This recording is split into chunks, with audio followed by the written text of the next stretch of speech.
Okay, and welcome back to live and continuing coverage here at the 2025 U21 World Waterski Championships. Coming to you live from the lakes of Castingstone, the home of the Predator Bay Waterski Club. And we see our leadoff competitor about to take to the water as Nigel Sparrow, our chief driver, has the helm at this juncture. And here is the running order. Here is the starting list in the U21 Girls Slalom Series 2. Hannah Stniki will be our lead-off skier, followed by Malia Bennett and Claudia Kmentto, Melatine Moral, Tuvalisa Runner, and then we got a trio of Canadians with Kate Pinso, Nelly Allah, and Olivia Shute. Then we've got an Austrian in the form of Lisa Guzenau, and rounding off Series 2 is Solly Stangga. And after that, we have 30 more skiers in Series 1. So putting competitors through to the final may be a little bit premature, even at the end of a Series 2. And taking into account the fact that we do put 12 skiers through to the final, so we won't know who is through to the final with any degree of certainty until we're at least a skier or two into Series 1, which is the series to come directly after the conclusion of this one.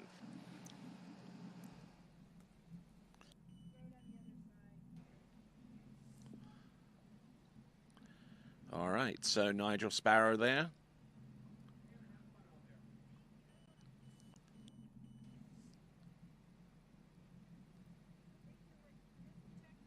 What happened there? That's been happening a bit. So a beautiful view over the bow of the towboat. The 2025 version of the Ski Nautique, the new version, which is the 2026, is available for ski rides on the back lake here at the lakes of Castingstone. So if you do happen to be in the area, or even if you are outside the area and want to give that boat a test ride, then get on a plane and get on a flight to Calgary and drive yourself over here and give that brand new towboat a test. The 2026 Ski Nautique.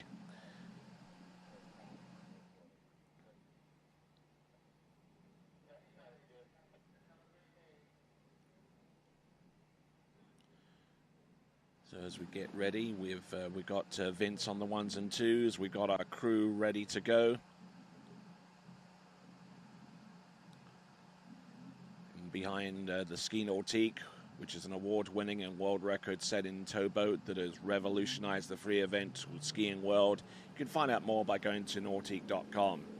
And it's a boat that our skier on the water is very familiar with. She trains over at the Matt Reaney Waterski School in Central Florida. So lead-off skier from Canada, Hannah Stniki.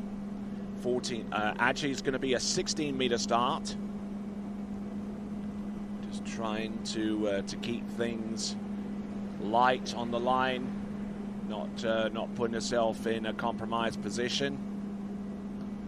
Around all 6 buoys, and a skier who represents Rollins College in Central Florida during the collegiate season. That is Hannah Stniki. There is the coach for Team Canada. That is Cole Grant. Keeping an eye on things going forward. Hannah Stniki with a 6 buoy count on 16 meters. A little bit of air through the entrance gates, but is able to keep her speed and her line tension well within check there, and wonderful how she picks her knees up through the wakes, and is able to set the ski down well wide of the buoy and able to backside. So that's a confidence boosting opening pass. Now the sun is obviously coming to us from the east, as it typically does, but it does actually shine down the lake. It could provide the skier with a little bit of an added obstacle on top of slalom in round all 6 buoys on the slalom course on a shorter line. But let's see how she works against that. As we see Malia Bennett from Australia. Those of you that are tuning in via YouTube, you are most certainly welcome. This now is Hanna Stniki, our lead-off skier, 14.25 meters. Making, I wouldn't say making light work on 14.25 meters, skiing probably fair to say adequately to make it around all 6 buoys on that second pass. So Hanna Stniki, sponsored by My Family for Pets, and which is also a sponsor of the season-long set of tournaments broadcast by TWBC. So thanks a lot to the folks there. And if you want to be part of the live chat, come on down. Yes, go to the TWBC YouTube channel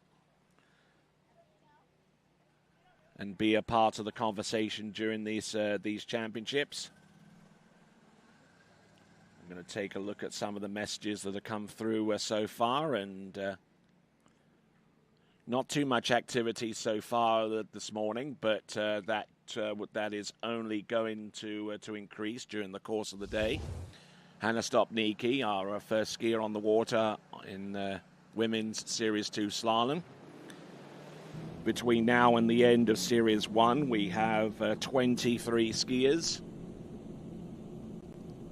We should have a pretty good idea within about the next 15 or so skiers, the next 13, 14, 15 or so skiers, of who is going to make it through to a 12 skier final. 13 meters.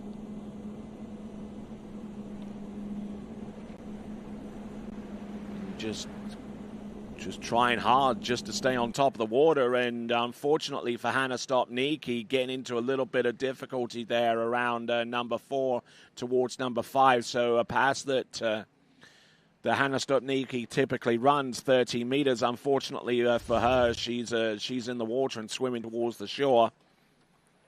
And Hanna Stniki with 3.5 on 13 meters.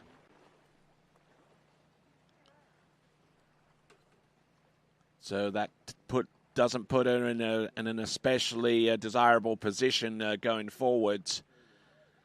And Hanna the fin on that ski started to release halfway between number 4 and number 5. So just couldn't really get much of anything going here on 13 meters. A little bit unfortunate here for Hanna Stniki.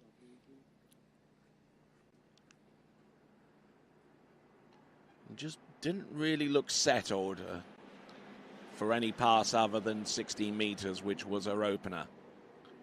Getting exposed towards the boat, pulls in, and weight goes over the tip of the ski, and the fin loses adhesion with the water.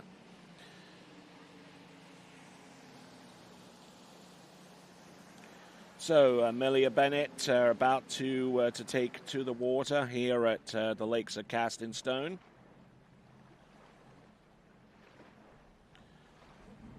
So for Hanna Stniki, with her score of a 3.5 on 13 meters, 3.5 on 13 meters currently puts her in ninth spot. In ninth spot right now, just above Emily Wenzel. But with 12 skiers hoping to make it through to the next round of the competition, and about 22 skiers remaining on the list between the last 2 series, the chances for Hanna in terms of making it through to the women's slalom final took a huge hit there. So Malia Bennett from Australia is our next competitor to go. We'll try and get the stats on her in just a moment or so.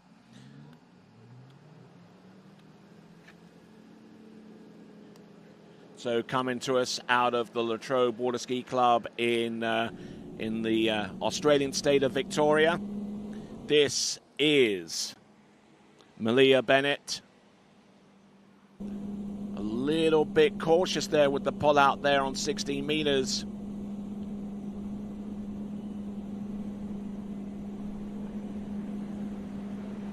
But seems to have found a little bit of a rhythm here, at least on the last 2/3 of the course. A little bit over a ski off 5 into number 6, but for the most part, that opening run looked very much under control. Drifting back behind the boat a little bit prior to her gate shot into number 1. And trying not to over-ski this pass too much. Handle up a little bit high, but that little bit of a delay actually helped in terms of making the ski rotate a little bit more completely off her number 2. By about this time, 4, 5, and 6, she had a pretty this pass pretty much dialed in. So there we go. That is Malia Bennett. Now let's have a look at some of the results that she's posted in the Australian National Championships. Out of the 2 rounds there, her best score was 2 on 12 meters. Some of the other events, the Aussie Kiwi Challenge. She was part of as well, I believe. But definitely part of the Oceania Waterski Championships, where she got on to 12 meters there too. Victorian State Championships into 13 meters. The Aussie Kiwi Challenge, in which she produced a score of 2 on 12 meters. So 2 on 12 meters appears to be the upper level of Malia Bennett's capability at the moment. But let's see if she can make it through 14.25 meters.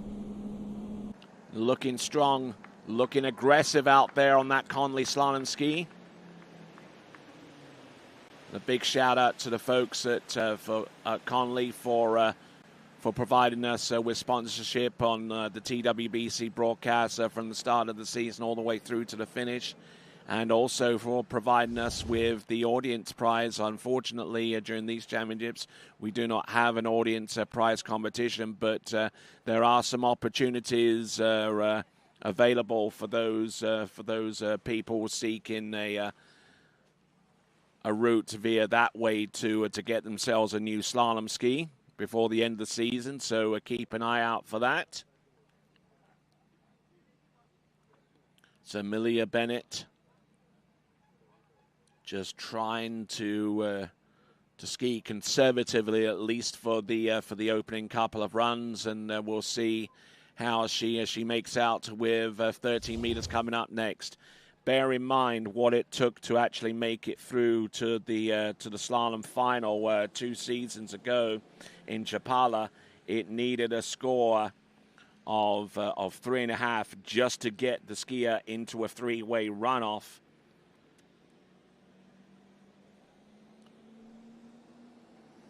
So anything 4 buoys on 12 meters, anything around about that range will put the slalom skier in a pretty good position at that juncture.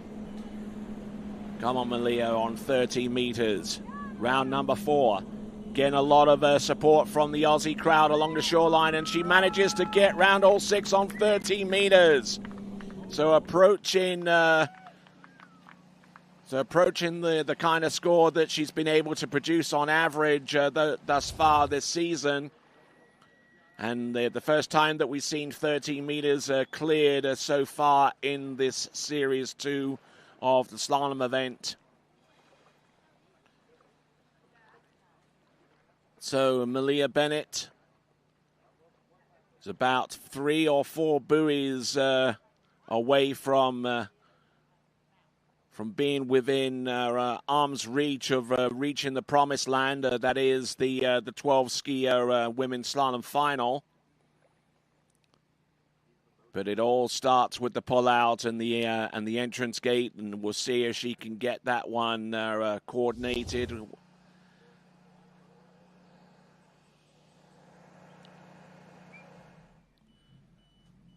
So she's produced a score of a 2 at 12 meters at Stony Park. 2 in the Oceania Championships not too long ago. 2 in the Aussie Kiwi Challenge. Let's see if she can break through beyond 2 here.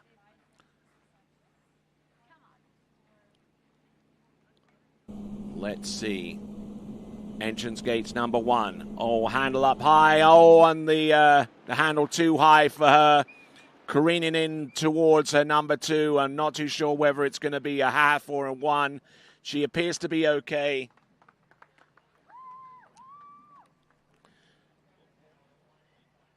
So it looks like it is going to be 1. The consensus is on 1.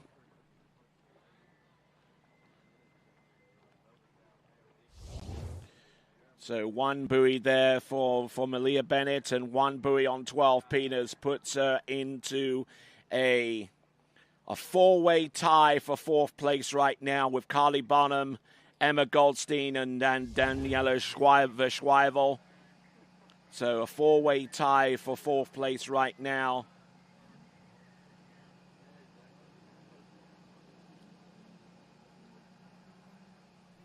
And obviously that moves down skiers such as Maisa Jakobsen, Jada Sweeney, and Emily Wenzel down towards the cut line. The cut line at this moment in time would appear to be a score somewhere along 1.5 or 2 on 30 meters. So that's where it's. That's how it's shaping up right now as we get ready for our next competitor. We're moving on from Australia, and we're going towards Czechia, otherwise known as the Czech Republic, and Claudia Kmentto. We see there on the dock, ready to go.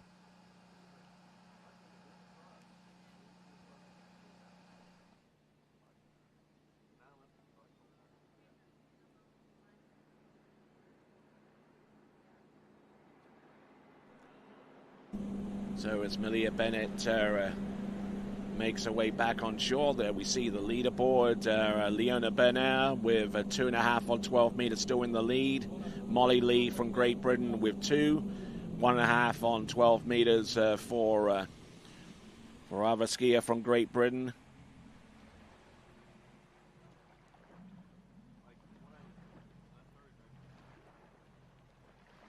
So your top 3 are Bernier, Lee, and Jessie Shute. Carly Bonham, Emma Goldstein, and Daniela Veschweivel, along with Malia Bennett, all on 1 on 12 meters, currently in a 4-way tie for 4th place at this juncture.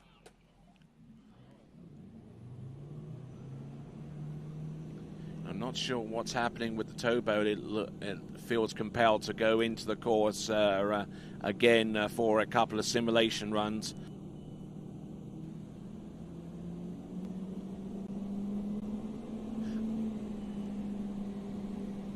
Okay, and from what I understand, because the boat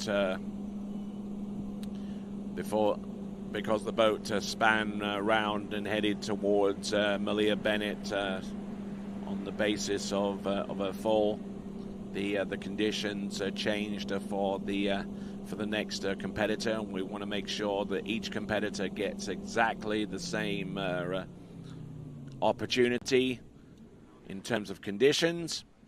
And that's why we're running the boat up and down to make that happen. There's Claudia Kmentto, who I've seen her ski on a number of occasions, especially over at the San Gervasio Pro-Am, which took place about 3 weeks ago now. A great event there, and superb skiing by all of the competitors there. Especially Thomas de Gasperi, who won another title there in San Gervasio in the region of Lombardy.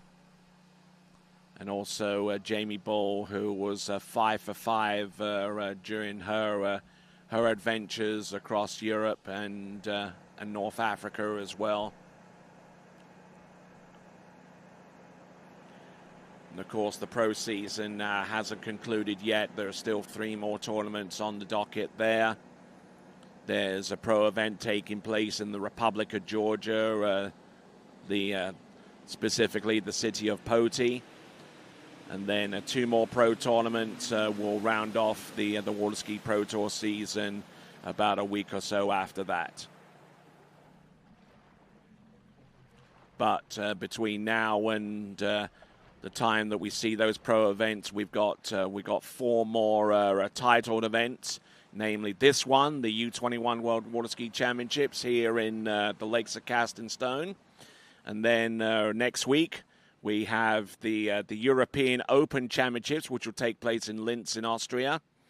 And then we've got a few days of rest between that tournament and the European U21 World Waterski Championships, which will take place in Wien in Austria.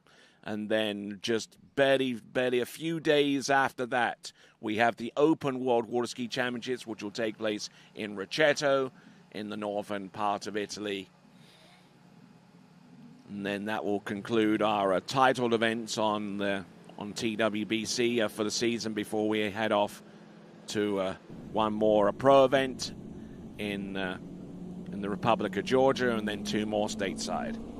All right then, folks, we have got Claudia Kmentto from Czechia.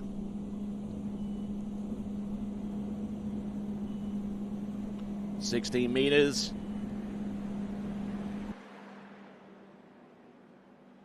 Nicely done. Don't see too much out of the ordinary here for Claudia. And again, getting things situated and looking very confident out there with 16 meters. So let's have a look at this again. Just holding on to as much as she needs to adequately make her way around buoy number 1 and number 2. Once she establishes a halfway decent rhythm, it's just a case of just doing the same thing again 2 more times. From 3 into 4 and then 5 into 6.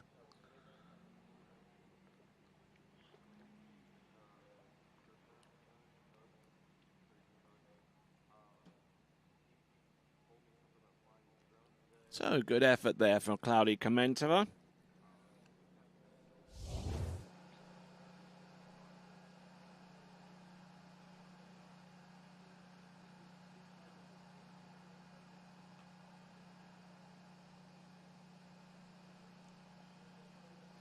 So let's have a look and see what she comes back with. It should be 14.25 meters.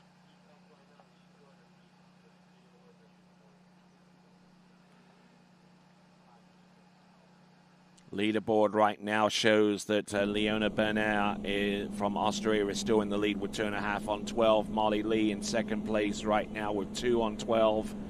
Jessie Shute with 1.5. And then we've got a 4-way tie. Actually a 3-way tie between Malia Bennett, Carly Bonham, and Emma Goldstein. Claudia Kmentto chasing that score down, as well as the others that are above that multiple way tie. Claudia Kmentto, the results that I've seen on the screen here have been produced at the Masters qualifying series.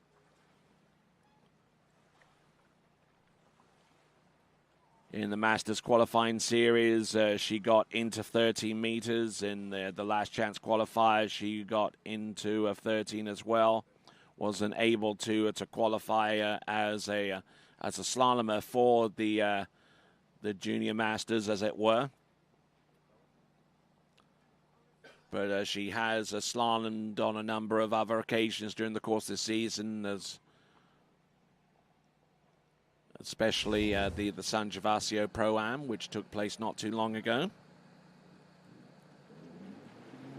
A big shout out to Matteo and Fidele and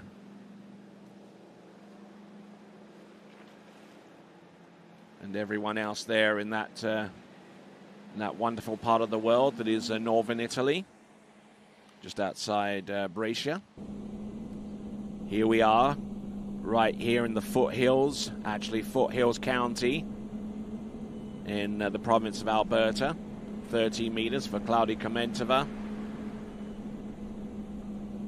Looking aggressive, needing to be aggressive, and not the most comfortable 30-meter pass that I've seen her run, but it is effective, and she does get 6 buoys, and now she's about to take aim on 12 meters and needing a good start there in order to keep her challenge alive and intact.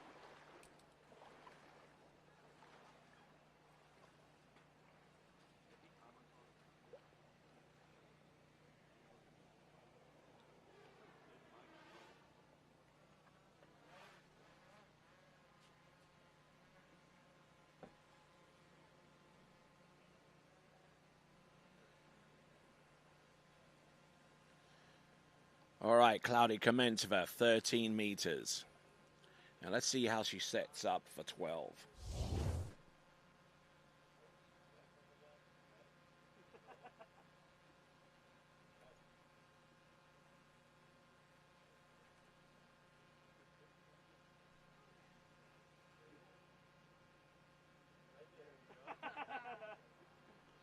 All right, there we go. We've got Jeremy Scholl along with his tower cam.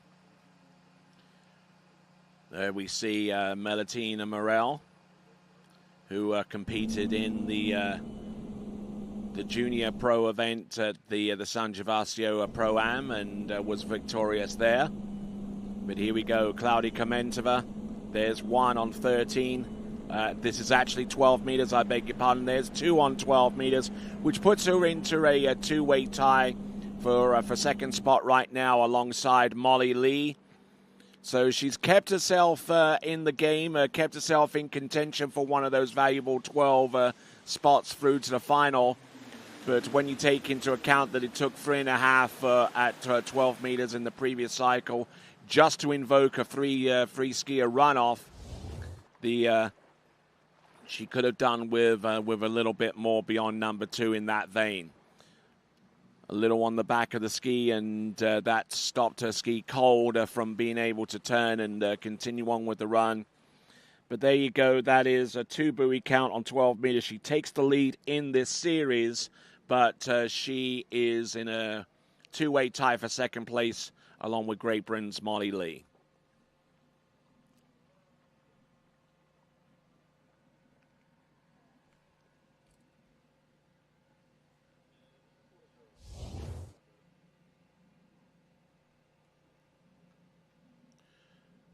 So, looking down there, some of our crew there, Connor Pauly, who is our drone pilot and operating the camera from a remote location. It's the camera view that you see from the boat. That is Pablo Font. Okay, here we go. And Pablo, incidentally, will be tricking a little bit later on this afternoon. Got some great events here. We've got the women's slalom series 2 and 1. We've got men's and women's tricks taking place as well. The remaining elimination round series in the jump will be on Saturday. For those of you wondering, Melatine Moral.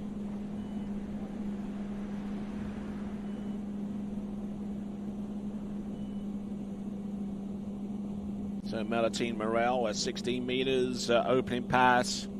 She's skied extensively this season. Age 15. And looking strong there on the opening pass.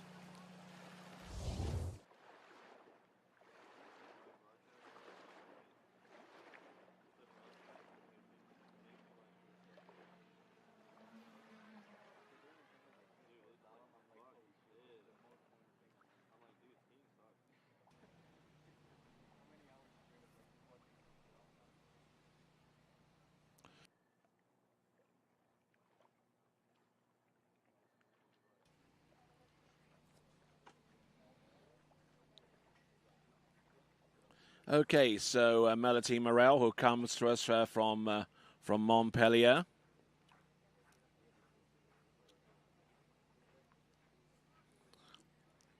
And has slalomed pretty well so far this season, has gone into 12 meters more often than not.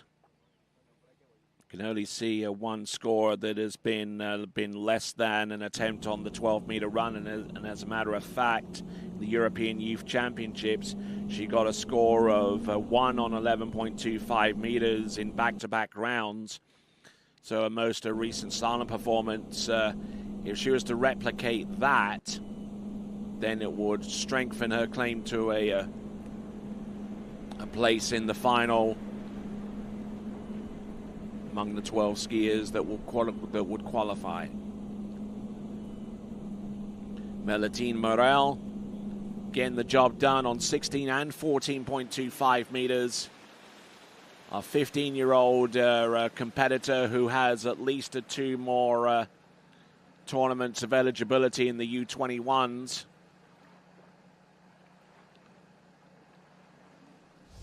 I'm sure we'll find out before the end of these championships where some of these skiers will be heading off to compete in these same championships again in 2 years' time.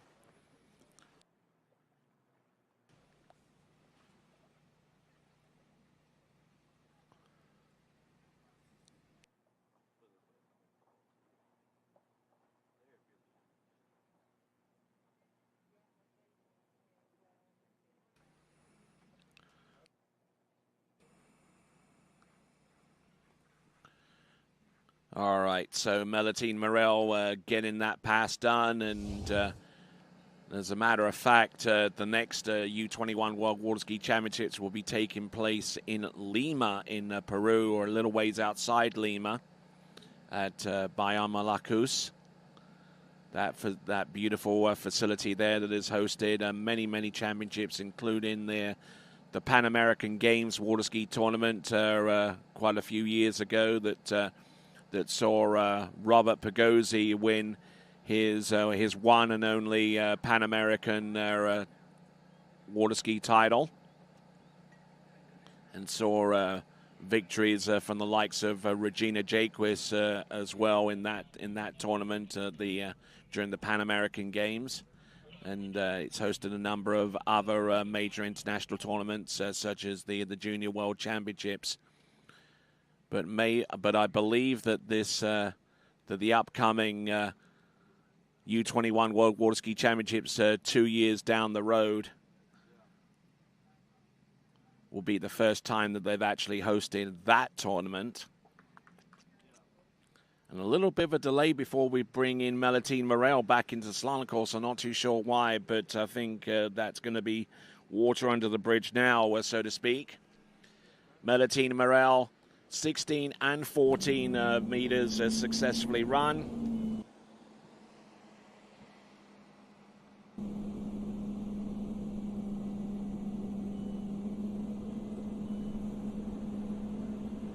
Let's see what she's got. 13 meters, gets a good start. Melatine Moral, who's put about 20 rounds of slalom skiing into the scorebook so far this season, and has not failed, and has only failed once to run through 30 meters in the entirety of the season. And she runs 30 meters this time around as well, so she's going to have a score into 12 meters. Now, how far into 12 meters will she go? Now, by most recent result for Melatine Moral, she was able to get 1 on 11.25 meters, so she would need to run through this next pass to get towards that realm.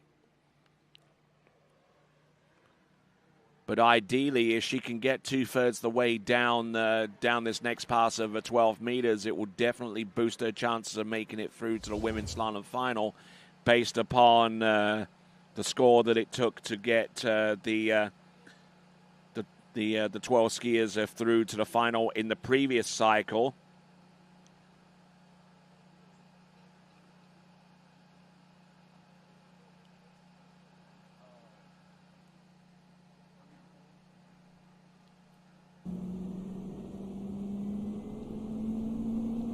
So here we go, folks. Here comes Melatine Moral. This now is 12 meters. Needing more than 2.5 for the lead. Gets round buoy number 1. Makes it round buoy number 2. Can she make it outside 3? Yes, she can. But she won't be able to make it outside of 4. But she does have the lead. It is a 3 on 12 meters. And Melatine Moral, she has the lead. She's pleased enough with that. But she probably realizes that her chances of making it through to the next round of the competition, that being the 12 skier slalom final, have been severely dented. So now she's going to have to wait and be patient. There could, as these championships go, and watching these championships over the years, it could actually come down to maybe a runoff to determine who takes the final spot or spots through to the 12 skier final. So she's going to have to stay fairly close to her slalom ski and keep an eye on things going forward. She has the lead. It's 3 on 12 meters. She takes the lead away from Elena Bennett of Austria. So she has a half buoy on lead margin on top of Elena Bennett, but is that going to be enough? We'll find out within the next few skiers. Tuvalisa Runner from Sweden.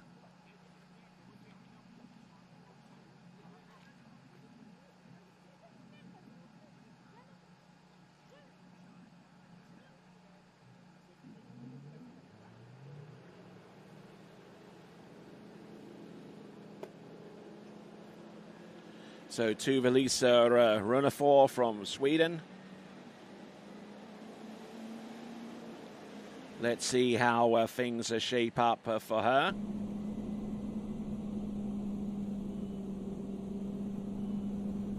This is going to be 16 meters. No one's been bold enough thus far in Series 2 to go in on 14.25 meters. Tuvalisa Runner 4. Let's have a look at some of the performances that she's produced this season thus far as she makes it round buoy number 6 and through the exit gate. European Youth Championships, she got to 4 on 12 meters, which was enough to send her through to the final. Got 5 on 12 just before then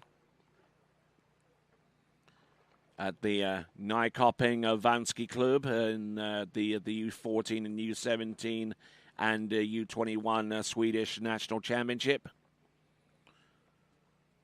Looking at some of her others in the Slorstad Open at the Slorstad Vansky Club in Norway.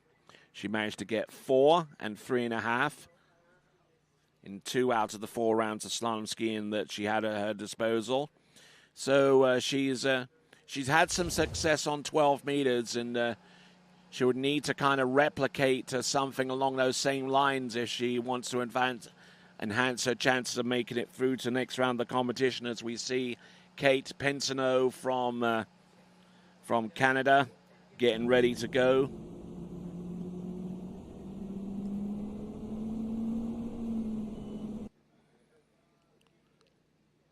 So here we go, folks. Now, Tuvalisa Runner 14.25 meters. All over the show here, and she's really having to work hard just to stay upright on the slalom ski and managing to make it round all 6 there. A real cause for concern going forwards unless she can pull something out the bag on 13 meters. That is Tuvalisa Runner 4.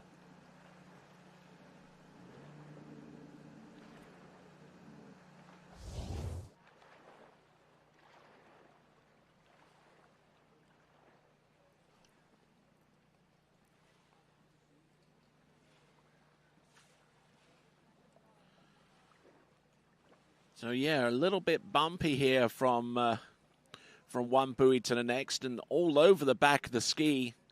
Does not look composed or balanced in by any stretch of the imagination. Really made a meal of 14.25 meters.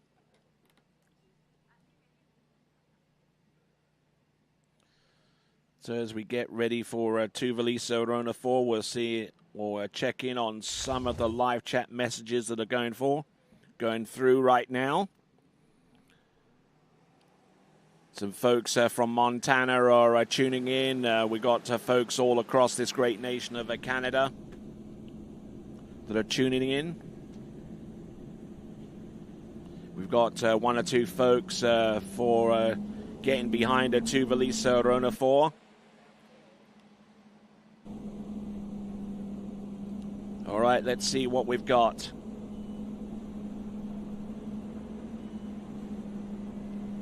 "30 meters all over the back of the ski here, but managing to stay on top of the ski. Long pull into number 5 and managing to get through 13 meters.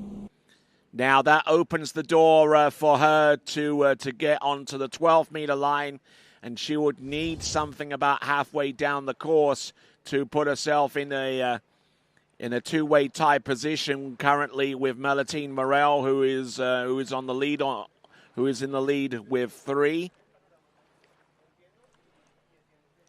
But if the previous World Championships in this event are anything like a litmus test for what is necessary to make it through to a 12-skier final, it'll be safe to say that Tuvalisa Runner 4 would need something really, really special here on 12 meters coming up to put herself in that realm of being in the final. Something along the lines of 4 or more would be needed from her in order to advance her cause going forwards.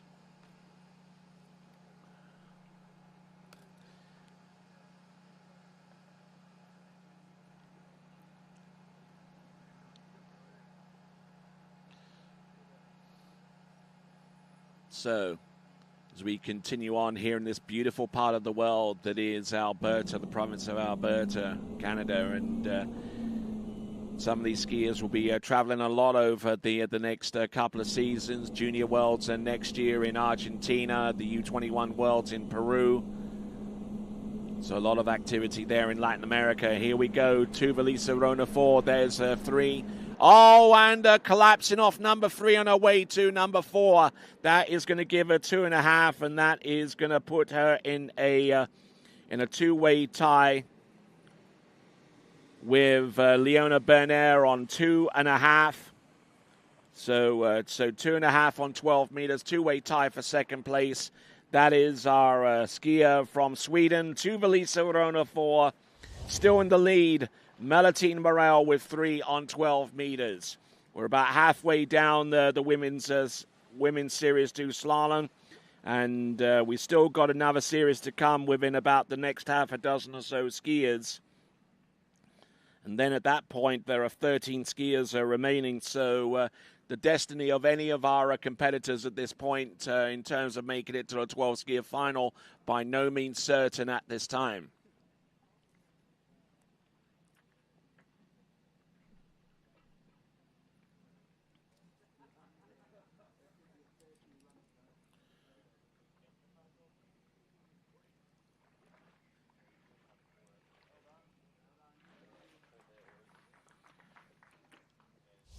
Tuvalisa swimming into the shore, and there she is back there, representing Sweden. And now we have a trio of skiers all representing Canada and all on the team.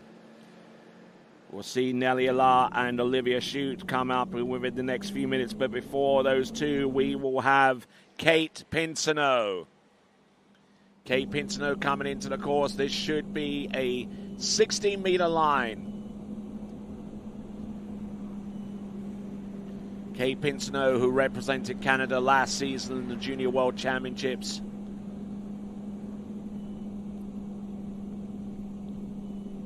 These championships here, the U21 Worlds here at the Lakes of Casterstone, are part of a trio of world titled events We had the Junior Worlds last season. We have the U21 Worlds this season.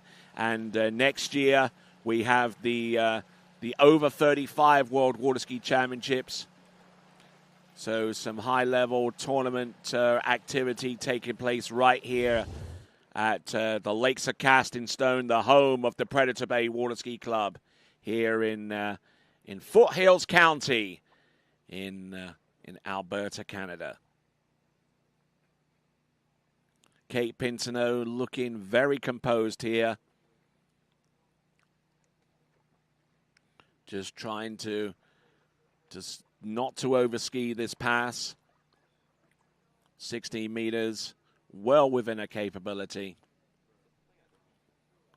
And safety checked up on number 5. Didn't even bother to lean all that much. She just turned the ski, just applied a little bit of angular pressure against the boat, and she was there before she knew it.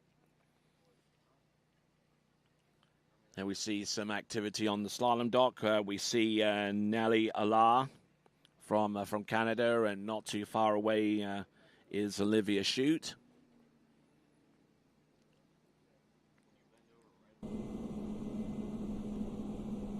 Let's see how things shape up here for Kate Pinso on 14.25 meters.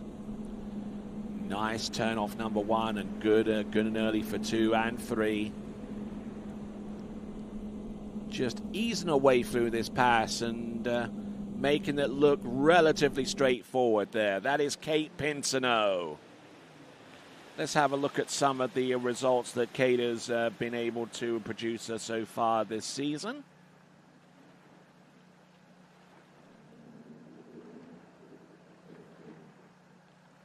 Kate Pinso represented Canada so far this season has consistently skied into 12 meters, save for one tournament where she skied into 13 meters with a buoy count of 2. That would be the worst performance for her this season. But looking at some of the other scores into 12 meters, halfway down with 3 it's how she's maxed out so far as her performances are concerned. So she would need something along those lines in order to put herself into a multiple way tie for the lead position. And we will see what she can do here and now. 30 meters. Let's see if she can make it through her way through this pass. The lead score, 3 on 12 meters from Melatine Moral. Elena Jones with 2.5 in second place right now. Claudia Kmentto in a two-way tie for third between herself and Molly Lee on 2. That's on 12 meters. This is on 13. Huge snap there off buoy number 1. She's still there on number 2 and number 3. Good for 4. Getting good resistance behind the boat.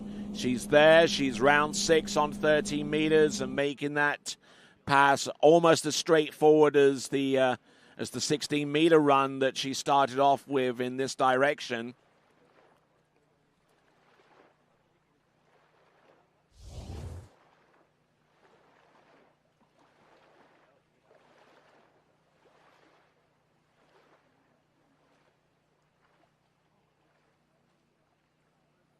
So looking at this once again, looking very balanced there into number 2. A little bit of slack line, but she was alert to that and made adjustments on that ski to affect a good turn off each buoy. Got broke forward a little bit, but she too realized the situation as it was occurring, and was able to get round all 6 buoys. All right. I'm Tony Lyford. Glad to have the pleasure of your company. We are at the 3-quarter mark here on the Series 2 Women's Slalom Competition. Thanks a lot for tuning in where you happen to be around the world, whether you're in places such as Joburg in South Africa. I'm sure some of you over there are watching, and it is 4:45 to 5 in the evening. If you're watching us from London in England. 3:45 in the afternoon right there as we see Kate Pinso on 12 meters all over the show here. She's gotten round 3 and number 4. She has the lead. Can she make it round 5? Can she make it round number 6? Oh yes, look at this. First time we've seen Kate Pinso get through 12 meters, and this could be personal best skiing there for her.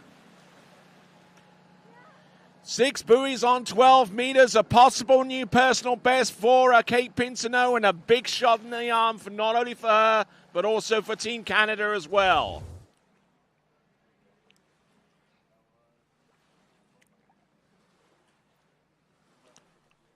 Certainly not the tidiest of passes, but she probably doesn't care too much about that at this point.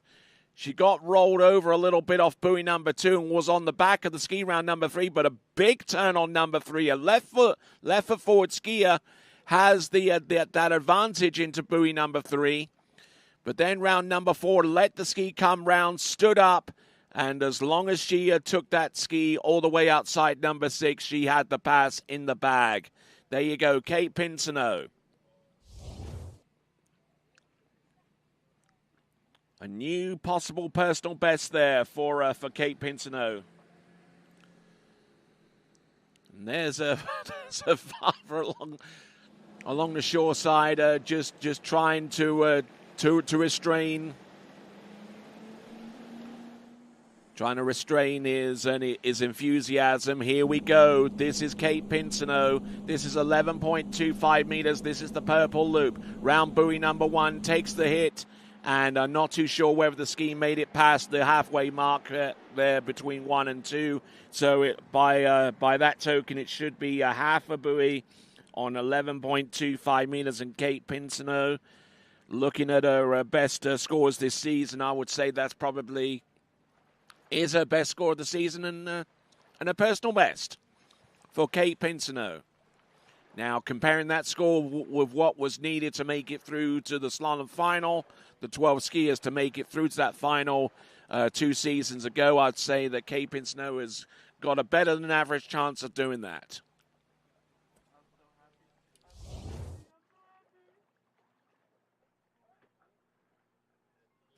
So let's have a look at this once again. There's number 1 on uncharted territory there for Kate Pinso on 11.25 meters. Probably the first time that she's seen that pass in a tournament, at least based upon the results that I have access to based upon this season's efforts. But Kate Pinso, half a buoy at 11.25 meters. She now has pole position. There it is. Kate Pinso, half at 11.25 meters. Melatine Moral relegated to second with 3 on 12 meters, and the rest of the results you can see on the live scoring. All right, moving on from Kate Pinso, another skier from Canada, Nelly Allah.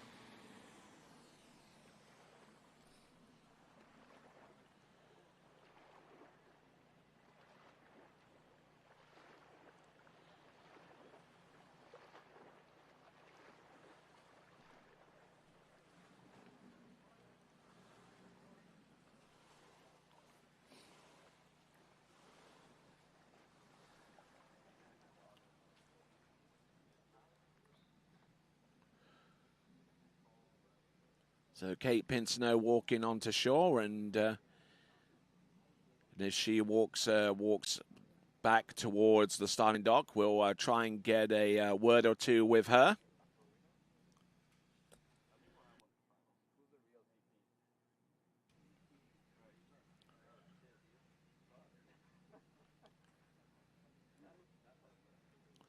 All right, so our next competitor to take to the water, and she'll be starting in on 14.25 meters. The first time that we've seen this starting line length from any of our female competitors so far.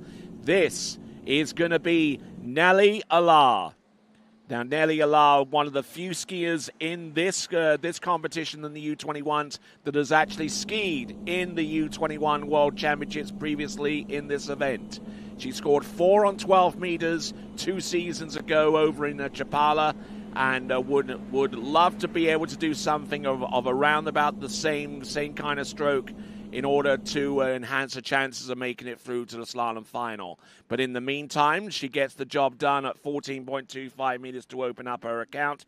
That is Nelly Allah, who is a college student, actually represents the University of Louisiana at Monroe during the collegiate season, and she has 1 full year to go before she graduates with her college degree.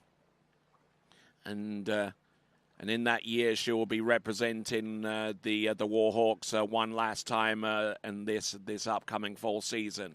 So Nelly Allah, who skied in the U21 World Championships 2 seasons ago in Chapala, as I mentioned, got 4 at 12 meters there, which was enough to put her in 11th spot.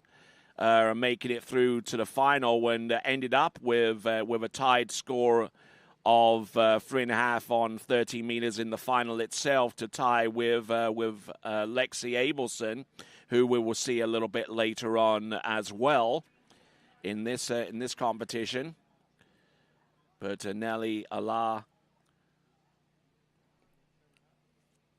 4 on 12 meters was enough to see her through to the final season 2 seasons ago in 2023. Let's see if she can replicate that same kind of feat here. 30 meters is a necessary first step. There's a 3 and number 4. Gets it to go on the good foot. Confidently runs the pass there on that Conley slalom ski. That is Nelly Allah.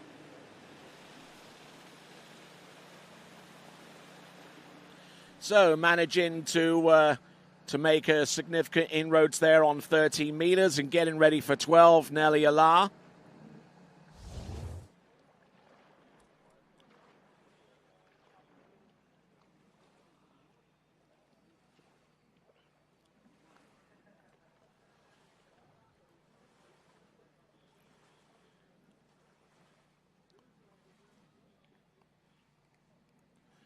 So looking in good shape there. Keeping the shoulders up and just trying to stay balanced and not putting herself in a position where she has to overski this run in order to get 6 buoys. So that is Nelly Allah. As we'll look at towards downtown Calgary, a little bit hazy this morning, but I think you can pick out 1 or 2 of the landmarks as we zoom in on some of that background footage. Nigel Sparrow there at the helm of the towboat, the 2025 model edition of the Ski Nautique. The 26 model edition is available on the back lake for people to test ride. 12 meters for Nelly Allah. Oh, she's round number 3. And will not get any more than that, and that could that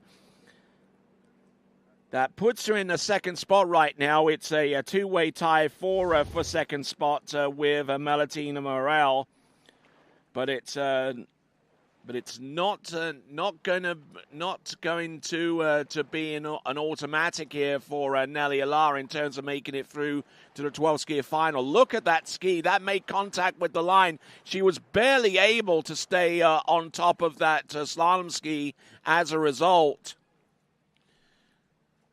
Lucky not to have had a major crash into buoy number 3.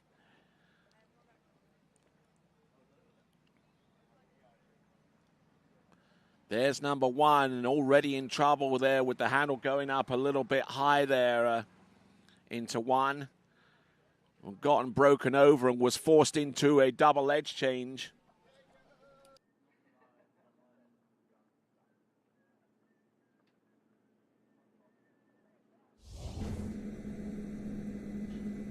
So that's Nelly Allah, and that is going to be a score of 2 on 12 meters, a time with Melatine Moral. And Kate Pinso is in the lead. And we're going to get a chance to talk briefly with Kate Pinso, who managed to get half a buoy on 11.25 meters. And Kate, how are you doing this morning? What's happening in your world? I'm doing great. Just got a huge PB, so really happy with that. I was wondering if that was going to be a PV, but let's have a look at 12 meters here for you. Comment a little bit about this. What was going through your head here? Well, that one wasn't perfect, so I was kind of freaking out after that, but just kept going. And once I got into it, it just kept moving. Yeah, just keep moving and just don't give up until it becomes inevitable. But round number 3, you got a really good turn on number 3 that kept the pass going. Mm-hmm. A little scared at number 5 there. I was like, oh, don't mess this up, but managed to get through it. Excellent stuff there, and I'm sure you got some fans across the world cheering you on all the way through that pass. You got a whole contingent there on the Canadian national team. Let's have a look at your new personal best, half a buoy in 11.25 meters. Take us through. I just think I was so excited there. I forgot to move a little bit at 1. Was hoping for a little bit more, but happy I got there. All right, excellent skiing there, and we got Olivia Shute about to take to the water. The third and last of our trio of the Canadians. In the slalom series too, but Kate, you're in the lead with half 11.25 meters, and if we compared that to what was needed to make it through to the finals, I'd say you have a better than average chance of being part of that 12 skier final. Any thoughts on that? That's so exciting. That was kind of in my mind, but I was just going out there to ski, so that would be wonderful if I made a final. All right, then I'm going to let you go, get yourself toweled off and changed up, but well done. You're going to have to wait for about maybe about 8 or so skiers to find out if you've made it through to the final.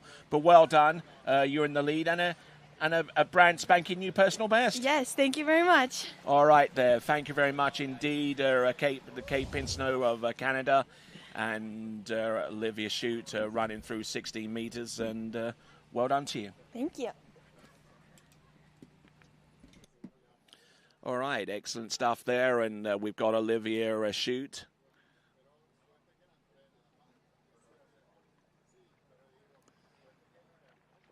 So Olivia Shute there with 16 meters opening pass, and I think at this point with the Canadians are all producing a decent score. I think it's they're putting a lot of pressure on their own shoulders just to make sure that all of them produce a score that they're not embarrassed by at this stage of this competition. So Olivia Shute, who skis for Florida Southern College during the collegiate season.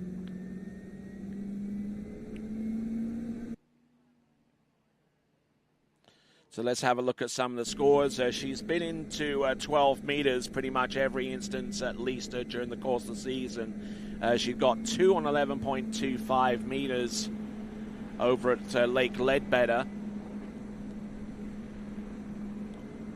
in April earlier on in the season. But she has a pretty good grasp of 14.25 meters. So she is just confirming that she ran a 14.25 meters.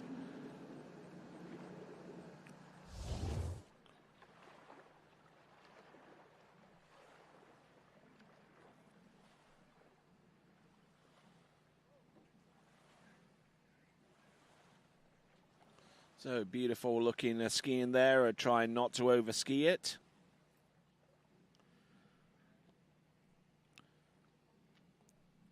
And certainly a lot of fans there behind her. Kate Pinso looking at some of the messages coming through from all corners of the world.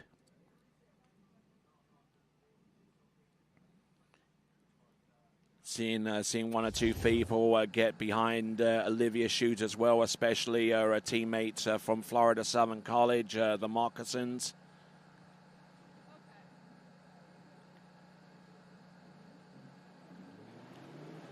So now getting through 16 and 14 now, getting ready for 13 meters. Pass number 3.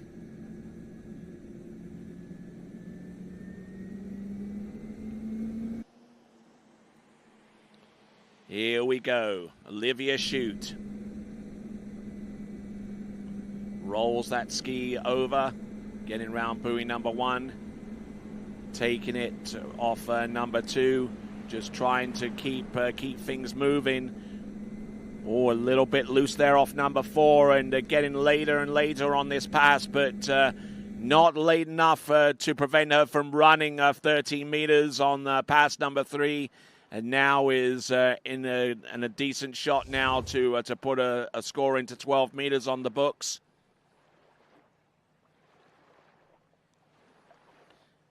Trying to chase down that lead score of Kate Pinso, and brand new personal best of half on 11.25 meters.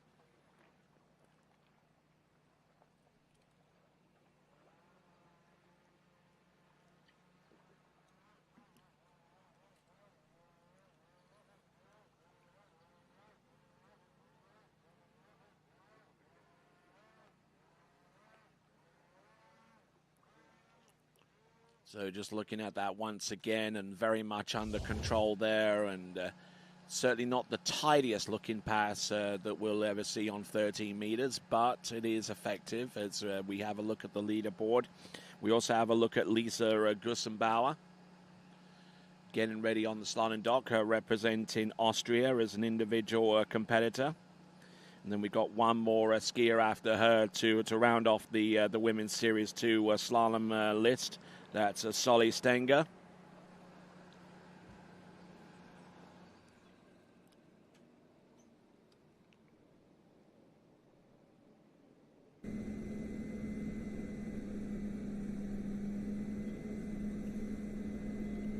Oh, getting in a little bit deep off number 1 here on 12 meters. This is Olivia Shute. She's round buoy number 3. That puts her in second place right now. There's 4. Oh, does she make a play on number 5? And if she does, did she have the hand on the handle long enough to get a piece of it? Wow, she was certainly determined to get as far down this pass as possible. Olivia Shute through the entrance gate. Dropping her shoulder really hard there, but managing to keep enough momentum from that ski and keeping everything working forwards. She knew what it could potentially take to make it through to 12 skier final, but she at least got number 4. Let's have a look and see if she made a play on 5. Ooh. Looks like it is going to be 4 confirmed. 4 confirmed. Looks like she let go of the handle before the ski had a chance to make it outside buoy width on 5. So it is going to be 4 by that token.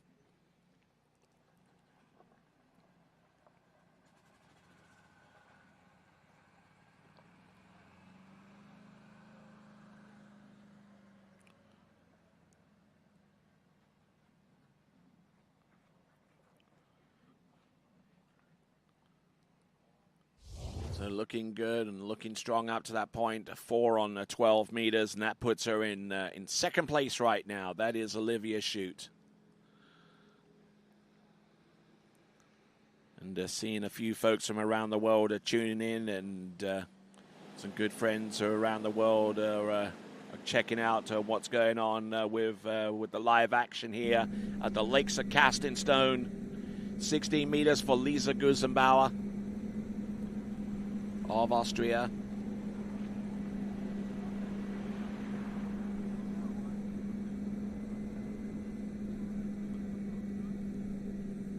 The Guzenau family of Austria have a long and storied history of competitors at the elite level within this sport.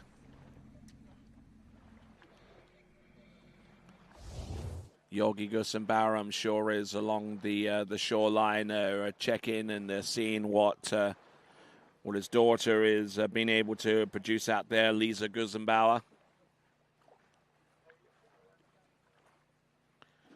And her aunt as well, no doubt, watching, Claudia Tolza.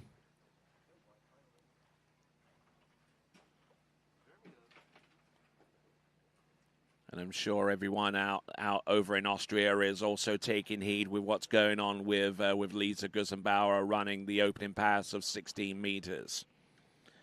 So a brief look at the leaderboard shows that Kate Pinso has half a buoy at 11.25 meters for the lead.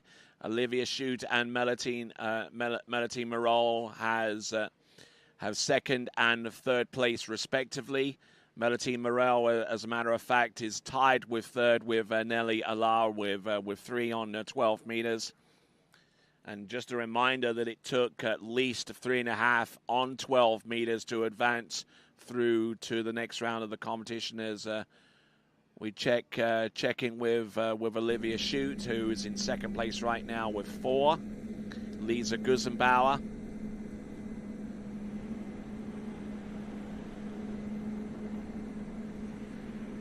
This is 14.25 meters, just trying to keep everything working and moving forwards. Not too much body movement there so far, and there doesn't need to be that much to run a 14.25 meters.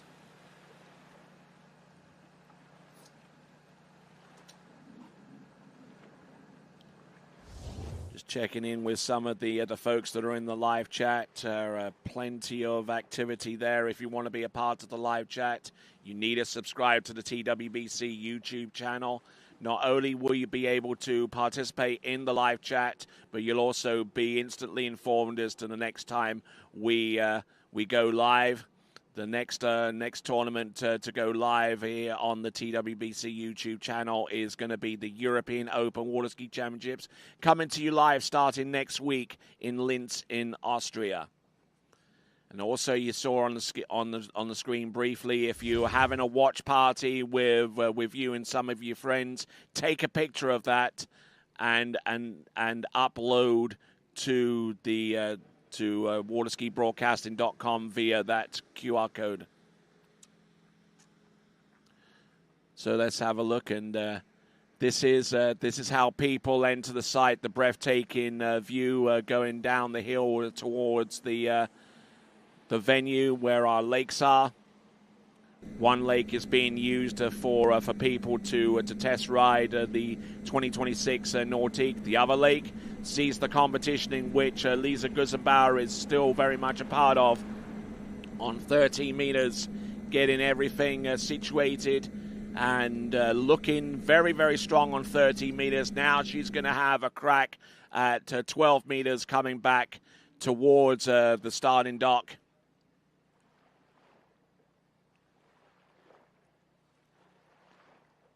Flying south with our drone shot.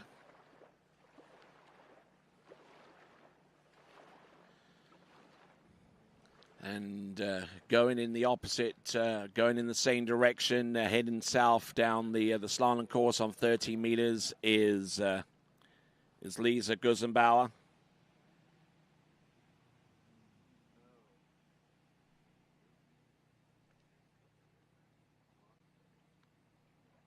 So let's have a look at some of the scores that Lisa Guzenbauer has produced. Mostly into the 12-meter line so far as her average score is concerned. She actually has a personal best of 0 at 11.25 meters. So looking to produce a score somewhere on that realm. And that was actually at the Junior Canadian Open, which took place recently over in Shalom Park, which is just down the road from here in Edmonton in Alberta.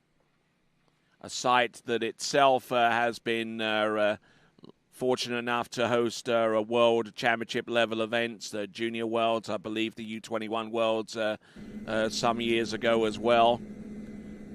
So here we go. This is Lisa Guzenbauer on 12 meters. Gets a good start there. Round 1 and number 2. She's still on top of the ski. She's round number 3. She's put herself in the top 3. She's round number 4. She's in a two-way tie for second. And she gets round number 5 to the wakes. She is now in second place outright. And Lisa Guzenbauer was slalom back to the dock. She should be pretty satisfied with that. That keeps her in contention for one of those coveted 12 spots through to the women's slalom final. So Lisa Guzenau, our penultimate skier in the Series 2 women's slalom elimination round. And we'll see if 5 on 12 meters is going to be enough. Currently still in the lead with half a buoy on 11.25 meters is Kate Pinso. But skiing intelligently here, not trying to overwork the turns so much. Making sure that she gets at least 2/3 of the way down this run, and knowing what it took to make it through to the women's slalom final in the previous cycle. She knew exactly where she wanted to be at least, and got 5 buoys to her credit on the 12-meter line.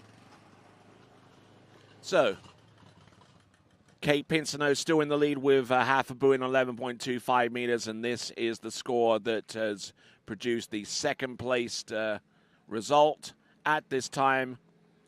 Lisa Guzenau.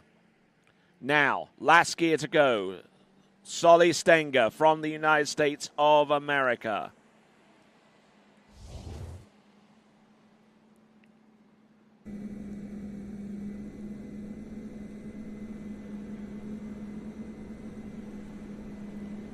Zali Stangga on 14.25 meters, only the second skier so far in this women's slalom competition to start on 14.25 meters.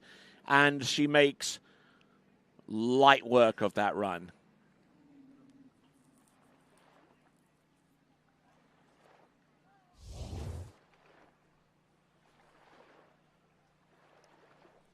All right, so continuing on, this is our last skier in Series 2.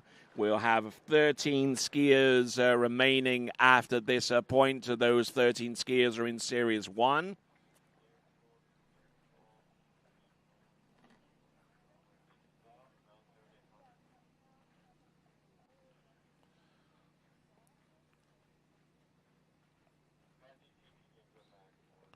So looking beautifully composed out there, Zali Stangga. I don't have too much information in regards to her skiing in the 2025 season, but just to give you a taste of what she's capable of, at least so far as the previous season is concerned. She scored 5.5 on 12 meters at the Canadian Junior Open last season at Shalom Park in Edmonton, Alberta. Some of her other scores have also been into 12 meters. There's a half a buoy on 11.25 meters that was produced as part of the Masters qualification series last season in 2024. So one would assume that if she keeps that kind of upward trajectory going, then she has a pretty good chance of making it through to the 12 skier final, provided that she gets through passes such as 13 meters, which you see going on right now. So that is 13 meters there on pass number 2 for Zali Stangga, and getting ready to go with pass number 3, and we'll see what she has. Pass number 3 is going to be 12 meters.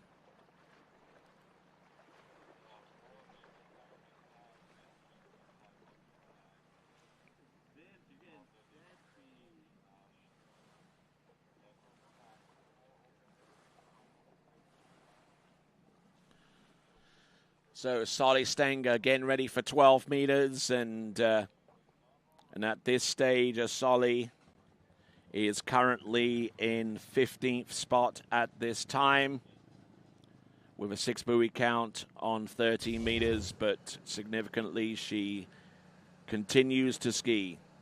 Now, she can move up higher as soon as she starts scoring 1. And then continues on down the pass, and we'll see if her chance of making it through to the slalom final are enhanced with each successive buoy. Here we go. Zali Stangga, 12 meters. Needs a good gate pull out. She gets it. Good glide into number 1. There she goes. Round number 1. Round number 2. Continuing on. Round number 3. She's still there. On number 4, she's still continuing to rock this pass. She's round number 5. Oh, and it's inside buoy number 6. That puts her into a two-way tie with Lisa Guzenau with 5 on 12 meters. She almost had that pass. But a little bit of nerves and anticipation started to creep in there towards the tail end of this run. She got the start that she needed off buoy number 1, which was good. Round buoy number 2, a little bit down course, but you would expect that anyway, given that the line length is 12 meters. The last rope length shortening before the handle fails to reach outside of the buoy line. Now let's have a look at this buoy number 5. Round number 5 takes a hit there. Oh, is it forced into the edge change, and that brings her inside number 6. So this is rather intriguing here, because it's a two-way tie for second place right now with Lisa Guzenau, and if I was a Zali Stangga right now, I would keep my slalom ski very, very close to hand, because the probability of a runoff could well be in the making here. Let's have a look at this from the boat once again. Takes a hit, and I don't know what happened there with the edge change. So let's have a quick look at the leaderboard as we round off the Series 2 women's slalom event. Let's have a look at that bright, shiny leaderboard that shows that Kate Pinso is your lead skier with half a buoy at 11.25 meters. Lisa Guzenau and Zali Stangga are on 5 buoys on the 12 meters, a two-way tie for second place right now. Olivia Shute is in fourth spot right now. Two-way tie for 5th spot, Melatine Moral and Nelly Allah. And two-way tie for 7th place between Malia Bennett and Tuvalisa Runner. We're going to send our boat for some more fuel. When we return in the next few minutes, we will go on to Women's Slalom Series 1 as we have continuing coverage of the 2025 U21 World Waterski Championships coming to you live from the lakes of Castingstone. And we'll be back right after this.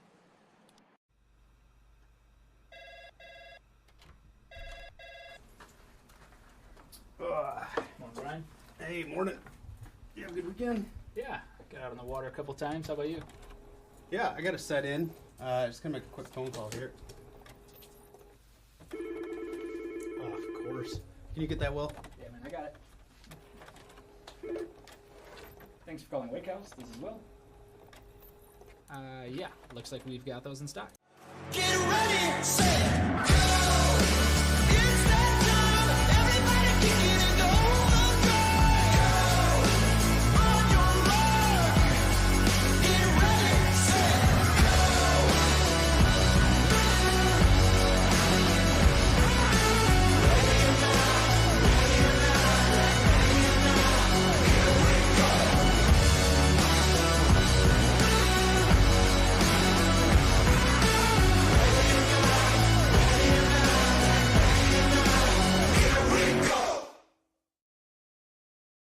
For skiers and water enthusiasts, Florida lakes are what dreams are made of.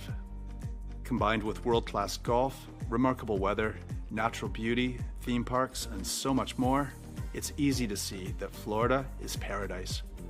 For more than 30 years, I've enjoyed Florida's lakes and many offerings. If you are interested in Florida real estate, let me be your guide and trusted advisor as you search for your paradise. Together, we can make your dreams a reality.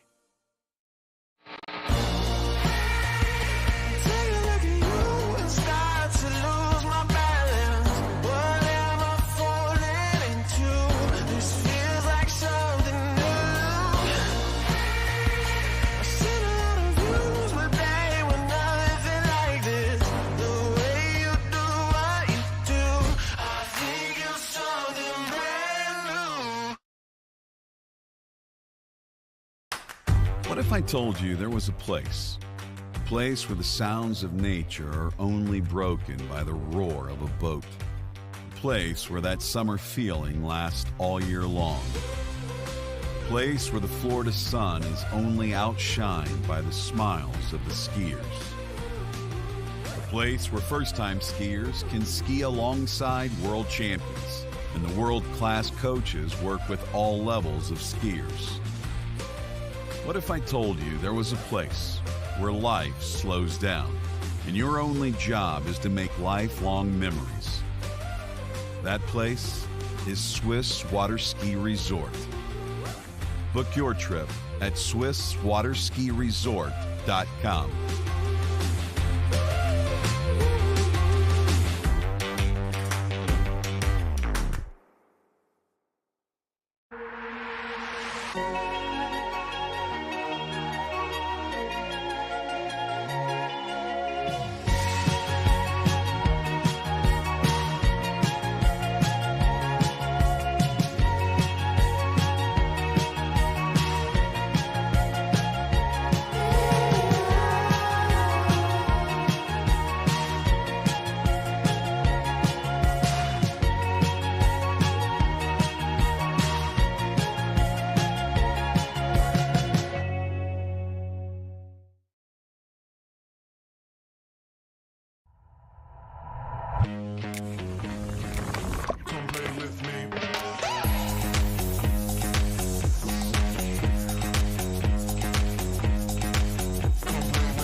See you in Vienna. At Houston Cadillac, at the moment you arrive, you will notice dedication to excellence. We deliver an unparalleled customer experience, and we're elevating our commitment with a new state-of-the-art facility. Explore our selection of new Cadillac cars, crossovers, and SUVs designed to meet your needs. We are redefining the luxury experience and investing in the future.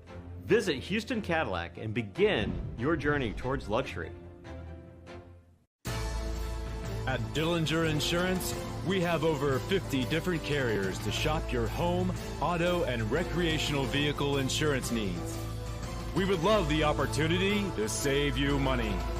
We insure million-dollar mansions, condos, mobile homes, rental homes, and everything in between. We know all about wind inspections, 4-point inspections, and how to get you the right coverage for your particular home. You've got questions, we've got answers. Can you remember the last time you had a rate decrease with your auto insurance? Let's take a look and see what we can do. We know all the ins and outs of getting our customers the best rates, coverages, and discounts, so put us to the test. Don't monkey around with your insurance. Call Dillinger Insurance today. We've got tons of companies to help find you the best prices and the best coverage for your particular needs on home and auto insurance. Go Knights!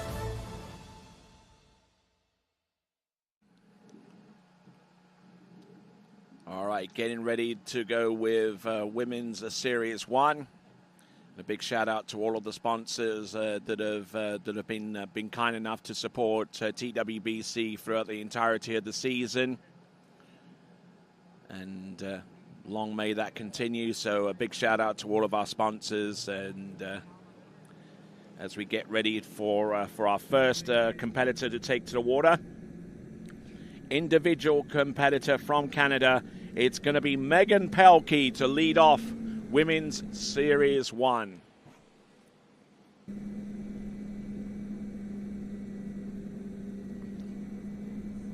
16-meter opening pass. So 13 people in this series. So let's have a look and see with Megan Pelkey. Nicely done on pass number 1.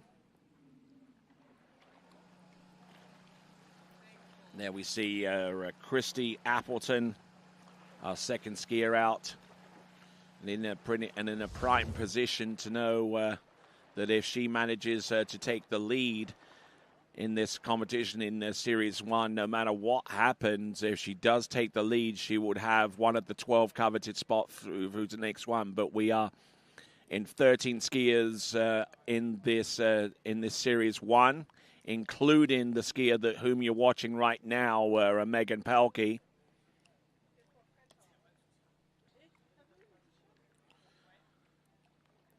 So 6 on the 16 meters, taking a rather conservative approach from the get-go. Let's have a look at some of the scores that she's produced in this season. She's been a little bit up and down and inconsistent so far as her slaloming is concerned. As a matter of fact, her best score of the season is 3 on 12 meters. So she's going to have to she's going to have to get in the zone a little bit here if she's to stand any chance at all of making it through to the 12 skier women's slalom final. She's in Series 1. She is capable. Let's see if she can produce the goods here. 14.25 meters for Megan Pelkey, who has represented Canada with distinction in the junior ranks. Has also represented Canada in the Pan American Championships as well, and a number of other international events.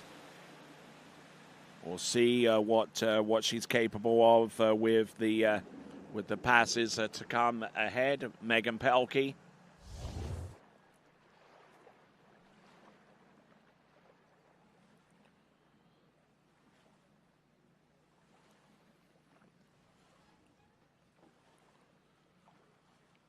Just trying to not overski this pass of 14.25 meters. And just trying to stay composed and balanced on each of those turns.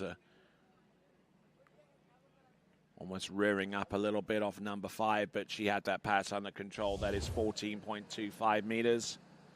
That is Megan Pelkey.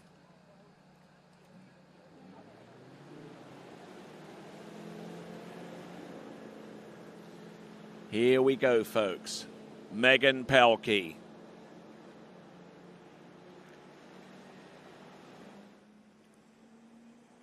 Boat accelerating up to speed, 55 kilometers now, max speed. Line length shortening 13 meters now for Megan.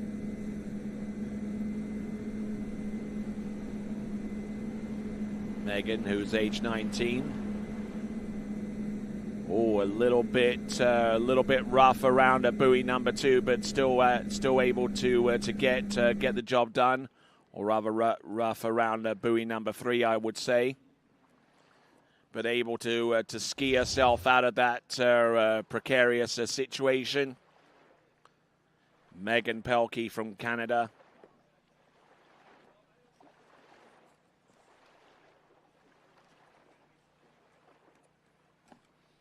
So chasing down the lead score, which is a half a buoy on 11.25 meters, courtesy of Kate Pinso.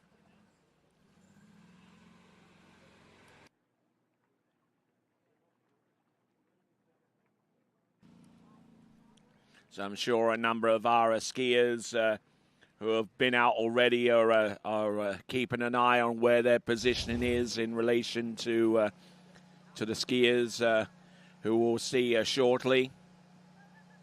Certainly in a prime spot in terms of making it through to the slalom final is Kate Pinso, whom I mentioned, who has the lead with half a buoy at 11.25 meters, the only skier to get through 12 meters thus far in the women's slalom competition. And typically it's taken a score of 3.5 and 4 in the previous U21 World Championships to affect a top 12 position to make the way through to the slalom final. Let's see what occurs here. This is Megan Pelkey. This now is 12 meters. It gets round 2, and she manages to get a decent score there for herself. So Trish Lusev from Australia chiming in with a watch party of their own in the land down under, but coming into the dock there, Megan Pelkey with 2 on 12 meters, 2 on 12 meters. So what is the bar, I hear you cry? We've got 12 skiers remaining. The current lead score is half on 11.25 meters. Anything in that realm, anything more than half on 11.25 meters is a guaranteed spot through to the next round of the competition. And obviously, as more skiers get beyond that point, then the bar is set one place lower with each instance. But for Megan Pelkey, just wasn't able to get on the good foot around buoy number 2. And Megan Pelkey, let's have a look and see where she is with 2 buoys on 12 meters. 2 on 12 meters currently puts her in 9th spot right now in a 3-way tie with Claudia Kmentto and Molly Lee. So now, next competitor up is Christy Appleton. Now, let's see what she has. Christy Appleton, who's slalomed extensively throughout the season. This 2025 season has seen her get halfway down 12 meters as her best score of this season. And I'm sure that our friends from Australia, whom we just saw up on the screen with their watch party, are getting behind a Christy right now.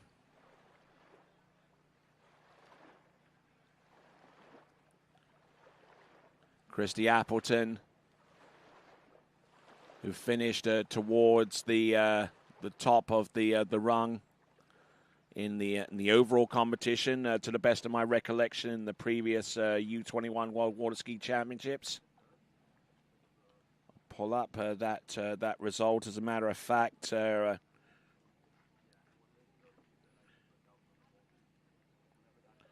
looking at the top 3 in the overall competition in the last cycle, Kennedy Hansen was your world overall champion in 2023. Ahead of Sadie Ferguson and Lara Bartley. Now, Lara is actually here on site, but unfortunately unable to compete due to a knee injury that she sustained over at the University World Championships that took place in New Zealand. So best of luck to Lara Bartley ahead as she rehabilitates from that injury.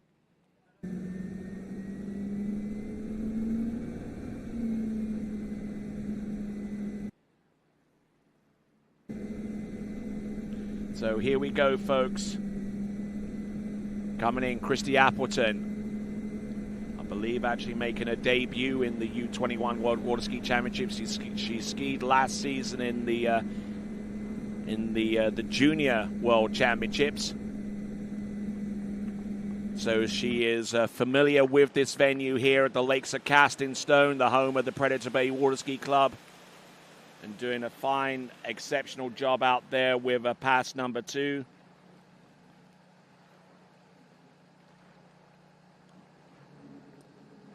So she'll be coming back on 13 meters, skiing behind the Nautique towboat. And getting ready to go. So if you're ready to bring your vision to the water, you can start building your 2026 Nautique today. The Design Your Nautique Interactive Boat Builder is now live with Nautique's full model year 2026 lineup, Immerse yourself in the design process and see your customizations come to life in stunning detail with all the new changes and available options with the 2026 model year. Head to Nautique.com to design your Nautique today. As we see Christy Appleton make her way through that pass. Looking good. She's gone through 16 and 14 now. This is 30 meters.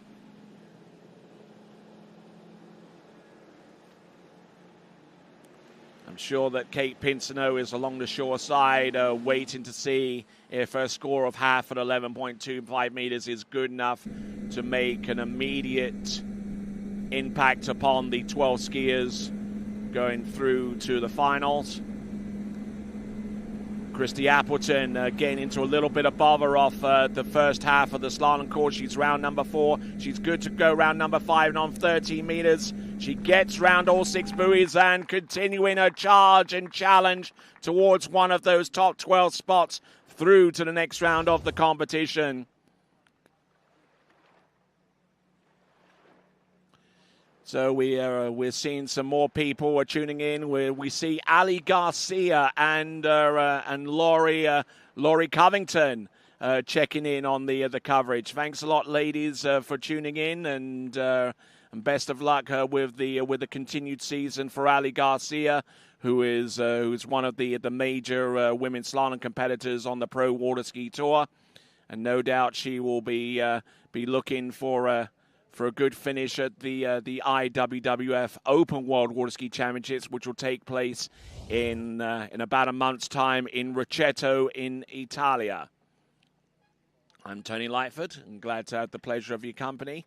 And speaking of some of those championships that will be taking place very soon, next week, the European Championships taking place in Linz, Austria. About a week later, or a little over a week later, the European U21 Championships, the European U21s, and then right after that, the Open World Championships, followed by a professional event to take place in Poti in the Republic of Georgia, and 2 more pro events taking place in the United States to round off the season on TWBC. Here we go. Christy Appleton on 12 meters. Getting a good start on buoy number 1. Nicely done round buoy number 2, and again a little bit down court. Oh my word! What a front flip there. I would say 9 out of 10 for the dismount.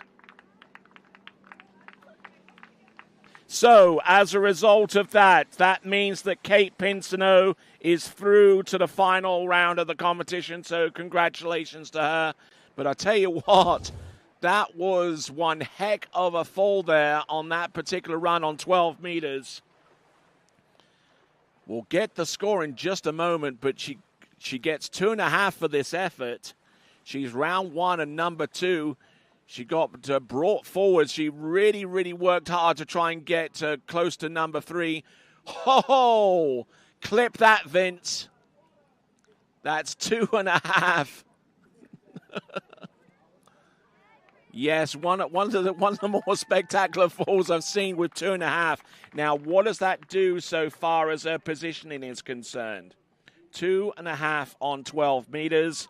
That puts her into a three-way tie with Malia Bennett and Tuvalisa Runner fours. But significantly, that means that the lead score of half a buoy on 11.25 meters is good enough to see Kate Pinso make an appearance in the slalom final.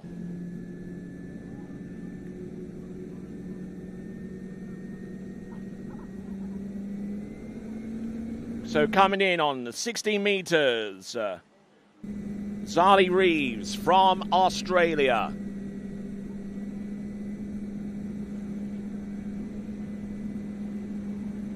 So Zali Reeves, let's have a look at some of the scores that she's put in. And has slalomed as high as 4 buoys on 12 meters as we look and see that 16-meter opener pass. We'll see what she can do on 14.25 meters coming back. A little bit of loose line into the turn, but managing to stay correct on the ski. almost generating too much speed off the first buoy into number 2, and squaring up to make sure that she had enough direction and just enough speed in order to stay on top. Little on the back of the ski off number 5, but she had that pass very much in hand. That was 16 meters. So let's have a quick look at the leaderboard. Kate Pinso already through to the final. Now the cut line has been reduced. That means that we need 2 skiers to ski more than 5 buoys on 12 meters for both of them to make it through to the next round, because there is a 2-way tie for second place right now. For both of those skiers to make it through to the final for absolute certain, there would need to be 2 scores of beyond this point to be less than 5 on 12 meters. So the 2 skiers with 5 on 12 meters, Lisa Guzenau and Zali Stangga, they're watching very, very intently going forwards. 14.25 meters for Zali Reeves. Coming to us from the state of Queensland in Australia, Zali Reeves. So as recently as the Australian National Championships, she scored 4 on the 12 meters, and I'm sure she knows the situation as it's playing out right now, what she needs for absolute certain to make it through to the women's slalom final.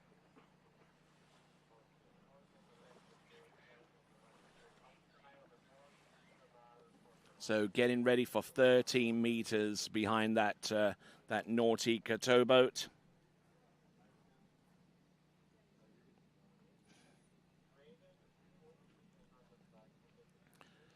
So getting ready to go, and nothing performs like a ski nautique. With a history of world record-setting performances, it's the perfect boat to set your own personal best. Head to nautique.com to design your ski nautique today.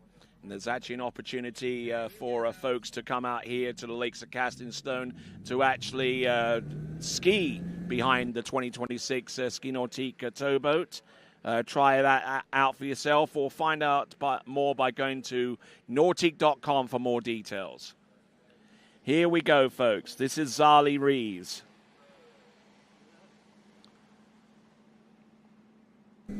Here we go.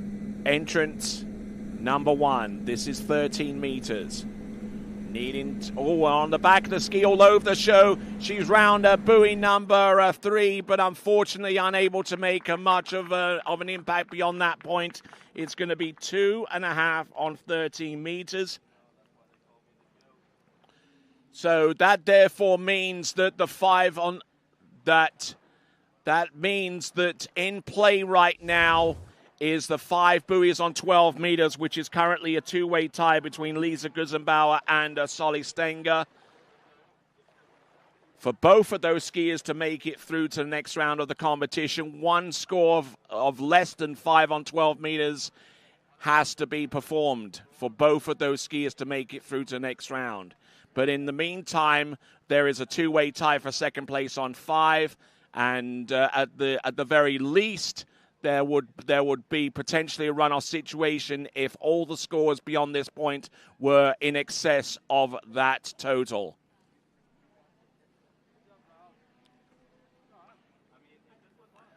So Zali Reeves getting into a bit of bother there, and unfortunately having to make do with 2.5 on 13 meters. All right. Our Aussies there are lending their support. One of those Aussies along the shore side was Christy Appleton with 2.5 on 12 meters. Now she's going to have to wait a little bit herself to find out if it's enough to make it through. There's a beautiful shot there as the 20 revealing the 2026 Nautique towboat. You can tell the drone pilot's been doing way too much of that stuff with those with those drone sport events going in and out of barrels and floors and what have you. But we certainly appreciate the efforts of Connor Pauly to provide us those shots, and indeed our entire crew for doing a fine job with the dockside camera, with the tower cam, and also with the boat cam as well. All right, skier on the water representing the United States of America, it's Emma Davis.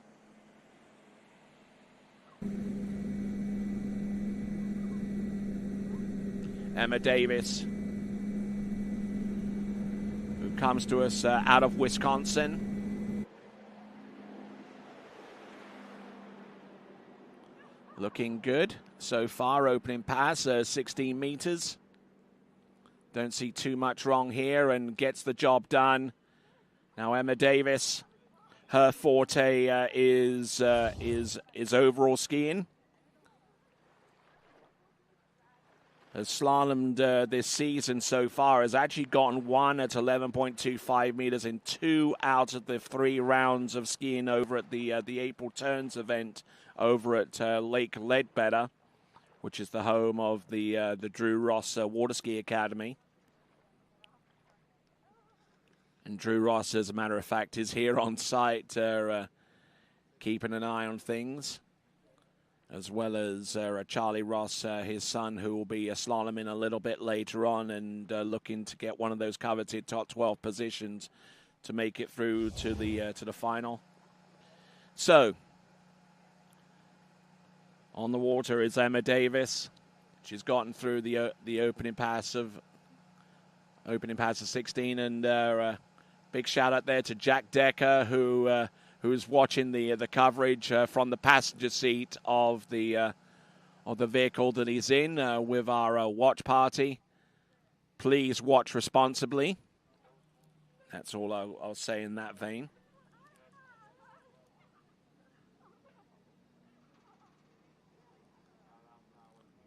All right, here we go, folks. This is Emma Davis.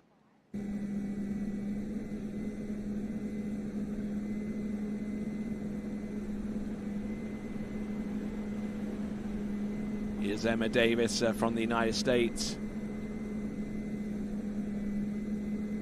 And getting the job done with the opening 2 passes of 16 and 14. So what's the status in regards to the top 12 finalists? Well, I can tell you that making her way through to the finals for absolute certain is going to be Kate Pinso. At the very least, Lisa Guzenau and Solly Stangga have put themselves in a tied runoff situation, and one score that is less than their respective totals will mean that both of them are through to the next round. But we'll see how things pan out with the remaining 10 or so skiers that we have on this list, including Emma Davis.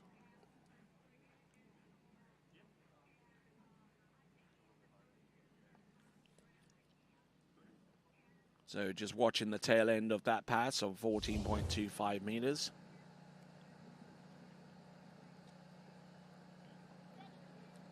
I'm sure that the Davis family, if they have a watch party going on, if you do, take a photo, upload it to waterskibroadcasting.com and let us know that you're getting behind a member of your family here. Emma Davis working her way towards 13 meters. The QR code was right there for you to scan. 13. Looking a little bit nervy out there. Almost taking too much off number 3 into 4, but still managing to keep everything going for 5 in round buoy number 6 on 13 meters. 12 meters coming up fairly soon.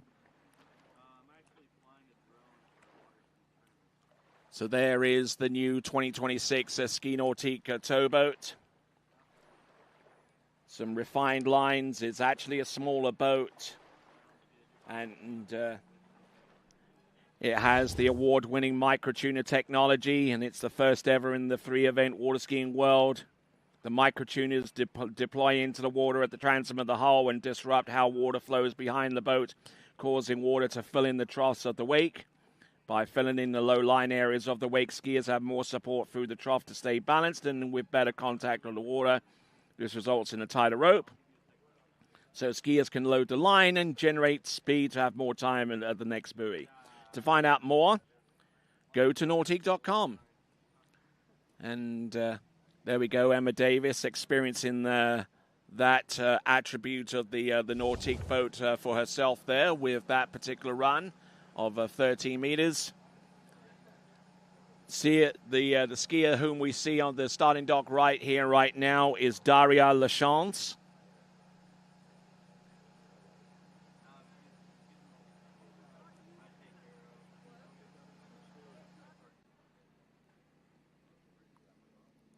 All right, so here we go. This is Emma Davis. There's number 1. This is 12 meters. Oh, taking a hard snap off buoy number 2, but it is early enough for 3. Getting round number... Oh, and gets round number 4. And that means that the 2 5-buoy scores that belong to Lisa Guzenau and Solly Stangga, both of those are through to the next round of the competition. Emma Davis, for her part, is able to get round 3.5 and could be one of the next scores that could potentially make it through to the women's slalom final. She looked pretty good on the first third of the course, and then into the second third of the course, but she got round number 4, and she was just itching to get hold of that handle on the backside of number 4 and go straight across the course in preparation for number 5.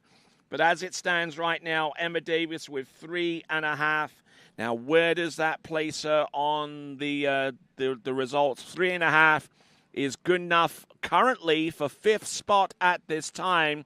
Now, the next bubble score is 4 buoys on 12 meters, courtesy of Olivia Shute.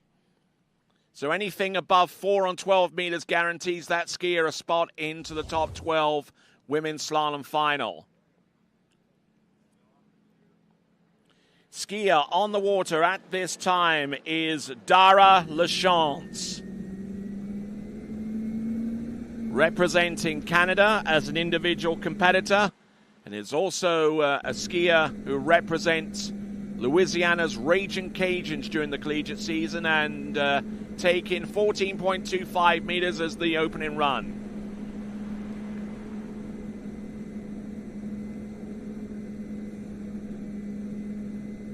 So Daria Lashants,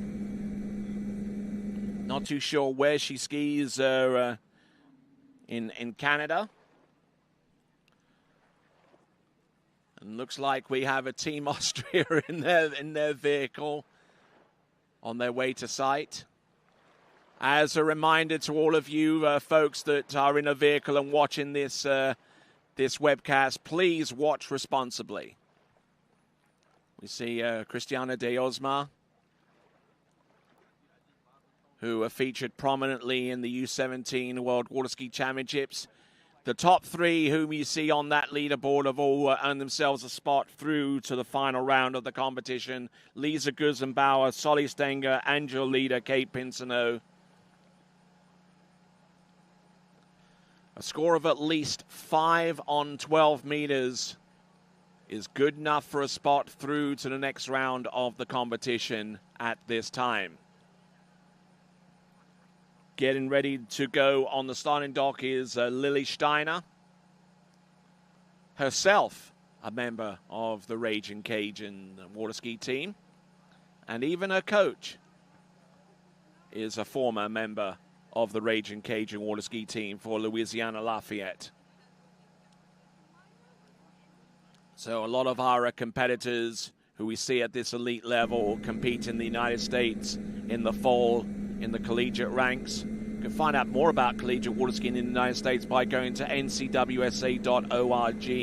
as we see Daria Lashants work her way around 13 meters. Playing that pass rather dangerously for my estimation there, but managing to get round all 6 buoys on 13 and setting herself up for 12.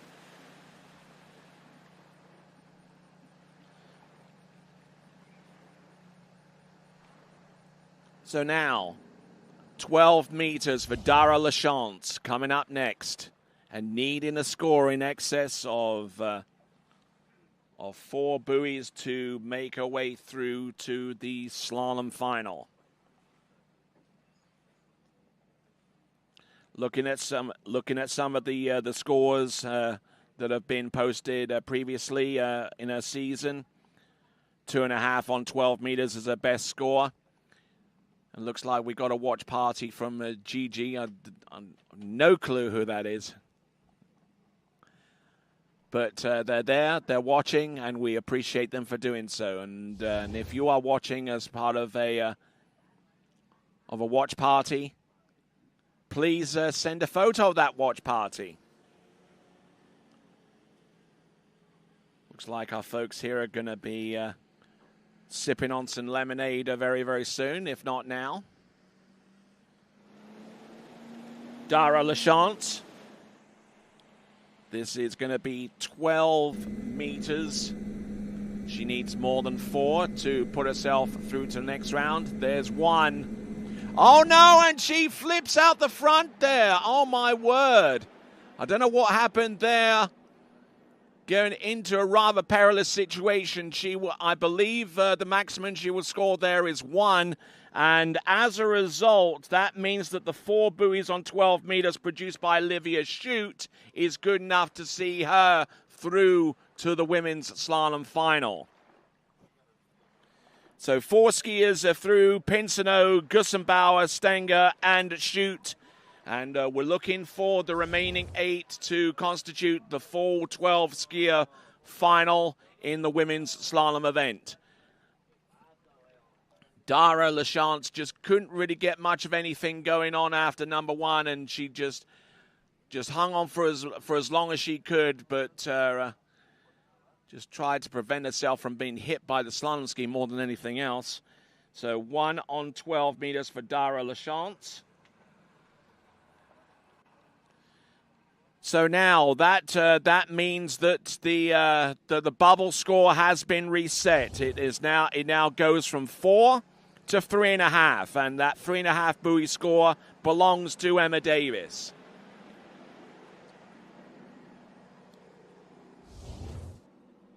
So let's have a look at Daria Lashants one more time with this instant replay.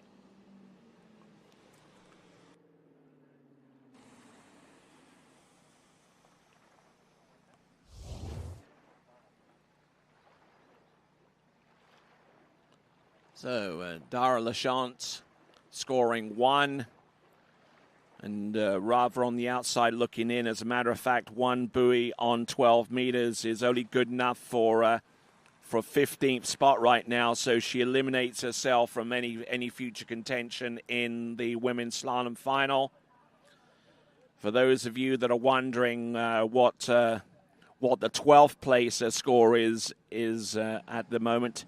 Actually, there is a multiple way tie with 2 on 12 meters for 11th spot between Claudia Kmentto, Molly Lee, and Megan Pelkey, all of them with 2 on 12 meters, so occupying 11th, 12th, and 13th spot.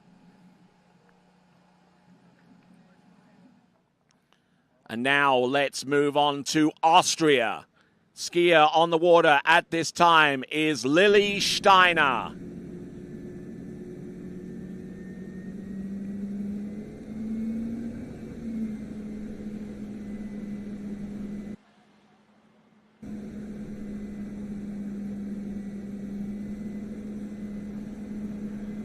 So Lily Steiner working away on 14.25 meters, setting the 0 off for Alpha 2.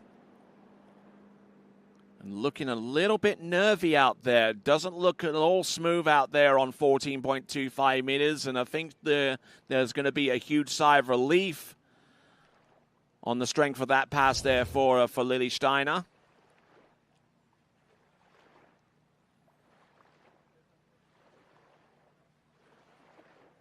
Good hard tug there off number one, and just trying not to overski this pass, but can't afford to be too complacent either.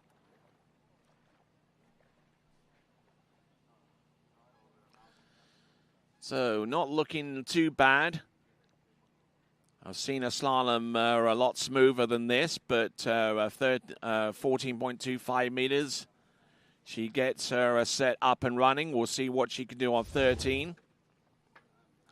I'm Tony Lightfoot. Glad to have the pleasure of your company once again here at the U21 World Waterski Championships. Coming to you live from the Lakes of Castingstone, the home of the Predator Bay Waterski Club. We see Leo Cederquist. He'll be getting ready very, very soon for his set. We have a Series 2 and Series 1 slaloming coming up right after the conclusion of this series in Series 1 women's slalom. Let's have a look and see what Lily Steiner can do. Lily Steiner, I think she has a pretty good idea of what's going to be expected of her in order to make it through to the last 12 in the women's slalom final. Anything more than 3.5 will do the trick there. Nice and early there for number 4, and nicely done for 5 and number 6. Well under control. That is Austria's Lily Steiner.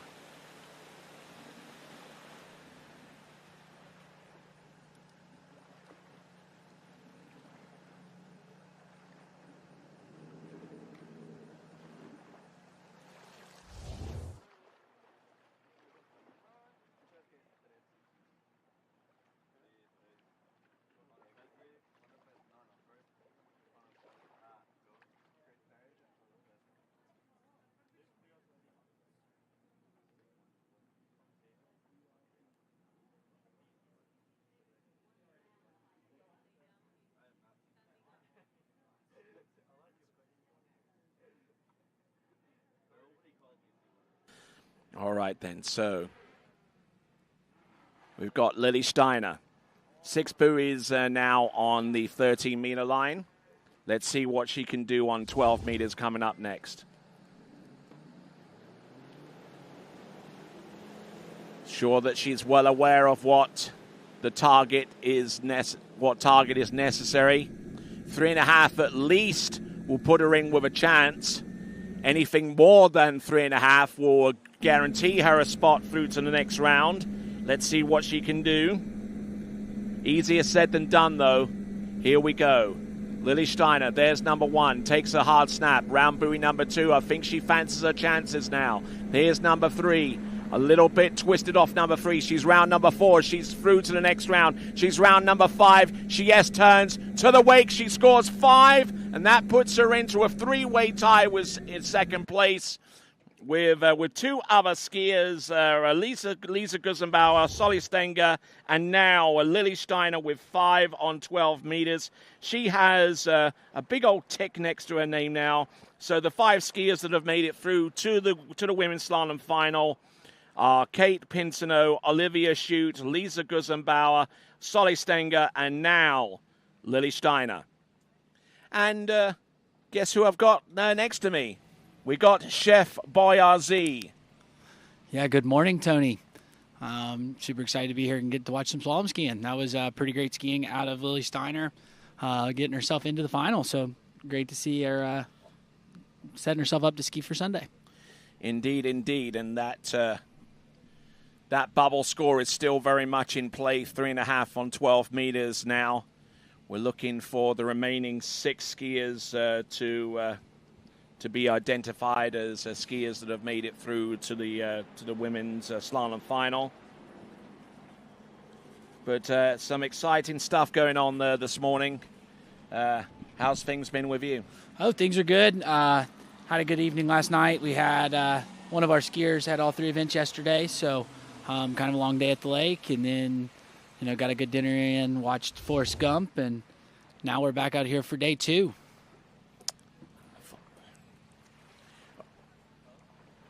Okay, so we've got our watch parties going on across the world, and our global watch party has Filippo Buzzotta, who's sending his best wishes to all from Italia, and a big shout out to Kiko Buzzotta as well, and Ilaria as well.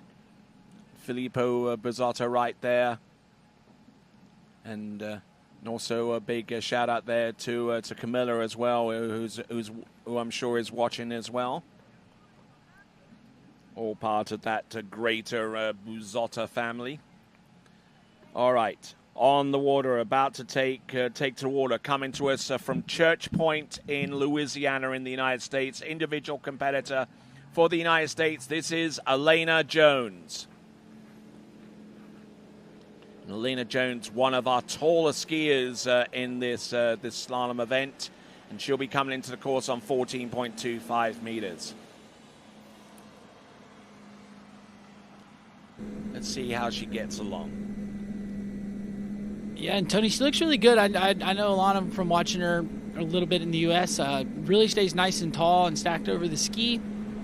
And you can see it. She uses that leverage to help get the ski go across course. Not really doing too much at the turn, but allowing the ski to finish and then using her height and stack to get the ski to move across course. All right, well confidently run there, 14.25 meters, and I don't know how tall she stands, but I think it's taller than me, I know that, so she probably stands very, very close to 6 feet high, and uncharacteristically tall compared to a lot of our other female slalomers.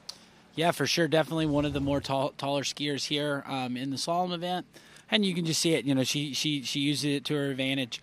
A shorter skier kind of has to be a little more compact and squat a little bit more. She's actually extending her legs and using that to get the ski to move. So you will see that come into play as we shorten the rope up here, but that was a nice, strong opening pass there for Elena Jones. All right, so Elena Jones coming to us from Church Point in Acadia Parish in the great state of Louisiana, which is where I'm from.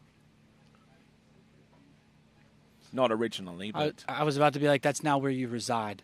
But we are super excited to have you as an American, Tony. Big congratulations for that to you. Why, thank you very much there. And the thing that Chef Boyardee there was referring to was the fact that I managed to get my U.S. citizenship towards the end of January. So I'm a dual citizen of both the United Kingdom and the United States. Hi, thank you. All right, Elena Jones coming in a little bit late at the gate. You kind of saw her on the close to the wrong gate buoy, but still kind of warming up here, managing her way through it. Now she looks like she's settled in and looking good as she makes her way over to 6 there. All right, then. So looking good out there with the opening 2 passes of 14 and 13, and Valle Gonzalez, who's rehabbing from an injury that she sustained in the early part of the season. We certainly wish her luck with her recuperation going forward. And I'm sure that she'll be looking out to see if her brother Matias Gonzalez can produce the goods in the men's tricks event. Yeah, and I also believe she's probably checking in here on Dominga Gonzalez, our next skier from Chile. So, right, you are. We hope Valle gets a speedy recovery, and we look forward to seeing her at the lake again soon. And actually, we have within about the last 5 or 6 competitors on this on this list, 4 of them are Chilean. Yeah, well, they've got quite a good women's slalom team there from Chile, and I was really excited to see these last few skiers ski. Yes, indeed. And if you're watching us from Chile right now, the time. All right, and also shout out to Ty Meeker watching, I know from Farmers City, Illinois. So, shout out to Ty Meeker watching from the pro shop there. But all right, let's have a look. We're back to 12 meters, Tony. Elena Jones coming in, 12 meters, needing more than 3.5 to advance. There's 1. There's number 2, trying to play this cautiously. Round number 3. Gets outside buoy number 4. She can get to the wake. She qualifies. She's round number 5, and she will be the second competitor to run 12 meters and to put a score up onto 11.25 meters. Elena Jones. Yeah, and great skiing there. You kind of saw her take it a little bit cautious there off a 2-ball just to make sure she was going to get over to 3, get the turn. But making her way through it and looking good. You see here, Tony, she goes just a little bit, lets off the handle to make sure she stays over the ski, goes a little bit long there into 2, but now gets over to 3, makes sure she gets the ski turn to get the play on 4, and then she's going to attack from here because she's kind of set herself up for the final. So then going to run that pass and try to stretch this lead out and maybe be the top seed going into Sunday. All right, then. So she's booked herself a spot through to the next round. Absolutely certain there. We're joining 5 other skiers. Lily Steiner, Solly Stangga, Lisa Guzenau, Olivia Shute, and Kate Pinso. And, looks like we got Tom Nathan watching in as well on his watch party. And just as Tom Nathan puts the photo there, we just saw Kendra Nathan walk past. Yeah, well, I was just like, just her mind was tingling and knew to come walk by the announcer's booth. But shout out to Tom. Thanks for watching. All right, we see on the starting dock Amelia Mendez out of Chile. She's eagerly awaiting her turn. And let's have a look and see. This is Elena Jones. More than half is needed for the lead, which she gets. She gets round number 2. S turns for the wake, and she has the lead and a guaranteed spot through to the next round of the competition. Coming to us from the great state of Louisiana, this is Elena Jones. Yeah, Tony, she used every bit of her height there to get outside a 2-ball. Didn't get the best one there, but still managed to stretch those legs and get around 2 and get the full 2. So that'll be a big score there from Elena Jones. And setting herself up, in the lead right now. So we take a look here at the replay. You just got to see, Tony, she gets off the handle a little bit early here, a little quick, so she doesn't keep the ski going out, so it kind of runs with the boat and then kind of breaks over at the waist, but still stretching that ski out. Being very tall does benefit the skier there, so gets outside of 2 and full 2 there at 11 meters. And a former winner of the San Gervasio Pro-Am Junior Challenge from at least a couple of seasons ago. And she also won the Junior Canadian Open over in Shalom Park last weekend. So congratulations to her on that. And also congratulations on the fact that, 1, she's taken the lead, and 2, she's made certain of her spot through to the women's slalom final. So good on her. That's Elena Jones. Now we move on from the U.S. to Chile. Amelia Mendez. And also, Tony, shout out to Lorenzo Nelson watching from the plane. I know his brother's going to be up here skiing a little bit later today in the men's slalom event. But right now we move back to the water from the Chilean skier. This should be 14 meters. Amelia Mendez coming in. Nice start there off of 1, Tony. All right, and she's well aware of the bubble score. Anything more than 3.5 on 12 meters is needed in order to make it through to the women's slalom final. And looking strong and looking very, very composed there. Yeah, no, nice, confident opening pass there for Amelia. Really getting her legs up under her. I really liked how she attacked the gate here on the start, just setting herself up, got good timing, and then you kind of see it, carry on through 1 and 2 here. Nice, confident skiing here at the start of this opening pass. All right, looking in good shape there. Amelia Mendez on pass number 1 on 14.25 meters. And one would expect her to run through that pass, so she gets the job done. So you were watching what was it yesterday? What movie were you watching yesterday? Forrest Gump? We watched Forrest Gump last night. Yes. I was watching Happy Gilmore last night. And then there's the new one that come out. Did you watch the new one? And I watched that one too. Give us a guess of how many cameos were actually in that sequel. I have no idea. I can't pull myself to watch it, Tony, because I loved Happy Gilmore so much. 74 cameos. Okay. So no, ranging from Eminem to basically every major golfer on the PGA Tour. Yeah, well, Forrest Gump taught Elvis how to dance. That was something that I had forgotten from the movie, but Elvis got his moves from Forrest Gump. But you're kidding, right? No, he definitely did back when he had the braces. But we'll go back to the water here with Amelia Mendez. This is 13 meters. This is the second pass for the Chilean skier. All right, then. All of these passes are critical to her future success here. Amelia Mendez on 13 meters. Nicely done. Round number 2 and round number 3. Just trying to stay on track here. Round 4, 5, and number 6 there. So 12 meters is coming up next for her. Yeah, and, looking nice and confident here. That's what we were going to expect out of these last several seeds. They know what they need to go run. I think Olivia Shute is our skier on the bubble with 3.5 at 12, so they know they got to go get around 3, at least get a piece of 4. A lot of these skiers are definitely going to be making sure they get the full 4, and then might move their mind on to attacking it and trying to get a look at 11, because I would say we're going to need to score into 11 if we're going to try to win this thing on Sunday. Well, Emily Shute is already through to the next round of the competition, and she scored 4. Emma Davis has 3.5. Okay. So she has that bubble score at this time. So let's have a look and see what Amelia Mendez has got in store for us with 12 meters coming up. There's a 50-second drop time at each end for those of you wondering how long the skiers are set down for on each end. That was agreed upon between the officials and the team captains in their meeting a couple of days ago. I checked the river out right outside of the lake here, Tony. Looks like they might be going whitewater rafting later today. I doubt whether that boat's been produced by Nautique, though. Yeah, I'm not so sure, but nice-looking style boat. But right now we've got this Ski Nautique coming back into the course, 12 meters for Amelia Mendez. Needs to get a 3.5, a full 4 puts her into the final.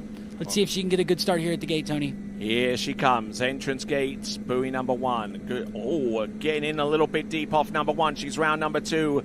Almost stood up a little bit too much, and she collapses into buoy number 3, which means that Emma Davis has made her way through to the next round of the competition.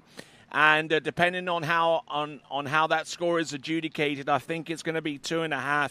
2.5 puts her into a multiple weight tie with Christy Appleton, Leona Bennett, and Tuvalisa Runner for 10th spot, putting herself in a rather precarious position.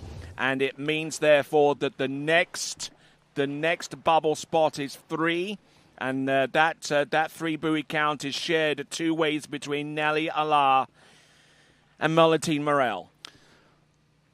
Yeah, so we might get us a runoff here, Tony. We kind of saw the replay there. Just went a little bit hard there at the gate and kind of got the ski to bite on her at 1 and then unable to get the ski to turn out of 2, and it just caused her to kind of crash there at 3. So we'll take one more look at the replay here. See, she's a little bit fast, kind of rolls in with her shoulders and then unloads the ski really fast into 1, so it kind of causes that ski tip to bite on her. Now she's running with the boat here, doesn't quite get the ski to carry all the way out, and then buries the nose there going to 3. So kind of had a lot of speed, was unable to turn it, and not going to be able to get that look and stamp her ticket into the final. Going to have to sit and wait and see.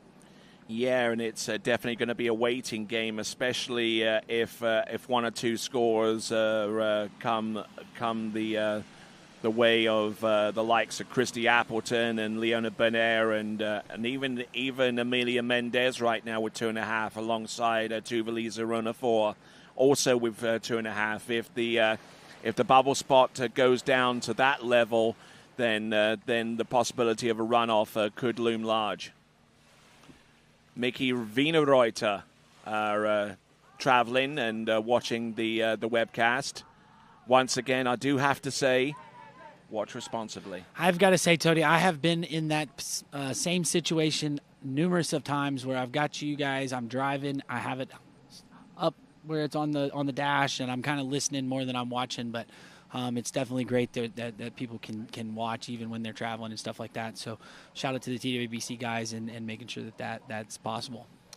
All right there. So next competitor up is going to be Dominga Gonzalez. And this is another Chilean skier, correct, Tony?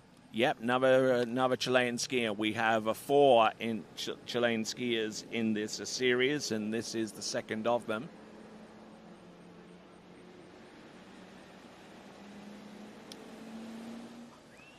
Also looks a bit tall, Tony. Just saw her, ski behind us, and looks like one of a more taller skier here. Let's see. You you kind of see she's got that stack where she stands up and almost extends her legs behind the boat, using her height to her advantage. And you can see how she leverages the boat and leverages the ski and gets it across course. Looks really nice here, Tony. Yeah, and she counter-rotates and very nicely into a 2-4 side, and that is onto a strong foot, which is a right foot forward there for her.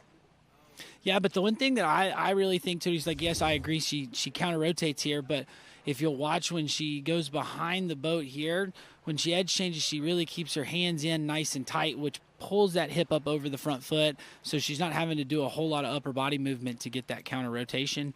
And you know that you see she doesn't move the upper body very much throughout the course, which is really strong. All right, then, excellent skiing there from Dominga Gonzalez. We've only got four more competitors to go after her, and getting quite a few watch parties going on as this thing is going global now. Yeah, and it's finally taken off. We love getting to see some of these watch party people and see how you guys are watching. So we appreciate everybody who is posted into the watch party, and we look forward to seeing more throughout the weekend. All right, then, and joining us here briefly in the announcer spot is Elena Jones.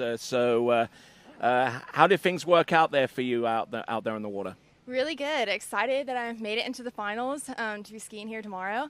The first passes all felt really great, and kind of need to adjust a little bit on my 38 pass, but super excited about it overall. It feels nice. All right, then, stick around for a little bit because we're going to re-rack your effort out there on both the 12 and 11.25 meter run, possibly. But here we go. Dominga Gonzalez on 13 meters, looking pretty strong off number one, looking good off number two, and a critical pass for our skiers now if they harbor any ambitions as to being on the into the final. But there you go, that is 6 buoys on 13 meters as she pulls out to the right hand side of that world record setting Nautica towboat as she sets into the water. And Elena, let's have a look at 12 meters. Take us through this pass. All right, so on my gate I felt like really strong. Wanted to make sure the water feels a little bit movie. It's fast, it feels fast, but it's actually kind of slow almost. You have to keep your momentum moving out, and the ski will sometimes feel like it's out of the water, so just really making sure you're skiing strong and moving through. There I got a little bit late, but just kept with it, and then I knew from there that you got it. You got it.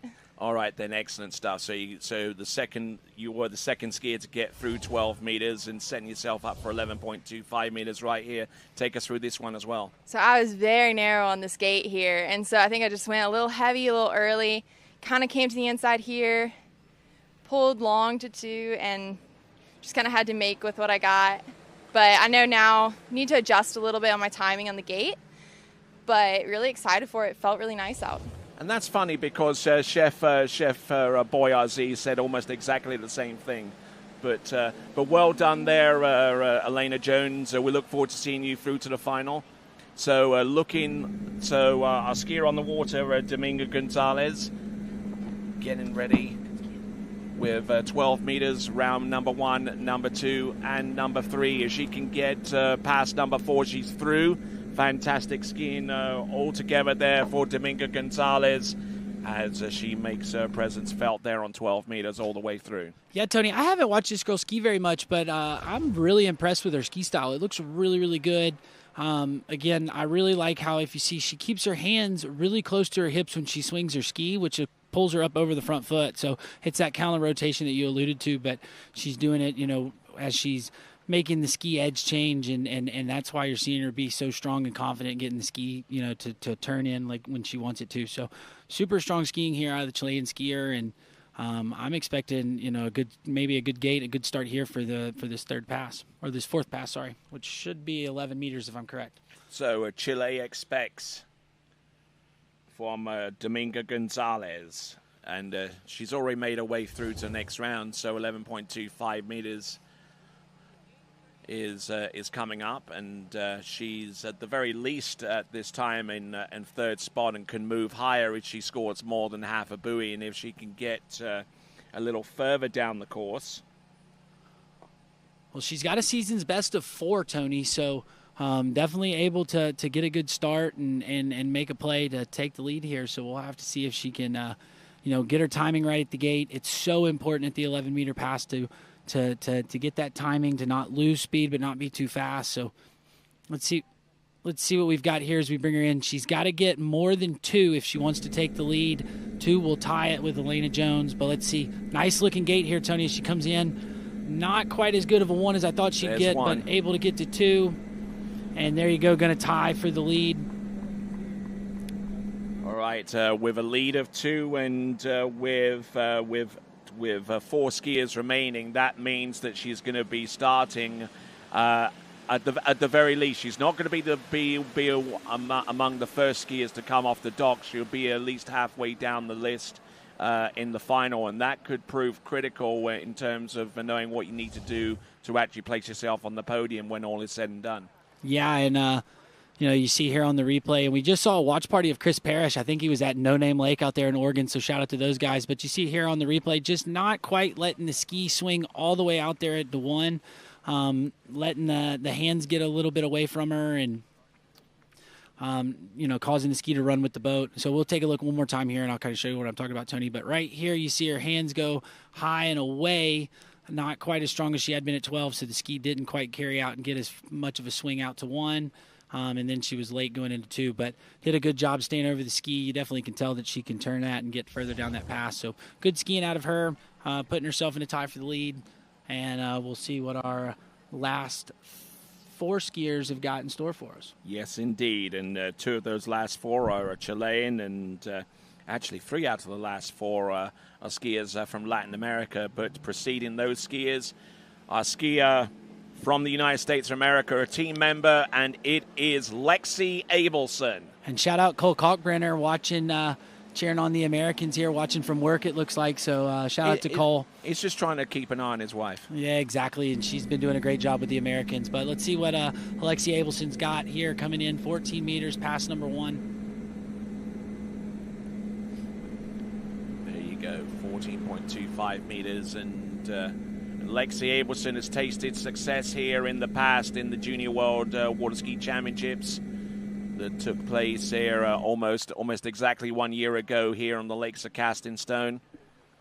And she's also tasted a bit of success in regards to making it through to the women's slalom final herself in the last iteration of the U21 World Waterski Championships. Lexi Abelson was actually in 11th spot after the final round, and actually scored 5 on 12 meters 2 seasons ago in the same championship. So she knows what it takes to make an impact here. Yeah, and she's been having a pretty great season so far this year. I've been seeing a lot of strong skiing out of her, so showing it here today, looking good on that opening pass, and definitely one of these skiers that can come and take out the lead right here. So we'll see what she's got here if we bring her in for 13 meters here in a minute. But right now, shout out to the Austrian, that's Sophie Bayer, watching from the car. Hope she's watching responsibly. I bet they are. But shout out to them from watching from Austria. All right, so Lexi Abelson, originally out of New Hampshire.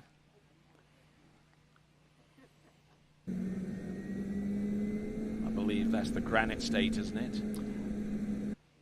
Tony, you probably would know that fact better than I would, if I'm going to be honest. You are the man at walking encyclopedia. But right here, we've got 13 meters. Alexa Abelson, a little bit slow off of 1 there, Tony. Going to see if she can get a better 2 there. We go. We're back into it. Better turn off at 3. So now we've got our rhythm rolling through this 4 ball over to 5. And the back half of that pass looked really strong there, Tony. All right, excellent. And so far this season, looking at some of the results, this may be a little bit incomplete, but she's gone as high as 3 at 11.25 meters, and has backed it up with scores of 1 and 2.5 and what have you. So she's definitely got the minerals out there in order to make an impact upon 12 meters at the very least, and then extending all the way into 11.25 meters the next pass down the line. All right, and also shout out to Jackson Driggs watching from work. We love seeing you guys at the office procrastinating and watching the water skiing out here. So shout out Jackson working in Texas. As he sit here and we see the replay here of Lexi Abelson, and looking really strong, like you said, through the back half of this pass. Didn't quite get the one ball that she wanted, but then settled down, got a rhythm, and finished this pass off really nice.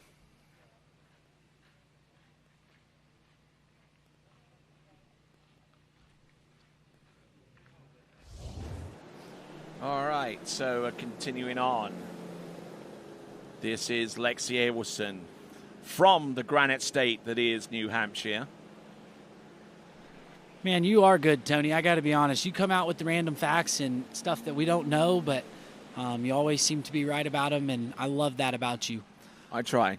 All right, right now, 12 meters. A little bit slow at the gate there, Tony, so let's see what she does here off of 1, see how the ski bites a little bit on her, but still running with the boat out of 2. That's kind of a product of the gate. There's the ski bites on her at 3. Needs to get this 4. But she's still there, though. Yeah, now she's punched her ticket into the final. Now she's going to try to get through this pass and see if she can challenge the lead.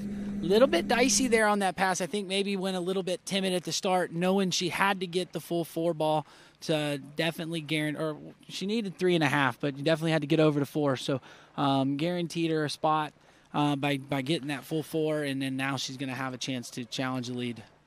Brett Ellis there watching as well, and I mean, I don't really want to ask you a question. I mean, experience is definitely one of the most important elements here, because I mean, you ski enough tournaments, you ski enough in practice, you train and what have you, but just to actually kind of convince yourself that even if you get a turn like that off buoy number 1 and be loose into number 2, that you still have a halfway decent chance of running the pass. Yeah, I mean, and you see her ski did it again at 1 and 3. It kind of bites on her and almost wants to blow out of the water. Alana, when she was over here, was kind of talking about how it skis fast, but you got to carry your speed.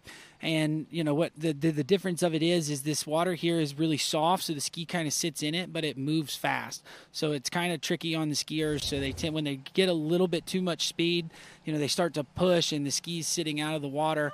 But she manages it well, got through that pass. And then shout out to Ridge Kruger watching at home. He is quite the stud on the jump skis. I'm looking forward to seeing him at one of these events here soon. Yeah, he might even be in the next cycle for the World U21 World Waterski Championships. The next event in 2 years' time is actually going to be in Lima in Peru. Getting round buoy number 1 on 11.2. Oh, she takes the lead. No, actually, she ties the lead with 2 at 11.25 meters. Yeah, so there's a bit of a log jam there with that 2 at 11. That's a pretty big score.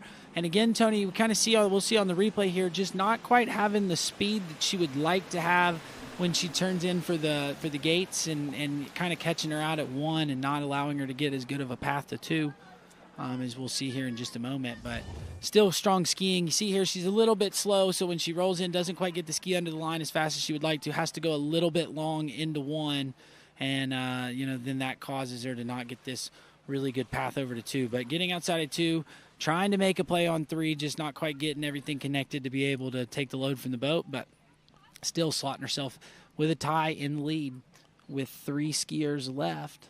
Okay, so let's have a look at the bottom end of our leaderboard right now. I mean, we know that Emma Davis is through, and anything above her, Olivia Schutz, Solly Stangga, Lily Steiner, Lisa Guzenau, Kate Pinso, who had the lead for a while, but it's been since been superseded by the freeway tie for the lead between Elena Jones, Dominga Gonzalez, and Lexi Abelson. Now, let's have a look towards the end. We've got Nelly Allah on 3. She's on the outside looking in, and so too is Melatine Moral. So anything above 3 guarantees, anything below, and it could get a little bit dicey. Here we go. Daniela Kretschmer, former U17 World Waterski champion from a few seasons back, won that title in Santiago de Chile. Looking to try and come away with similar success right here at the Lakes of Casting Stone. Opening pass, 14.25 meters, not a problem. Yeah, Tony, and strong skiing out of Daniela. a little bit fast at her gait, so it kind of had her timing a little off, but you didn't see it really catch her or anything here. You kind of see she's got a little bit of loose line when she rolls in, but she rolled the ski up under her really well, got it under the rope, so that's why you didn't really see it catch her out. But really strong skiing here out of Daniela, and I'm definitely expecting a huge score out of her here in a few passes. All right, so looking down at the tail end of this of our results right now, let's have a look at 10th spot because anything above a 10th spot right now, starting with 9 all the way through to number 1, are guaranteed a spot through to the next round with 3 skiers remaining. Nelly Allah and Melatine Moral are currently in a two-way tie for 10th with 3 at 12 meters. And significantly there, Nelly Allah was actually a participant in the women's slalom final 2 seasons ago at these same championships in Chapala in Mexico. So just crossing her fingers and everything else to see if she can make a repeat appearance in the very same final. And then you look at 12th spot right now, 2.5 at 12 meters, shared 4 ways between Christy Appleton, Elena Jones, Amelia Mendez, and Tuvalisa Runner 4. All right, we got Daniela Kretschmer coming in. This is 13 meters. Nice, strong skiing here in attack mode. Tony, she looks dialed today as she makes her way through the second pass. Looking good, looking strong out there. Just very, very composed and getting through 14 and 13. And we've got the men's slalom series 2 coming up in about a little under 25 minutes. So just to give you good folks out there an idea as to where we are schedule-wise at this time. We thank every single one of you out there for interacting with us with the watch parties, the global watch party that is out there watching the women's slalom in this World Championship in the women's Series 2 slalom elimination round.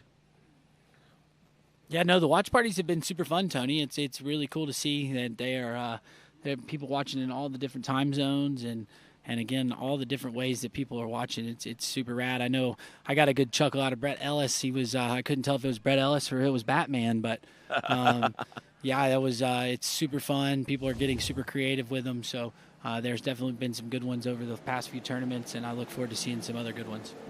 I'm Batman.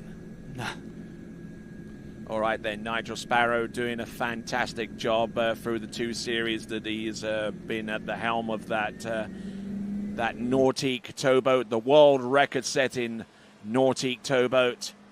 Let's have a look and see what Daniela Kretschmer can do. This is 12 meters.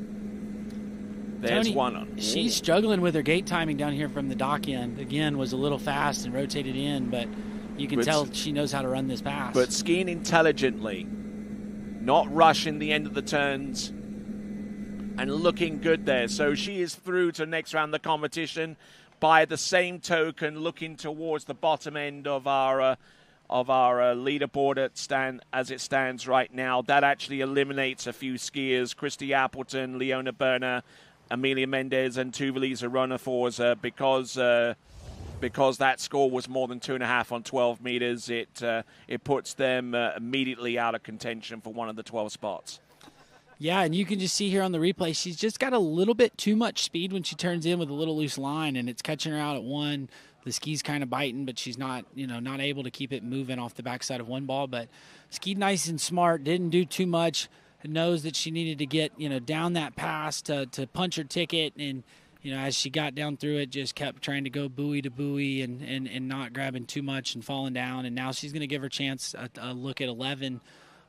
So that hopefully we can get, I think her timing was much better on the gate coming from the far end. So if maybe we can get that timing a little better down here and get a good start, get a good play, maybe we get our first skier to get past 2 ball here at the 11-meter pass. And looking at the results so far this season, oh my word, she has skied enough tournaments after it goes into 2 pages.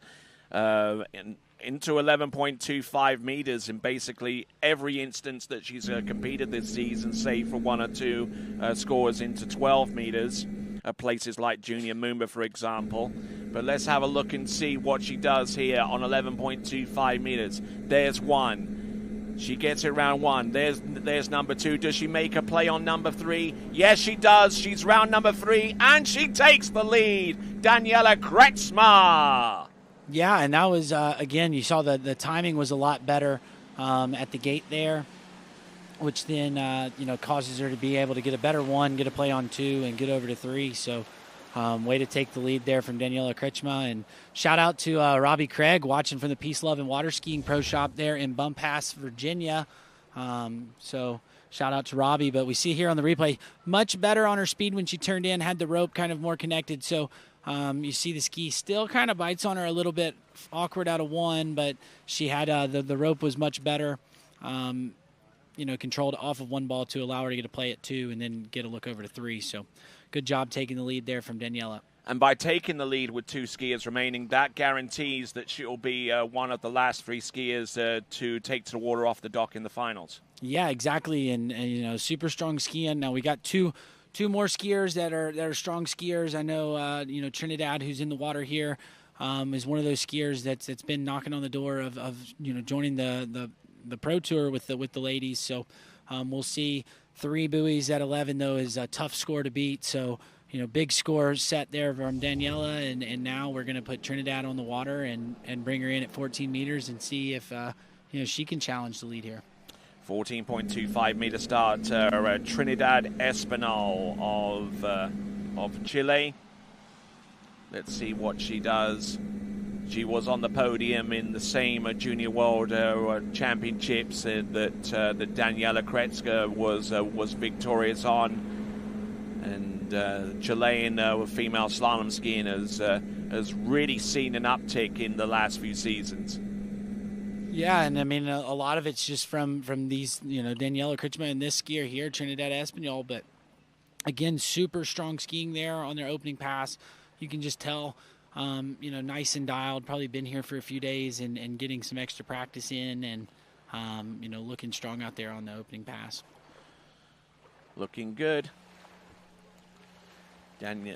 We just saw Daniela Kretzma a few minutes ago. Now we're looking at Trinidad Espinal, and I tell you what, the skiers here in the Pan American region have definitely got a lot of tournaments to ski.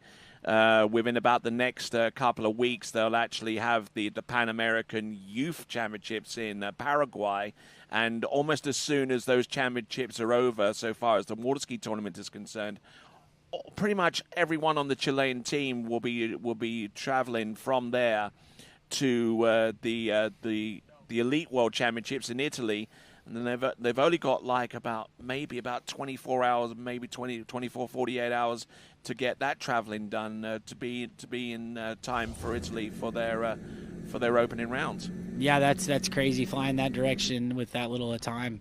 I bet you they're going to have a little bit of jet lag, but yeah, we'll be there too doing the same thing, but we'll have everything ready so people can watch. But right now you can watch on your screen. You got Trinidad Espinal. This is 13 meters. Nice, good looking start here off of one, backside and two ball. Looking really good. This one is just basically an identical pass over 14 meters that she ran going the other way, Tony.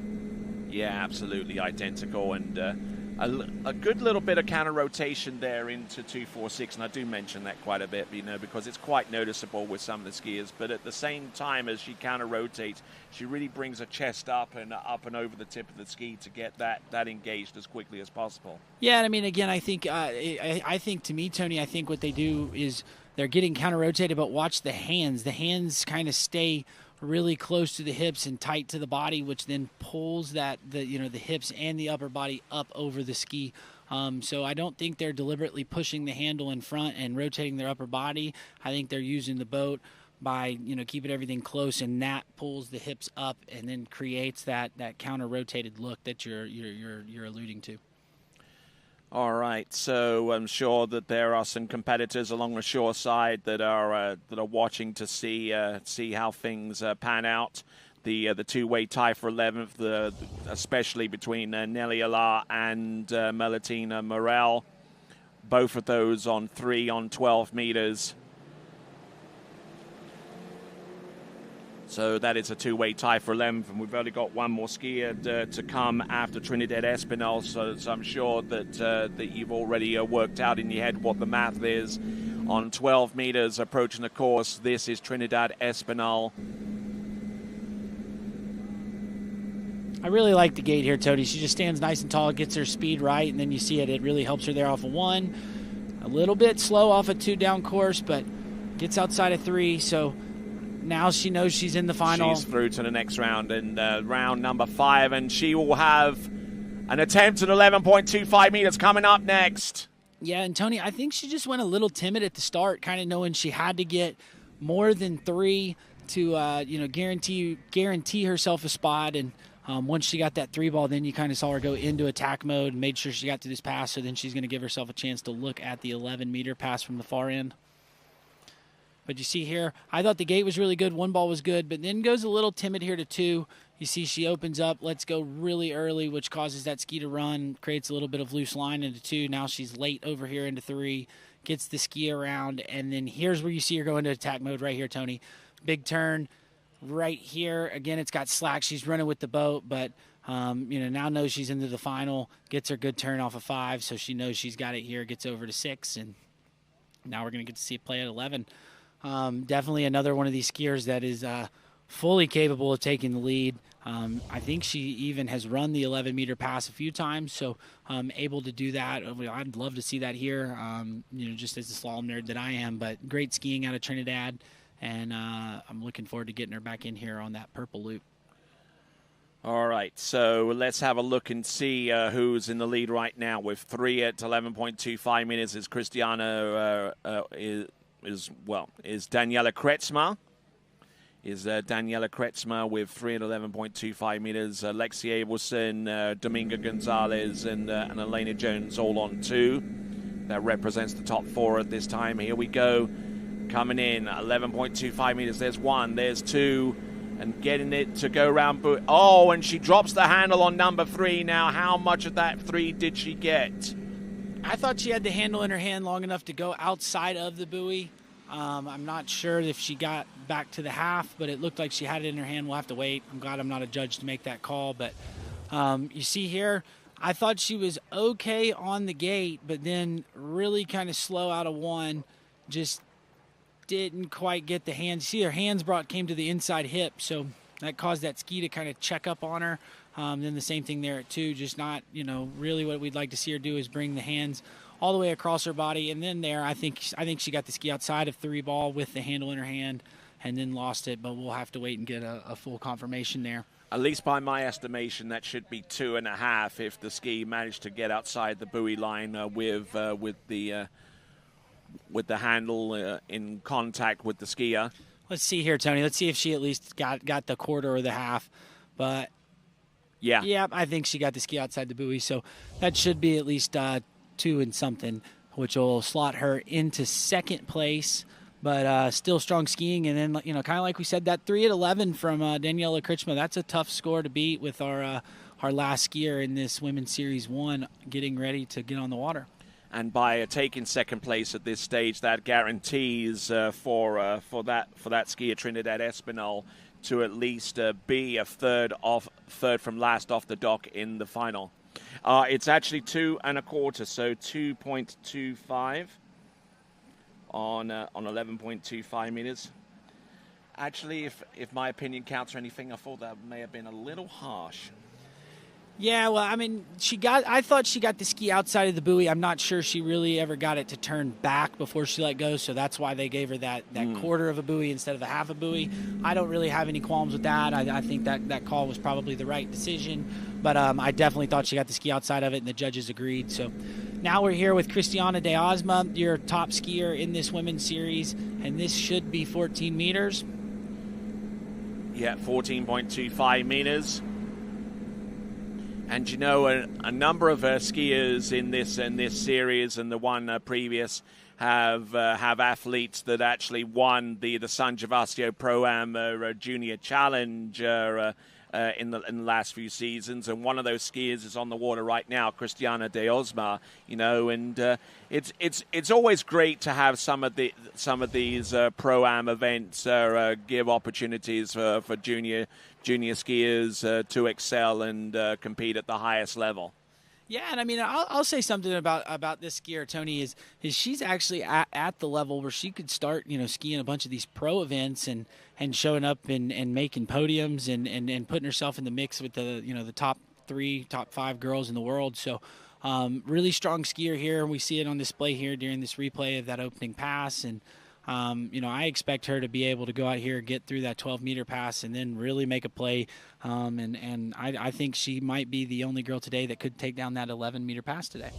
All right, age 17, which means that she has at least one more U21 World Championship event of eligibility.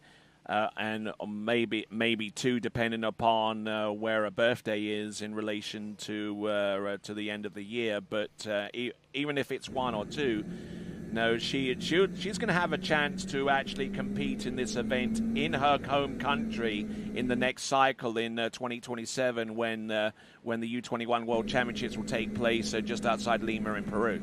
Yeah, that would be pretty exciting to compete in your own country, and get to do it there. But right now we've got our 13 meters looking nice and strong around in 3-ball over to 4. And yeah, this is strong skiing. Oh, a little bit of ski chatter there at a 5-ball. I almost cursed her there, Tony, but got her way through that 13-meter pass, and now knows she's got to get more than 3. And she has definitely punched her ticket into the final. A piece of 4 to take her to the promised land. Yeah, but I bet you she's not even worried about that. I bet you she's thinking about taking the lead here. So I expect her to come out and really attack the start of the pass like she did here on this 13-meter pass and set herself up for a good chance to get through this 12-meter pass with ease. All right, then let's have a look at some of the scores that she's produced so far this season. Gone into 11.25 meters in the junior masters competition, 5 on 11 there. A last chance qualifier, 1 on 10.75 meters, handily qualified via that route. And has gone into 11.25 and 10.75 meters a whole slew of times there. So she knows what she's doing. Yeah, and I mean, and this sight ski's really, really nice. So, I think she's not even really worried about this pass. I'm not going to speak for her, but I bet you she's, this one is just another formality for her. And then we're really working on she's probably got her mind set on running that 11-meter pass. All right. More than 3 will eliminate 2 athletes, Melatine Moral and Nelly Allah. And anything more than 3 for Christiana de Osma means that she will be our 12th and final competitor to make it through to the women's slalom final. She's round number 2. She's round number 3. She gets the piece of 4. She's through, our 12th and final competitor through to the next round of the competition. And she continues to ski with a 6-buoy count on 12.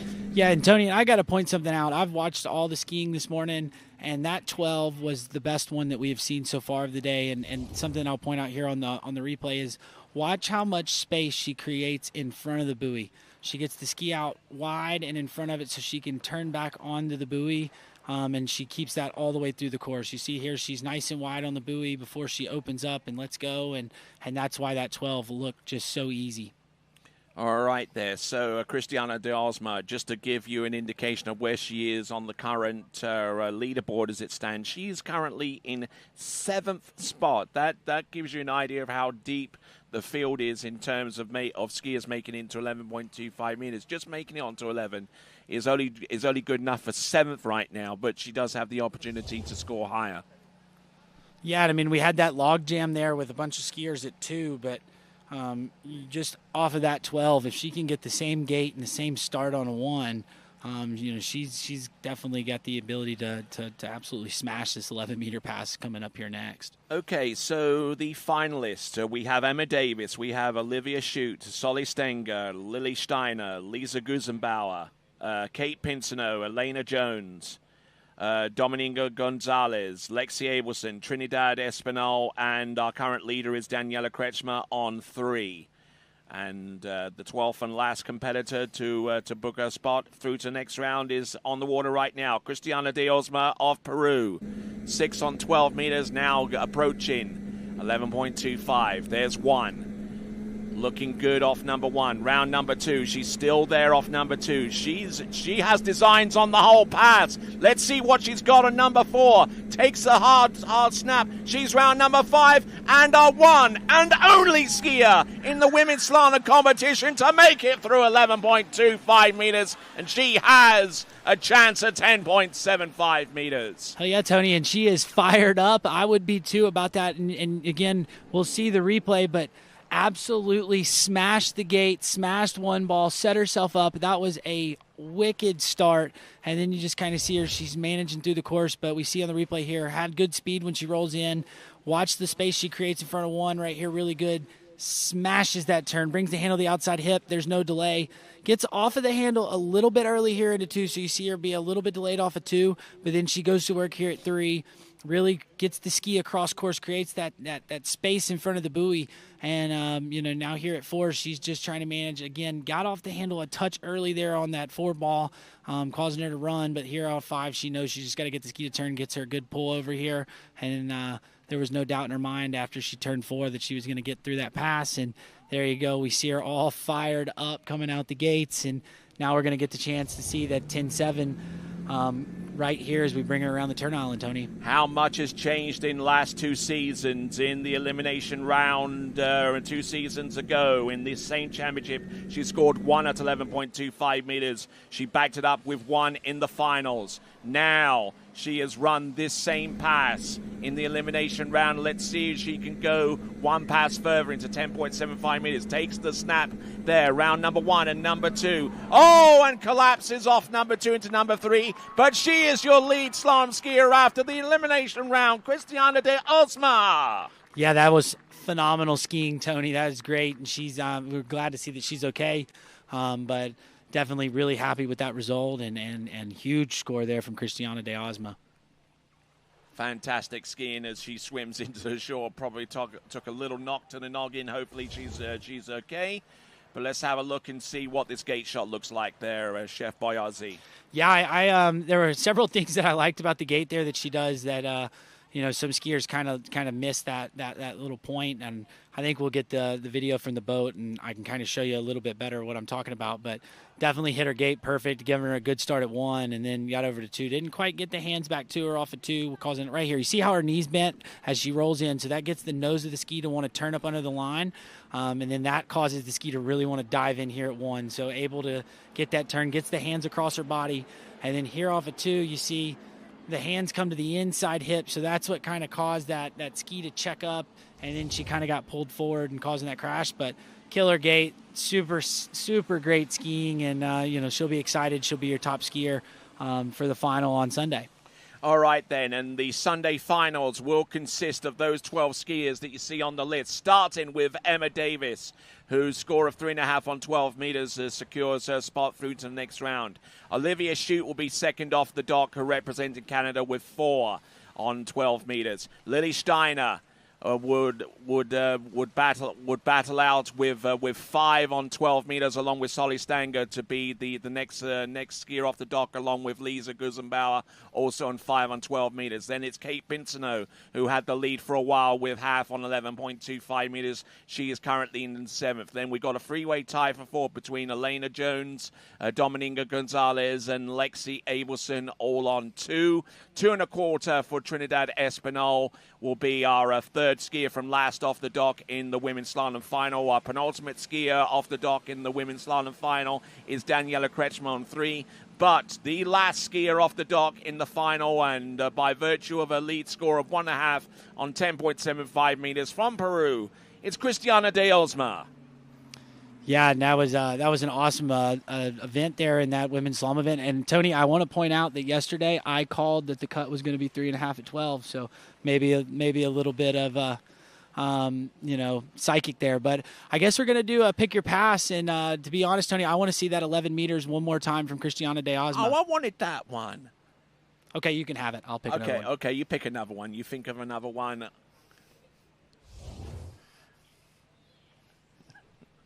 All right, then let's have a look at Christiana de Osma on 11.25 meters. Let's pick this one apart if we can.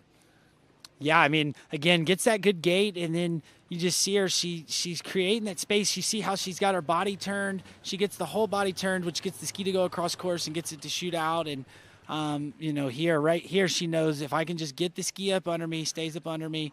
Now she gets over to 5, gets a turn, and knows she's got this one in the bag. And, spectacular skiing there from Christiana de Osma. That was spectacular skiing there on that 11-meter pass. All right. So what pass do you select? Can I get Dominga Gonzalez's 12? Okay, let's have a look. That's a rather deep dive, but we'll check that out. 12 meters for Dominga Gonzalez, one of 4 Chilean skiers in this section of the competition, and they're showing us their best effort here. Let's have a look on 12. Yeah, and I mean, I chose this one because I just really like her style. I like how she keeps the hands in, really gets those hips up over the front foot, using that boat, not doing a lot of upper body movement. You see that ski dive. I thought this was a really, nice textbook pass here from Dominga. All right, then, looking good, looking strong there on the 12 meters, and right to point out those technical elements. Dominga Gonzalez, who herself has made her way through to the slalom final in the women's competition. So there is your schedule. Men's slalom series 2 and 1 back to back there, and then we'll have women's series 2 tricks and men's series tricks to come afterwards, both 2 and 1. So as we get ready for those events, a reminder that this is continuing coverage of the 2025 U21 World Waterski Championship, coming to you from the lakes of Cast in Stone and pulled by the world record setting Nautique towboat. When we come back, we will have some more slalom with a Series 2 and Series 1 men's slalom back-to-back. And all that to come right after this. My name is Thibaut Dalen, and I'm the broker of Dalen Real Estate. And today, I want to show you some of our special listings located in Florida's world-famous waterski hotspots.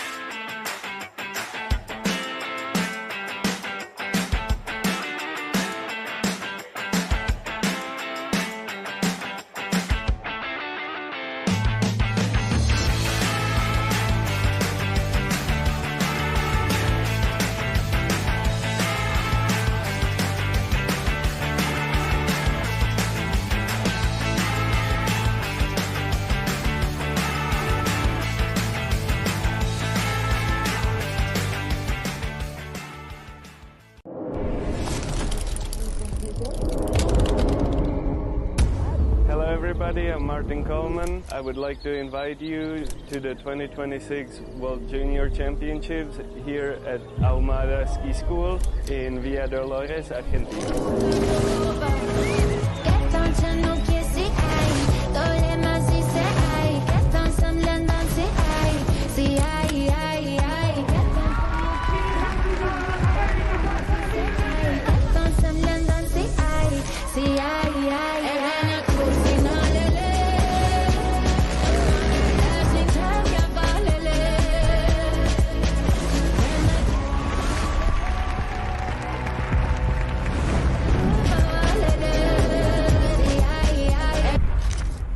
Sí, llevo 15 días acá y 16 asados.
when I left the dock, there was no doubt in my mind I was going to win.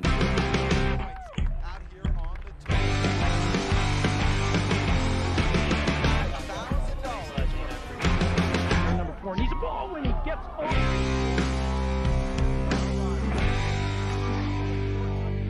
Inside and flips around 2. Wade moves into the lead, and Wade Cobb gets a monstrous turn, and 4, and hangs on around 6. First time today. Wade, you made it exciting once again. Slingshotting himself around 1, and that's large. He's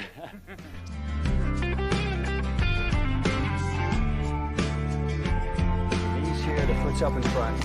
Wow, this is like my dream come true. Which one of the men is going to end up in this exact spot?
All right then, folks, as we get ready for this Series 2, a slalom event for the men's competition, let me remind you of what the leaderboard looks like so far as the women's are concerned.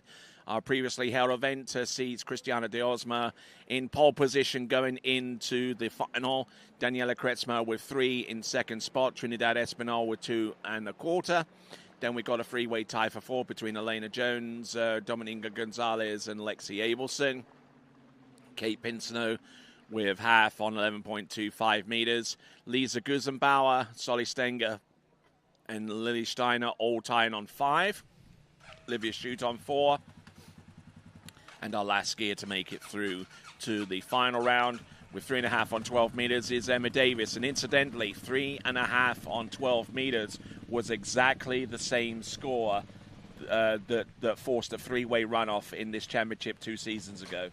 Yeah, so scores stayed pretty consistent, and Emma Davis, I think, was a little bit unhappy with how she skied, so got a little lucky there getting in with that 3.5, and living to fight another day. We'll see them on Sunday, and I'm expecting a really good women's slalom event, there on Sunday. As they say, if you be good, and if you can't be good, be lucky. Yeah, exactly. And sometimes at these events, it's just, you try to do your best, and it might not be exactly what you wanted, but you can always get a little lucky at these events. I've seen crazy things happen. I know you and I were talking yesterday about Javier Julio, sitting around for 3 days and then had a runoff and made it into a final at a world championship. So there is a little bit of luck involved, a lot of skill, and Emma Davis right there, I think, kind of got a little lucky and got herself in. Yeah, I spoke to her a few minutes ago, and she acknowledged the fact that she was rather fortunate in making it through to the final. So congrats to her and to the 11 other skiers that placed above her that constitute the 12-skier final in the women's slalom competition. So we see there Vincent Stadelbauer with the ones and the twos. He's got six computer screens. It looks like Darth Vader's bathroom in there right now. And all it does is the buttons just flash up, and he presses them when when they start flashing. Correct. It's beeping and flashing and beeping and flashing and. Yeah, no, Vincent does a great job with the camera angles, and we're really fortunate to be able to have this, especially as skiers, because I know my skiers went back and watched their skiing. Last night, and they were kind of analyzing things, and TWBC being here, definitely adds to that. And there's no pleasing some people, because we just had Andre Broussard come in with a live chat comment and said, this is great and all, but when is someone going to go over the ramp? Well, Andre, unfortunately, you are not in luck today, but after you go to sleep and you wake up tomorrow, we will have a full day of jump followed by some trick finals. So, indeed. All right, then, let's have a look at some of our clipped crashes here. Okay, who is this? Kate Pinso with her attempt on 11.25 meters. And just look at this. Up. Ooh. Oh, and got lucky that she didn't quite get the tip in the water there, Tony. We've seen a couple of other skiers this weekend that have had that, where they get on the tail, have a lot of slack, and then they pop the handle, and as they come across the wakes, that ski tip just tips just enough, and it pulls up under them. So she got lucky there, but I know she was really excited with her skiing, made it into the final. I believe that was a PB for her. Might have been the first time she'd ever run the 12-meter pass. So it's exactly a PB. I actually spoke to her a little bit afterwards, and she does acknowledge that was the first time that she ever saw 11.2 from them. Okay, so let's have a look at this crash, courtesy of Christy Appleton. Yeah, I remember this one from a little earlier, Tony. I really kind of compared it. I just thought when she went flying was, pretty similar to JT at Morocco when he came flying out of his ski right here, and then boom, just goes for the fly. She almost landed on her feet there. Yeah, I know. It was good. She's got that jump background, so she knows kind of how to roll and to take those crashes, but that was definitely kind of one of those weird ones, and it came flying out of the ski, and we're glad that she's okay, and look forward to seeing her ski a little bit more later this weekend. All right, getting ready. We're just waiting on the boat refueling right now, and I think we still got some more Daria Lashants. She took a bit of a nasty crash as well. Let's have a look at this. Yeah, if I remember, the back foot came out here right as she comes across the wakes. Yeah, almost goes over the front, and then the back foot comes out, and that ski releases. And I think she covered her head just before she hit the water to prevent the ski from hitting her on the noggin. Yeah, and you see that boot release that she had working, doing its job. All the weight got loaded to the front, and that back popped out, so she came off. And good thing that I saw her walking around. She seemed okay. I know probably was a little bit bummed with that score there, not quite making it into the final, but that still was a pretty good crash for this morning. All right there. So here we go with the running order so far as Men's Slalom Series 2 are concerned. Andrea Pregozzi will be our lead-off skier there. Jack Silva will be second off the dock. Then Clarence Laveau from France. Then we have two Swedish skiers, Simon Altman and Leo Cederqvist. Noah Pollard from Great Britain, and Danny Tiexador from Spain. Dylan Wright from Australia, Gustavo Kretzmer, and Damien Eade. And Let's see. Let's have a look at the leaderboard as it stands so far after three complete series, 5, 4, and 3. Enzo Christian with 3 on 11.25 meters is our lead skier so far. And point out, Tony, that was a PB yesterday when he got 3, so that was his first time getting that far at 11 meters. And Ty Kosek with 3 on 11.25 meters. I think he's gotten that far before on 11.25 meters, but well done to him. Mateo Chico, Fletcher Green, Elliot Westland, and Santiago Berentius all on 2 on 11.25 meters for third. Two-way tie for 7th between Easton Graves and Pablo Alvera. Both of those on 1.5. Harley Costa on half. Jason Stegman with 5 1/4 on 12. Jacob Chambers with 5 on 12. And currently in 12th spot, Oscar Domino with 3.5 on 12.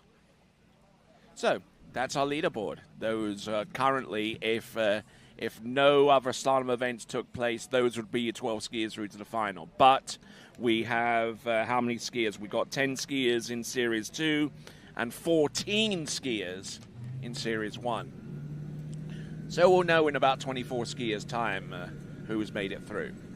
We'll actually know a lot sooner with some of the higher scores being put into the final first provisionally. So what do you think the cut's going to be today, Tony?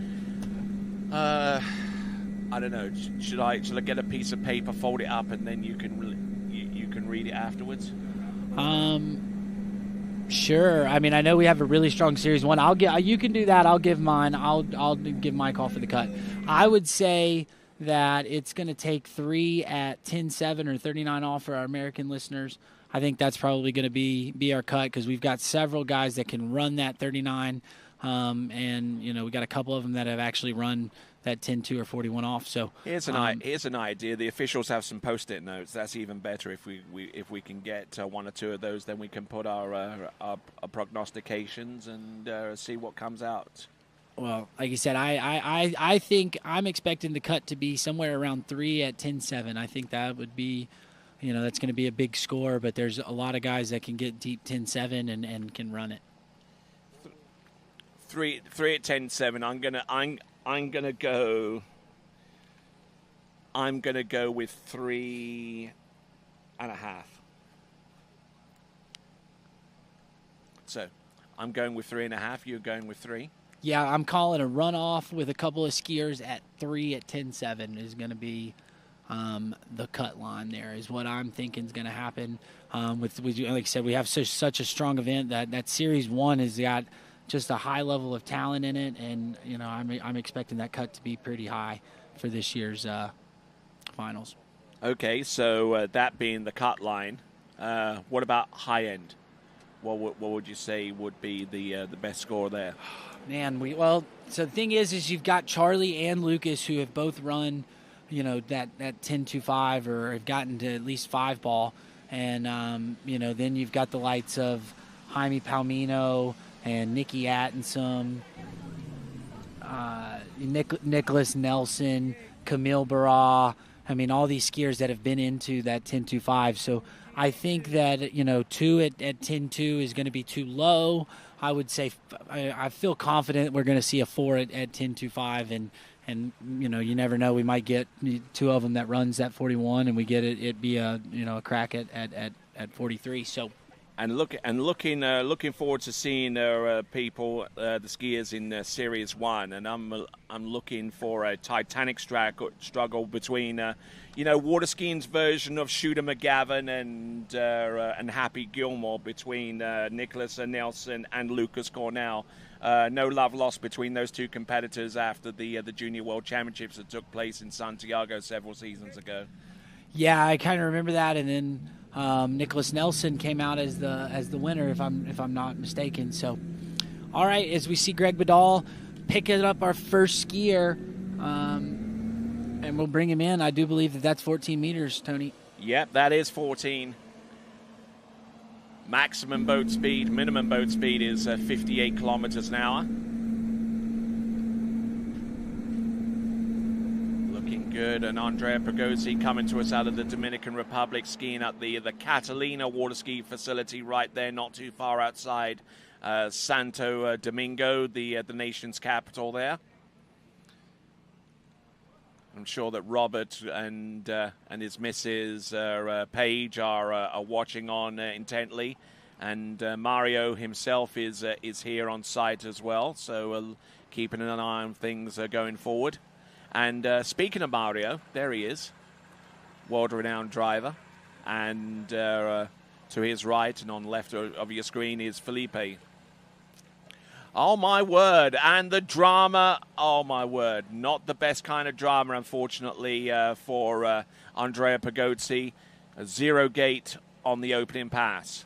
Yeah, not the start that we were expecting or looking for in this mid-series too. Maybe we can get a replay here of it and maybe see, how bad he missed that gate. But judges have said no gate, so that's going to be a score of 0 there for Andrea Pagozzi.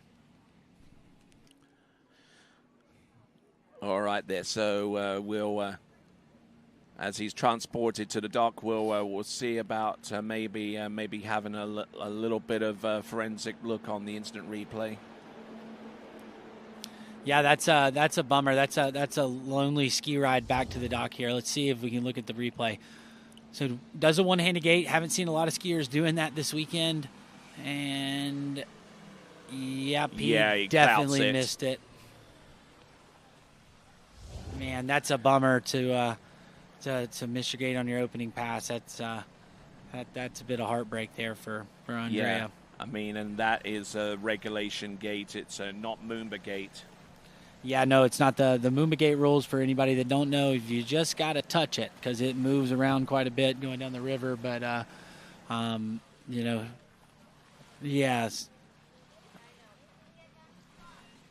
Yeah, so it's an exception that they grant to the skiers, where it's when a lot of times we get a current and the buoys are moving quite a bit. So you'll turn in and the buoys look like they're at one spot, and then as you start to pull, they narrow back up, and it tends to mess with your skiers. So they give you that exception so that if you've touched the buoy, it counts as a gate, and then we go on. But it's usually at tough conditions. So we are moving right along to our second skier in this event. This is Jack Silver from New Zealand. Captain Jack. And starting at 13 meters. So getting busy to start. All right, here we go. Captain Jack for representing New Zealand. 13-meter start. Bold move here, but sometimes fortune favors the bold, and he manages to get round all 6 buoys on the opener. Yeah, I mean, I thought that was a nice, good-looking opening pass. Sometimes these skiers like to, get in, and that 14-meter or 28 off pass is just something that you kind of got to creep through, and you can't get into attack mode quite as fast as you'd like to. So a lot of these skiers will start at 13, so they can just go on. They've got short rope, and they can start attacking and building up their momentum throughout the set. And Jack doing a good job here on the opening pass and looking nice and strong here on that opening pass, 13 meters. I'd actually like to see a photo with him and one of our boat drivers, Nigel Sparrow, because combined they would be Captain Jack Sparrow.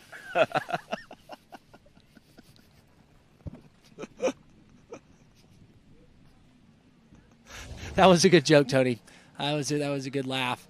So, but yeah, Captain Jack out there looking good on his opening pass, and now we're going to shorten the rope up to 35 off, and we've seen several skiers get through it, but we're kind of calling that he's got to get through this one and the 11-meter pass if he really wants to have a shot in the final.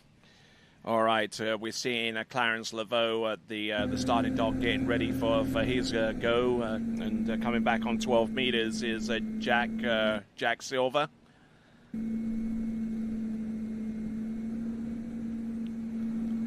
Oh, a little bit shaky on number 1. Yeah, running a little bit down course there off a 3-ball, Tony, but looking all right here off of 5, and there you go, getting through it. So yeah, you kind of brought that handle up a little high out of 1, and caused the start of that pass to be a little bit shaky, but got a sigh of relief kind of seeing him shake it off, and now we'll shorten it up to 11. Nicely done. So getting through the opening 2 passes, 13 and 12, and if he can get through 11.25 meters based upon our own prognostications as to the kind of score necessary to make it through to the final, then if he can get to that point, then things can get rather interesting going forward. Yeah, and based off the scores for this season, he's going to need to, I think it doesn't look like he's been through 11 yet on the season, so hopefully we can, have that be a start this weekend and, get it right here as we're waiting for that ski nautique to tighten up the rope and bring him back in. All right, his best score of the season in the opening round of a slaloming at the Lake 38 Pro-Am, brought to you by Visit Gadsden County. There we go, 4.5 on 11.25 meters, his best score of the season, and it is 11.25 meters that he will attempt right here, right now. Jack Silver. Nice looking gait here. Let's see if he can get a good start. Better one ball than he had at 12. So looking good here off of 2. Stay calm here, Jack, as he goes into 4. A little bit narrow into 4, so going to have to work here at 5. Oh, almost got rolled over on 5. Yeah, and you just kind of saw that narrow path he took to 4 and, started really running with the boat and wasn't quite able to get all the way through that 11-meter pass. Okay, so did he actually manage to get round number 5 and to the wakes? It looked like he got outside of it. I'm not sure if he got back to the wakes before the boat guides, but we see here, I thought the gate right here, gate turn in, see how he swings the ski up under the rope. That was really nice. Still kind of breaking over at the waist a little bit there, but nothing to really scream about. And then here is where it kind of gets a little shaky. Brings the handle up high here, and now you see the path that the ski's taken. It's kind of straight to 4, so he didn't get outside of the buoy until right before it, and then that's what caused him to have to pull long here into 5. Got outside of 5 ball. Does he get to the wakes? And yeah, he does. That's his best score of the season then. All right, well, there you go. That's good. I know he's probably looking for a little bit more than that, but still good skiing out of Jack, and now he is currently our new leader. Indeed. So coming into the shore and saying "Hohoy, me hearties," it's Captain Jack Silver. We're going to get a lot of mileage out of that in the next few years. Yeah, and I mean, we still get to see him trick. I think he tricks later today, and you'll see him in the jump event, tomorrow. Yes, and not only a skier for New Zealand, but also for Louisiana's Raging Cajuns during the collegiate season, and an incoming athlete for that very same team is about to take to the water right now. Representing France, it is Clarence Laveau.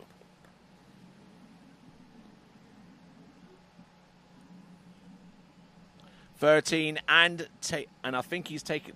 Is he taking a dock start? There you go. Nice. The first person that we've seen take a dock start. Yeah, I mean, that's just the jumper and tricker in him, I guess.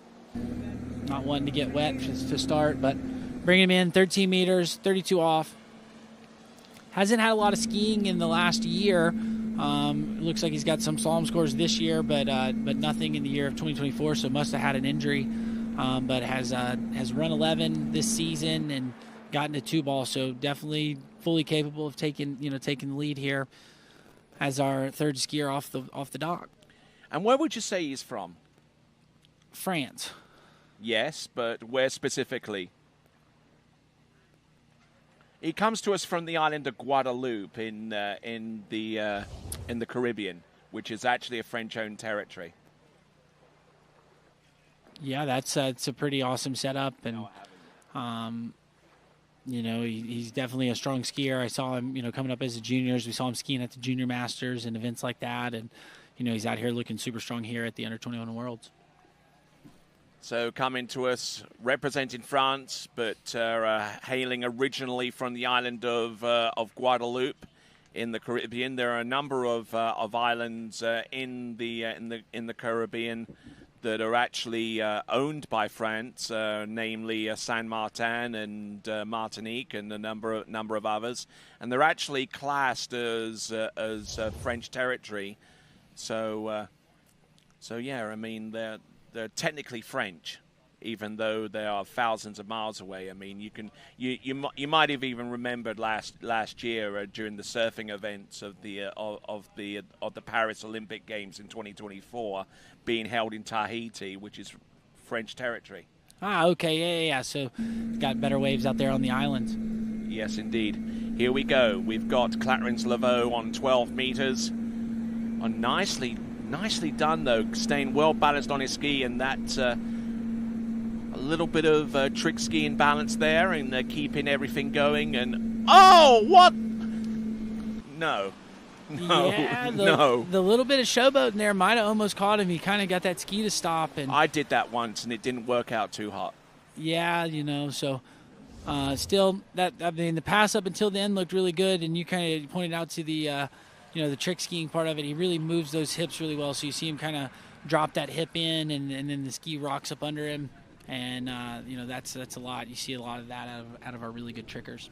So Clarence Laveau, who's actually been training quite a bit over at Bennett's Waterski School in Zachary, Louisiana. So I'm sure that there are some folks tuning in there from South Louisiana and checking in on what Clarence does there. And we'll clip that one for another time, and just in case the pick your pass comes into play. Perfect. Yeah, now he's coming into the 11, so basically got to run it if he wants to take the lead. And, season's best of 2, so at 10-7, so definitely able to get through it. I would bet that he's not going to do that reverse hand drag if he gets to 6-ball at this one, but we'll have to see. Missed out on the French National Championships this season due to consular problems, getting back to France in time for those championships, but that didn't affect his ability to represent France in the U21 World Championships. Here he comes, 11.25 meters. There he is, round buoy number 2. Good to go, round number 3. Round number 4, rearing up on the ski, round buoy number 5. Oh no, and he collapses off buoy number 5 on his way to number 6. It's going to end up being 4.5. 4 1/2 on 11.25 meters, and he had the pass well measured well, but unfortunately unable to put the killer final move there on 11.25 meters. It looked good. It looked very well composed, but unfortunately, when it came time for him to take a conservative approach on buoy number 5, he ends up with 4.5, and that could well eliminate him from future contention in the men's slalom final. Yeah, and Tony, and you could see he had a little bit too much speed at the gate, so when he turned in, he loaded up really hard. You see how he's on the back foot here, and then he turns in really hard. So this kind of is why you start seeing him run out of steam at 4-ball. Does a good job. He kind of gets down course, but here he unloads a little heavy into 2, so the ski kind of runs on him a little bit more.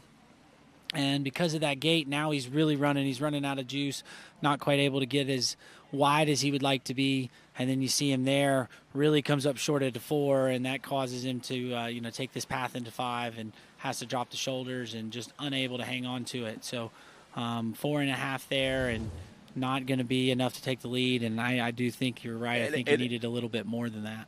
Yeah, and I mean, it almost seems to me that he was looking for the shortest path between the buoys rather than trying to take a more angle attack to actually stay ahead of the course with a little bit more width and space. Yeah, and that's what happened when he turned in at the gate. If you hit it really hard and you're kind of on the back foot like that, you don't get the ski fully turned, so you can't swing out and up on the boat. And so that started from the gate. You weren't seeing it quite as much, but it started to catch him each buoy. It got worse and worse and worse, and then it really caught him out at the 4-ball there. So. All right, we're moving right along to our next skier, and this is Simon Eldman. Simon Eldman. 13 meters. All right, there with green shorts, a green rope. Here we go. 13 meters, first pass. looking good around the first few buoys, and coming up a little bit narrow on his 2-4 side, and having to stretch out a little bit more just to make an impact on that pass on the 13 meters. Currently with 5 buoys on 11.25 meters.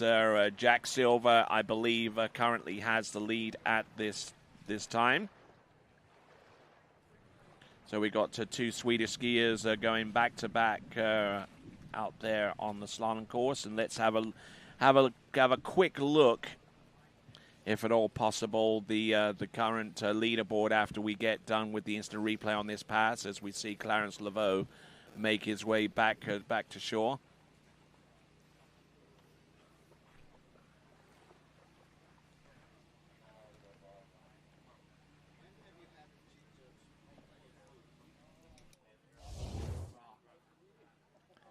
All right, so there's the leaderboard. Jack Silver assumes the lead, and Clarence Laveau with 4.5, just marginally behind Christian. Enzo Christian with 3 is currently in 3rd spot right now, along with Ty Kosick.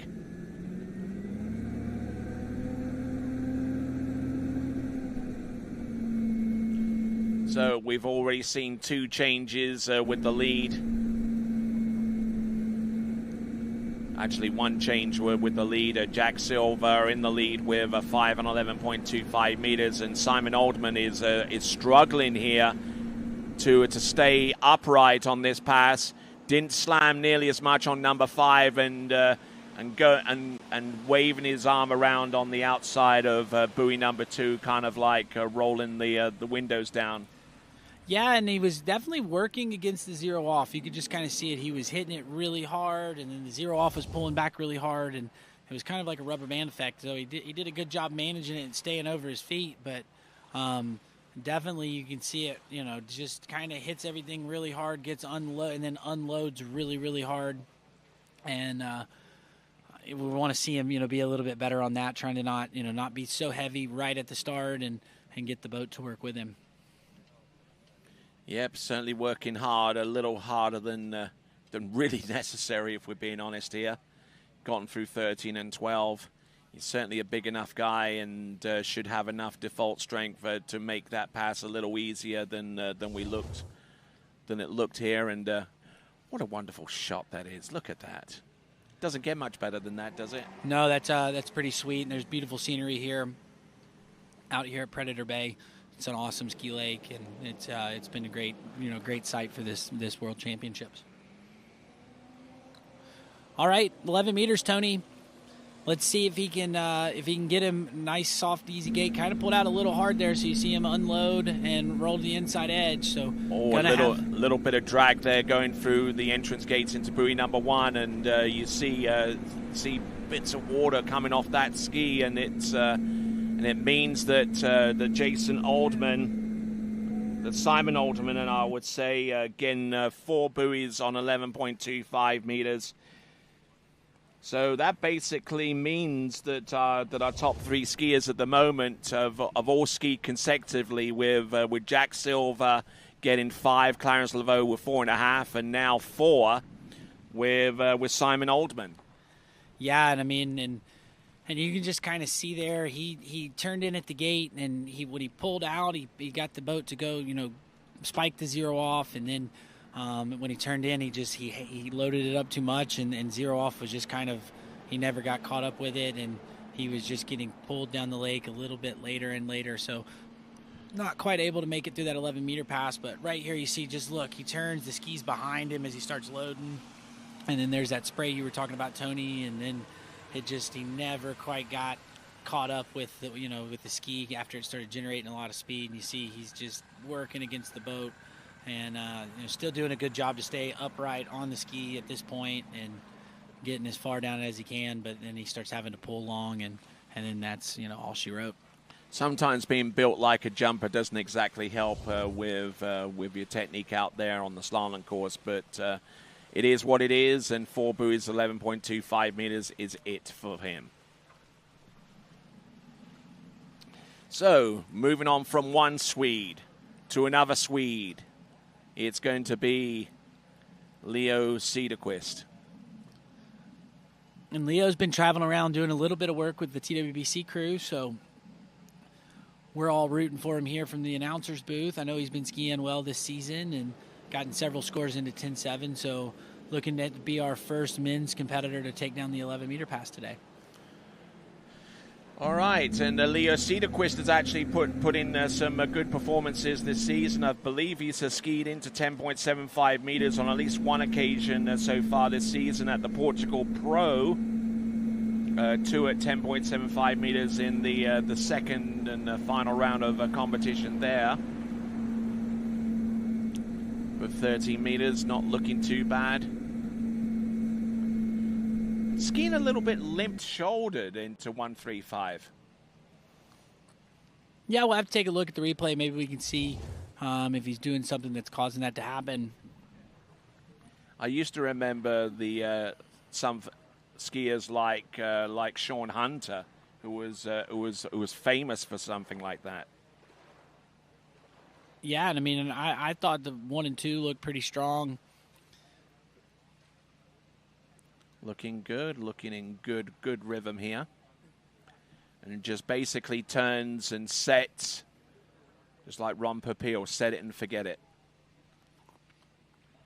Yeah, and I mean, you know, I thought that was a really nice opening pass there for Leo and setting himself up and getting a good rhythm starting for this, for this set.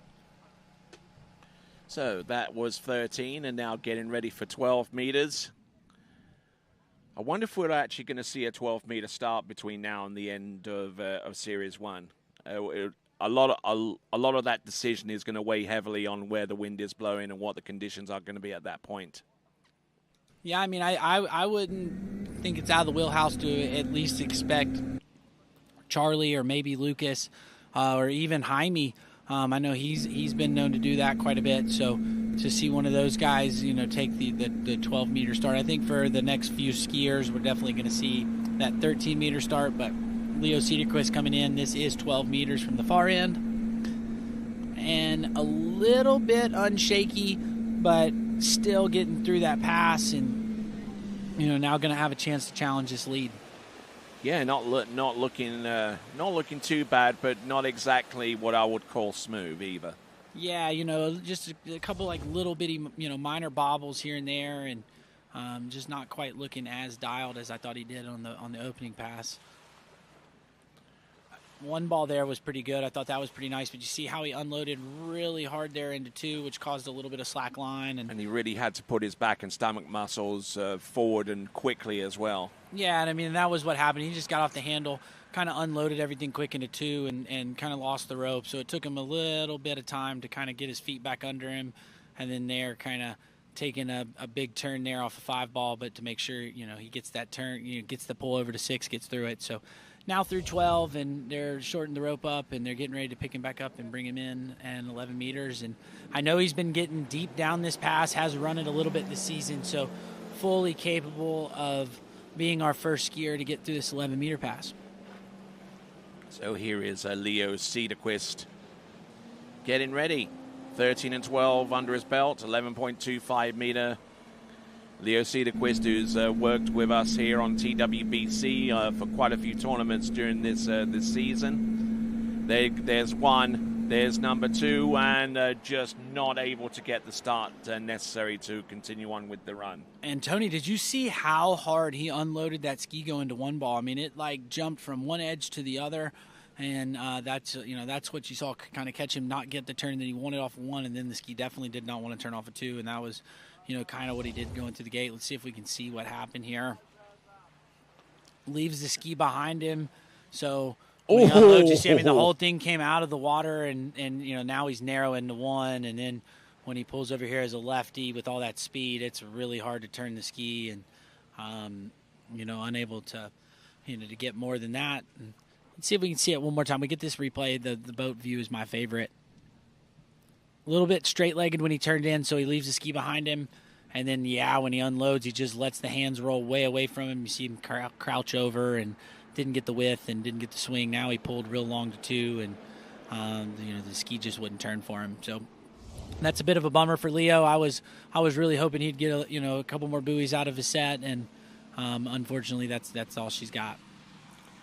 All right, as we continue on, a reminder that the Ski Nautique comes standard with the reliability and proven performance of the PCM ZZ6 engine. If you're looking for power, precision and torque, this 6.2-liter direct injection engine provides ground-breaking performance.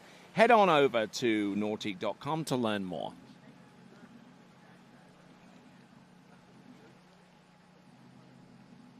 So, who do we have coming up next? It is going to be Noah Pollard. And Noah Pollard, a collegiate water skier these days for Louisiana Monroe, I believe. Yep, he's one of on the Warhawks team, and one of the several of them that are here representing at the Under-21 Worlds. So, just got word that he is on a 14-meter start, so going to take an extra pass than the last couple boys, but usually his normal routine, and that's how he's going to go here. All right then, folks, here we go. We've got Noah Pollard. I believe this is a 13-meter start? 14, Tony. 14.25 meters, okay, so taking the relative scenic route here.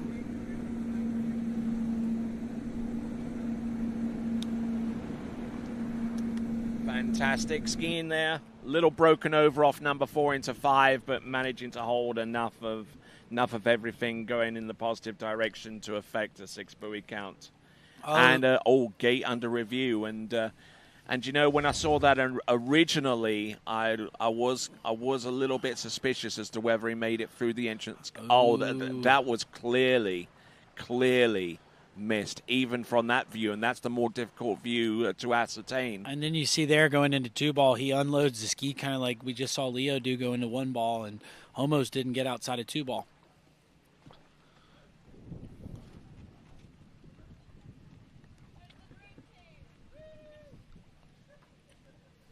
So let's we'll wait the judge's decision. I don't think it's going to make for good reading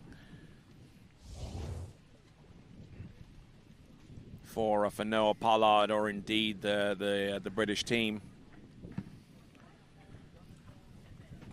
So we just wait on the definitive decision from our officials. So no gate on pass number 1. So unfortunately, in a bit of a situation there. So 2 skiers in this series, 2 skiers have gotten a zero buoy count on the strength of their opening pass. So two skiers in this series resided in the Heartbreak Hotel. Yeah, and that's a huge bummer, Tony. You never want anybody to have that happen to them, and especially at the World Championships. And that's a tough ski ride back down the lake after getting your gates pulled on your opening pass.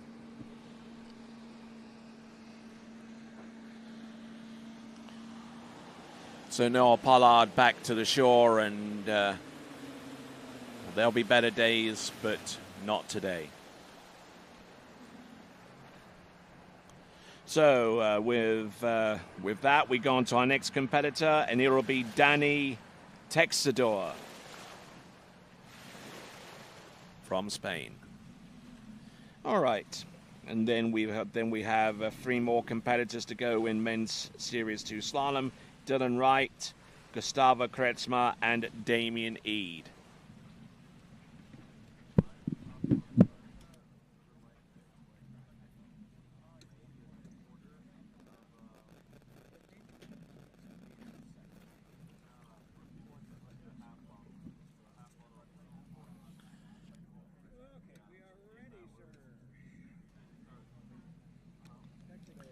Mind you, there are people coming up and down the side here that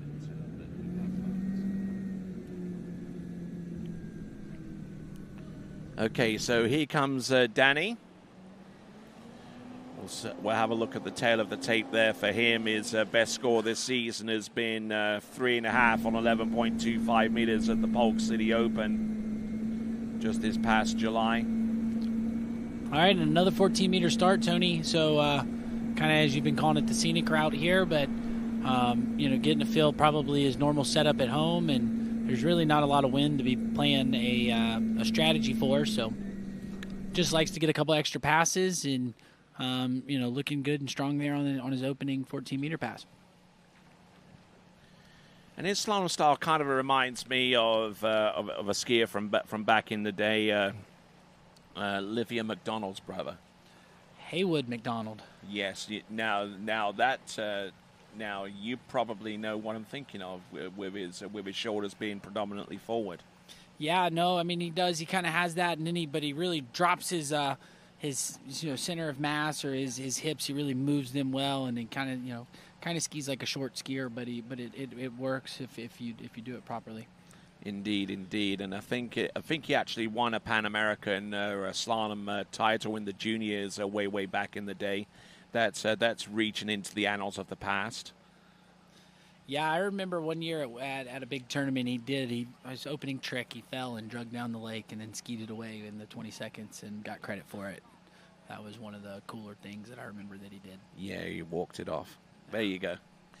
All right, then. So we're waiting patiently for Danny Tiexador to come on back now. Whenever there's this much of a wait, then... Okay, he's coming back. He's run through 14.25 meters, and now he's going to attempt 13. Now he's starting to find his groove here. Yeah, and that looked a little bit more settled, Tony, on that pass. So, maybe he elected to take 14 and doesn't always start there, or maybe a little nerves here being at the under-21 Worlds, and then you had to not to point it out, but you had a couple guys miss their gates on the opener, so that will get in the heads of the people on the start dock if you have a couple people miss their gates. So probably took that first pass nice and timid and just made sure he got through it, and then now he's kind of able to go to work. All right, and getting some coaching from the starting dock, which is perfectly fine. Not quite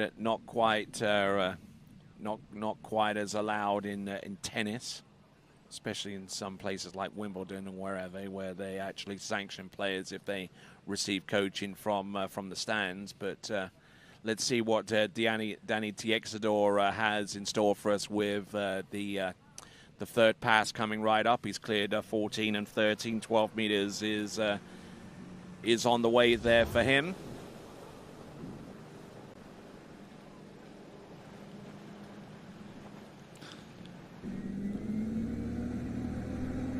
So if those of you from Spain are watching, it's almost 8 o'clock in the evening.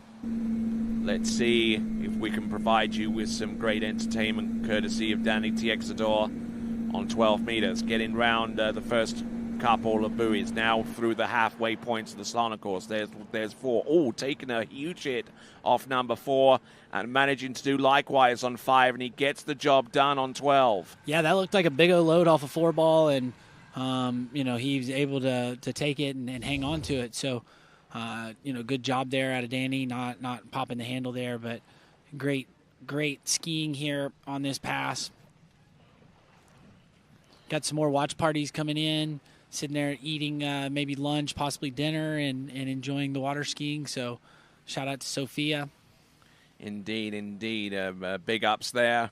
And if you want to send in your photo of your watch party, go to waterskibroadcasting.com, or better still, scan that QR code. That takes you to the page where you upload the photo.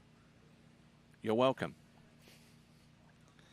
Yeah, no, the watch party is definitely a nice new touch that we have here at TWBC, and I think it's really fun just to see everybody that's watching and where they're watching and what they're doing. So. Shout out to everybody that is posted into the watch party, and please, be sure if you haven't, upload your watch party.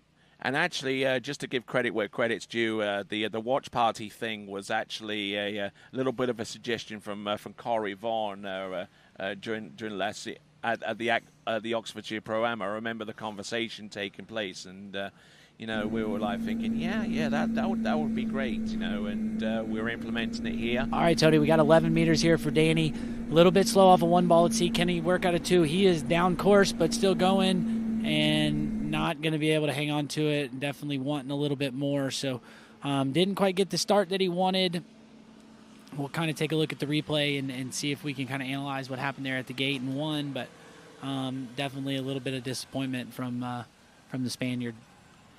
Yeah, swimming into shore, and we'll ascertain the scoring in just a moment. But decent release into buoy number one, but just got a little bit bogged down at the tail end of the turn there, Zane.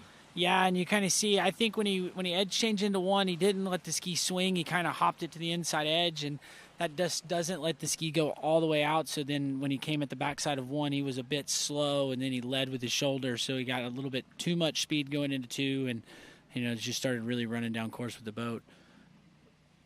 Okay, so that's going to be scored as 2.5, 2 1/2 at 11.25 meters.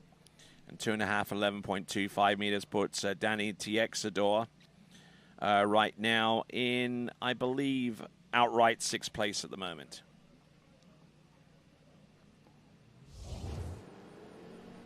Still in the lead is Jack Silver on 5 on 11.25 meters and getting ready to challenge the slalom course from Australia. It's Dylan Wright. All right, looks like he is starting at 14 meters here, Tony. So, again, taking a little bit of an extra warm-up pass here, getting his feet settled, you know, just kind of getting the nerves down, and actually looks really smooth here as he makes his way through over to 5 and working his way to 6. He's slalomed that 14.25 meter pass as if it were the mini course. Yeah, no, definitely, you know, not working too hard, not doing anything more than he needed, and just getting through it. But yeah, he's really stacked, and you know, doesn't generate a ton of cross course speed, but you know, uses that leverage in the way he swings the ski out to get out there and allow it to dive and backside the buoys. Kind of a bit like Stephen Neveu. Exactly, right? Like Stephen just stays really tall, doesn't really generate a ton of speed, but when he lets the ski swing, the ski goes out, you know, it gets out to apex before the buoy and then really wants to dive back in and doesn't need, you know, a ton of speed that you see some of these other skiers, you know, they need a lot of speed to get the ski to really crash in on the buoy and then be able to go. So, you know, definitely a different style out of Dylan, but looking good there on pass one. So a big shout out there to our good friend Stephen Neveu, and also to the other tall athletes that we know, Chris Parrish, who we saw earlier over at No Name Lake in the northwest of the United States. Yeah, no, definitely love seeing that Chris is in here watching the slalom. I guarantee he's here checking it out. You know, looking forward to this stacked, you know, Men's Series 1 and you know, closing into this Men's Series 2. So shout out to him and the crew at No Name Lake. But right now we've got 13 meters. It's Dylan Wright coming back in. A little bit slow off of one there, Tony. Not quite as good of a start as he had on pass one, but now he's working, looks good, got his rhythm, and looking good on the back half of that 13-meter pass. All right, gets it going.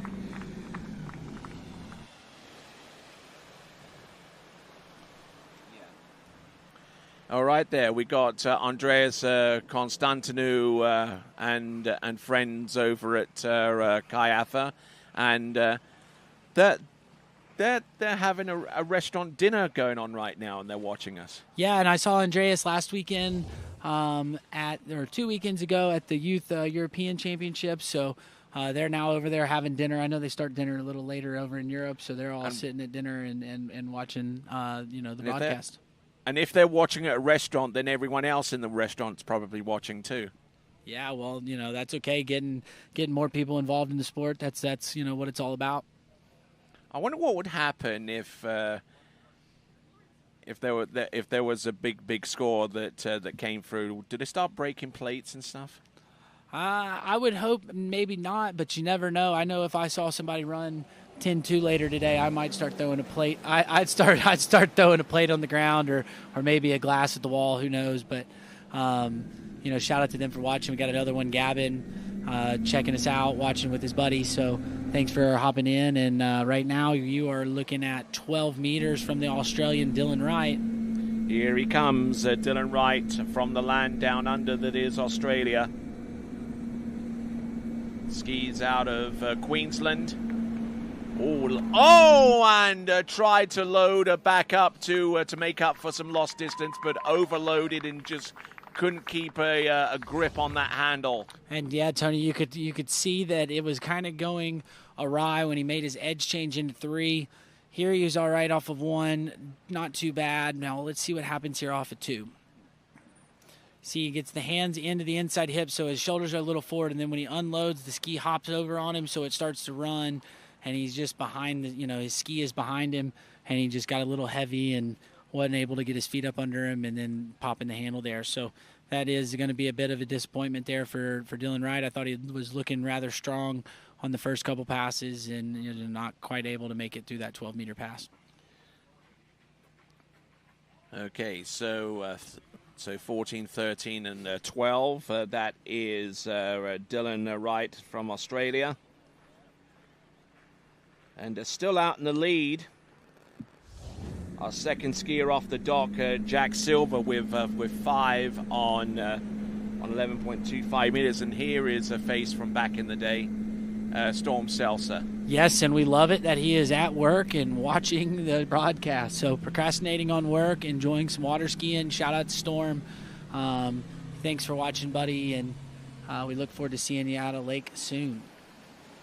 I think he actually competed in the Western Regionals and not too long ago. He did. I believe that was last weekend, and I saw that he had kicked an absolute booter of a jump. Not quite sure how far it was, but it looked like a really good jump. So I know he's still doing a bunch of skiing out west, out in California, and I bet you he's getting ready for the Nationals coming up here next weekend.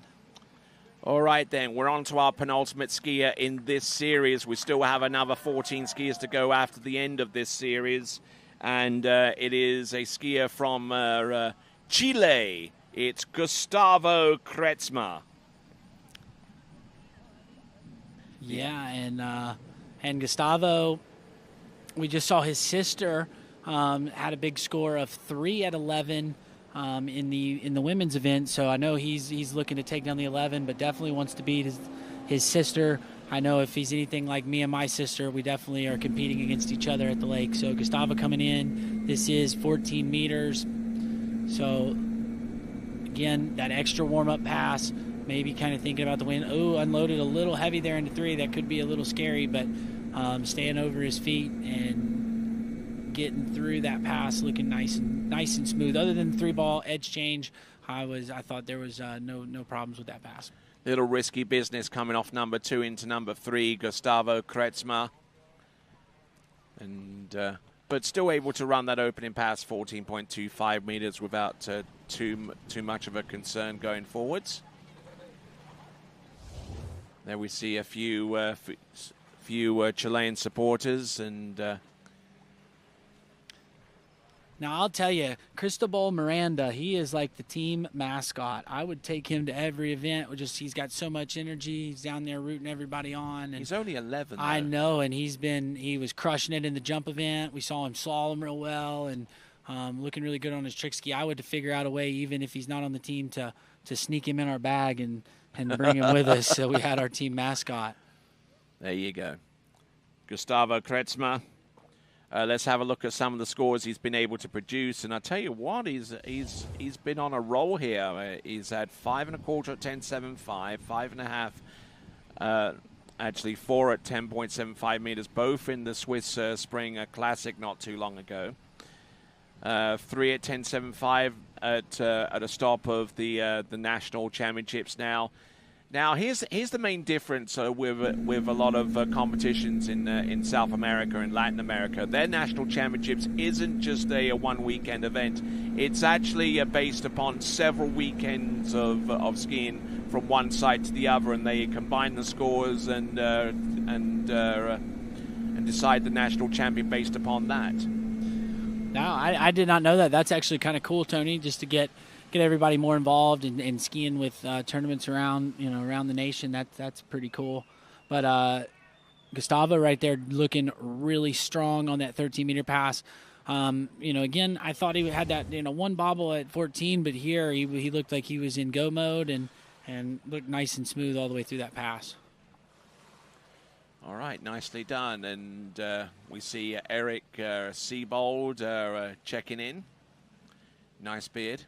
Yeah, that's a ripper of a beard, and looks like he might be at work. So, again, that's my favorite, is to see the people that are procrastinating from work and checking out the skiing, because there is we've got 16 skiers left in this slalom event, and it is an absolute stacked one from here on out.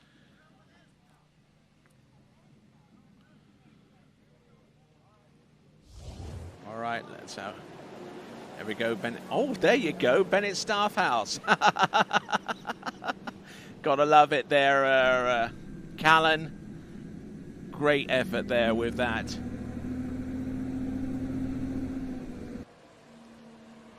So let's have a look and see what we've got here.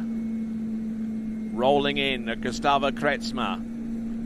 This is 12 meters. All getting broken over off number 3 into 4, but still able to rock the house on this pass. Nicely done. Yeah, I mean, getting through that pass, and Tony, you kind of notice after we look at the replay. Oh no, we have a gate review. Oh no, this has not gone well for the skiers so far in this event. If they do review it, they have taken both that they've reviewed. So let's take a look here and see if he gets outside of it, Tony. Ooh, that one was really close. I'm glad I'm not making that call.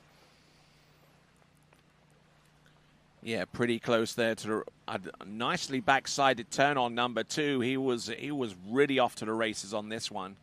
Yeah, but you'll see he really rolls that ski out and doesn't do it too fast going to 2 and 4. But when he goes to 1, 3, 5, he unloads it kind of quick and rolls it in. So it kind of causes that ski to run and not get fully out and get a good smooth turn through 1 through 5. But still got through that pass. But we'll have to wait and see what the judges say here on the gate review. Oh, no, and it's another heartbreak, Tony. We have got our 3rd gate pulled in this series. So that is going to be a score of 0 at 12 meters there for Gustavo. So not the score he was going for, and you can see it on the Chilean team. They are devastated for him as well. Right, yeah. I don't know whether he'll want to take the transport back to the dock, and it doesn't look like it. So he's swimming into shore, the boat making its way back to the dock. Yeah, and Tony, and all the gates that have been pulled so far this morning are coming from the dock end. And I've kind of noticed just a little bit of a common theme is the skiers look a little bit more comfortable at the gates from the far end. So I don't know if there's something different with the setup or, kind of the look on the shore, if that's playing a difference with the skiers. But we are seeing them having a little bit of trouble here on the dock end on the gate side. All right. Not exactly making pleasant reading for the Chilean team. That 0 buoy count on 12 meters for Gustavo Kretsma. So now we're on to our final skier in Series 2. Curtis. Oh man, alive! I think we've unleashed a beast here with this watch party.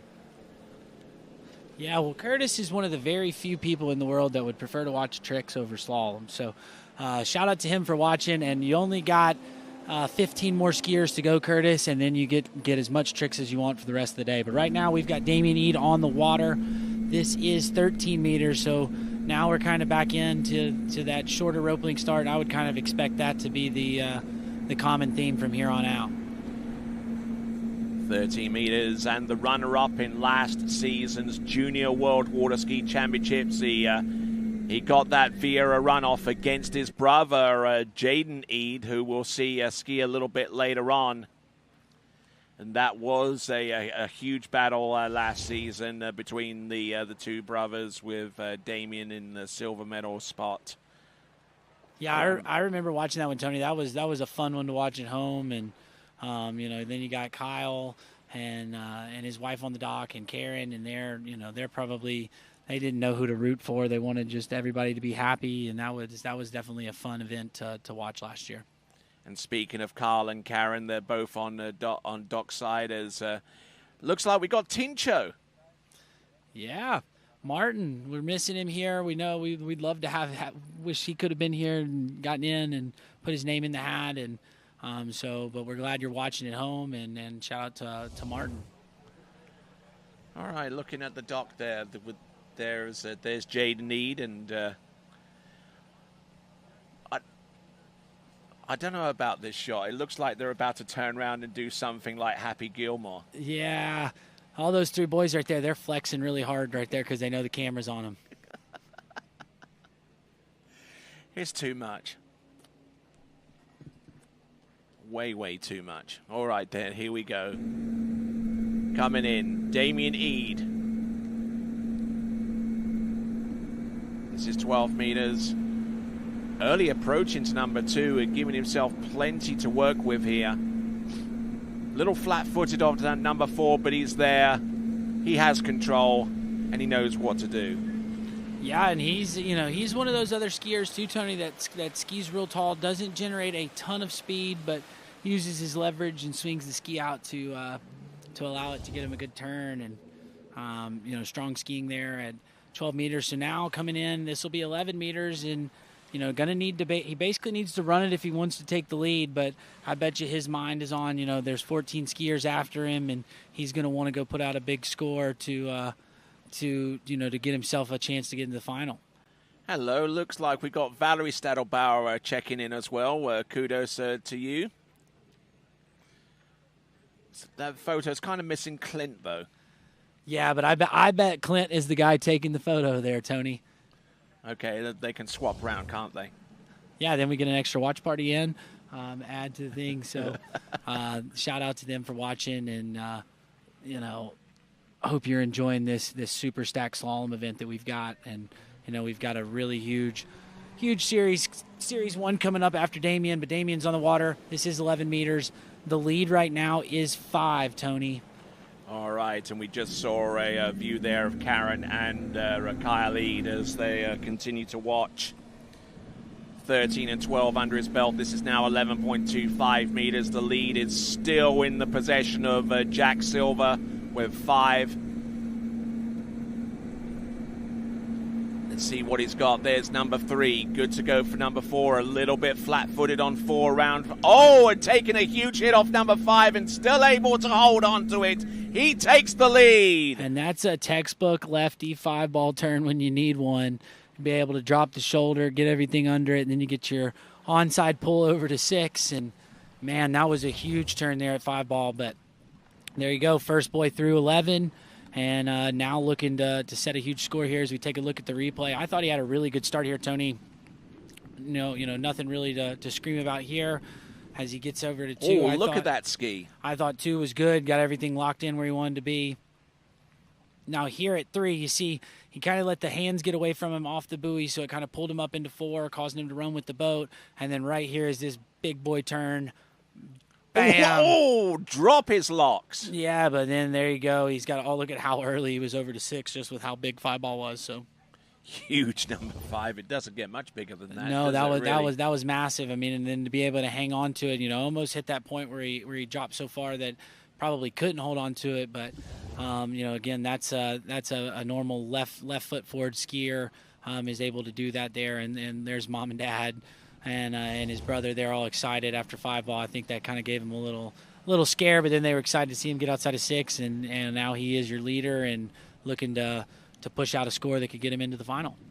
Okay, we suspect that something along the lines of halfway down, 10.75 meters might be enough for the final. We'll have to wait and see. But here he goes, Damien Eade. There's 1, there's 2, there's number 3. Does he still stay on the water? Yes, he does. He and slid a little bit too far down. He almost collected himself with the ramp there, but it's going to be, 3.5? Yeah, and then there, Tony, that kind of there's that scores that we were talking about. I said I thought 3 was going to get it in, and you said 3.5. So he's right there in the ballpark for both of ours on getting in. And take a look here at the replay.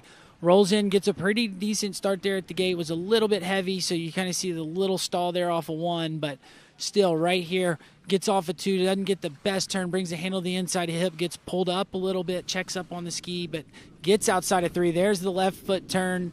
Again, on 3 ball, able to just kind of drop the shoulder and get out there, right. and then gets outside of 4. So great skiing there from Damien.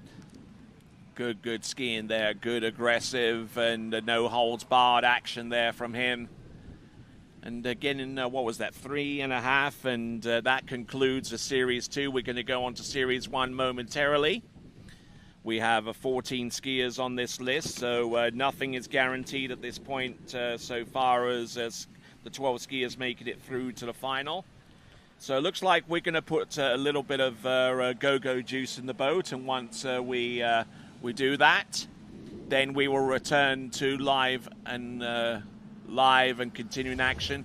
But before we do that, we have Damien Eade in the lead with his score of 3.5 at 10.75 meters. That puts him ahead of Jack Silver, who you see at the top of that leaderboard on your screen. And there we go. That's updated and corrected. Damien Eade in the lead with Jack Silver in second, Clarence Laveau, Simon Oldman, and Enzo Christian. Ty Kosick. 7th place goes to Danny Tiexador and Mateo Chico in a 3-way and a 4-way tie for 8th with Fletcher Green, Elliot Westland, Santiago Berenches. And currently in 12th spot with 1.5 on 11.25 meters is Easton Graves. All right, so pick your pass. You can go first this time, Tony. No, you go first. Let me look at the list right here. What do we got? Can I get Jack Silver's 11? All right, excellent. Good choice. Yeah, so I mean, he was like our first skier off. I know the first skier in the series kind of got the gates pulled. So Jack was really our first skier that we saw get, a couple passes under his belt and got got down to 5 ball and just wasn't quite able to get through it, but slotting himself into second right now with 14 skiers left. So he's kind of sitting on the bubble. Here he is, looking through the entrance gates and just taking aim at buoy number 1. And drove that ski hard into the water there on number 2, getting some good angle as a result. But starting to lose a little bit of his stack there going into number 4, and just about had enough room to get round number 5. S-turn like you wouldn't believe. Yeah, and if Jack had been able to get the handle across his body instead of the inside hip there off of 4, he actually would have gotten pulled from the boat, wouldn't have had to sit sit and squat onto the ski, and I think he would have actually run that pass. So, a little bit short of able to run that 11-meter pass, but still that was good skiing out of Jack Silver. All right, my choice, 11.25 meters, Damien Eade. This should be easy to find, as it was the second to last pass that we saw. And looking at this, good extension off number 1, getting a good hard hit there. And just like the way that Conley deviate turns from one side of the course to the next. Yeah, but right here, get this 4 ball. See the handle comes to the inside, so he has to check up a little bit, which is causing him to run with the boat into 5, and bam, there's that big lefty turn off a 5 ball, and now he's just making sure he gets out the gates, and good skiing out of him, and setting up a huge score for these top 14 skiers in this men's series 1, and I think he's setting himself up well for possibly getting himself a chance into the final on Sunday. And he actually, and for those of you that are kind of wondering with his DV8 setup, he actually goes with a round tail, which might not be all that surprising. Yeah, and I mean, it's kind of cool that they have that option on the skis where you can try the different tails, because they do a little bit different things. A rounder tail is going to kind of allow the ski to turn a little bit better, whereas if you go to the square tail, it's going to do a lot more performance across course and not as much in the turn. So that is, a cool option that the Conley offers. And don't even get us started on the asymmetrical tail as well, because yeah, then that gets into, a whole lot of other things. And I haven't played around with it that much, but, I do know that little bit, and it gives you the option as a skier to be able to put that on your ski. All right, then.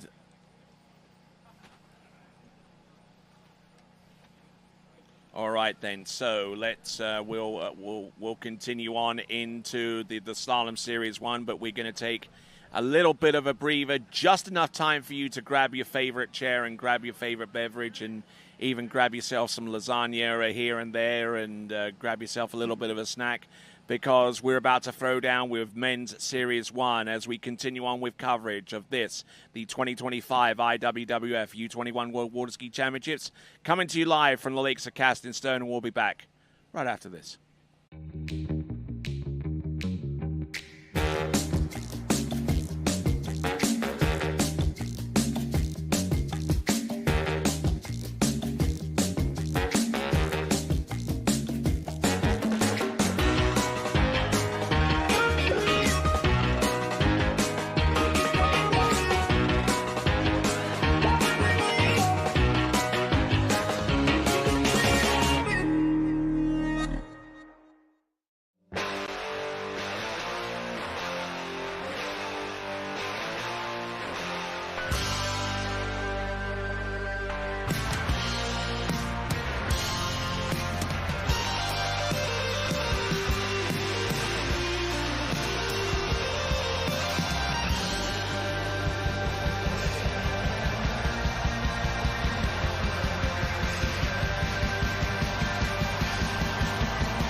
All right, a view of our towboat, and it's just completed its simulation run, and here is your 14 skier list in Series 1. Our lead-off skier from Ukraine, Damir Filaretov, then Jake Abelson, Dominic Kuhn, Tim Wild, Evan Kraus, Camille Bamra, Florian Paff, Jaime Palomino, Jaden Eade, Vincenzo Marino, Nick Nelson, Nicky Antonsen, and then we'll round off with a head-to-head battle between Lucas Cornell and Charlie Ross. Yeah, I'm looking forward to that, Tony. This is going to be a really fun. This is a stacked men's Series 1 event. So right now we've got Damir Filaretov on the water. This is 13 meters, and looking really good as the opening skier in this huge men's Series 1 event. Now Damir Filaretov, a fantastic overall skier, and no slouch on the slalom course either. Or towards as we get done and towards the end of the jumping event, we'll give you an update so far as the individual overall is concerned. Not only that, but also the team overall, and see how that transpires in the U21 World Waterski Championships. And then it really starts to get interesting as more scores get put on the board from our overall skiers, and we'll try and make determinations as to what they need in order to move up spots higher from where they are at this time. But so far as Damir Filaretov is concerned, he's good to go with that opening pass, which I believe was 13-meter start. There is Greg Badal at the helm of that towboat, that Ski Nautique by Correct Craft, on the waters of the world since 1925. Here we go. 12 meters. Let's see how Damir fares with this run. Entrance number 1. Set himself up with Alpha 2 on the 0 off. And that appears to be quite a common setup these days for the majority of our skiers. Maybe you can speak to that a little bit, Chef Boyarzy. Yeah, so a lot of the skiers choose that A2 just because of kind of the way it's supposed to work. So the boat, when you load up, doesn't hit you quite as soon. but as you go to make your edge change, the boat still kind of keeps a pull on you, so you have something to, as you're swinging, to swing up on the boat. And then that 2 setting is just kind of that middle ground of the A. So, that's kind of why you see a lot of skiers go there. So, like when he's making his edge change here, the boat still isn't it's not backing off of him as, abrupt as it would if you were at a C setting. So, that's why you see most of these skiers using that A2 setting. It's still a personal preference thing. We see people that use C settings or B settings and things like that, but that's why that A2 is the commonly used number. Have you seen some real crazy settings out there with some of the slalomers that you coach? No, everybody kind of is around the same area. I mean, a lot of A2s. We get B2. The craziest thing I've ever seen was at one point in time, Nick Parsons was skiing with C3+, and the boat sounded like it was screaming. It was insane, and I don't really know if he does that anymore. But we get that beautiful drone shot of the facility here. It is so nice. Spectacular place. Couldn't think of a better place to have a World Championship event. And right now we've got Damir Fleretov on the water. This is 11 meters, so needs to run this if he wants to challenge the lead and really give himself a chance to make it into the final. A little bit shaky off of 1 and 2, a little heavy unload into 3, so now going to have to work here. You see it catching him at 4. Can he get around 5? There he goes, over to 6. Oh no! And did all of that work? Yeah, and didn't need that big turn, and is very disappointed. I mean, all he had to do was get outside the buoy, and he tried to turn it and cause the ski to get up into the rope, and that is a huge bummer there for Damir. So that is, what is that, 5.5? Yeah, that would be 5.5, and that's going to slot him into second. But I think, Tony, that's going to be a little bit too low. For him to be getting into the final. He'll have to sit, wait, and see, but, did all that work and then just not able to get back on the ski and come out the gates. As we see here, 1 and 2 are a little shaky. See him break at the waist here into, outside of 1. Now at 2, gets a pretty decent turn here at 2, but unloads real heavy, so to see the ski start running with the boat at 3, and then this is where he starts getting in trouble. Now at 4, because he's running with the boat, still running, brings that handle to the inside hip, so has to check up as he moves the handle to the other hip to pull, and then now he's really behind. So here, he just really didn't need to turn like that. You see how the handle came to the inside. You never want to bring the handle to the inside. You always want it on the other side of your body, and that keeps you over your feet. But, unfortunately there for Damir, bringing it to the inside hip and not able to ski outside, out of the gates. And that's going to have huge implications for him so far as the overall is concerned, because even with 5.5 and 11.25 meters, it still may not be a score high enough to put him through to the finals. And that means that he could well deprive himself of at least one marker going forwards in order to maybe change his fate in the overall competition.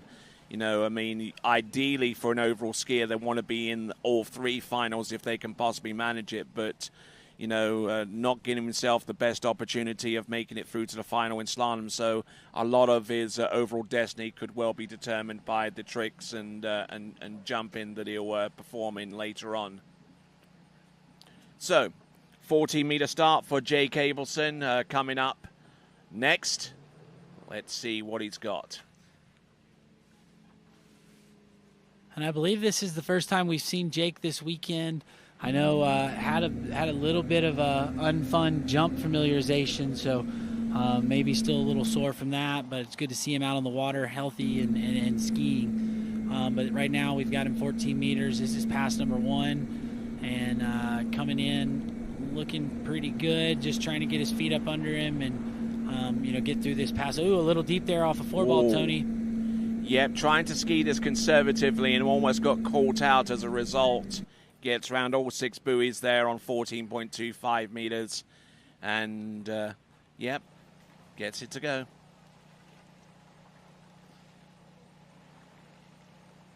So looking over towards the shoreline, we see his mom, Mariana Abelson, there with the U.S. Team manager. That's Christy Kingsmill, who is not only managing this team, but also is the chairperson of the National Collegiate Waterski Association. And maybe sometime in the future we'll see the likes of Jake Abelson participate in the Collegiate Nationals in I'm sure he'll be a revelation should he decide to go that route there, Zane. Yeah, no, he would be. He'll do really well in college.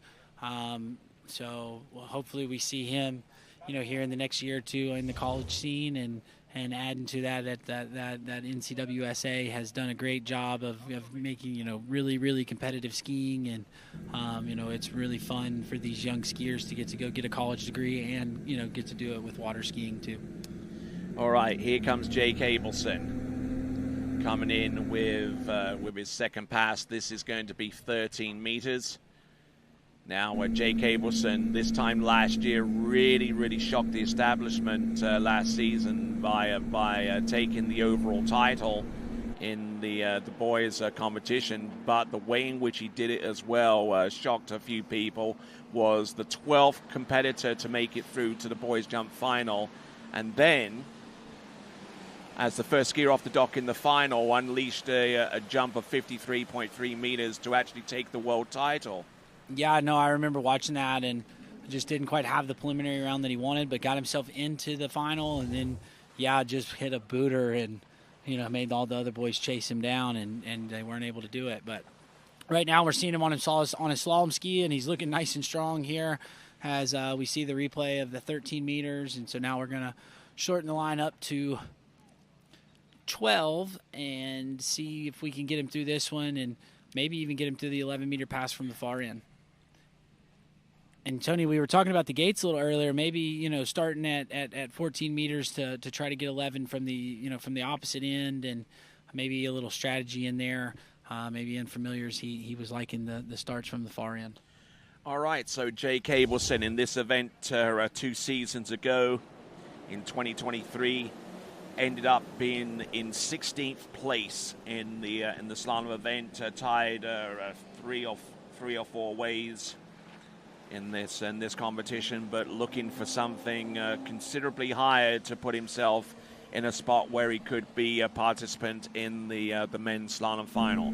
Here we go. This is Jake Abelson. Ooh, broke over at the waist out of one ball, Tony, and now he's going to have to work a little hard here.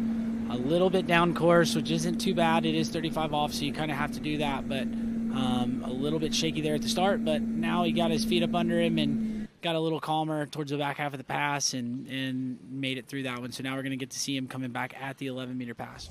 Nicely done. And Jake Abelson, not a member of the United States team, which is rather strange, and but skiing as an individual in this championship.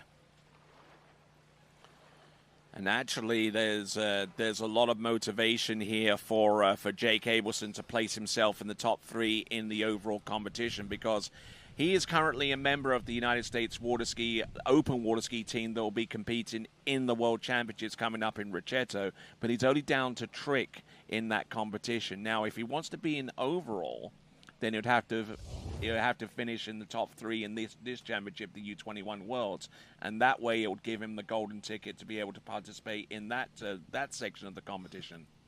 Yeah, well, that would be really cool for him, and I know he was going to be there for tricks, but that would be cool to see him in all 3 events. He's a super strong overall skier and has put in a lot of work and worked really hard, and we're seeing it pay off with his results on the water. All right, so we'll see what transpires here with Jake Abelson. Certainly that opening score of 5.5 and 11.25 meters from Damir Filaretov has kind of helped Jake Abelson in respect to a podium position possibly going forwards. But let's have a look and concentrate on the slalom. Oh my word, and he absolutely jumps up out of the water like a salmon. Yeah, and you just saw him. He was getting real heavy off the buoys and then unloading the ski really hard off of the wakes, and it just, kind of get the ski to run. So you got a lot of speed going down course, and at some point in time when you generate too much, you blow the tail out of the water, and that's kind of what we saw happen to him. As we look here at the replay, you'll kind of see it. But rolls in here, look, the ski jumps on him really kind of hard there. So you see it chattering into 1. You can see the tail kind of almost blows on him there at 1. Now he jumps it out of the water at 2. Turns really hard here, so it generates more, and then boom, right there on the tail, he rolls it over and just got too much speed, and it snapped, and the tail blew. So that's going to be a bit of a heartbreak there for Jake. I know he definitely wanted to run that pass, and just not able to do it. And then now, Tony, the wind is kicking up, so we've now got a tailwind from the end that he just came from, and it's blowing pretty stout down the lake. So that's something that might come into play, with some strategy for the skiers moving forward in this event. So Jake Abelson, who recently had his world record in the trick ratified at a little over 13,000 points. We're going to see him later on today in the tricks event. But in the lead and leaderboard right there with 3.5 and 10.75 meters is Damien Eade on the water, coming to us out of Austria. This is Dominic Kuhn and another collegiate athlete skiing for the Raging Cajuns of Louisiana Lafayette. Yeah, and Tony, he was a little fast at the gate, looking a little unsettled, and you saw him kind of have a big bobble out of 2 just because of that. That was kind of his being a lefty. It shows up here, but you see he's a little fast there, a little unsettled when he comes in for the gate. Gets a decent 1. That's like textbook lefty, but right here you see how that ski unloads right off the second wake, and it caused him to run, and that's where that pass got a little shaky there. Nothing crazy, but something that he's definitely going to want to make sure he doesn't do as we shorten the rope up and move down the line.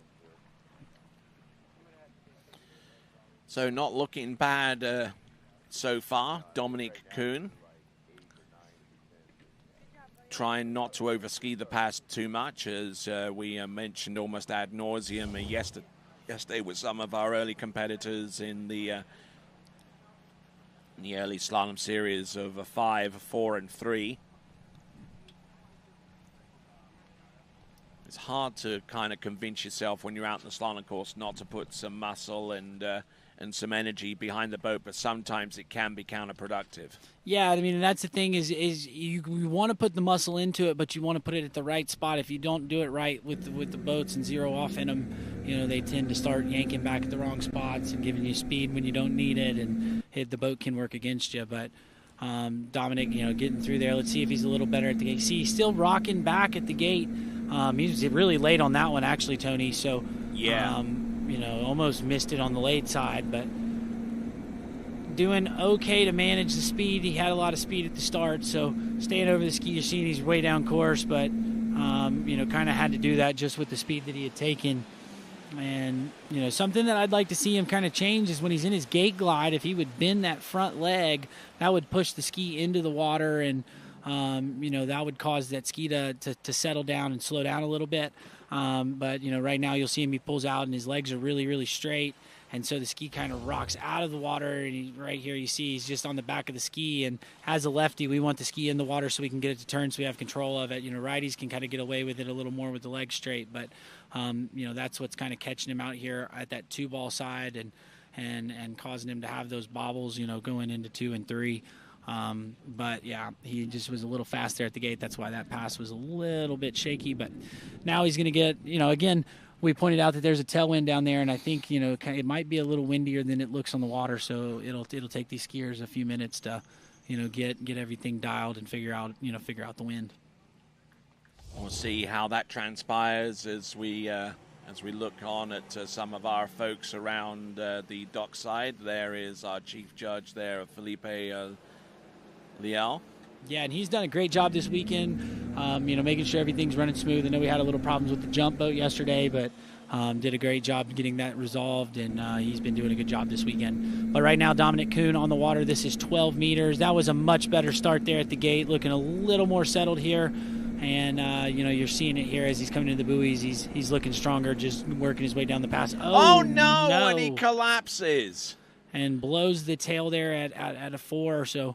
might have cursed him right there when we were talking about him looking better, and I thought he had a better start there and just unable to keep the ski in the water there at 4-ball.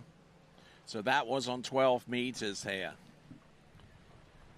It looks like there could be some places opening up by default, and we'll get an indication. So with 11 skiers left, that means that whomever is in the lead has booked himself a place through to the final, and that is going to belong to Damien Eade. Our leader has made it through to the slalom final.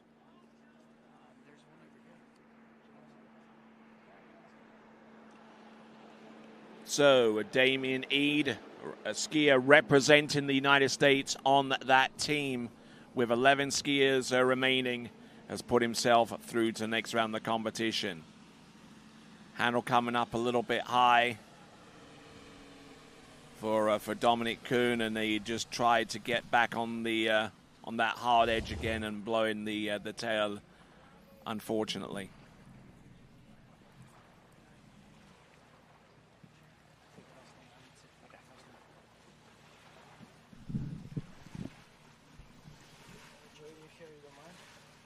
All right, and we see Jaime Palomino right there. He's one of our really strong athletes we have towards the end of this series, and looking forward to getting him on the water. He's been putting out huge scores on the Pro Tour, got a couple podiums.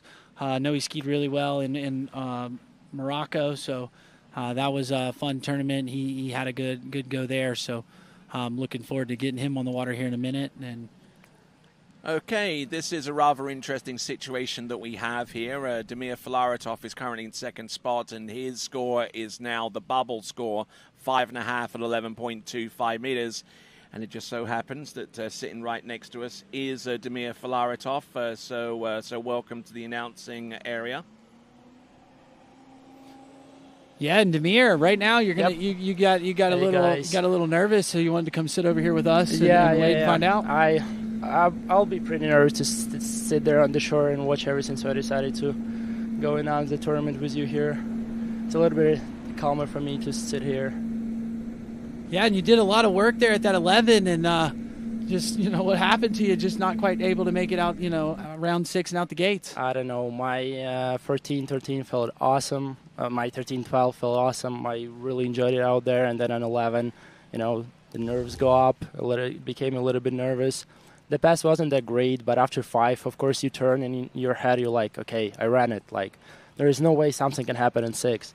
And then I guess I turned a little bit too aggressive, and you saw what happened. Yeah, well, you still did good work there, just kind of like we're seeing the replay here of Tim Vield coming in. I think this was 14 meters, and, he was working nice and strong here. So get him through that pass, and then we'll shorten the rope up, and we'll bring him back in. But yeah, dude, nice, strong skiing. So I wanted to commend you on that, and we're happy to have you here joining us in the announcing booth. Thank you. Thank you so much, Dane. All right there. So we got Tim Vield out there on the water, skier number 4 off the dock.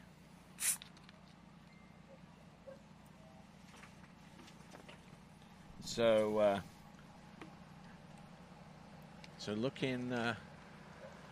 looking pretty close so far as what's needed to make it through to the next round of the competition. Now, Dominic Kuhn, we just saw a few minutes ago with 2.5 on 12 meters, which put Damien Eade through to the next round of the competition. Now,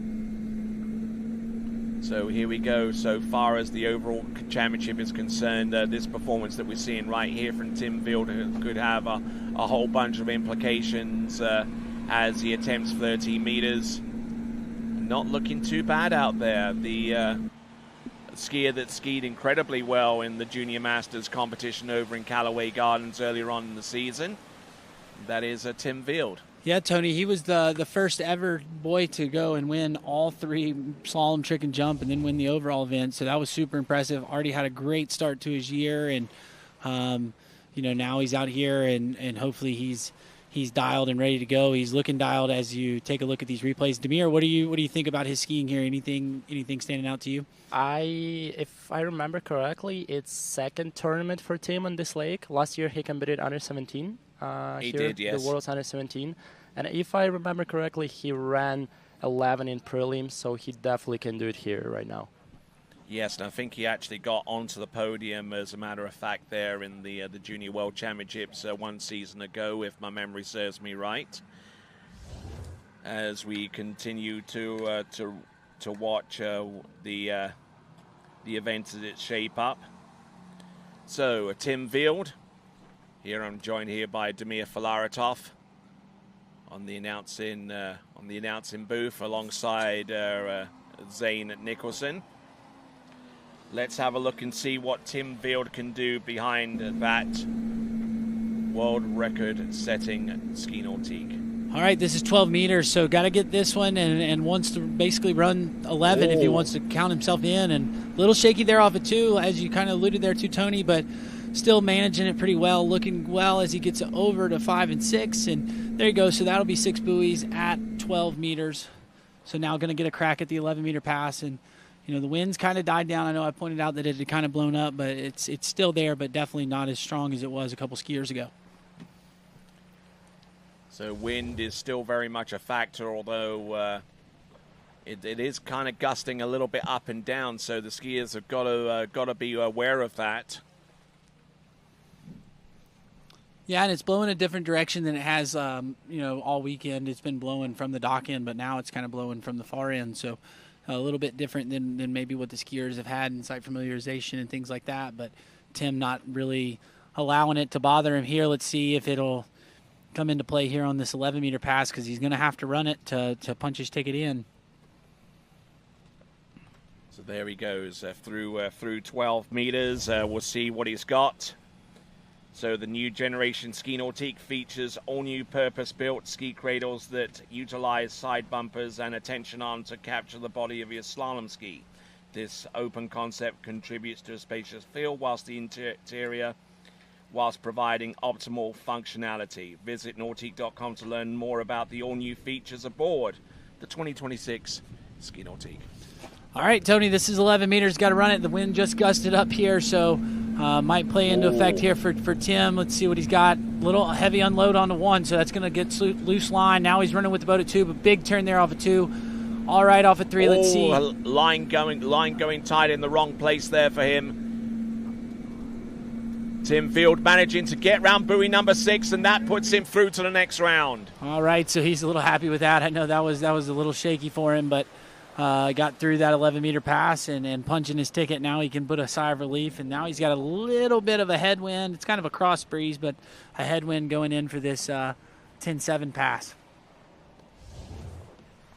All right, we have crowd young and old here at the Lakes of Casting Stone for the U21 World Championships, and Tim Field certainly was not an easy looking 11.25 meter pass by any stretch of the imagination, Demir.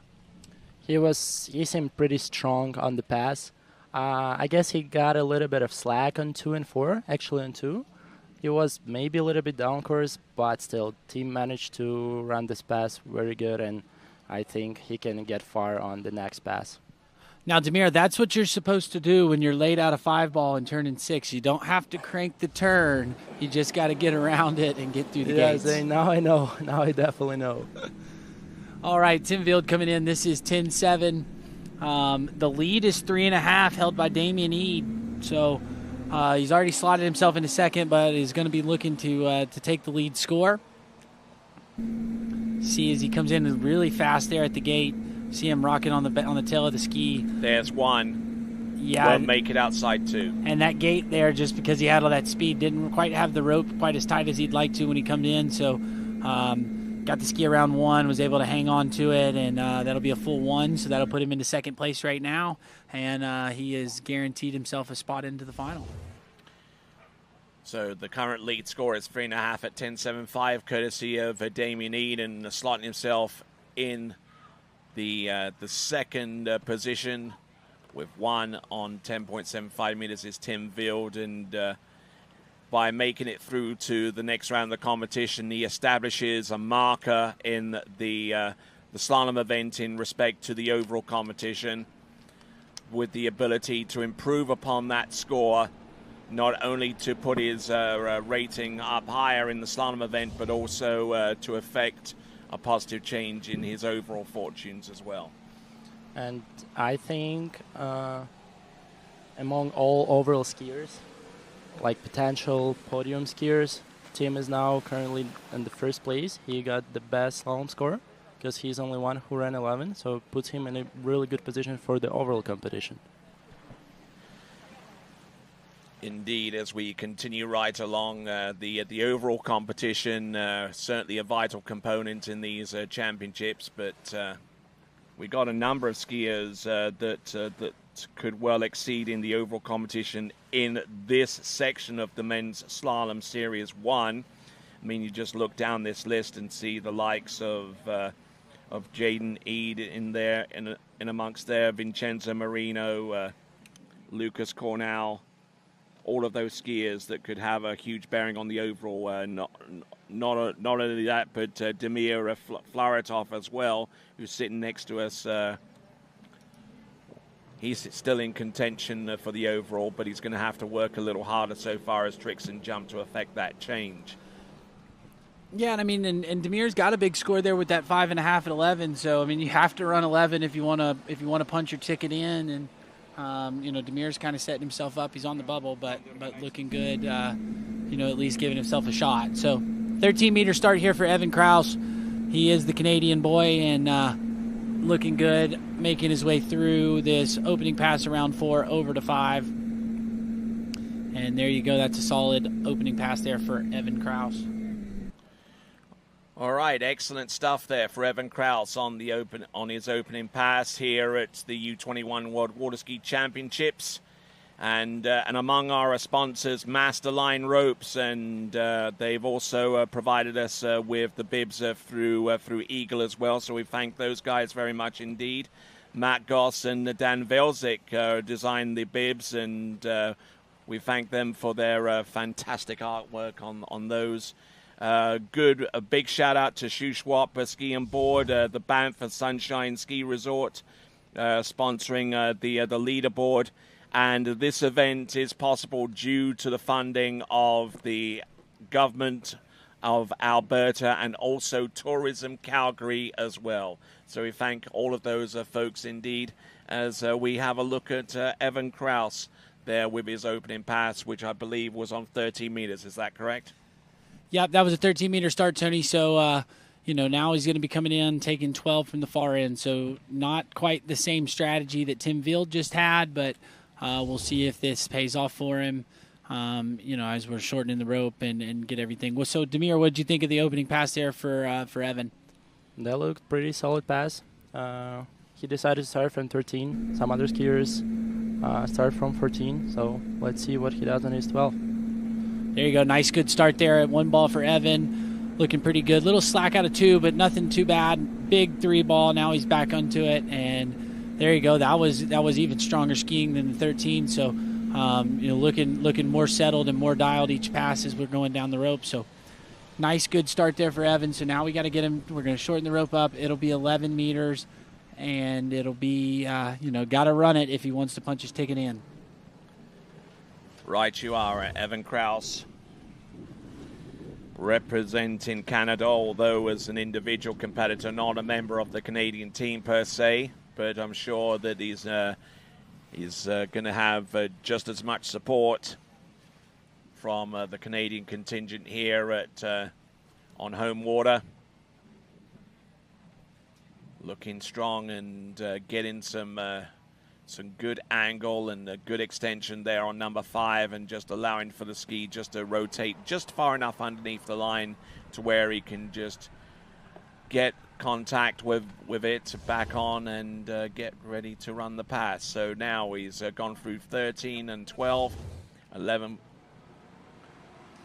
He says it's a little rolly there for some reason, but we'll keep an eye on that. So our 2 Italians there underneath the shade next to the slalom dock as they look out and see their teammate on the Raging Cajuns. This is Evan Kraus. There's 1. There's number 2. Just trying to settle in here. That's number 4. That's 5. And gets 6 buoys there on 11.25 meters. And that puts him through to the next round. Yeah, and there you go, punching his ticket into the final, and we'll see at the replay. Demir, what did you see here on this 11? That was really, really solid pass. I think he controlled the line through all 6 buoys. Seemed great. I think he can go pretty far on the next pass. And Tony mentioned the rollers before this pass. I can agree with that. I I wouldn't say it bother you a lot, but sometimes when you exchange and you're waiting for that turn, you can see a couple of rollers coming into you.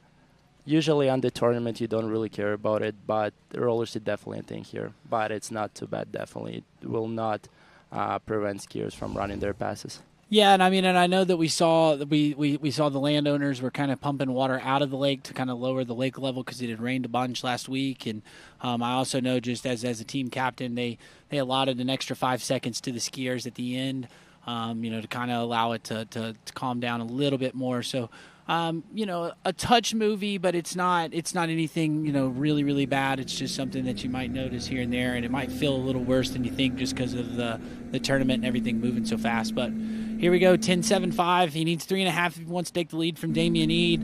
A little bit slow there at the gate, kind of having to take a second pull. Unloads a little heavy into 1, but let's see what he can do at 2. Got a lot of speed over here, and not going to be able to get outside of 3, but going to set himself comfortably into second place with 2 at 10.7. We'll see. Take a look at the gate here.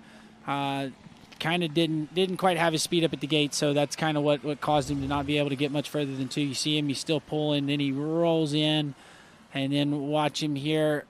Quick unload, so the ski kind of doesn't get all the way out, so there's where you see the slack, and now he's pulling long, generating a lot of speed into 2. So good job on him to be able to hang on to that, get the full 2, and now we'll see him skiing on Sunday. All right, you are. So Evan Kraus with a 2-buoy count at 10.75 meters. And just a quick reminder to you good folks along the shore side that custom shirts are for sale by 5 Designs. So stop on by their booth, which is directly behind the announcing point, and design your own T-shirt here at the U21 World Waterski Championships, courtesy of Fine Designs. All right, coming in on 13 meters for his opening pass, our sole participant from the Kingdom of Morocco. 13 meters for Kamil Bamra. Let's see how he fares here.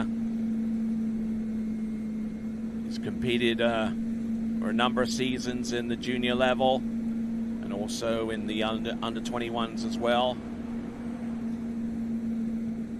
We were fortunate enough this season to ski on his home water over at the Bourageg River in Rabat in the Kingdom of Morocco, and that was part of the Waterski Pro Tour, and you can actually watch that event over on our TWBC archive for this season. But on 13 meters, looking fairly strong out there to start. Yeah, I mean, he looked really strong, and shout out to him. Did a lot with the organizing of the event, and that was in Morocco. And if you're watching at home and you get bored during next week, go back and watch it. That was an awesome event, lots of fun. I think they did a great job hosting that event there, and I'm really hoping that we get to go back next year and go to visit Morocco. It's definitely one of my more favorite places I've ever been. Yeah, you got to shop a little bit there and got yourself a nice little outfit. Yeah, I got several days worth of outfits there, and they're definitely comfortable. I still put them to use even when I'm not in Morocco. So definitely enjoyed being there and kind of getting to do their culture and everything like that. So it was a really fun weekend, and hats off to Kamil and the rest of the crew that helped put that together. And now we're seeing him here at the Under-21 Worlds, and he had a good tournament there. We saw him ski. He had a runoff for the head-to-head against the junior skiers and skied really well. So see him here, bringing him in. This is 12 meters, and looking nice and strong here as he's making his way around 1 and 2. Looking to make his way into his second consecutive U21 World Championship Slalom final. This is Kamil Bamra on 12 meters, now getting ready for 11.25 meters, and looking really smooth out there. A skier for the Rollins College Tars on the collegiate scene. That is Kamil Bamra. Yeah, and using the height to his advantage. We see him out there really nice and still and looking good, out there on the water. Demir, you got anything that you see out of Kamil out there? He looks very solid. There was a little bit a small hiccup on one, but the pass looked pretty pretty good. The interesting thing, we were talking with a lot of slalom skiers and realized that collegiate nationals are gonna take part in California this year.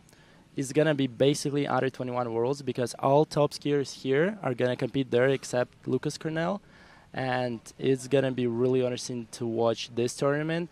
And then the guys who doesn't win here can get their revenge on California. Yeah, well, that'll be fun. And then there's Vincent back there hitting the ones and twos, getting all the camera angles for everybody to see. So now eyes back on the water. This is 11 meters. This is a must-run pass for Kamil Bamra if he wants to punch his ticket into the final. All right, here we go. This now is Kamil Bamra. This is now 11.25 meters. In the previous version of this championship, he scored 4.5, and that punched his ticket through to the final as a 12th place athlete. Here he comes, looking good. Round 4, round 5, and he punches his ticket for this final as well with an improved score. Yeah, and good skiing out of there, out of the Moroccan, and looking strong there. Got a little bit delayed off of 4, so it kind of made had to take the ski down course off 4, 5, and 6. But not doing anything, not freaking out, and getting himself through that pass. So looked very calm out there. Just was not at all worried or concerned during the course of this pass. Good connection at the end. Taking in a little bit of slack and rearing up on the back of the ski, but he had plenty of room to work with. So there we go. That is Kamil Bamra, who's punched his ticket to the final. 4 skiers have done so at this time. Damien Eade, our current leader, on 3.5 at 10.7. Evan Kraus just slightly behind. And also Tim Field. Yeah, and the lead's still sitting at 3.5 with Damien Eade. He was our last skier in that Series 2 and put out a huge score, and we still haven't had any of the guys been able to catch him yet. All right, 10.75 here for Kamil. Let's see what he's got. Let's see if he can get more than 3.5. There's one. There's another, but he's still there, though. I don't know whether he actually made it round that turn, but he's to the wake, and will get 3 buoys for that effort, provided that ski made it outside. I would say with his height, Tony, he got outside it, but I'm not one of the judges. It looked like he got outside a 3-ball to me, so we'll have to wait and see what they scored him there, but we'll take a look at the replay. Maybe this will help us see here. I thought he had a pretty good gait. Got a decent one. You see the hands come to the inside hip, which causes him to check up. So now he's generating a lot more speed than he'd like over to 2. And then let's see, does he get outside a 3-ball here? I believe he did there, Tony. So that'll be like it's gonna be 3 buoys. 3 at 10.7. So that'll put him into second place and punch his ticket into the final for Sunday. All right, impressive skiing there with 3 at 10.75 meters, and you were certainly right there, Zane. He had the height necessary to make a play on number 3. Just squeaking that ski just enough to make that happen. All right, and you can kind of hear it through the microphone. The wind is kind of starting to pick up again, so this could come into play for these next couple skiers and make this, like you said, 11 meters is the must-run pass. You have to run it if you want to get in. And this could, come into play here. But next up on the water out of Italy, we've got Florian Parth, and it looks like he is taking a 13-meter start. I would expect the rest of the boys from here on out to start at 13 meters or shorter. So let's see what Florian's got as we bring him in past number 1. And he certainly has the goods so far as the slalom event is concerned, because in the previous World Championship in the U21s, he was the bronze medalist with 2 scores of a 5 at 10.75 meters in the prelims and the finals in the last time out in Chapala in Mexico.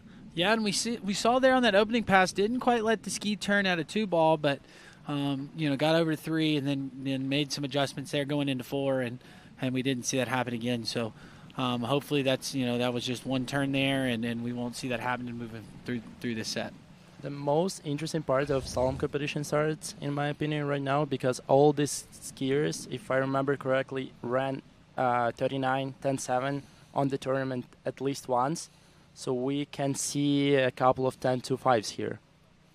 Maybe. Yeah, and we might even see a couple of them run 10-5. That's also true. So that's what I'm sitting here waiting for. I'm hoping to see a 10-5 get knocked down in this event. That would be super cool. And this is such a stacked slalom event here in this men's series 1. I agree. All right, guys, I'm gonna go watch for the slalom sets from the shore. It was nice to be here with you. Yeah, and I'll see you later. You'll be waiting nervously with five and a half buoys That's on 11.25 meters. Watch it from the shore.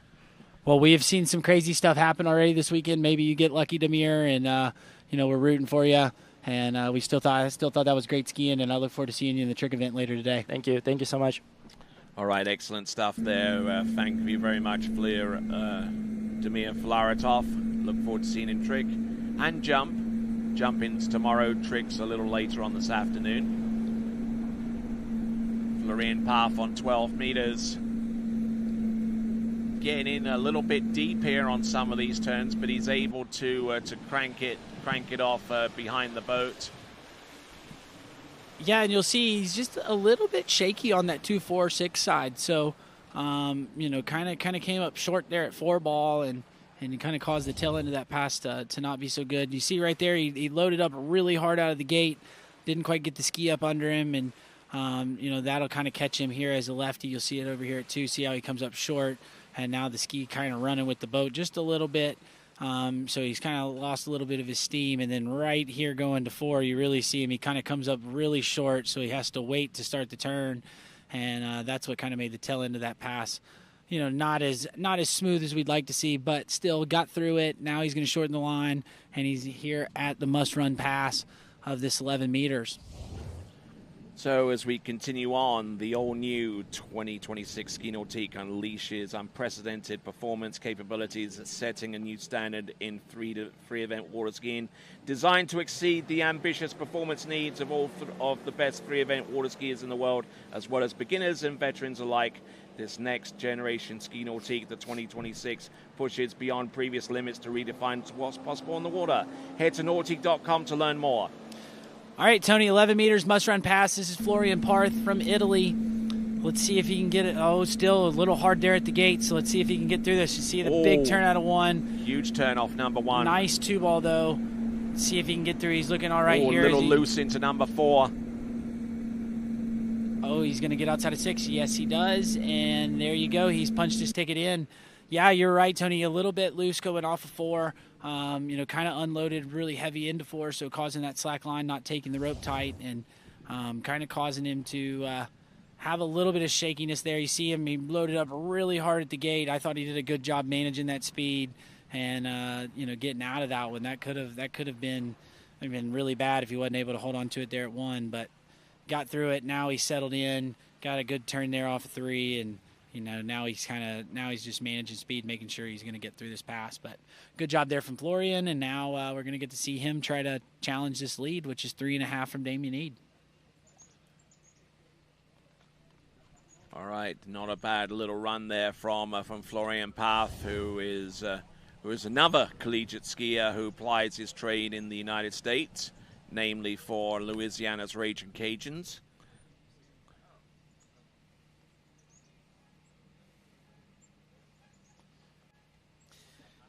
And there we see Jaime's dad and Nikki Attenson's dad right there. They're probably sitting there nervously waiting on the bank, getting ready to see their sons coming up here shortly in this event. A couple really strong skiers, and I'm looking forward to seeing them out there. But right now I'm looking forward to getting Florian Parth into the course for this 10.75. The lead is 3.5. Let's see if he can get a good start here. Better start at the gate, I think. Now he's got a little better move off of 1. Let's see if he can get a turn off of 2. Oh, and that was a big one, Tony. Taking a huge hit out the front. Round buoy number 2. You almost kind of anticipated that a little bit with the amount of load that he took out of number 1, and the fact that he wasn't quite in the best shape that he needed to be into number 2 there, Zane. Yeah, no, I thought he did much better at the gate here. You see him get his feet up under him. Now, when he turns out of 1, watch where the hands come, though. They come to the inside, so now he has a little bit of a check moving the hands across, and this is what causes him to run with the boat. Has a little bit too much speed as a lefty, and then, then gets pulled over the front of the ski.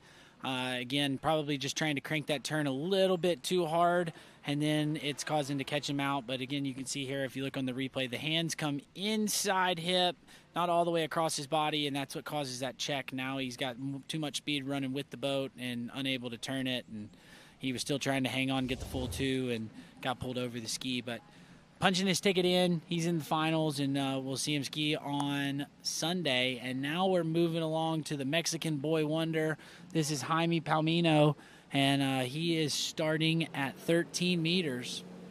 Yep, 13-meter start. Jaime Palomino, who competed in the last cycle here in the U21 World Waterski Championships. And Jaime's one of these skiers that could just take this 13-meter start because this is how he normally does it. And then he's been known to do some opt-ups, so we might see him, run 13 and then opt up. I know in Morocco a couple years ago he went from 12 to 10.7 and successfully ran that opt-up. So, definitely wouldn't be surprised if we see an opt-up from him here, but that was a nice opening 13-meter pass from Jaime. So, seems to have gotten a good grasp here and taking a quick look at the leaderboard. Everyone from Theo Vield upwards has guaranteed themselves a spot through to the next round of the competition. So we've got 7 skiers to go, including Jaime Palomino from Mexico, who unfortunately 2 seasons ago didn't exactly have the best performance in the U21 Worlds in the men's slalom.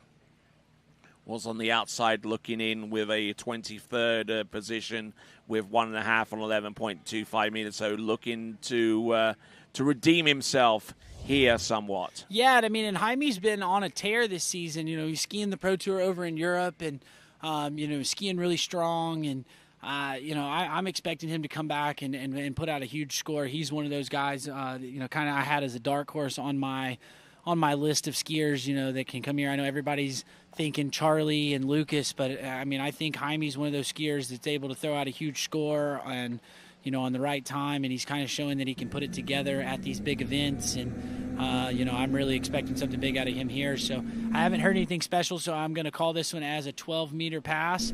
And so not taking the opt-up like we were talking about, just going to do business as usual and coming through. And you can just see. Did you see that edge change into buoy number 1? Yeah, he just kind of swung the ski a little bit fast, but again, this is 12 meters, so this is a warm-up pass for Jaime, and he was just basically kind of filling the lake out down there. Again, I've seen the skiers are struggling with gates. They either like one end or they like the other, so maybe doesn't quite have his timing quite like he would like down there, but got through that pass. I thought it looked really nice and smooth, and now we're going to get him through this 11 pass, and I fully expect him to go through and smoke this one and, have a really good shot to take the lead from Damian Eade.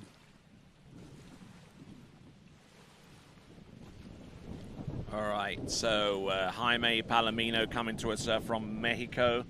And Tony, the wind just gusted up. I like to point that out. We're getting ready to pick the skier up, but the wind is picking up, and we're going to get now a nice. It's nice. It's a crosswind across the lake. So basically coming from where 2 ball is to 1, 246 to 135 here. So going to be getting a push into 1, and then going to be kind of getting slowed down into 2. So that's something that he's going to have to, kind of think about. This is a must-run pass, right? So if he wants to guarantee himself into the final, he's got to get through this one.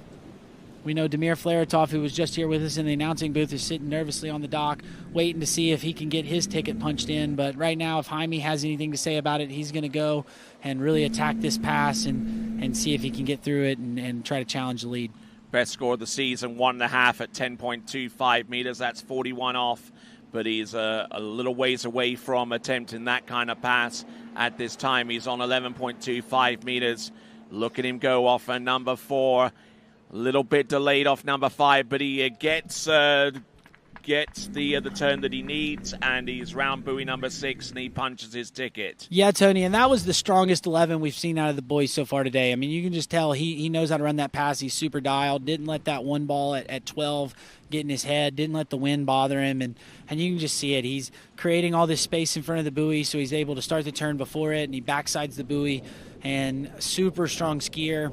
I really enjoy watching this young Mexican kid ski, and he's looking really good. So now got through the 11-meter pass, punched his ticket into the final, and if I know Jaime, he's getting ready to go out here and slam this 10-7 and make it hard for the last several boys coming up in this event.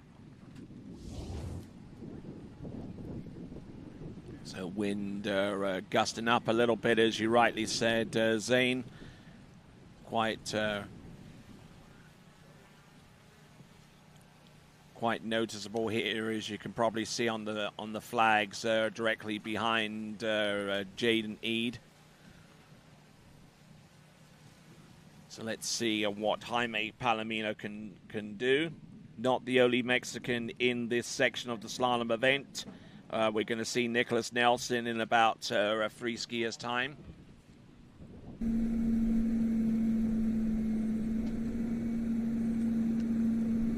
So let's have a look. Jaime Palomino, 10.75 meters, has already assured himself of a place in the final. Barreled in into number 4, but he's still there. Getting a little bit stretched into number 5 and bleeds off the speed. Is that enough for 5? I don't think he got the 5 ball, Tony. I think he was right behind the boat guide, so I think it's going to be 4.5. We'll wait to hear from the judges, but still good skiing out of Jaime. Go out there putting out a big score. Definitely had the wind kicked up on him there, so I think that probably caught him. It was definitely gusting up, but let's see as we take a look at the replay here. I thought he had a really good start at the gate. Nice roll in, got the ski up under him. See, he got the good 1 ball here, and then comes over here to 2. Looks pretty good there off of 2. Let's see what happened to him off of 3. Here is where he starts to let the ski, doesn't let it go all the way out, starts running with the boat a bit, so now he's a little bit behind. Pulls a little long there to 4, but that's the onside turn, so gets it to turn. Let's see, does he get outside of 5? He does. And does he get to the before wake? the wakes? I don't think he did. No. No, he didn't. 4.5. Yeah, but still, that's a huge score. Now putting himself in the lead, and we've got 6 more skiers left, Tony? Yeah, that's correct. So we're halfway done so far as putting people through to the next round of the competition. 6 skiers have already punched their tickets. We got Tim Field, Evan Kraus, Camille Bamra, Florian Paff, Jaime Palomino, as well as Damien Eade. Yeah, and Jaime's going to be a little bit disgusted at himself for blowing that start there at that 10-7. That was a really good start, but right now we've got our eyes on the water. This is Jaden Eade. This is 13 meters. We saw his brother. He's already punched his ticket in, and he's the second seed right now with 3.5 at 10-7. But on 13 meters, looking a little bit lackadaisical out there. Yeah, and maybe a little bit of nerves coming in and kicking in here. Jaime just put out a really big score, so that kind of gets the guys on the dock a little bit hyped because they want to ski better, and they're trying to get that top seed, and that could be something that came into play there. But still, it's 13 meters. These first couple passes are warm-up passes, and these skiers have them like that so they can make a bobble or two as they're starting to kind of fill the boat out, fill the water out, and just make sure they're nice and dialed. Okay, and Damir Flaratov hanging on to a finals spot at this time. His is the bubble score. Anything above 5.5 at 11.25 meters is assured of a spot through to the final. And we estimated it was going to take somewhere along halfway down 10.75 meters to make it through to the next round of the competition, and we're a little ways away from that. Yeah, no, for sure. We're a touch behind, and we'll have to see. But got through that pass. We're going to get him in, bring him in at 12, and see if we can, get him through these next couple and punch his ticket in along with his brother. Here we go, Jaden Eade, 12 meters. All right, here we go. Looking a little bit better, a little more settled in there off of 1. Ooh. A little shaky off of 2 there, Tony. Yeah, exactly. The same kind of turn on number 2 as he had on the previous run. Wow. Yeah, but still, again, a little bit of a warm-up pass for these guys, so it's a little bit, a little bit of a formality, and then gets his way through it. So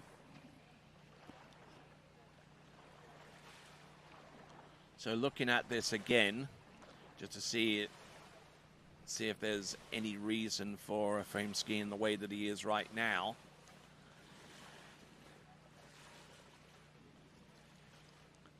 And I mean, it's looking okay.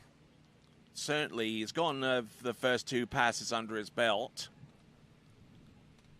which is no mean feat. I mean, he started in on 13 and got through 12 meters. But I mean, I've seen him ski before, and he skied a heck of a lot more aggressively then than he's skiing now.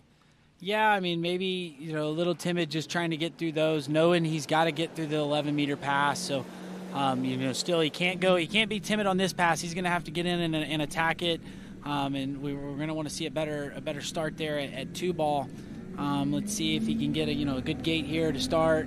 That's super important, especially if you're a lefty. So let's see what he's got here as he pulls out on that ski nautique. Let's see what he does. He rolls into buoy number 1, takes a hit there. Oh, a little bit down course off number 2. And as the ropes get shorter, his margin for error continues to shrink, but he is still able to get round all 6 on 11.25 meters and punch his ticket through to the next round. So the 2 brothers, Damien and Jaden Eade, both of them will be in the final. Yeah, and you see, I mean, I thought he had a good gate, got a good start there off of 1. Now watch him here off of 2. See how those hands come up high and they get away from him. So the ski wants to run, doesn't want to turn, doesn't get the hands across his body, so he checks it up. Now does good at 3 here. Now watch him again at 4, Tony. Hands go high and away right as he rolls the ski out. So that's just, the ski doesn't want to engage on the nose and doesn't want to turn quite like you want it to. So that's kind of what you're seeing there on that 2-4-6 side.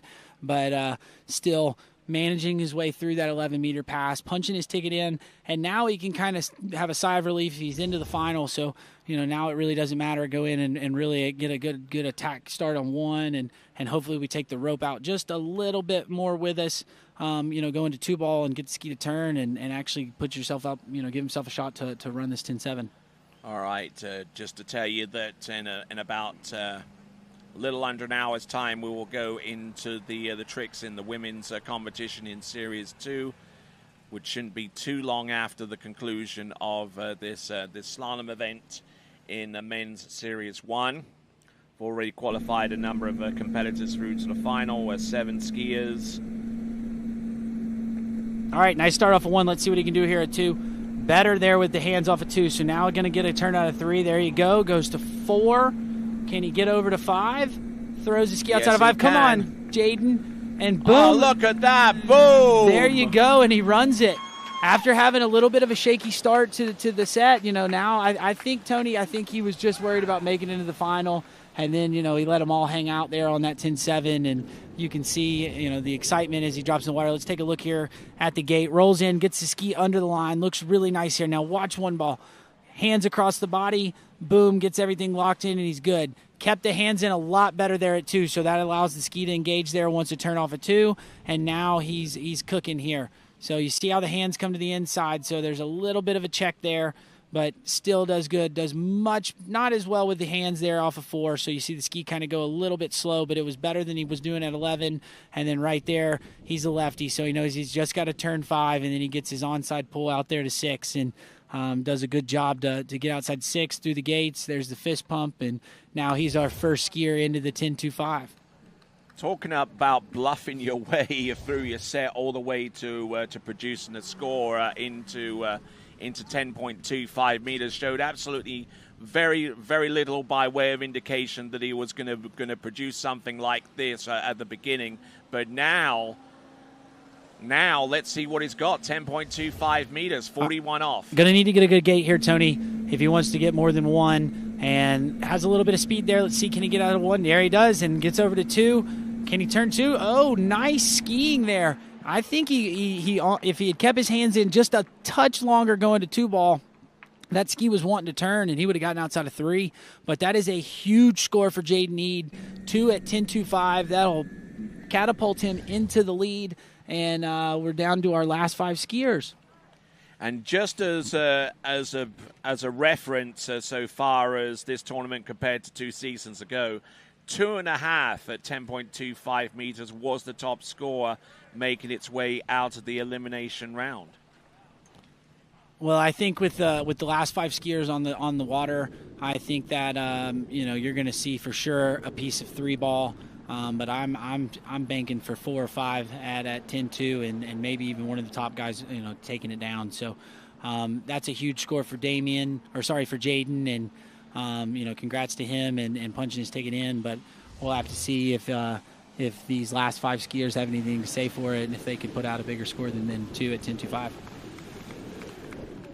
So Jaden Eade skiing back to the dock and a fine performance there.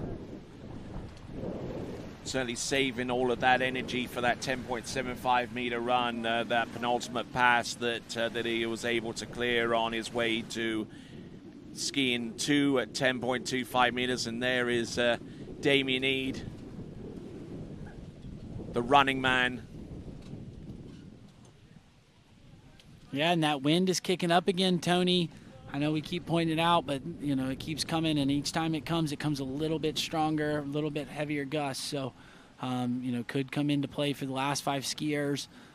Right now we've got Vincenzo Marino in the water, the Italian skier, getting ready to go off the dock. I believe this will be a 13-meter start. So Vincenzo Marino getting ready to hit the water. He's on top and now making his way to the course right here and now. Vincenzo Marino, who comes to us from the island of Sicily in the southern part of Italia.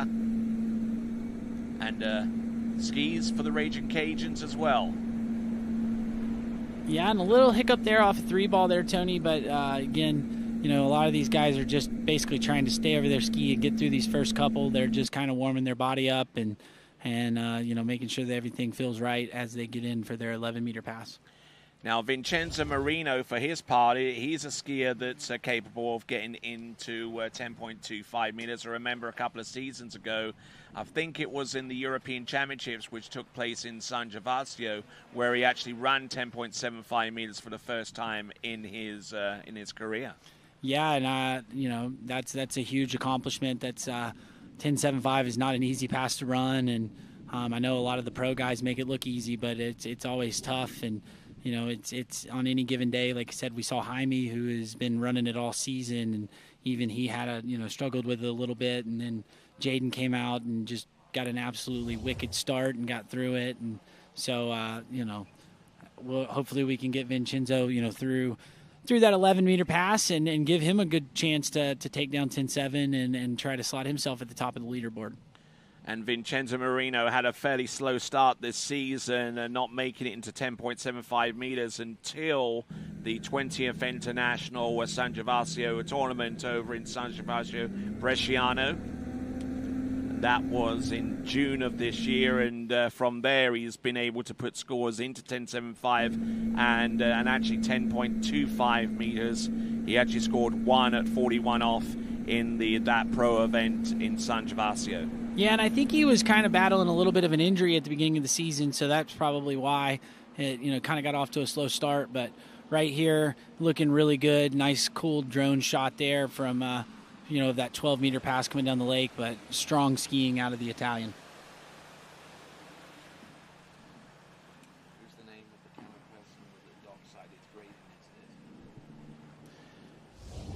Okay, so big props to our TWBC crew. We've got Graydon with the dockside camera. We've got Jeremy Scholl on the tower cam. We've got Connor Pauly with our drone pilot, and we've also got assistance from a number of different areas as well. Pablo Font we saw earlier operating the remote boat slalom camera. Not to mention our fellow announcer here, Chef Boyarzi, otherwise known as Zane Nicholson. And we've got Vincent Stadelbauer with the 1s and the 2s. That is Team TWBC. As we see Vincenzo Marino on top of the water, having gone through 13 and 12 meters. All right, again, this is a must-run pass. We keep saying that. We just saw somebody take down 10.7, but you have to run the 11 pass if you want to punch your ticket into the final. Damir Flaretov sitting on the bubble on the bank with 5.5. So right now, let's see what Vincenzo's got as we bring him in for 11. Here he is, 11.25 meters, a little flat into number 2, but still managing to get the ski hard enough round. That's number 3. Good to go for number 4, broken over on 4. Round number 5, and a little bit narrow for 6, but he manages to get the ski round, and that punches his ticket through to the final. Yeah, and you kind of pointed out he was kind of a little flat-footed, so he's running the ski flat, so he's kind of starting running with the boat, so he started generating a little more speed. So we see him there at 5 ball. He checked up and really basically was just trying to shut his speed down so ski didn't turn too hard, and he was able to get outside of 6, guarantee you a spot in the final. Now he's going to get a chance to take a crack at the 10.7 and, looking to put himself at the top of the leaderboard. I think it would be a season's best if he were to get to 2 or more. So, we'll see if he can get down this next pass, but great skiing, nice strong skiing out of Vincenzo.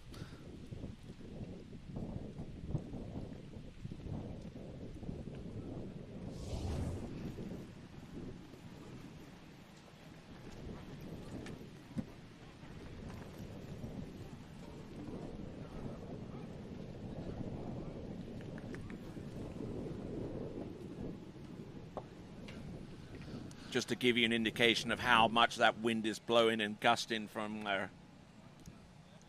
time to time, it's quite easily heard through the microphone.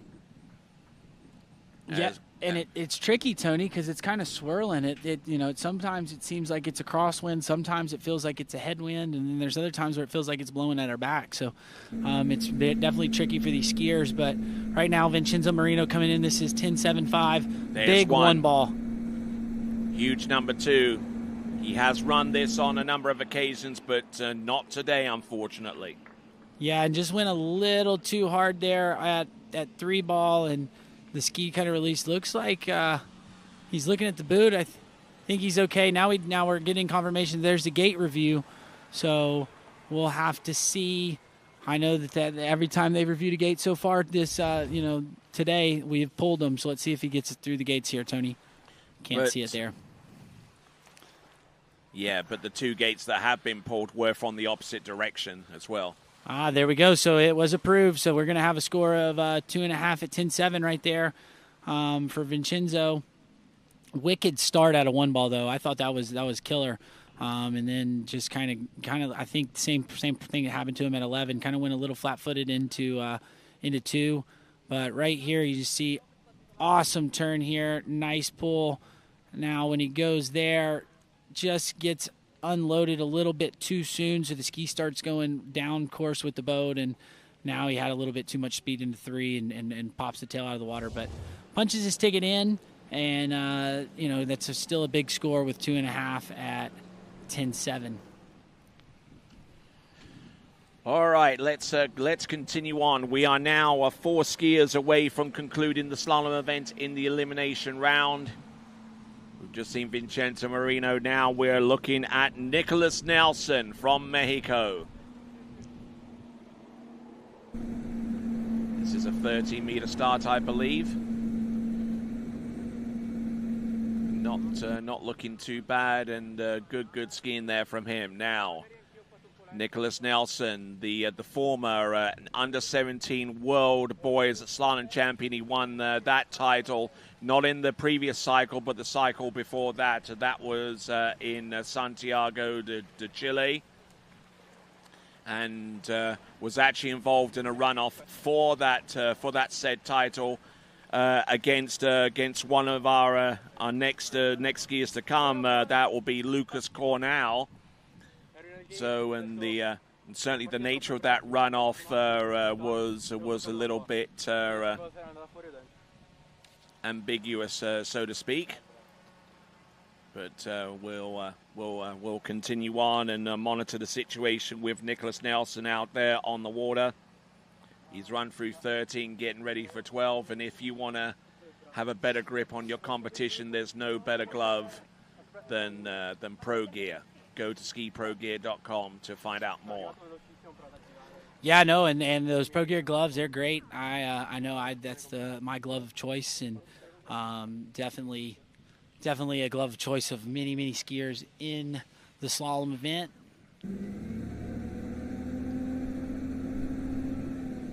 All right, here we go. Nicholas Nelson, pass number 2. This should be 12 meters. Here we go. Nicholas Nelson, 12. Ooh, did you see the back of that slalom ski round number 2? Yeah, I mean, that's kind of his style. I'll point out, I was going to kind of wait till after we ran this pass, but Nicholas has a kind of a different way of training. So, a lot of these skiers will go out and you might run back-to-back passes, or, some go down the line. There's different things that they do. But Nicholas is, I know at least once a week he skis on one foot.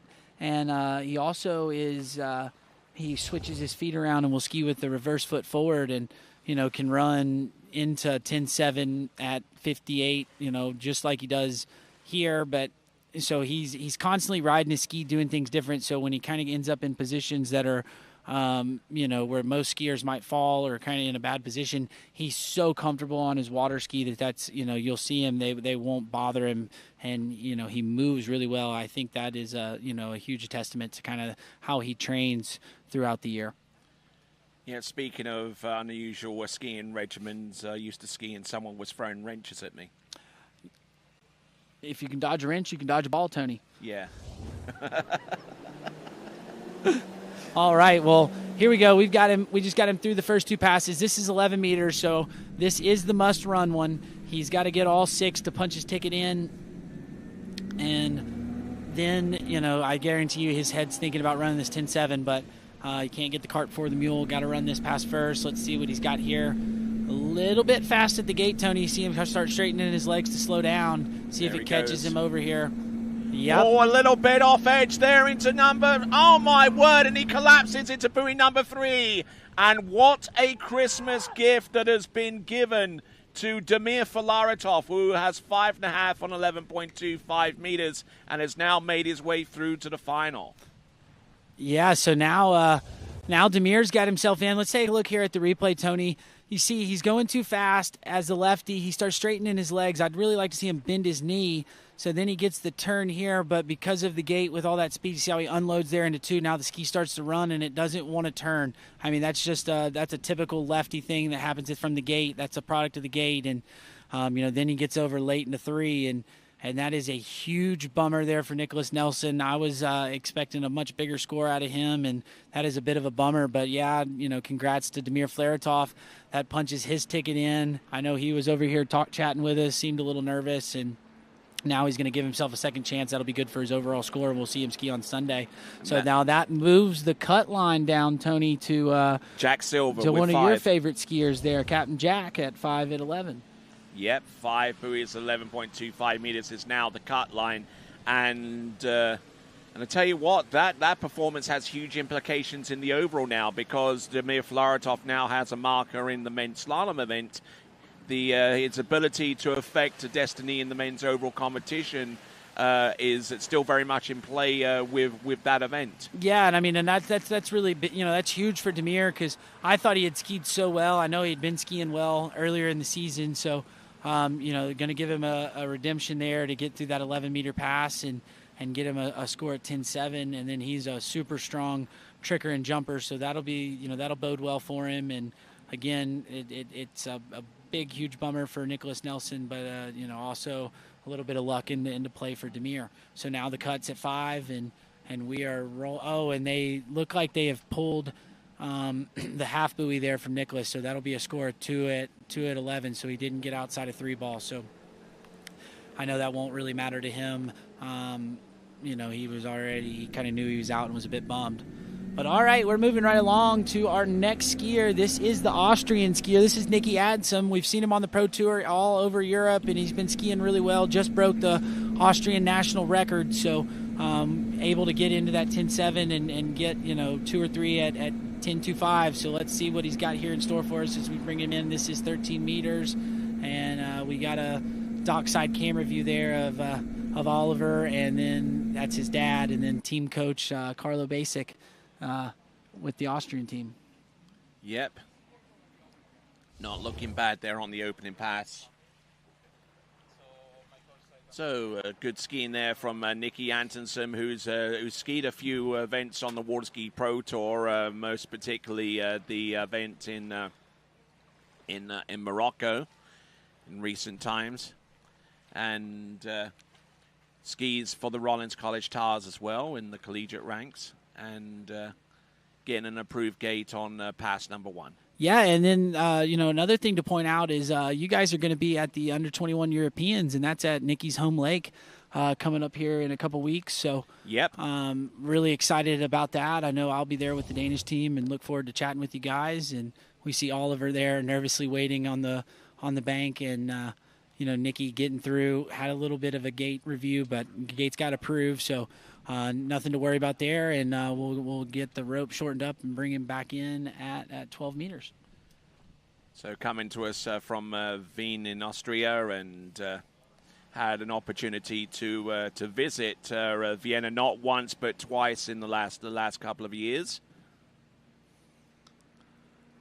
and his. All right, here we go. This is 12 meters for Nikki Adamson. Nice looking start here. He's in attack mode. I know he's been here for a few days. Oh, getting in a little bit deep here on 12 meters. He recovers, but only just. Oh, Tony, my stomach went into my throat there. I was nervous for him. I've been really hoping that the Nikki would ski well. He's again, I kind of had Jaime as a dark horse in this event, and he's also one of these ones that I think could come out and put out a huge score. And yeah, so, and the other thing, too, this is his last World Championships, has an under-21, so maybe a little bit of nerves coming in, and that definitely will get the heart rate going there. As we see right here, 3-ball, this is where it went shaky, almost falls off the back of the ski, but, Nikki is a professional, stayed over the ski, got through that pass, didn't do anything too much, just manages his way down it and giving himself a chance. So now it's 11 meters. He now knows he has to get a piece of 6-ball to punch his ticket in. If he gets 5, he would have a runoff. Anything less, he has got a long, unfun flight home. So let's see what he's got. Get a sigh of relief, get the heart rate down, and we're going to bring him back in at 11 meters. And watching this performance very intently is that skier that's at the end of that leaderboard right now. That is Jack Silver on 5 at 11.25 meters. So essentially what Nikki has to do to punch his ticket, he's got to run this pass. Entrance gates number 1.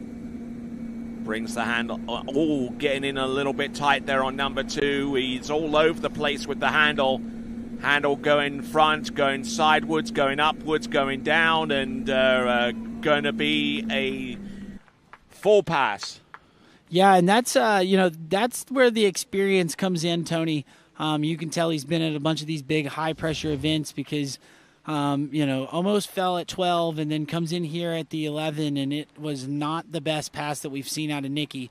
But he didn't freak out. He didn't do too much. He just kept trying to, get like right there. That's a big turn. So that, instead of going here and going really hard doing the same thing, he actually backs off, takes a good pull to 4.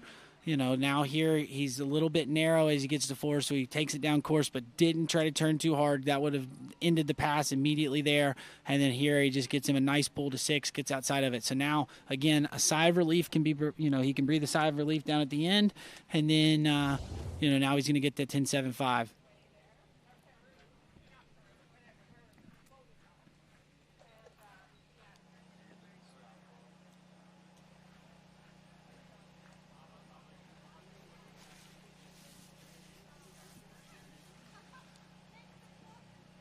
All right, as we see the leaderboard, so that'll he just punched his ticket in with the running that 11-meter pass. So now let's see if he can challenge the lead here. Jaden Eads got it with 2 at 10.25, so he's got to get through this one if he wants to challenge the lead. Let's see what he's get. Can he get a good one here? He Little slow, little slack, but he's all right. There you go, big turn off of 2. Now he's down course. Let's see, he's not going to get any more than that. So not quite the start that he wanted there at 10.7, but still got his ticket punched, so he's into the final, and we will see him skiing on Sunday. Right you are, as Nicholas Antonsen coming into the dock. Skis over at the Waterski Wien Club, who have helped us here on TWBC with their sponsorship support. So we thank them very, very much indeed. We look forward to making our way over to that site.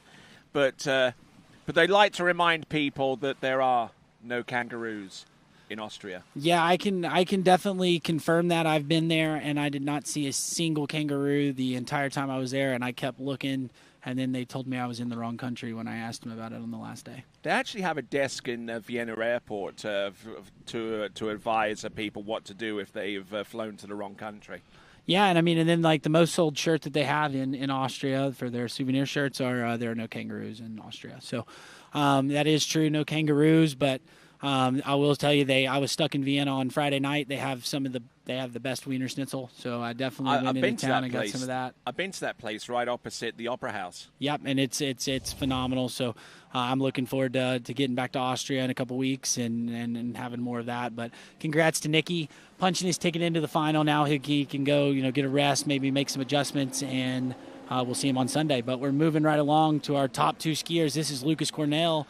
We're getting ready to have a head-to-head battle between him and Charlie, and this is 13 meters for the Australian. Yes, indeed. And Lucas Cornell last season skied his way to a Waterski Pro Tour event win at the Travers Grand Prix last season, and gets the job done through 30 meters. Now, Lucas Cornell, an unusual slalom style, to say the least. He's one of those ones where it's just like all or nothing. Yeah, very balls to the wall, but, he's able to hold on to it, and, it definitely works for him. That Conley ski's working really well for him. I know he spends some time down at Penalago skiing with Vanessa Veek and Noah Veek, and so they've kind of been working with him, and, his skiing has been so dialed, and he's definitely been rocking and rolling the last couple of years. And he may not admit it, but he's actually an overall skier as well. Yeah, we saw him jump the other day, or yesterday. I know kind of had a little bit of a crash in his jump event, but still went. I think it was 47 meters or something around there. So, very good 3-event skier, and but definitely slalom is his top event, and there's a lot of people that have been sitting here watching all day just to see him and the next skier, Charlie Ross, who's right there on the dock, get out there and get their set underway. So so Lucas Cornell yesterday, yeah, you're right. You got a good memory for distances. 47 meters yesterday, which was 154 feet. Well, Tony, I think I've been doing this long enough with you that maybe you're rubbing off on me a little bit, and I'm starting to remember things better. But right now, we're checking out this 12-meter pass from Lucas Cornell, and it looks so smooth. No bobbles, nice and strong. So, good skiing there. All right, then. So Lucas Cornell doing a fine job there as we work our way down towards the end of the slalom event. And we're fortunate enough to have the leader in the women's slalom event pay us a little visit. So, Christiana de Osma, how are you doing? What's life been in your world?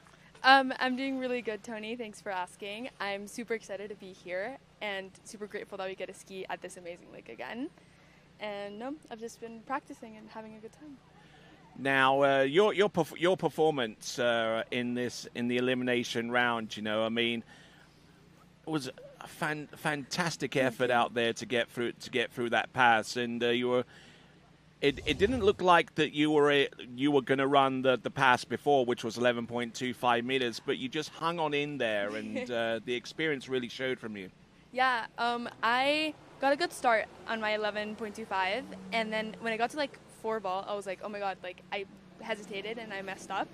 but I was like, if I can just save it and run it and prove to myself that I can do it, it will be like, it's very worth it. Yeah, you did. You absolutely smashed your start at the 11. So real quick, we were back on the water with Lucas Cornell. This is 11 meters. This is a must run. Has to get all the way to 6 to punch his ticket in, but I know he's got his eyes set on more, wanting to take the lead from Jade Need, and looking good as he's over to 5. Needs a piece of 6 to there punch he his is. ticket. He's in it.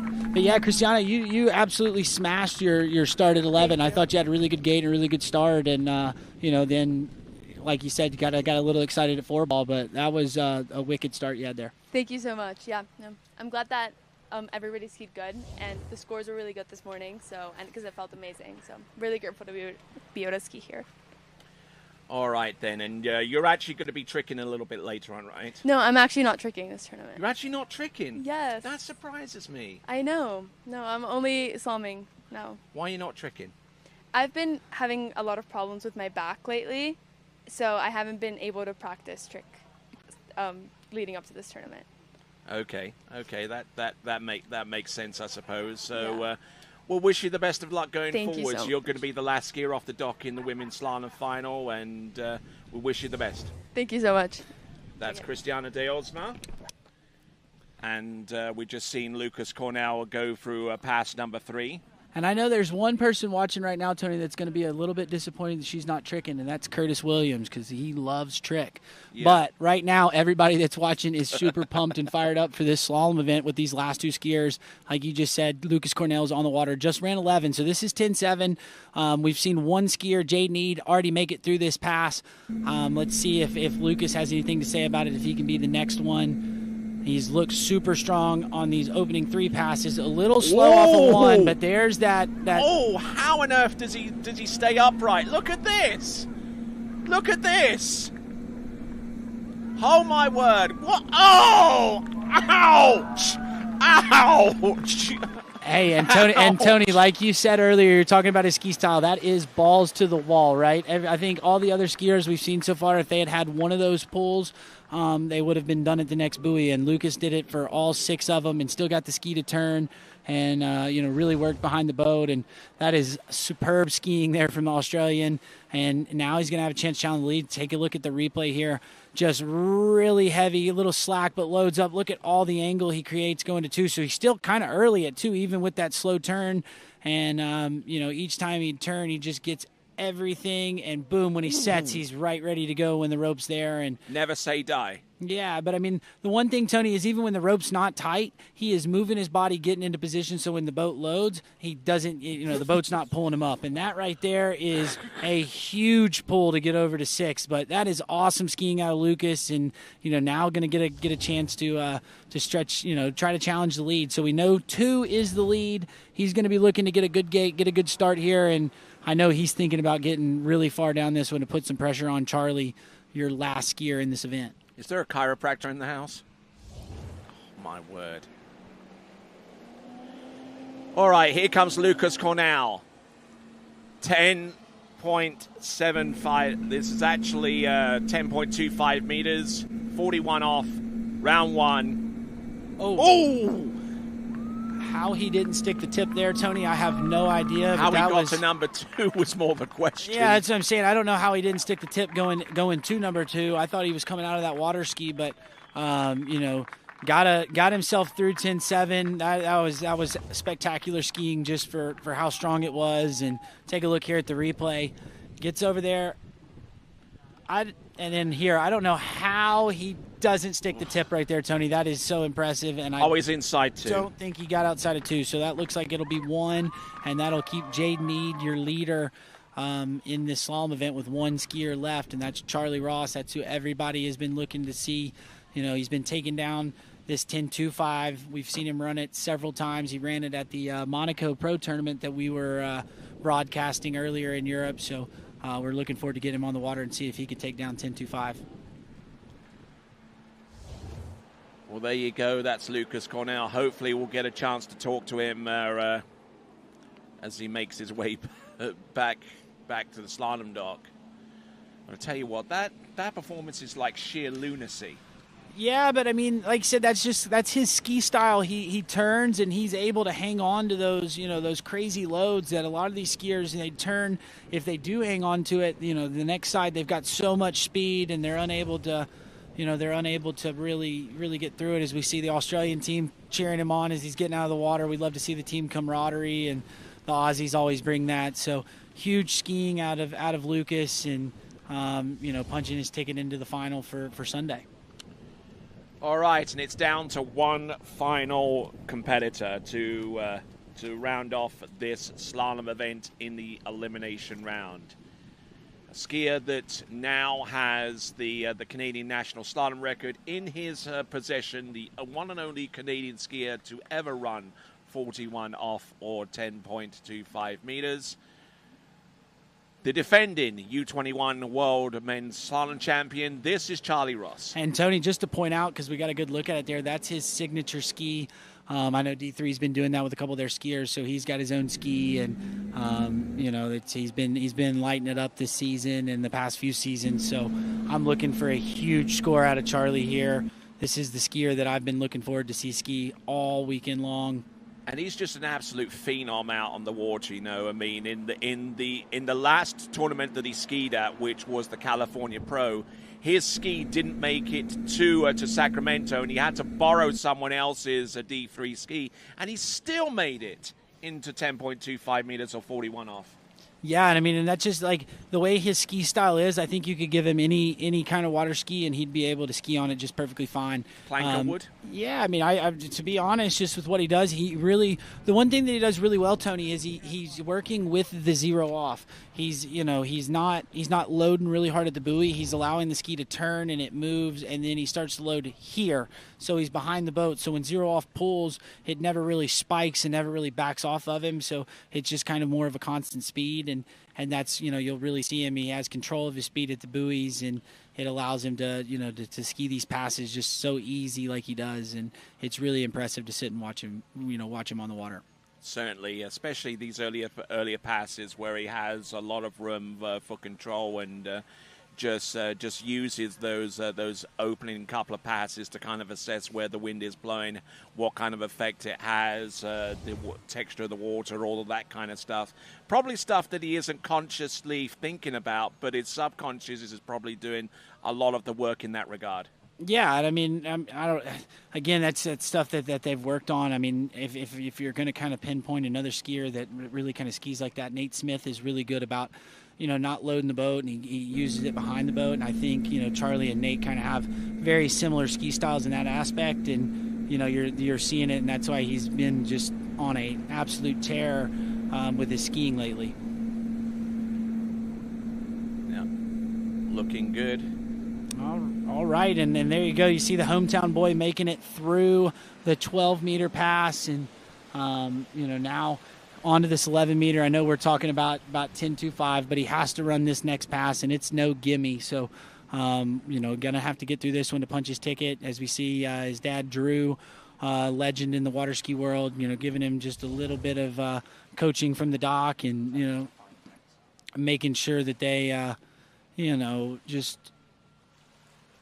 making sure he hits, reminds him of his keys and everything, and see what what he can do here. And now he's coming in with this must-run pass coming up, and I think he's probably got his head a couple passes past this one, but still going to have to get through this one if he wants to ski on Sunday. All right.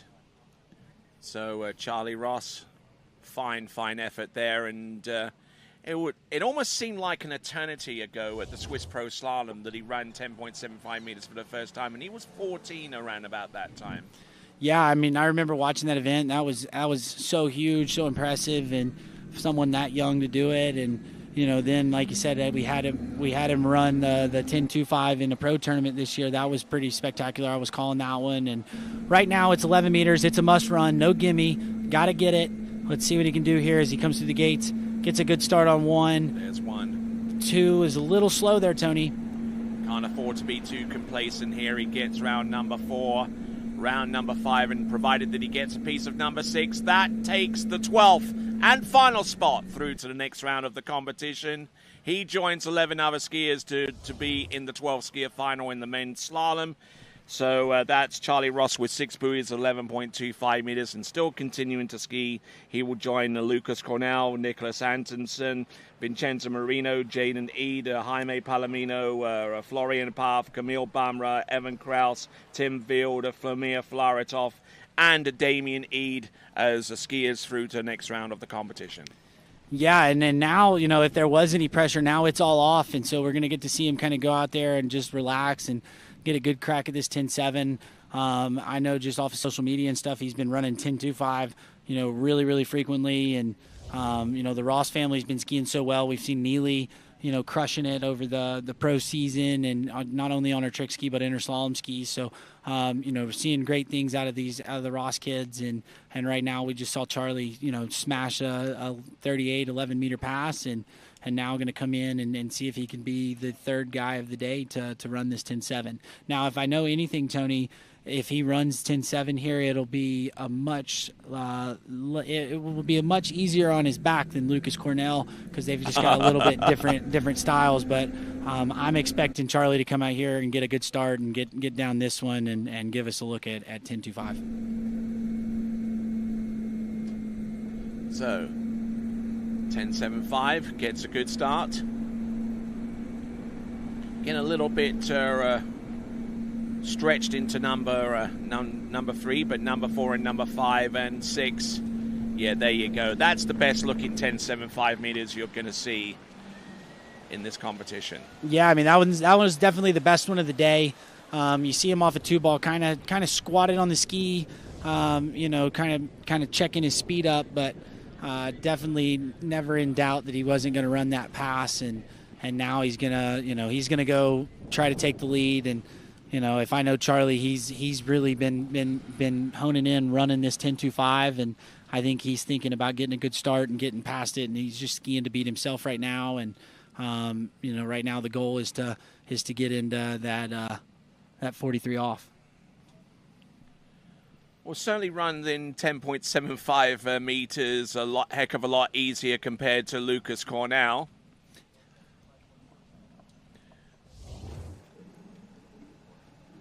Yeah, so he's run 10.25 for the first time this year at Swiss, and then first time in a pro event was at the Monaco event that we did about a month and a half ago. So definitely one of the skiers. He definitely can get through it. I am super excited. I've been looking forward to this all day long, Tony. I've been sitting here with you calling slalom, but this has been where my brain has been at all afternoon. So right now, 10.25, this is Charlie Ross. The lead is 2, set by Jaden Eade, and let's see if Charlie has anything to say about that. And the only Canadian to have ever run this past 10.25 meters. This is Charlie Ross. There's 1, there's 2. Round and pops the tail on that ski around buoy number 3, but it's going to be 2.5 at 10.25 meters, and that firmly puts Charlie Ross through to the next round of the competition for absolute certain. Yeah, and I mean, Tony, if we look here at the replay, was a little bit fast at the gate, kind of a little heavy there when he came through, but gets out of 1, not too bad. And then over here at 2, we see him, he just kind of gets stretched out and is a little slow out of 2-ball. But still, he goes to 3 here, and when he goes to turn, he's not worried about just getting 3. He was turning 3 to run the whole pass. So great skiing out of Charlie, and, congrats to him. He is your top seed coming in on Sunday for the men's slalom final. Looking at this once again, good edge change into buoy number 1, but seems to be able to bleed speed and still continue his direction out wide. Looking excellent there off number 2.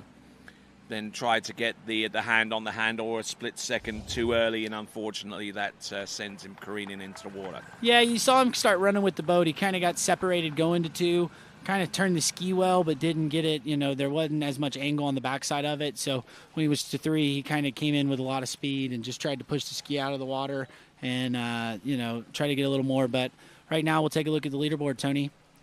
Yep, let's have a look at the leaderboard. And these are the 12 skiers that have made it through to the next round of the competition. Damir Flaratov with 5.5 at 11.25 meters. Tim Vield in 11th with 1 at 10.75 meters. 1.5 at 10.75 meters for Florian Paff. 2.5 at 10.75 meters for Vincenzo Marino. That's in 8th spot. Also in 8th spot is Evan Kraus with the same score of 2.5 at 10.75 meters. In a two-way tie for 6th spot is 3 on that same line length of 10.75 meters. 3 at 10.75 meters for Camille Bamra and Nikki Antonsen. 5th is Damien Eade with his score of 3.5 at 10.75 meters. Jaime Palomino with 4.5 for 4th. Lucas Cornell in 3rd right now with 1 on 10.25 meters. Jaden Eade with 2 from the United States. And Charlie Ross is your lead slalom skier in this competition after the men's slalom series 1 with his score of I believe 2.5 at 10.25 meters. I beg your pardon for that. So that concludes the slalom event. So, pick your pass. Well, I'm the only person here, so I'm going to go with Lucas Cornell. Just pick any pass or Lucas Cornell because they all look the same and it's just absolutely amazing. So let's try Lucas Cornell 10.75 meters. And here he is. Just looking at the effort that he puts into this run. Man, that rope is in the water, and he's still able to get away with that. Taking a big hit there off number 2 and continuing to roll and keep his water speed up. Lucas Cornell, round 4 and round number 5. And just take a look at the hits that he there, right off number 5, and he gets round buoy number 6. Incredible stuff. And actually, we're going to get an opportunity to talk with Charlie Ross. Come on over here, Charlie. Well, he's going to be in. We're having a look at Lucas Cornell at 10.25 meters, getting inside buoy number 2 and scoring 1 buoy for his effort. So a wonderful performance there, courtesy of Lucas Cornell. Looking at this once again with our alternate angle. Oh, how on earth he didn't blow a tail from number 1 into number 2 on that pass, I have no clue. But he puts himself in a good position. And whilst Charlie Ross is getting ready to go, let me tell you that we've got the Women's Trick Series 2 to take to water. Coming up next. Here we go. We got Charlie Ross. Come on over here, sir. Come on over here. Bring yourself over here. Take a seat. You know how the headphones work, and you know how everything else with the TWBC announcing works. Okay, let's hit that button. So, Charlie Ross, what's been happening in your world? A lot of skiing. Kind of same old. Getting ready for this, and then getting ready for some tournaments after. But excited. Okay, let's have a look at 39. Take us through. Yeah, 39 felt pretty good. I liked that gate. Felt high up on the boat, and then through 1, I felt pretty good again. But no, just started to find a good rhythm. I think 2 there, but that's pretty nice. And then 3, and then kind of later down the pass, I was like, okay, let's just secure this. You don't need a big turn at 4, so there, still pretty good, but just needed a little bit. Oh, sorry, I have a safer line, and then 5, 6 felt, got the job done. You're still huffing and puffing after all of that, so well done there. But I mean, this season you managed to get into 43 off 9.75 meters for the first time. You set the Canadian record. You're the only person that's gone through 10.25 meters on your way to that. What's the secret? What's been the catalyst? Everything's kind of kept the same. It's just trusting the process. I blew the tail there. But out of 2, I was like, okay, let's go. I had a good 1. But this season, it's just been, enjoying training in the winter and then trying to trying to focus in on all the smart parts. I've got a good crew to do it with, Bergs and my dad and Mark Betzel over at Rollins, and then working with a couple people through online videos, Marcus Brown. So just, I don't know, being addicted to it and loving it. So. Okay, I understand that the ski that you're riding is actually a ski that's been specifically designed for you. Can you tell us a little bit more about it if you're permitted to? Yeah, of course, yeah. So D3 and I did a signature ski, and so it's an exciting step. I mean, I've been with them for my entire career, and they make the best skis in the world, so most consistent. So excited to kind of have my own graphic and flex pattern, and we'll see where the future goes with that, but it's exciting. I'm forever grateful to them and what they've done for my career. It wouldn't be the same on any other ski. And I think, their consistency is like no other. I think we saw at Cali Pro. Yeah, I was about to ask you about that, speak to the consistency of that ski, because you didn't even have to ride your own ski to get into 10.25 meters, apparently. Yeah, it was funny. Got to California, Bags didn't make it. Bags missed 4 flights, and so I was like, okay, this is going to be interesting. So called up Blaze, he got a ski for me. Called up Will, he got a bunch of stuff together, and just threw on the stuff. And first set on it was just inside of 5 at 41, and so I think that speaks only to their consistency and how they're able to make skis that feel the exact same. There's no other company that can do that. Indeed, indeed, and it's good to have friends in high places so far as a D3 is concerned to allow you to be able to do that. So, you're the top skier out of this round going into the final. What are you going to do from here? Before then? Oh, sorry. Before then, tomorrow I turn 20, so. Oh, okay. Well, early happy birthday then. Thank you. Yeah, I feel old, but no. But that therefore means that this is your last tournament of eligibility in the U21s, right? It is, yeah. This is my third and last one. Okay, so what are you going to do between now and the end? My apologies for interrupting. No, just kind of get back to, trusting the process, enjoying the day around Calgary, and then Sunday, same thing. We'll know what we need to do, and we'll go for it. There's a bunch of amazing skiers. I think it kind of proved today that everyone threw down, and it was an awesome set of scores, and so anyone can do it, but, just go trust yourself, and let's see what we can do. Whenever you see someone like Lucas Cornell slalom ski with the technique that he has, what goes through your mind? Yeah, we have, I would say, a little bit different techniques, but he gets it done so well. His 2.4 is automatic, and I think his 39 today, you can see that. I think it was 3 that he had a tiny bit of a hiccup, and then no problems out of 4. He's one of the best to do it, and it's kind of cool how, we see each other a bunch at all the pro events, and we're competing there, but then we get to come compete here together. He's an amazing skier, and obviously him, and then the Eid brothers, and the list goes on and on. Well, put it there. Congratulations. You made it through as the top-seeded slalom skier out of the elimination round. We look forward to seeing you as the last skier off the dock in the final. And best of luck going forward. Charlie Ross. Thank you, guys. All right, and with that, we'll get ready for the next event, which is the Tricks in Series 2. You are watching continuing coverage of this, the World Waterski Championships in the U21, coming to you live from the lakes of Castonstone. And we'll be back right after this.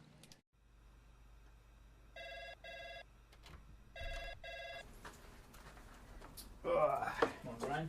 Hey, morning. You have a good weekend? Yeah, got out on the water a couple times. How about you? Yeah, I got to set in. Just gonna make a quick phone call here. Oh, of course. Can you get that, Will? Yeah, man, I got it. Thanks for calling Wake House. This is Will. Yeah, looks like we've got those in stock. Get ready, set, go!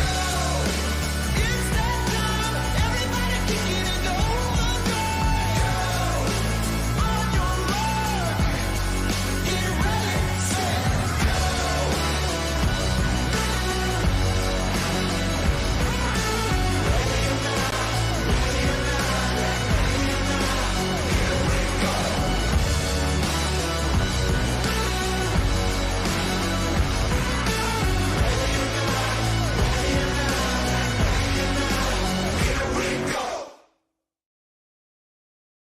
For skiers and water enthusiasts, Florida lakes are what dreams are made of.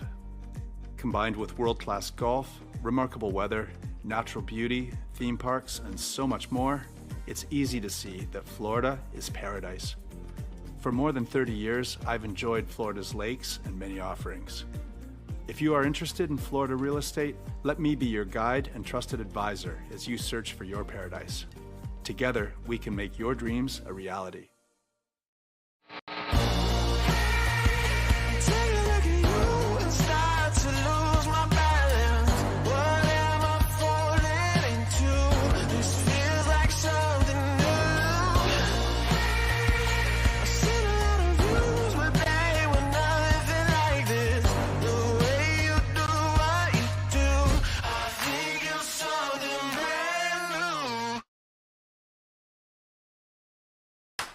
What if I told you there was a place where the sounds of nature are only broken by the roar of a boat, a place where that summer feeling lasts all year long, a place where the Florida sun is only outshined by the smiles of the skiers, a place where first-time skiers can ski alongside world champions and the world-class coaches work with all levels of skiers.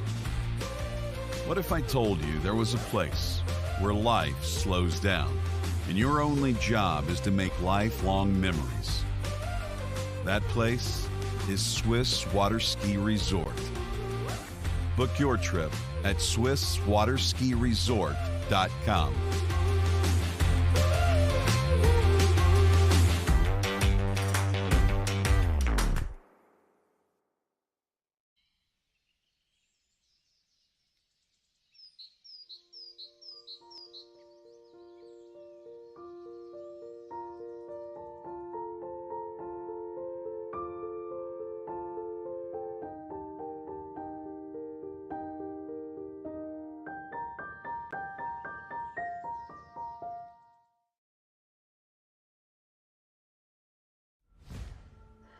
Old logic says success is determined by wins. It says you can't be a mother and a professional athlete, that you can't take on giants. New logic says watch me. Watch me become the most decorated track and field athlete in the world. Watch me start a brand designed by women, for women. When old logic holds us back, it's up to us to defy it.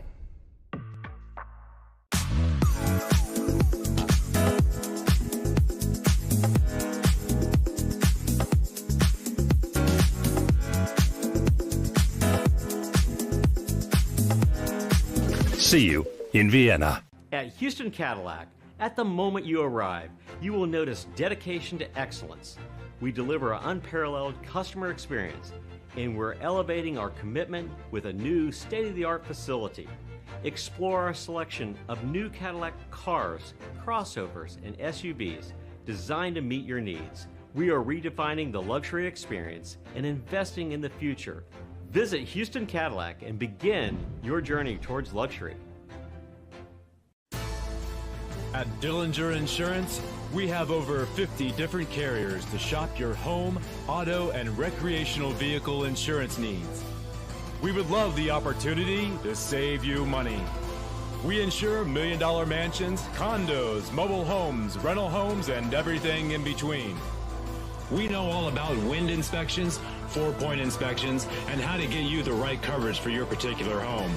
You've got questions, we've got answers. Can you remember the last time you had a rate decrease with your auto insurance? Let's take a look and see what we can do. We know all the ins and outs of getting our customers the best rates, coverages, and discounts, so put us to the test. Don't monkey around with your insurance. Call Dellinger Insurance today. We've got tons of companies to help find you the best prices and the best coverage for your particular needs on home and auto insurance. Go Knights!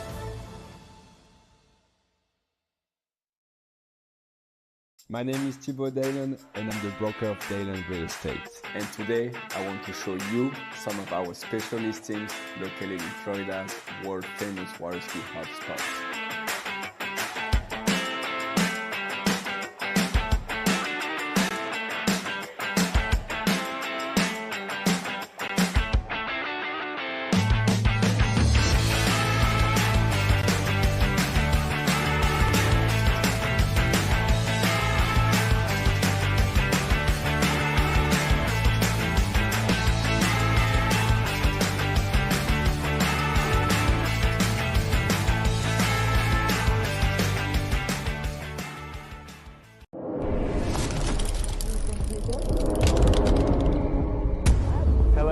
everybody. I'm Martin Coleman. I would like to invite you to the 2026 World Junior Championships here at Ahumada Ski School in Villa Dolores, Argentina.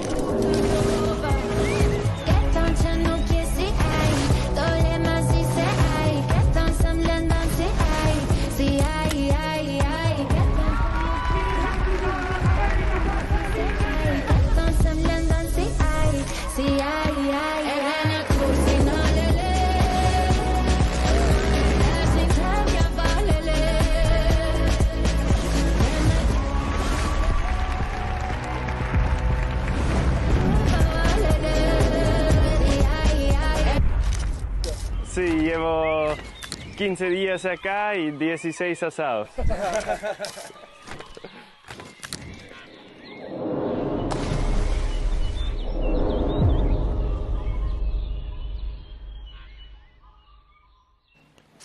All right, welcome back to continuing and live coverage of this, the 2025 U21 World Waterski Championships. There you see on the left-hand side of your screen is the remaining schedule for today's events.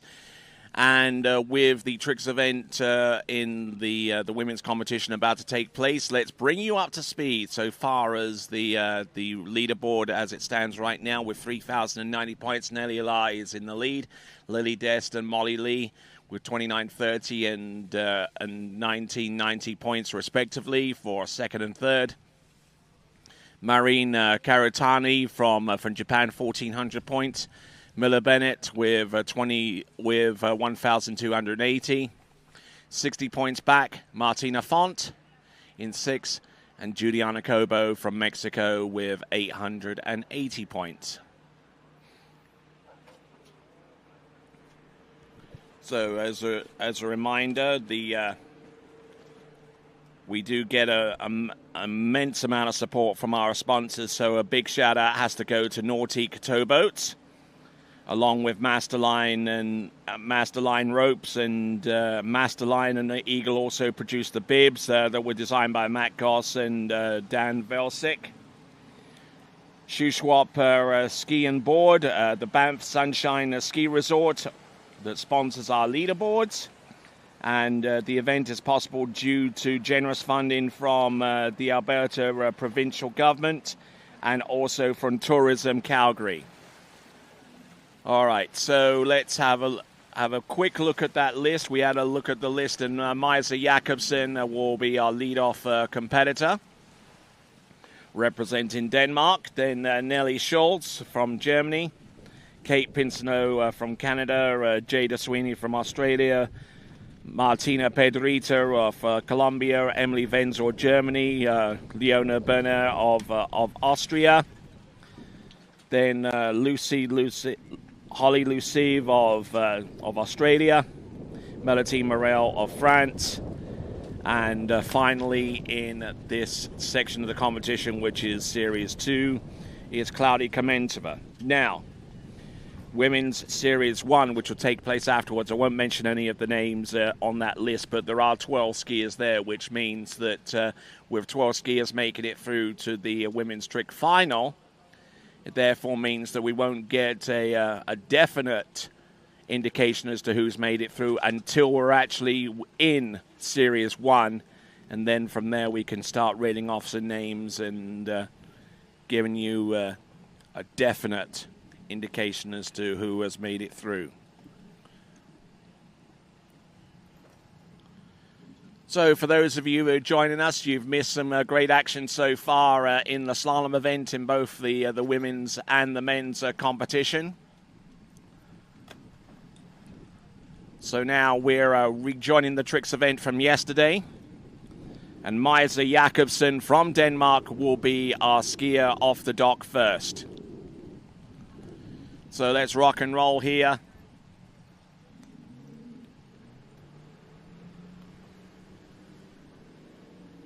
So, and our trick judging is brought to you courtesy of Donald Conley's iTrick apparatus.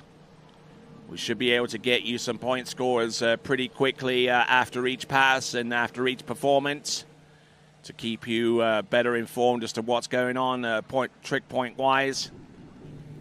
Maisa Jakobsen will have a look at the speed that she's coming in with. It's 28k. Bravo 2 with 25% ballast. Waco to get things up and running. Wake back and wake front. A turn to the back, wake back to back, and it's reverse. Not too sure if that reverse, the second part was all the way around. Going through the steps. Looks like she's going to try the backflip. Does she? Oh, yeah, she lands it. And does she go for the reverse? Oh, ski a little bit short on the landing, but she lands one of those flips. We'll have a look and see how it's being scored right now. We're in one of the three phases of scoring the performance out there on the water. We are in the judging phase and determining what tricks were actually performed.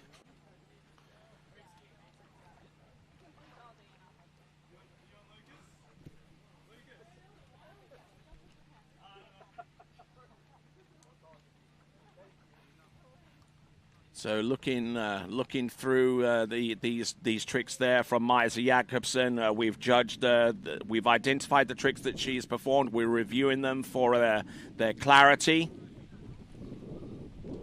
Going through each of the tricks with a fine-tuned comb to determine whether those tricks would be scored, and I believe that reverse backflip was a fall, so she won't get the points for that.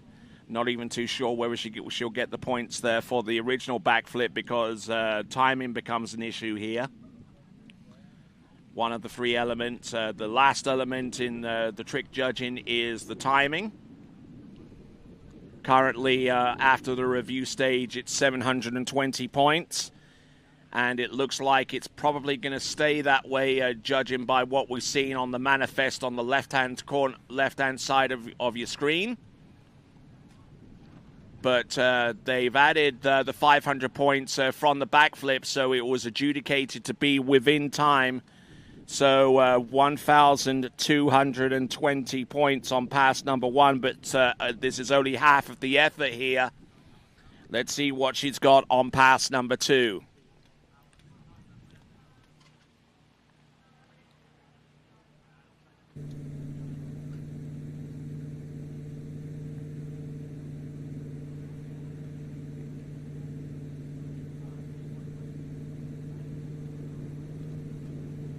Toe 5 back, it appears to be. Toe back to backs. Then a toe back and a toe front and it in the reverse. Toe wake back, toe wake front. Couple of toe sides. An attempt, attempting a toe O and got spun out a little bit and unfortunately unable to ride that one out. So it looks like a fall between before the end of the 20 seconds on pass number two. We're looking at it right now.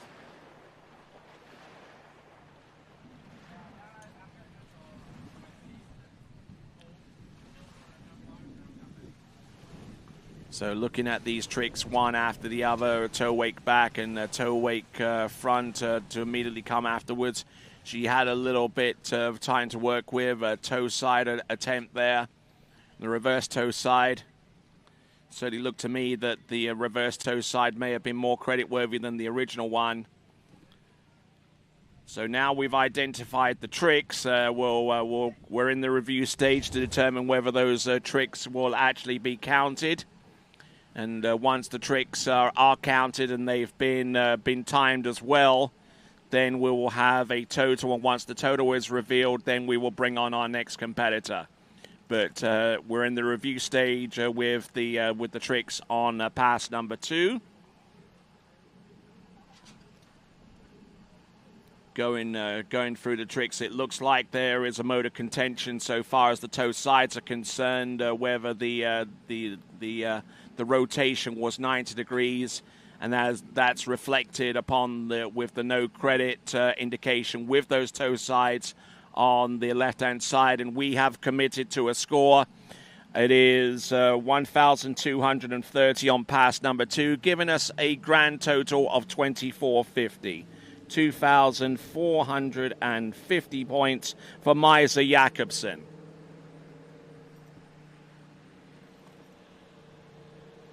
So Maja Jakobsen with her score of 24.50, that currently puts her in third spot right now, just behind Lily Dest with 29.30, and our leader is still Nelly Allah with 3,090. In the meantime, Nelly Scholes from Germany setting up with toe tricks with 27.6K. Alpha 1 with the zero offsetting. No ballast to speak of, at least so far as her toe tricks are concerned. Toe wake back to back, toe wake front, toe back and toe front, reverse toe back and reverse toe front.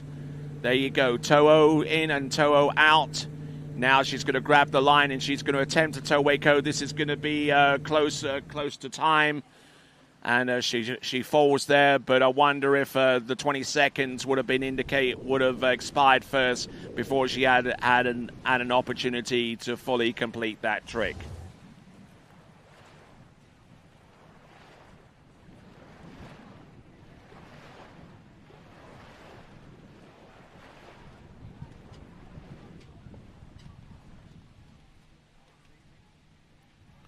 So looking at these tricks one at a time, looking and seeing which ones were performed. Each of the tricks has been identified. We're now in the reviewing stage.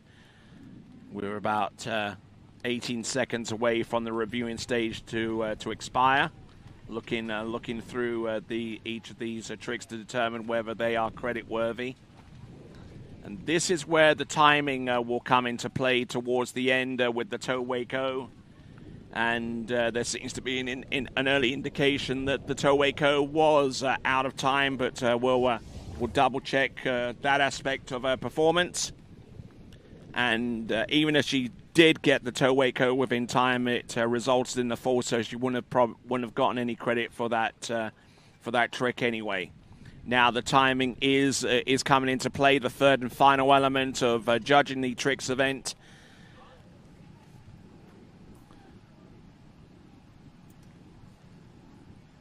So committed on 1,830.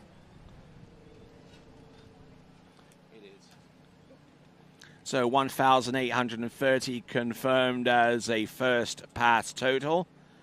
And this is a result of the iTricks system. Let's have a look at the leaderboard. Allard still in the lead with her performance. Lily Dest with 29.30. Maja Jakobsen with 24.50. So that is our leaderboard as it stands right now. 12 skiers advanced through to the final, but we're a little ways away from determining that distinction going forward.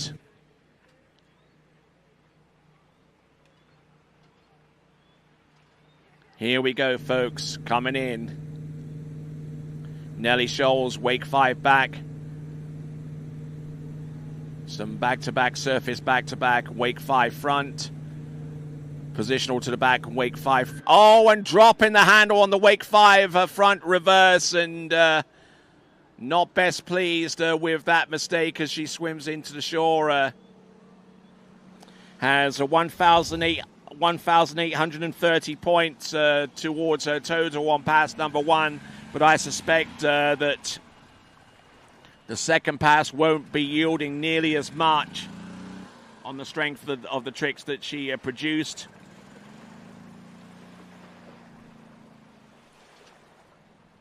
So we're in the review phase right now. We've identified the tricks, including the wake 5 front in which she fell on. The wake 5 front reverse, I would say. Let's have a look at the points score. The reviewing, the timing should not be a factor here because she fell before the end of the 20 seconds. So that should give her a point score of 2,430. 2,430. And that puts her 20 points behind Maja Jakobsen on the 2,450. So some very close trick in there between the first two competitors in this series. Series 2 women's tricks. Next competitor up, and an already made one event final today in the women's slalom. It's Kate Pinso, who is in dreamland right now, having scored a new PB in the slalom event with her first ever excursion into 11.25 meters. There we see Nigel Sparrow at the helm of that towboat, getting the speed and the path ready for Kate Pinso, and we'll see what she is able to do trick-wise.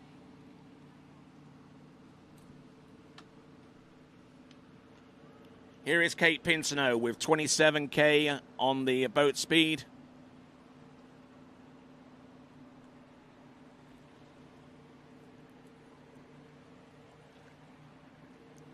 Toe wake back to back, toe wake front, toe side reverse. Toe wrap in, grabbing onto the line.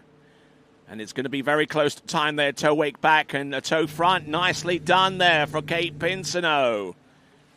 It's remarkable the amount of confidence you can gain from taking a personal best in another event and doing a fine effort there with her run, Kate Pinso. We see on the sliding dock there a Jada Sweeney from Australia getting ready to go herself. We'll have a look at the tricks performed by Kate Pinso on pass number 1, starting with this one, which should be a toe O. It would have been a toe 5 back had that rotation have been 540 degrees from front to back in one smooth rotation, but it is adjudged to be a partition spin with a toe O and a toe back. Just looking through the remainder of her tricks. Toe wake back to back being one of them. And there the toe wake front, a couple of toe sides. There we go, toe O into wrap. Toe wake O towards the end, not looking too bad. Toe wake back. And a toe front, which was performed right on the cusp of 20 seconds of time allocated to her to do those tricks. So we've identified a number of tricks on pass number 1. Let's see what that yields so far as points are concerned. We're on 1,730 points in the review phase. Now, the timing is going to be the issue here because she did ski all the way from start to finish without a fall. Now, they do indicate that toe front right to the end is on the cusp of 20 seconds, and we're still reviewing. But while that is happening, we'll go straight ahead and go into pass number 2, selecting a higher boat speed and a different zero off setting with a Charlie 3. Tricking very, very deliberately there with wake back-to-back, surface back-to-back. There's the wake back, and now going in for the backflip. Now nails that one. Couple of side slides, a surface O, surface 5. Nicely done. Good skiing there from Kate Pinso. She's become a little bit of a revelation during these championships with a new personal best in the slalom event and standing up both trick passes. So great skiing there from her. From Canada, Kate Pinso.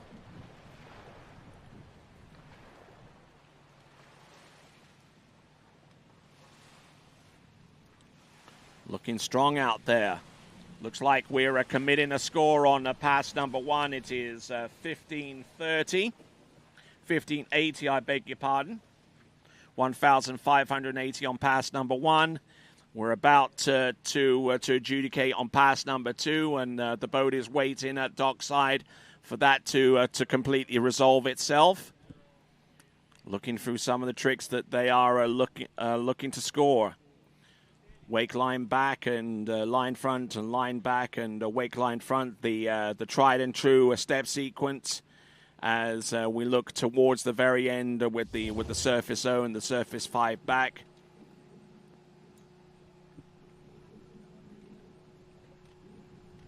Looks like there is one or two question marks regarding the wake 5 back, the reverse wake 5 back.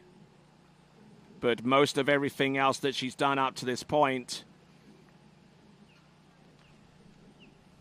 has been adjudicated and allocated to be in time. I'm good.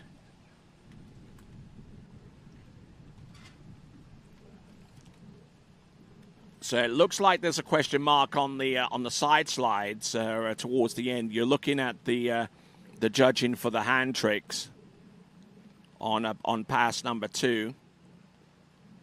Now she produced some side slides right there towards the end of the run. She's currently having her pass reviewed, and it is scored in right now 1,810 points.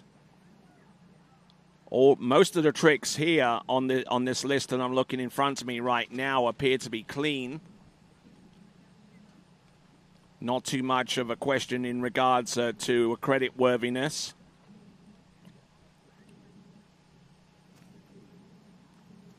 But looking through some of these tricks, maybe one or two question marks around the surface 0 and the surface 5 back. But we'll wait for the judges to roll on that. And that should give us the point score in just a moment or so. We're reviewing here, currently on 1,650 in the middle of the review on pass number 2.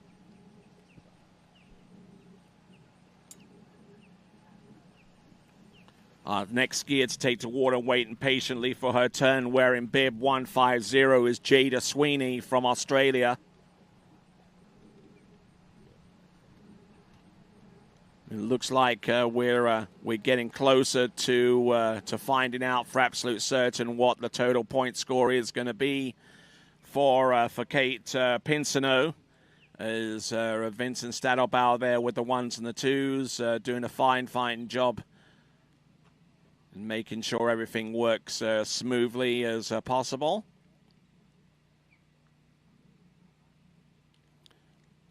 Looks like a mode of contention here is, looks like we got a new score for Kate Pinso. It is 31-40, 3,140 points. And as a result of scoring 1,560 on pass number 2, added to 1,580 on pass number 1, and that gives you 1,340 points.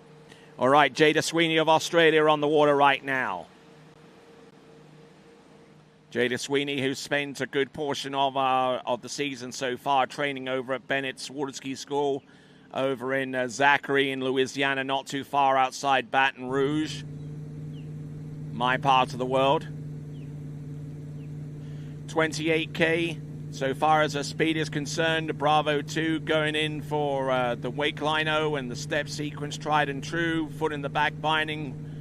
Turn to the back, wake back to back, wake back to back, reverse surface, back to back. Now why not for a wake front, wake back and wake front. Let's see what she's got. Reverse wake back, a couple of sides. And steady looking first pass. Nothing too much out of the ordinary there for Jada Sweeney, but managing to get all the way through on a pass number 1, Jada Sweeney. First trick that she produced was a wake line O. Looks like the officials might have a mode of contention on that very, very first trick, but we'll find out why that is in just a moment. Now, the judges should be going into their review phase right now, having adjudicated on the tricks so far as our identity is concerned. This is a part of a 3-stage judging method for the tricks. The first part of that is the identification of the tricks, each one as they're performed. That's the judging section, and then they go into the review section, which will take a closer look at each trick to determine whether they have been performed correctly. whether the turns are all the way round, whether there is air between the ski and the water, and other nuances in regards to specific other tricks. And then there's timing. Once the judging and review are complete, then they determine whether each of those tricks are judged and reviewed and deemed to be within 20 seconds. And then from there, we'll have a point score for not only one, but also two passes, eventually giving us a total. Hopefully I've explained that adequately enough for you good folks. And I'll try and explain a little bit more as we go, continue right ahead. Jada Sweeney. Toe 5 back, an attempt of toe surface, toe back-to-backs, toe wake back-to-back, toe wake front, just trying to maintain a balance, toe side, reverse, toe back and toe front, reverse toe back, reverse toe front, toe wrap in, toe out. And I think she'll be pretty pleased with that. 2 stand-up runs. Nicely done there from Jada Sweeney. She'll be chuffed with that. Jada Sweeney coming to us out of Australia.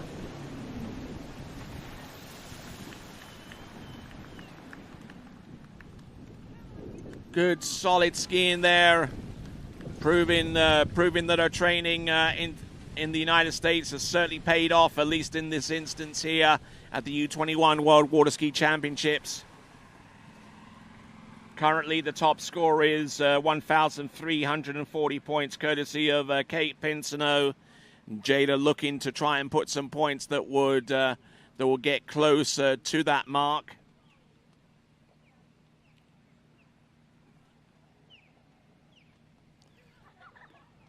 So just to tell you, on pass number 1 for Jada Sweeney, it's 1,280.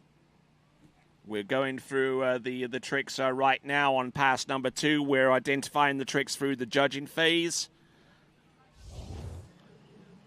Looks like that toe 5 back originally, with might have been a question mark, appears to have been judged as a one fluid motion.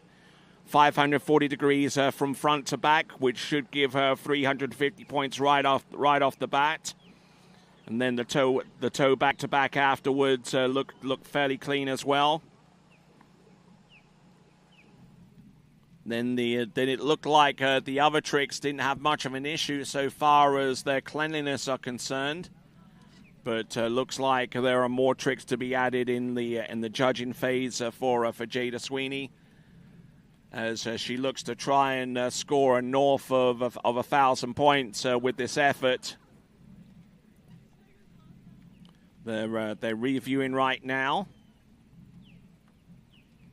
and it looks like one or two of our officials were looking at we're taking another look there at the toe 5 back in the review phase to determine whether that trick was clean or not.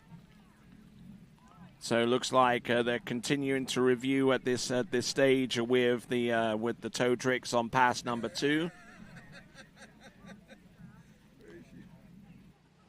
So 980 points so far in the review phase on a pass number 2.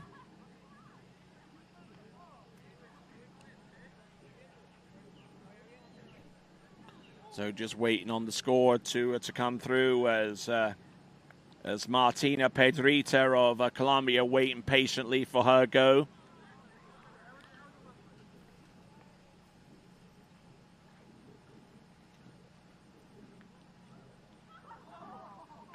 So still in the review phase, the only pass that we've got points for is 1,280 for Jada Sweeney. Just waiting on that final total there for Jada Sweeney as a result of the score on pass number 2. Looking to see if she can't score higher than 2,600 points. We are currently reviewing her effort, and right now it's 2,590. But we're doing some double checking here to make sure everything is correct.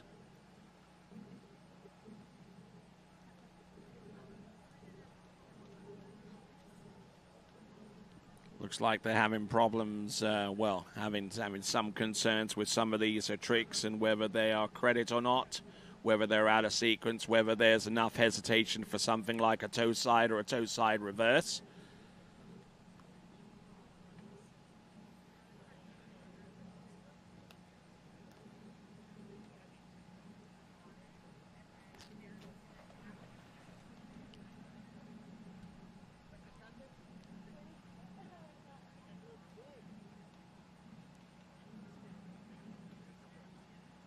All right, waiting on our next skier to go, which should be Martina Pedrita. And she makes her way into the course. Did you get the score for Jada? So we're going to get a score for Jada Sweeney up on your screen in just a moment. In the meantime, this is Martina Pedrita. We're shooting a score here for Jada Sweeney. It is 92,590 points for Jada Sweeney. Here comes Martina Pedrita.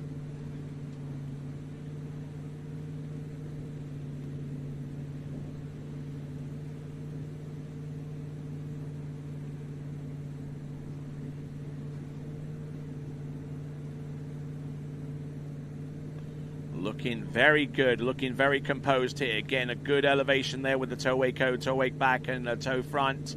Yeah, she enjoys the heck out of that one. Good effort there for Martina Pedrita.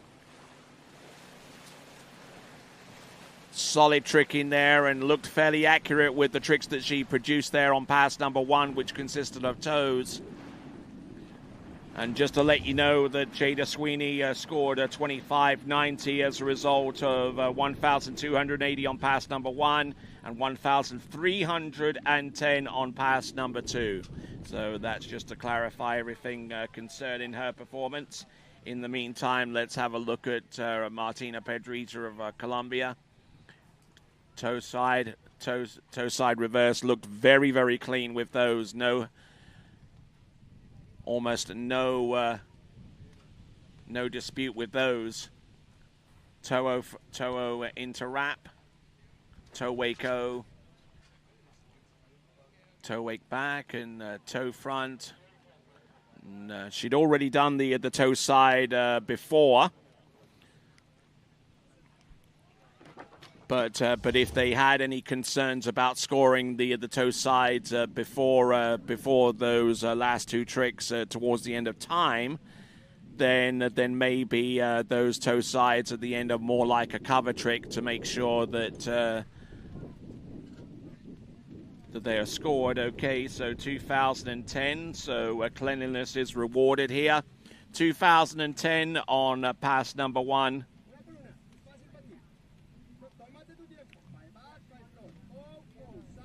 So Martina Pedrita.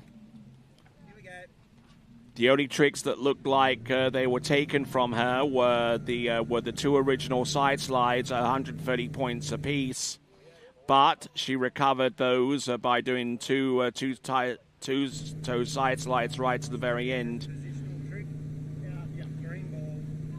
And it looked like they also took the toe wake-o from her towards the end of pass number one, because 3 out of 5 officials believe that she pre-turned that trick. So here we go.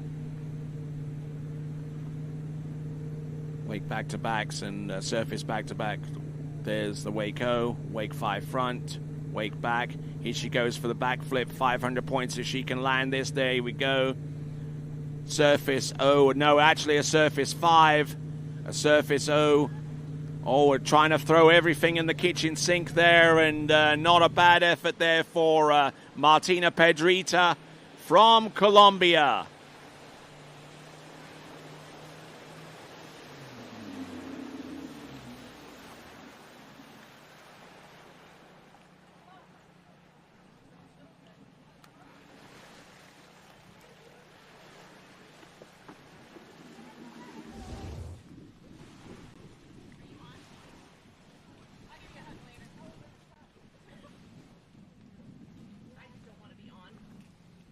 are you?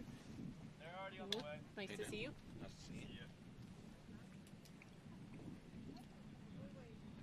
So not looking bad here. Martina Pedrita looking in good shape here for the majority of the tricks that she produced here, including this backflip. Case in the wake, but that doesn't matter too much to her. She was able to write that trick out. We're reviewing right now. And not looking bad for the most part.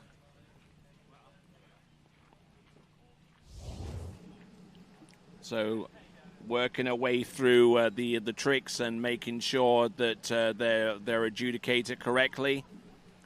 Looks like the 4 or so tricks that she had right at the end of time are subject to a timing review. So apparently the side slides at the very end would have been scrubbed as a result of no hesitation, even if they were in time, but I don't think they're going to be. So it looks like 1,610 points is going to be the point score on pass number 2. And if that holds true so far as that is concerned, that should give her a total of 3,620 points. 3,620 points. Our new leader is Martina Pedrita. Skier on the water from Germany, Emily Wenzel. There you see our new leader, Martina Pedrita, with 3,620.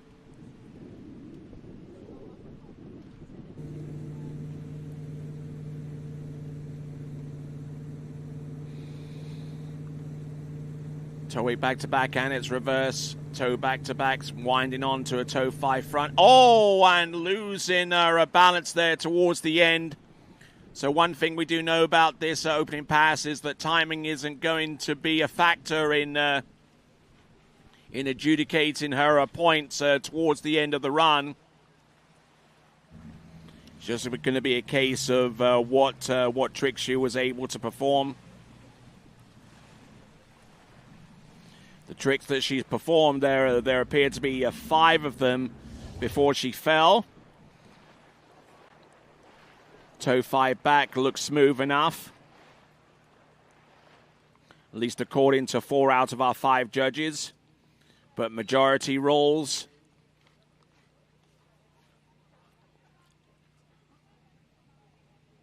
So they're falling on a trick number 7. That is the toe O into wrap, falling on that one, and that goes to timing. We're committed on a score. It is 1,510. So a little bit of an uphill struggle now for Emily Wenzel of Germany.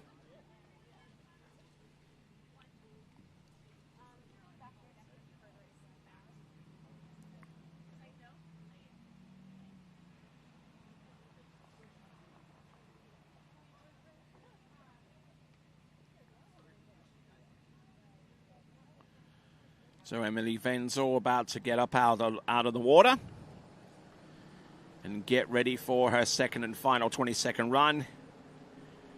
In the meantime, getting ready to trick is Leona Bernard, who was our leader, a slalom skier for a while after yesterday's competition. But unfortunately, her best score wasn't enough ultimately to see her through to the slalom final. But let's see if she can put that to rights with a good performance in the tricks event that would see her possibly be a competitor in the women's trick final.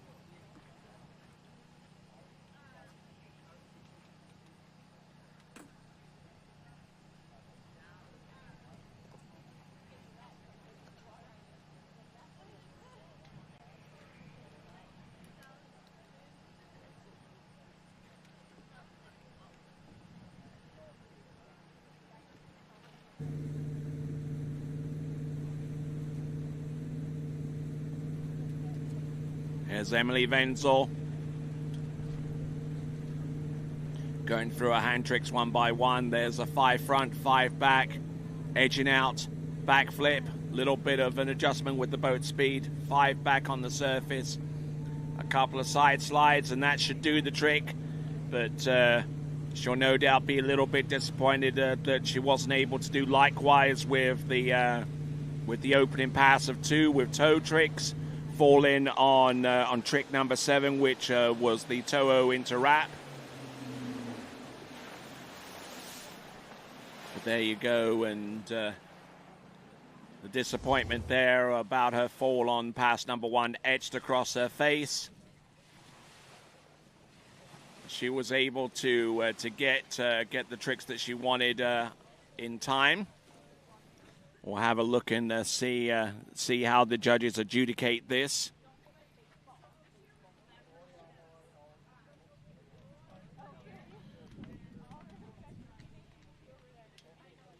It's interesting to see how the judges are calling the tricks, especially the very first one, whether it's ski line back or a ski line O, or even in one spot, whether it's another trick entirely.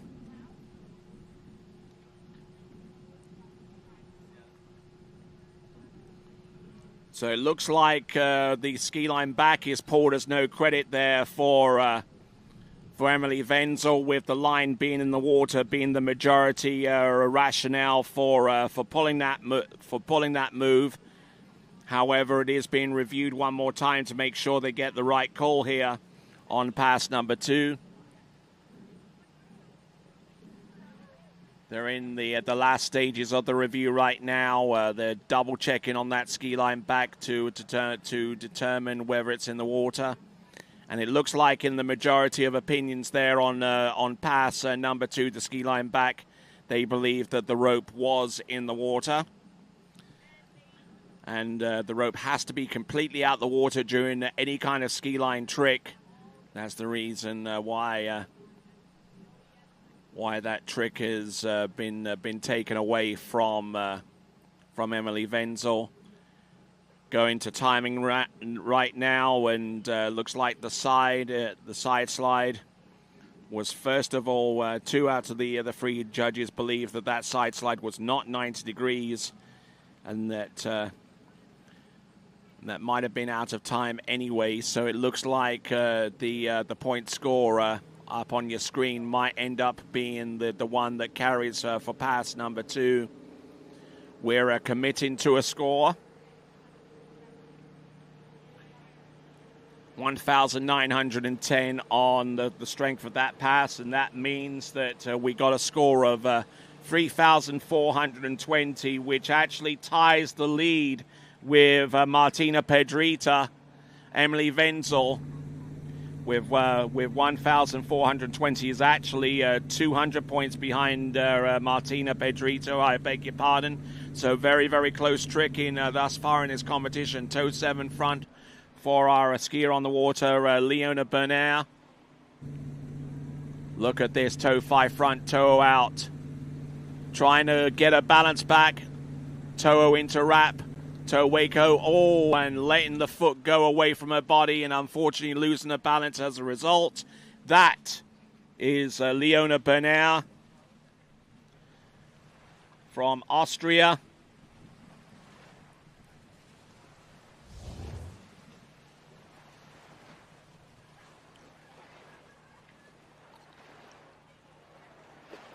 So not bad with the toe 7 front, or at least the attempt at the toe 7 front, although the officials might have a different opinion as to whether that was a smooth turn from front to front.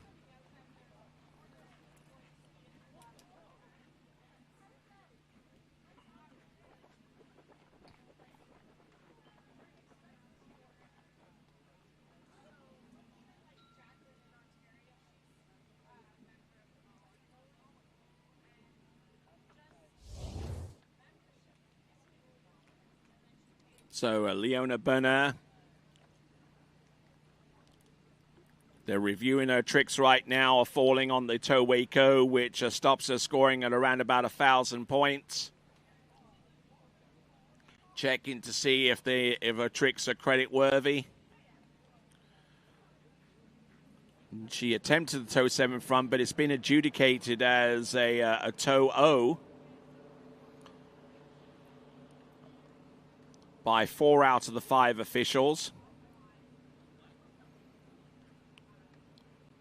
But they're continuing to review this just to make sure that that their assessment of the tricks, whether it be in the judging or the review phase, is correct.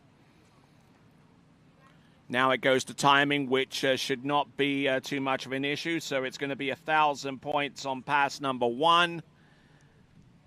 She fell about halfway through the pass, and we're committing to a score of 1,000 points for Leona Bennett of Austria. So looking to try and find 2,620 points from somewhere to get her on level terms with Martina Pedrita of Colombia. This is Leona Bennett from Austria. Oh, and a little, almost completely losing control there with the wake line O, but she manages to steady herself at the expense of a few seconds, and she can't afford to lose too much time here if she's to put the kind of points that she needs to take the lead. Here she comes, backflip, nails that one. A couple of side slides and almost went down on the second one.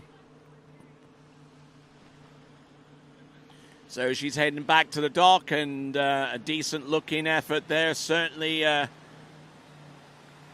playing with fire a little bit at the beginning with that wake line O attempt.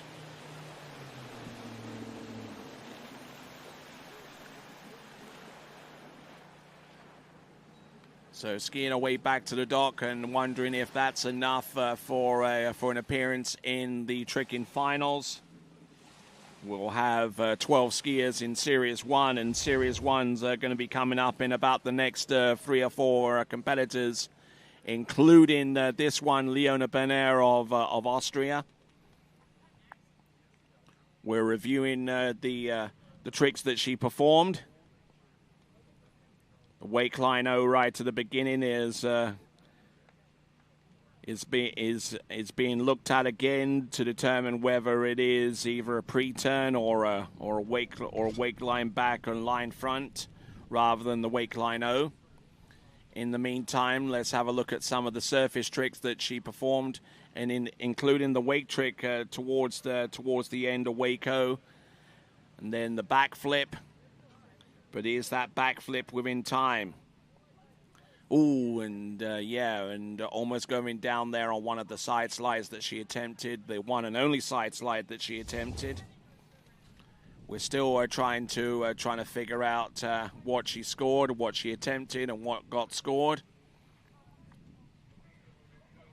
So it looks like our officials have determined that wake line O is credit worthy for 260 points right there at the beginning. And much of what she did beyond that point is credit. Now it comes down to timing, which is the real issue here, whether that backflip is within time or we're committing to a score. That score is committed at 1,550 points. 1,550 points, which gives her a grand total of 2,550 for Leona Bennett.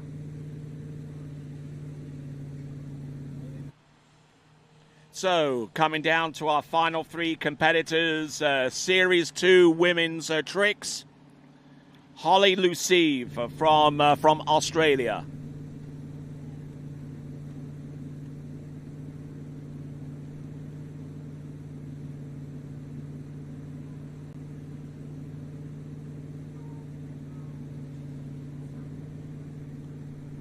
Toe 7 front attempt, but skiing quite cautiously, and that may have a detrimental effect upon her in terms of turning smoothly from the start of the trick all the way through to the end, especially where it comes down to the toe 7 front. Toe 8 back-to-back reverse, nicely done, and she falls whilst trying to get hold of the rope to get the toe foot off the strap.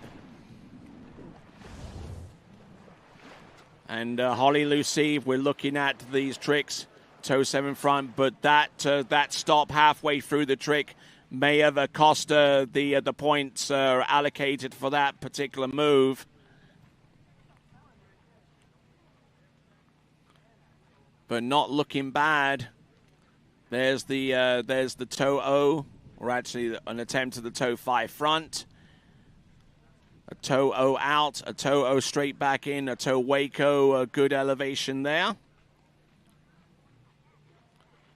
Toe wake back, and now winding in to a positional for the toe wake back to back. But her caution in being able to get these tricks might not be terribly rewarded because of the slow pace of this run. It could mean that that a good portion of those tricks that she performed right at the end may be out of time. The judges are in the review stage right now to determine which of those tricks are credit-worthy or not.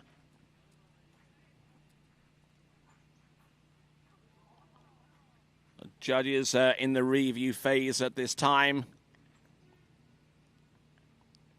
1,480 points.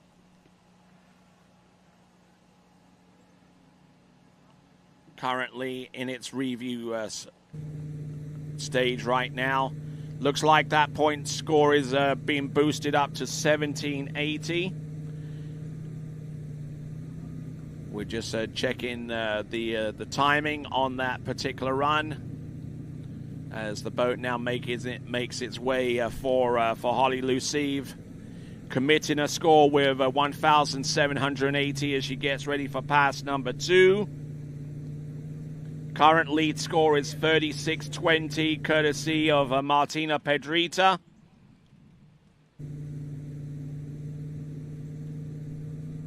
Currently in second spot at this moment is Emily Wenzel with 34-20.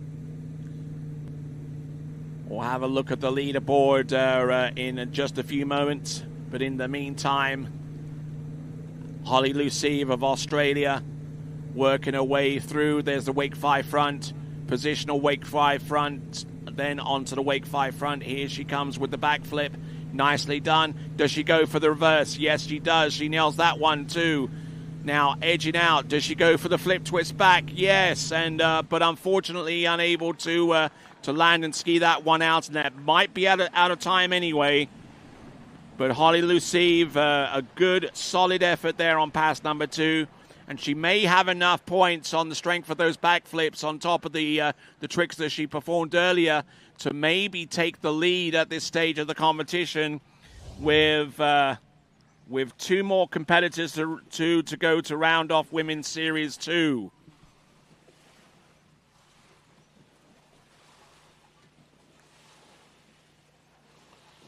So looking at this wake 5 front. Just going through each of these tricks to determine whether their points are that they're credit worthy. Actually, a number of officials didn't look kindly upon that wake 5 front that she did initially before she went into the positional and did the reverse, which looked to be better so far as credit is concerned. But looking at the flips there, and fell on the back flip back. Falling on that one. Just looking at the judging going forward, and we're in the review phase. 1,540 points on pass number 2. It now goes down to timing. Now, whether that backflip reverses in time, I believe it will be. So timing is the third and last phase. We're committed on 1,540 points, giving her a grand total of 3320, 3,320. But that puts her about 100 points. That actually puts her about 300 or so points behind Martina Pedrita.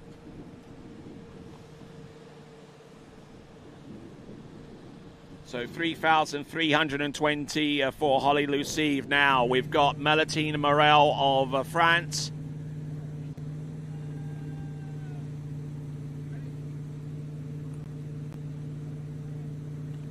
Electing to go with hand tricks to start things off. Waco to start, ski line back. There might be a question mark with the line being in the water possibly, but there you go. Continuing on, Wake 5 front.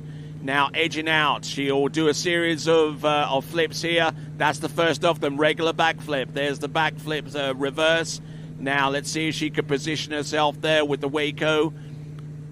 Wake 5 front and little untidy towards the end, but she stands up nonetheless. That is Melatine Moral.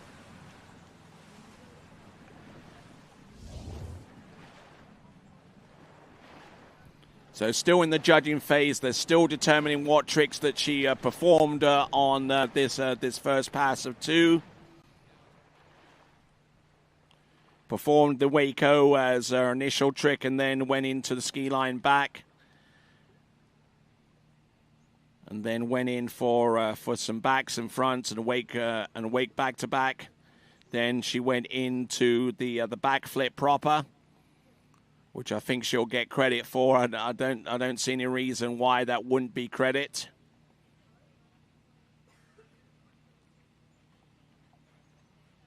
But looking good and looking strong towards the end, though, hanging tough.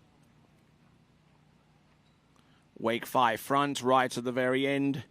But is that going to be in time? Or is even the Waco and the back before it going to be in time? We'll find out in a moment. But so far as it stands right now, 15:70. But they're still on the review phase at this time, and we'll should get an indication as to whether that review reveals that point score as being the correct one. 1,570 points on pass number 1. We are still reviewing the tricks that she produced. Some question marks on 1 or 2 tricks, including the ski line back, which was determined by 4 out of our 5 officials to be with the rope to be in the water. And also there seems to be a question mark over a Wake 5 front being incomplete or sliding on that one.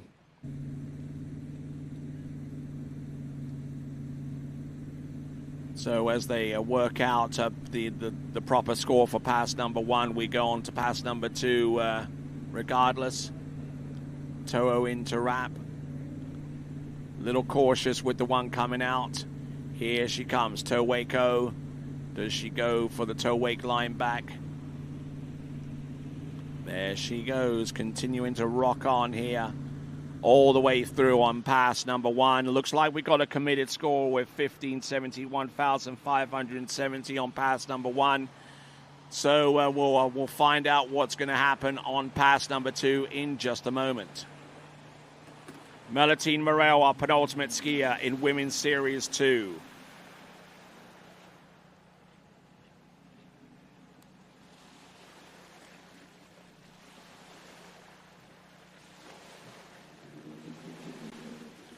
So our judges are in the judging, the discovery phase, as it were, to determine what was actually performed trick-wise, and then once they've done that, then they'll look at these tricks individually to determine whether they were performed properly and within the specifications for each trick.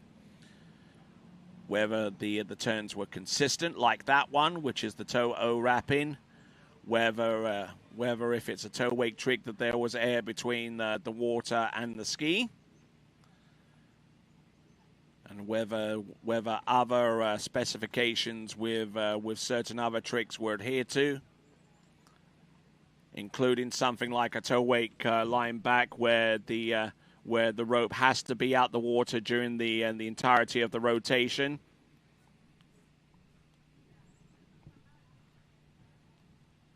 But we're looking at the point score coming forwards now, provisionally for Melatine Moral. She's currently on 2,110 points on pass number 2. That's just on pass number 2 as we get ready for Claudia Kmentto from Czechia.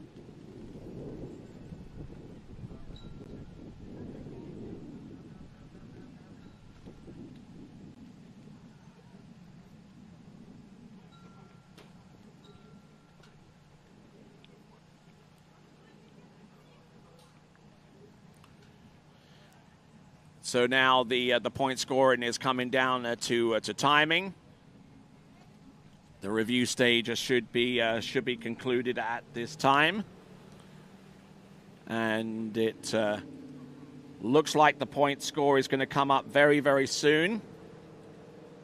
And we're committing to a score of a 21.30 on pass number 2, which should give her a score of 3,700 points, and that gives her the lead.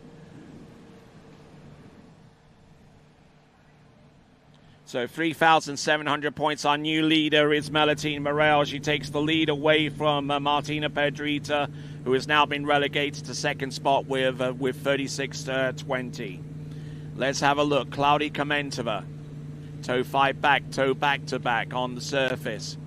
Toe 5 front, toe out, toe straight back in. Grabs onto the line, good rotation, good elevation. Toe wake back, toe front, reverse toe back, toe wake back to back, toe wake front, toe side, and that should be a lot. Nicely done. One trick to the next. Nicely performed there for Claudia Kmentto from Czechia. Melatine Moral's score is 3,700. 13788.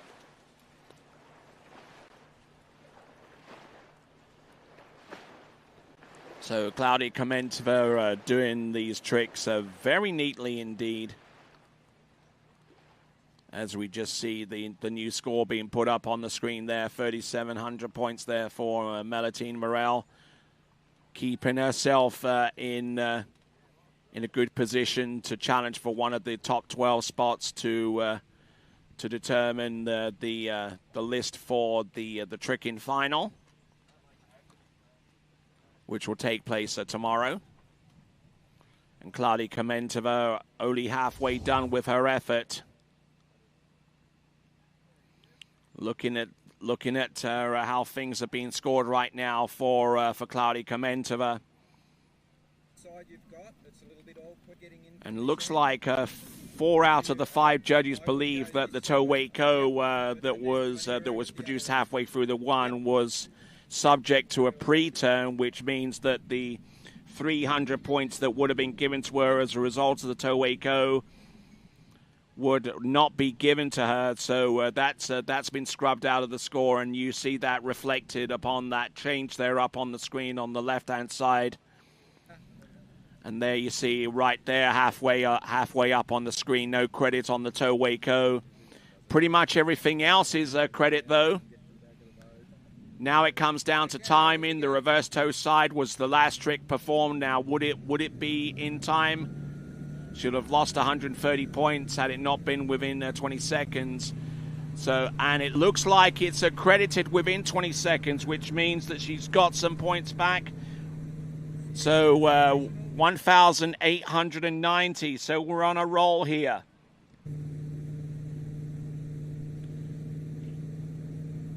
So 1,890 on pass number 1. Let's see what she can do on pass number 2. Claudia Kmentto from Czechia. Wake 5 front, wake back, positional to the front. There we go. There's the backflip.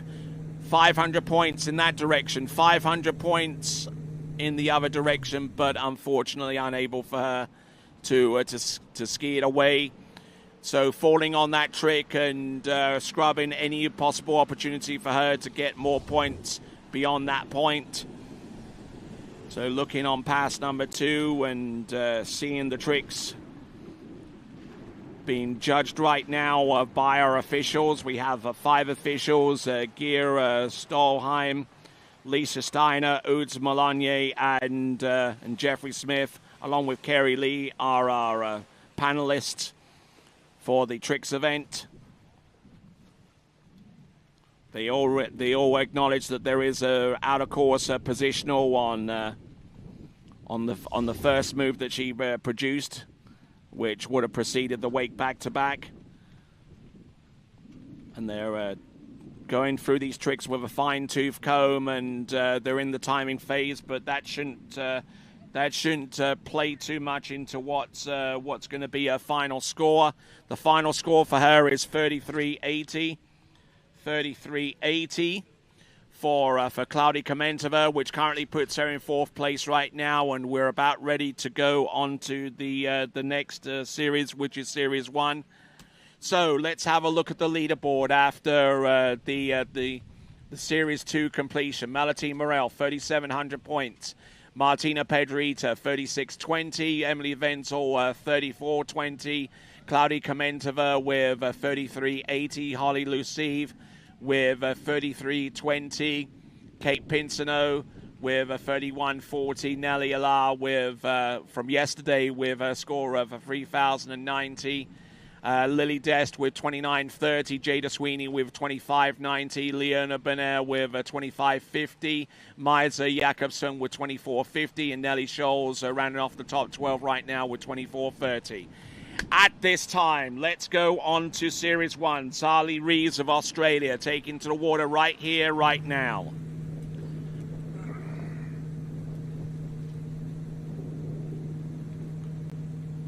All right, Zali Reeves. Setting the boat speed at 30k. Looking a little untidy with some of these moves, not feeling at all confident out there, and unfortunately that reflects upon her attempt there with the backflip, the first of many others that would have occurred after that one. So Zali Reeves is now going to be dependent upon the score that she would want to produce with toe tricks, or she can decide to repeat the handle pass in the hope that the tricks from the handle pass, which inevitably boost them with more points compared to toes, would be a better option for her.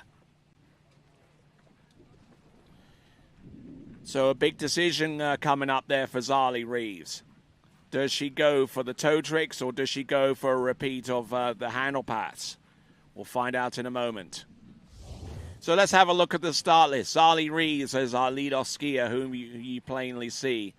Continuing on with this running order brought to you by Banff Sunshine Resort. Lily Steiner in second off the dock. Marie-Lou Duverger in number 3 skier. Then we have Christy Appleton of Australia. Christina de Osma, who has indicated that she will not be tricking. So our 5th skier off the dock will be Megan Pelkey, followed by Dominga Gonzalez, Emma Davis, Olivia Shute, Daniela Verschweivel, Hannah Stniki, and Lexi Abelson. You did get that from earlier on, right?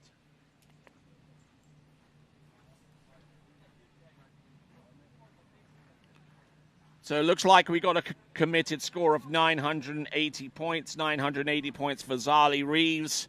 So now she's going to have to go some.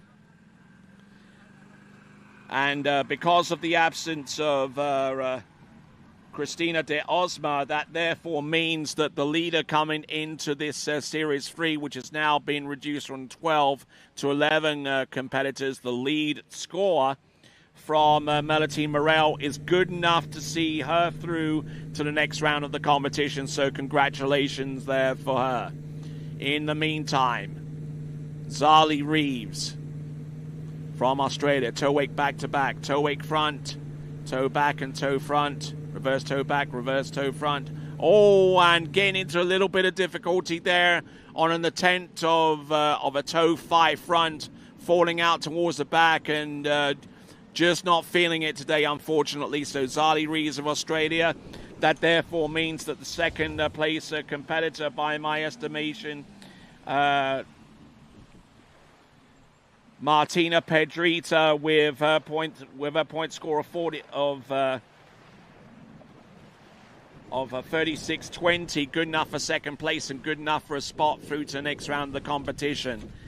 Yeah, I've already said that Melatine Moral is through because there are now 11 skiers instead of 12 in Series 1. That's correct. All right, then. So not too many tricks to count, unfortunately, there for Zali Reeves of Australia. Started off with a toe and unfortunately did a few tricks, but tried the toe reverse towards the end, and unfortunately taking a fall. So we're at the review stage of the trick scoring. She tricked 980 points on pass number 1.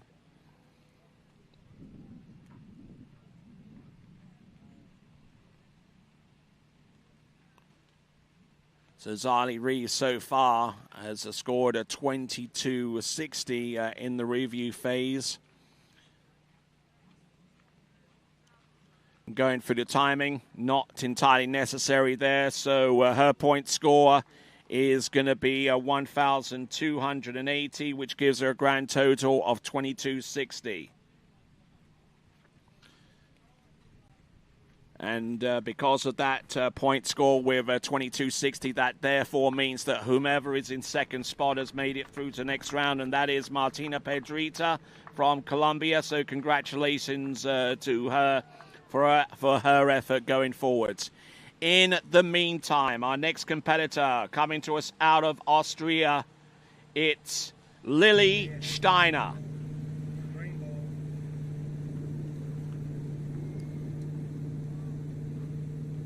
Here we go. Setting the boat speed at 28k, Alpha 2 with the 0 off, 25% ballast, positional to the back, wake back to back, wake back to back, reverse.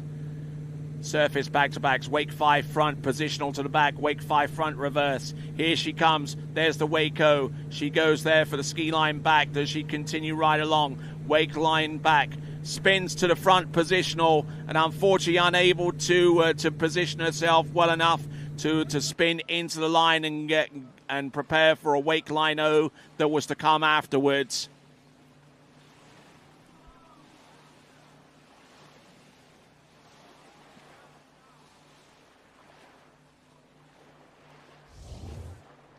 So could that mistake be critical going forwards there for Lily Steiner? She stands up through the pass, which is always desirable, but unfortunately unable to get the tricks at the end that would have taken it over the top there for Lily Steiner.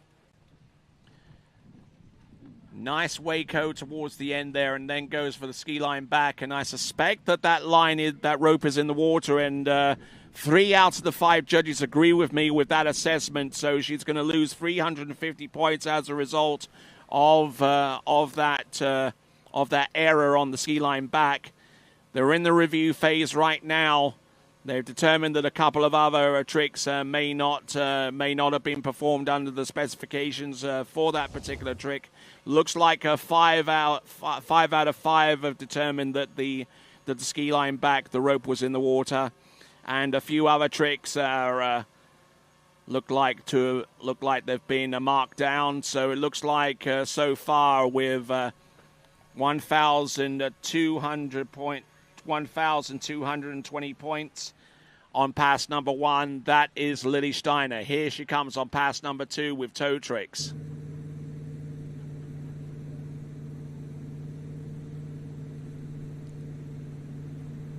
Here she goes. Toe wake back to back. Toe wake front. Toe side. Toe. Actually, these are toe backs. Toe 5 front. Keeping the toe foot close to a standing leg and trying to keep that line tension in play here. Toe wake back, toe front, a couple of toe sides at the end. So she stands up on both passes, but is the points total going to be enough to send her through to the final?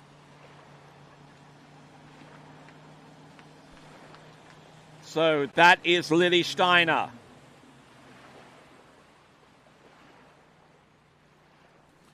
Who's in third right now?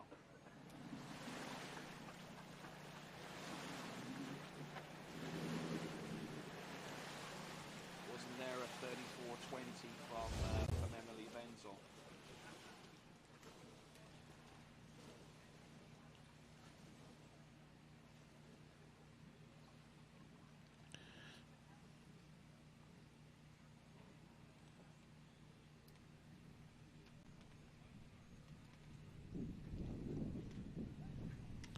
Moral first.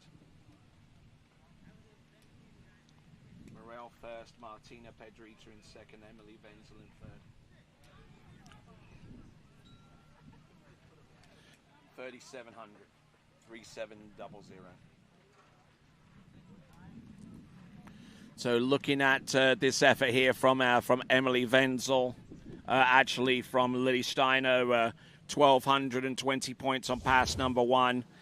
And pass number 2 looks to have yielded quite a few more tricks.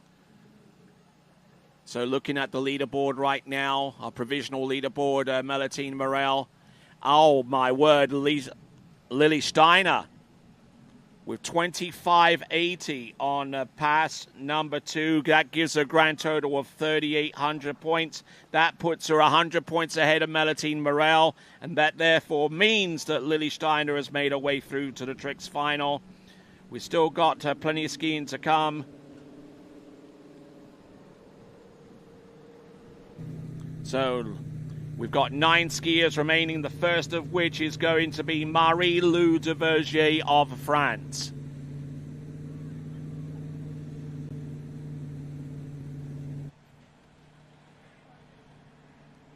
So the bubble score currently stands right now at 34-20, we believe, for Emily Wenzel.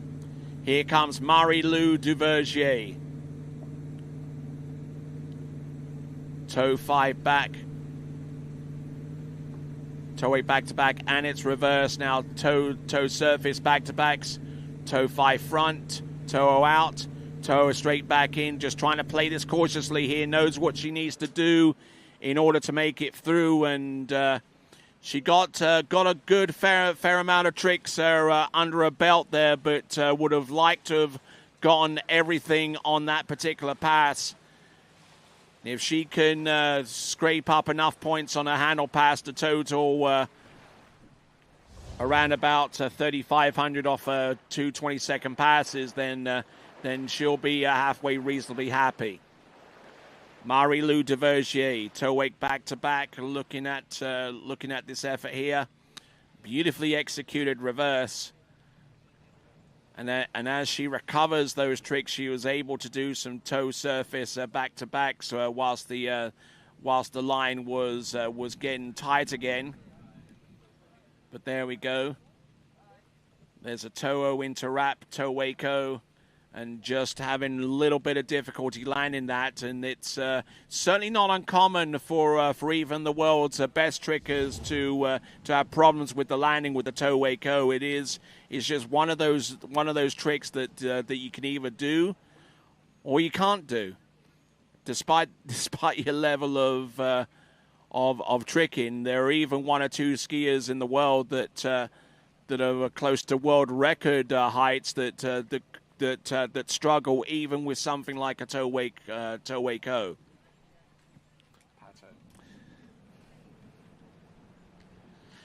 So we're in the committed phase there, 1,460 on pass number 1 for Marie-Lou Duvergier, and in order for her to trick in excess of the total produced by Emily Wenzel of 34.20, she would need about 1,600 points.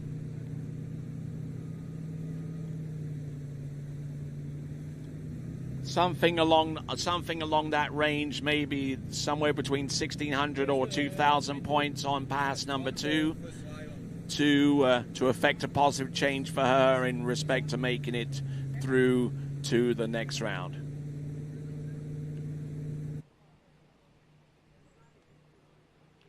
So 1460 on pass number 1. Let's see what she's got. Marie-Lou Duvergier. Wake 5 back, that's 310 points. Wake 5 front, another 310. Positional to the back and then to the front. There we go. There's the wake. There's the back flip. There's another one. 500 points apiece. Look at her go. No, she bulks out of that second one. Now she's oh my word. She bulks out of the flip twist in favor of staying on top of the water and doing something slightly easier, but unfortunately unable to produce even that.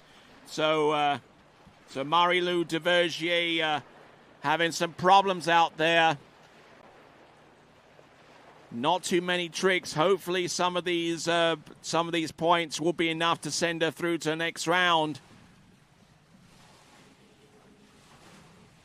But doing some good flips there. There are flips in either direction. She bulked out of that one. And then she did an attempt at the flip back, but unfortunately letting the ski get too far away from her body. So it looks like her timing is not going to be an issue there. So 14.50, which means that her point score is 29.10. That therefore means that Emily Wenzel is through to the next round of the competition with a score of 34.20. So looking for the next competitor to make it through to the next round. And the next bubble score that I see is Claudia Kmentto with a score of a 33.80, the next lowest, the next score down the list.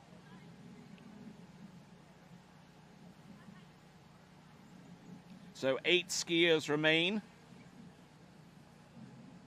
And the first of those 8 skiers to take to the water is going to be Christy Appleton of Australia.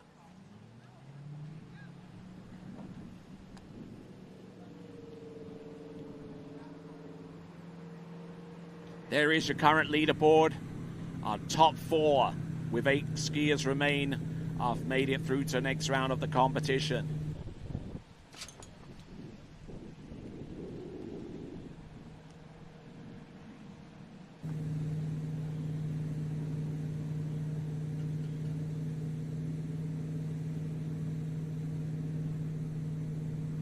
All right, here we go. Christy Appleton. Little over 30K with hand tricks. Bravo 2, 25% ballast. Could be maxed up towards 50% as a change between one pass. Oh, my word, and she drops the handle on a 5 front and sinking into the water there.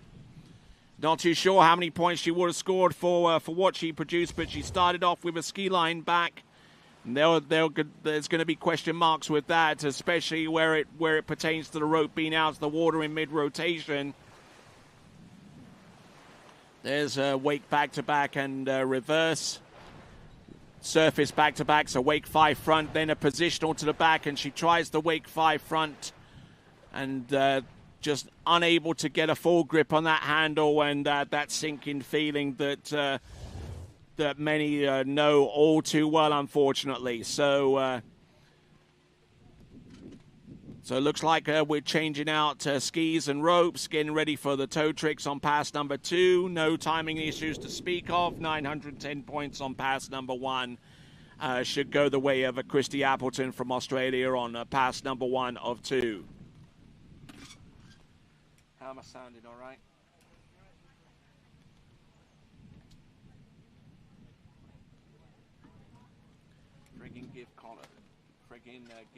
Give credit to Donald.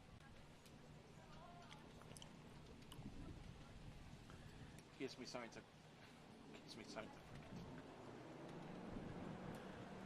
Okay, so 910 points on pass number 1 and needing a score in excess of the next lowest score, which is 3,380.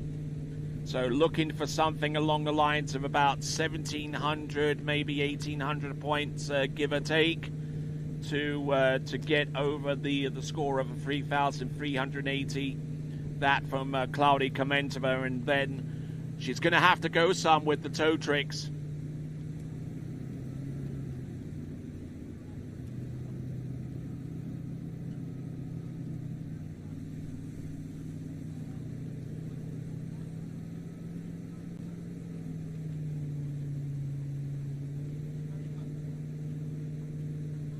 Okay, so Christy Appleton again trying to shake off the nerves there. Of 910 points on pass number 1, slower boat speed on pass number 2, Bravo 2, no ballast to speak of, 28.6K. A partition spin on the toe 5 back as she works her way through the toe back-to-back, and the toe surface turns, toe 5 front, toe out, toe straight back in. Oh, she's off balance here. Toe wake O. Does she continue on? Toe wake line O. Toe wake line back, spins to the front and takes the fall. but the point scored there on that pass could well have a bearing as to whether she makes it through to the next round of the competition or not. She needs a score of more than 33.80 in order to affect that kind of change. This is Christy Appleton of Australia.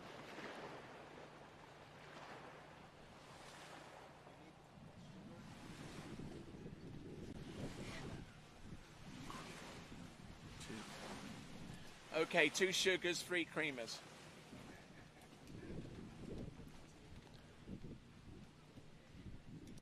All right, so looking at this from Christy Appleton, looked in pretty good shape for the most part here, and just really just barnstorming that toe pass, and looked to gain in confidence towards the end, but certainly the damage may have been done with 910 points on pass number 1. Looks like her toe tricks are being scored right now. 25.60 appears to be on the board, and they're going through the review phase right now to determine whether one or more of those tricks are credit worthy.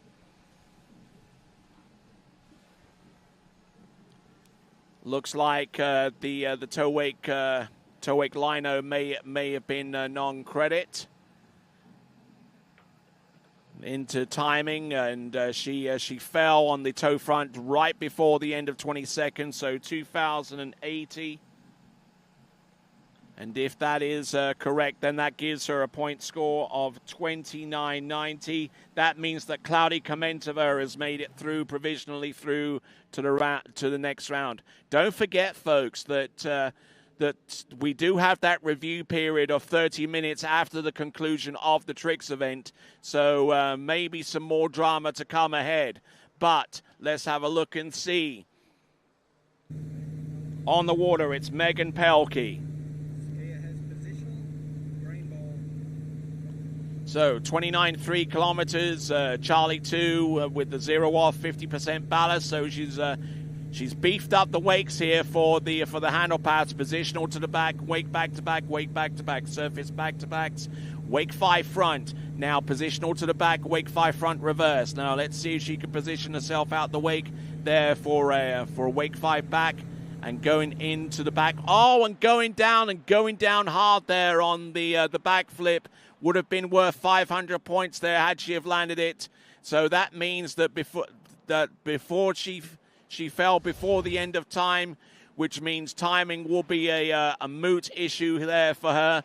It's just a case of whatever tricks that she performed up to that point, whether that they were credit worthy and were performed within the specifications for each trick.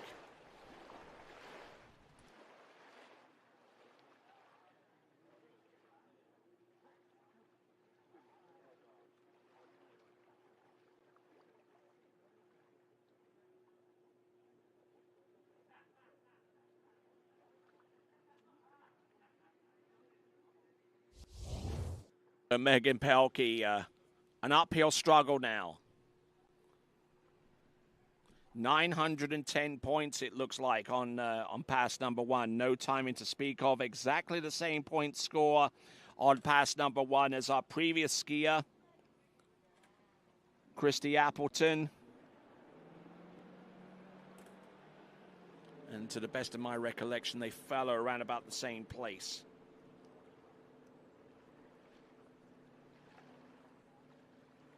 So there we go. We got Nikki Antonsen along the shore side, just chilling. It's probably been years since he last tricked, if he ever tricked at all. I'm Tony Lightfoot. Glad to have the pleasure of your company. We still got the men's tricking competition in the elimination round to come. We've got jumping to take place tomorrow, along with the first of our finalists, our finals, as it were.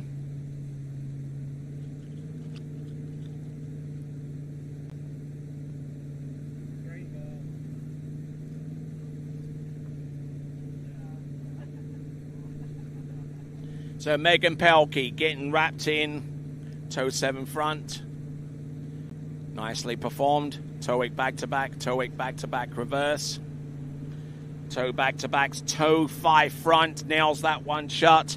Toe out, toe straight back in. Let's see what she's got. Toe wake O, toe wake line O. Little bit back straight on that one. Toe wake line back and then toe front. And I think that that she knew that the gig was up, so she shut it down towards the end and wanted to make sure that she stood up and made her way back to the dock.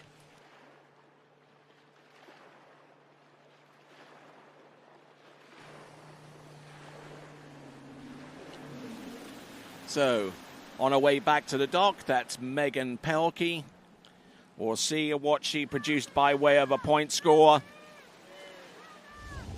And if these tricks are counted as is, then she could put herself in a position where she might be through to the final. But we are in the judging phase right now. That's just merely step 1.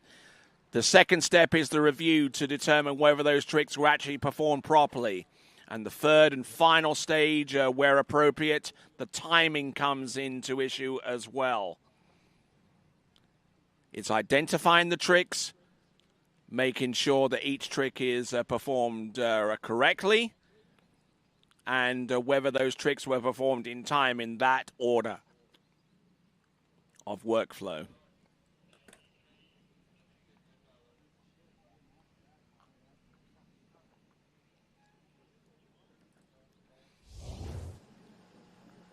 So as we continue on with this, so it looks like so far in the reviewing stage, 26.60. It looks like the reverse toe wake back to back appeared to be flat, which is why it's no credit. Also a couple of tricks appearing to be no credit. Toe wake line O at the end. Probably for the same reason. Yes, indeed, it is for more or less the same reason. Foot in the water. 3 out of the five judges. One of them also determined that it was flat, and the other believed that it was a non-complete slide. So we're committed on 23.30. Committed on 23.30, and that means that her score is 3,240. 3,240 for Megan Pelkey.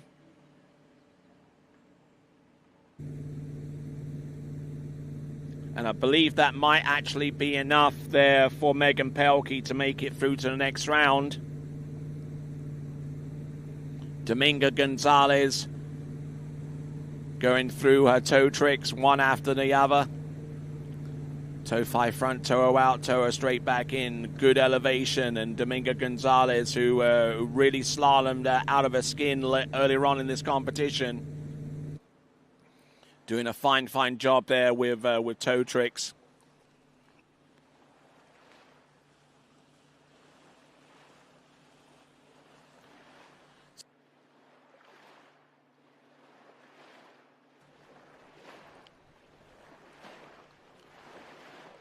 So looking at the leaderboard there, we see the top 5, and looking at the top 6 there with 33.20, Holly Lucive out of Australia has probably booked herself a spot through to next round at the expense of Megan Pelkey, who tricked her 32.40. So 33.20 for Holly Lucive. Now the next bubble score is that of Megan Pelkey with 32.40. So getting very close to each other with these point scores. By my reckoning, the following skiers have made it through to the next round. That's Martina Pedrita, Emily Wenzel, Holly Lucive, Melatine Moral, and Claudia Kmentto and Lily Steiner.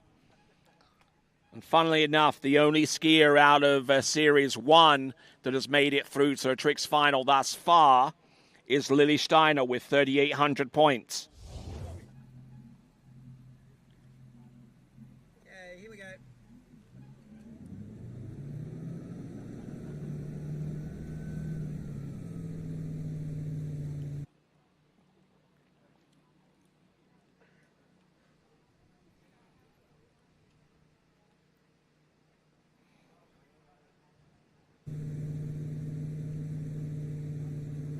So Dominga Gonzalez with 28 kilometers an hour. We're still judging the tricks on pass number 1 for her as we get ready on pass number 2. Ski line back, looking pretty strong out there with surface back-to-backs there. She bulked out on the wake 5 front there, the initial one. Then she in favor of doing the wake 5 front reverse and then the 5 back. Going into a flip sequence there, 500 points apiece. Surface 5s. And did one side slide, didn't bother to do the other one because I think that that she knows that she's done enough to make it through to the trick in final, barring the results coming through. Looking very good, and the judging phase coming through. We've got a committed score on pass number 1, but don't forget, we've got 29.40 on pass number 1. And on the second run, we're still in the judging phase on that one. But so far, we see 26.50. Now, I don't think there are too many tricks here on the pass number 2 that would be anything less than the full credit. And if that is the case with that second run,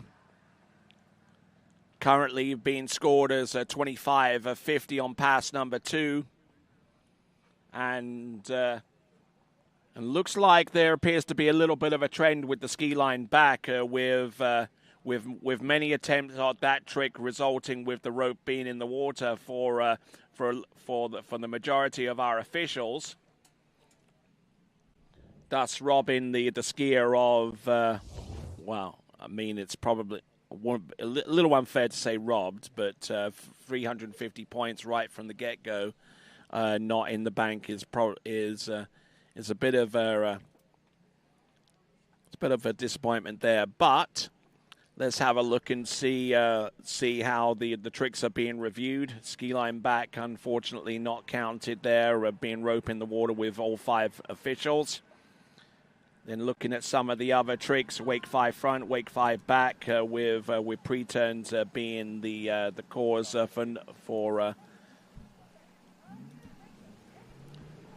that trick not being credited. And we're still in the review stage with 1,680 points, I believe, and looks like it's going to go to timing.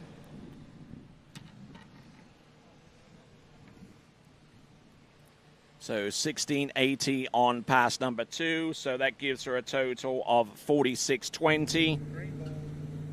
And that safely puts Dominga Gonzalez through to the next round. Here comes Emma Davis from the United States, now joined here by Kiwi, otherwise known as Kyle Eade. How you doing, sir? Yeah, g'day, Tony. How you doing? I thought I'd come and give you some company here for this latter part of the Women's Tricks, this Series 1. And this is Emma Davis on the water. She is a key member of the US team and looking pretty solid on this toe pass so far.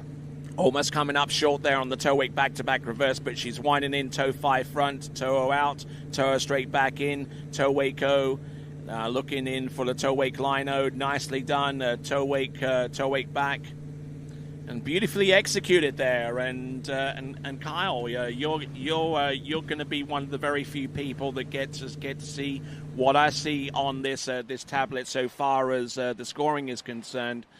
Provided to us with the scoring provided to us courtesy of iTrick. Yeah, for sure. So you'll have to kind of walk me through this a little bit, Tony. I've definitely been on the other end of it. I've officiated at a lot of events with the iTrick system, and I've been sitting at home watching events with iTrick, and with the scores coming up and the runs alongside your screen. But the screen you're looking at, it's pretty amazing that we get this information straight away. What's going on? What tricks are credit? What's sort of been under review? And then obviously going through the timing of it too. Yeah, because it's 3 phases. It's judging, it's reviewing, and it's timing. Now, they've gone through the judging phase, which is the identity of each tricks that were performed. Then they go into the review phase to determine whether those tricks are worth the points that are assigned to them. And then it goes to timing if the skier actually manages to continue tricking right the way up to 20 seconds and beyond. Well, she definitely got through full 20 seconds there. And to be honest, looks like everything was pretty clean there. Maybe that toe line O they're going to give it another look at. Okay, so they're reviewing, and looks like Towako might have been suspect to a no credit call on that particular run, on that particular trick, and the toe wake lino towards the end. Yeah, you can see the toe lino, the foot went in the water a little bit. That's a no-no in toe steps. The Towako, yeah, obviously just a little bit of a pre-turn, it looks like, from some of the judges on that run. So she's lost a fair few points, but a good solid stand-up run, and she'll be coming back with the hand pass. If she can get through this, she'll get her spot into the final. All right, then. It looks like we're committed to a score of a 2740, 2,740 on pass number 1. And looks like she's going to be... Looks like she's looking for about 1,000 points or somewhere slightly below to give her a spot through to the women's trick final. There we go. There's the backflip there. Backflip reverse coming right up. Nicely done. Flip twist to the back. And I think she's safely through to the finals on the basis of what we're seeing right there, yeah. and then some.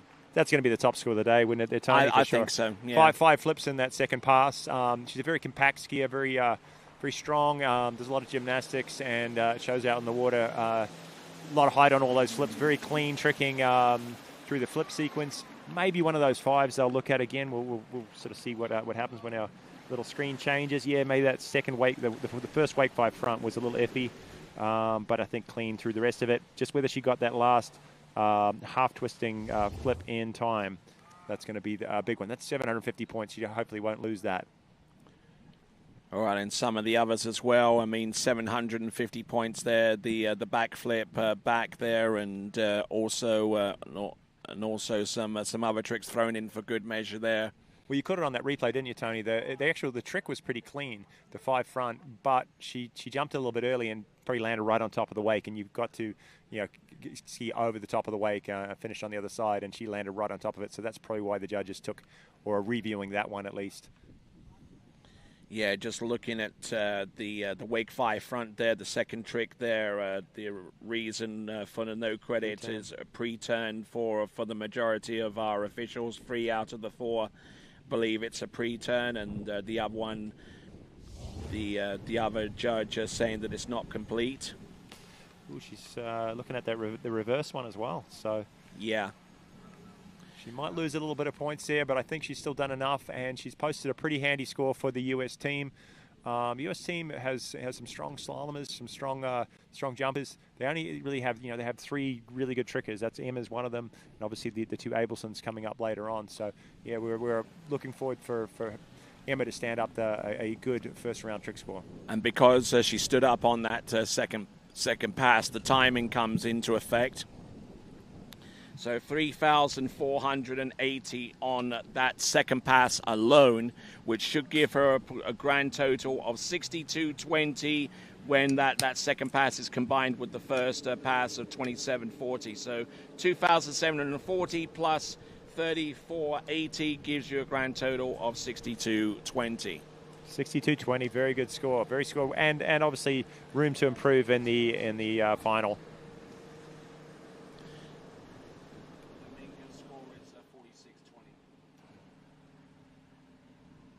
So Emma Davis through to the next round of the competition, and getting ready, coming into the course representing Canada.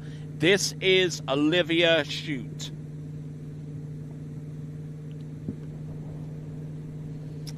Starting on toe, going through the toe 720 front to front, and moving through toe wake 5 back, toe wake back to backs. The standard's picked up a lot just in these last couple of skiers. It's very clean, going through the surface toes, toe wake O. Going toe line O, and I think that one's going to be credit. We'll wait and see what the judges think. Toe line back to back to finish it off. Oh, nicely done. Great first pass. Always look at the toe foot whenever you see these tricks to see if an effort is made to clear that rope out of the water during the entirety of that rotation. Well, by the looks of it, I thought, Tony, everything there looked pretty clean. I'm sure there's going to be a couple of judges look at take a second look at some of the tricks. I might be a little bit more lenient than the panel we have here today, but from where I was sitting, that was a very nice opening pass for Olivia Shute from Canada. There we go, toe 7 front to get things up and running. Toe 5 back, toe wake back to back. Looking good there as she winds on and uses the toe surface back-to-backs in an effort to tighten up the line after slack was generated with the toe wake back-to-back reverse. And looking good here and looking in good shape. Skiing into the wind here, which means that the line tightens up a little bit sooner and a little bit harder compared to skiing with the wind behind you. Toe wake line back to back, reverse, and nicely done there, Olivia Shute. So she should have enough points in the bag there to take the pressure off pass number 2. Just looking at our tablet here, though, that toe wake little pre-turn on that. I don't know if that's been confirmed yet, but a few judges looked at the toe wake and that's one of those tricks I think they do get a little bit picky with, and that it's quite easy to pre-turn or slide a little bit of the toe wake and as you can see, no credit. She loses 300 points, but still a 34.10 on pass number 1, and she's got quite a few. She's a handy hand tricker as well. Throws a lot of flips, and I think you'll see her push that lead from Emma Davis of 62.20. She's going to go a little higher here. And 34.10 by itself is good enough to see her through. Oh, is it really? Yep. Yep. Currently the cut is what, 3,400? Something like that, yeah. Something slightly below that point total. Here she comes with the first trick, positional to the back flip there. Flip twist to the front, I would say. There's a regular backflip. There's the reverse. She can do 3 more. Flip twist to the back, but she stops there after 4. Looking good. Wake 5 front, wake 5 front reverse, 5 back, and some surface back-to-backs. And that is a solid effort there for Canada's Olivia Shute. Olivia Shute, what class. That was great skiing. One of the flips, she maybe slipped out a little bit, lost a little bit of time, but all the rest of the tricks, very clean, moved through fast. You saw her sort of set up. I'm really interested to see the replay there. She does a little wake jump and then obviously elects to turn and do a positional trick, turns back. There it is there, and her first trick is a back to front flip. And then she moves, I think it was the second flip, she kind of over-rotated just a little bit. So it took her time. There it is. Handle came up, regrouped, and was smooth through the rest of the tricks. 4 flips, just those 4 flips alone, probably somewhat close to 2,500 points. And then moving through ski line back. Yeah, rope well out of the water on that one. And then all 3 of these 5s at the end, I thought were pretty clean, Tony. Yep, looking in very, very good shape throughout the entirety of the run there. I mean, she knew that coming into this event that she didn't have to perform towards the high echelon of her capability. Just basically stand up on a relatively simple two pass effort, and her destiny in regards to making it through to the trick final was pretty much assured. Well, we saw 34.10 on the pass number 1, 38.80. It's still in the review stage, but you're going to do your math real quick, and we've got a potential score of over 7,000 points. So, yeah, it's snatching that lead here tentatively from Emma Davis.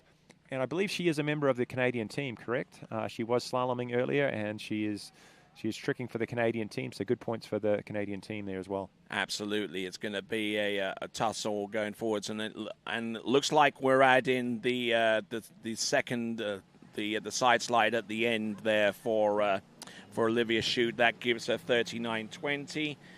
And a little bit of mass there with the assistance of iTrick should give her a score of 73.30 for Olivia Shute. So she's through to the next round, no worries there. Next competitor up, 3 competitors from the end, Daniela Verschweibel. I was waiting for you to pronounce that last name for me, Tony. Thank you. And again, electing to start with the toe run. I have seen this girl trick at quite a few tournaments, and yeah, she is a top-level tricker. Obviously ranked 3rd coming into this event. Only Hannah Stniki and Alexi Abelson to go after her. And she moves through very clean, keeps it tight to the wake, going through toe wake back-to-backs. No problems there with the surface tricks. Keeps her upper body still. Clean on toe wake. There's the toe line. The big points with the toe steps right at the end. All these girls are exhibiting kind of similar Oh, look at that. End of the runs, aren't they? A toe line O, toe line back, and a toe line back-to-back right at the last minute. Olivia Shute just lost hers out of time. Maybe Daniela went a little bit quicker.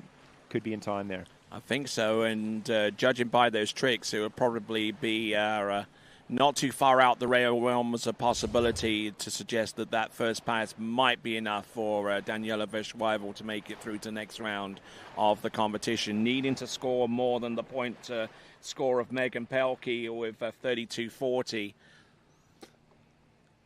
Like watching the slow-mo, keeps the leg very, very close, so her axis is very still. She's able to move through these tricks very quickly. Obviously electing to drop the toe 7 at the start, just starting with toe 5 back. And that gives her a little bit more time for these big toe tricks at the end. The toe line O, I thought that looked clean. Rope stayed out of the water. Toe line back, throws in a 180 back and front, and then sets up a lot of strength there to get the leg in and get advancement up and over the rope to toe line back to back, and 480 points for that. Great first pass.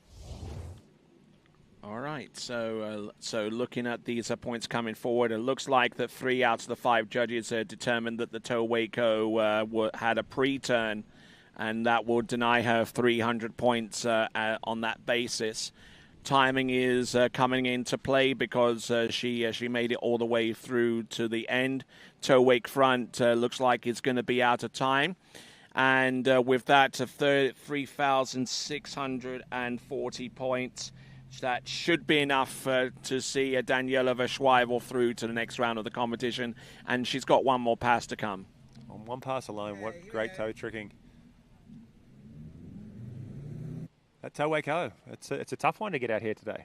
Yeah, and it's like I say, it's just one of these tricks. It's a trick that you can either do or you can't do. And I know that there are some. All these skiers can do it. It's just yeah. They're probably rushing a little bit and. Yeah, but there are high level, elite level trickers that have real difficulty with the toe Waco.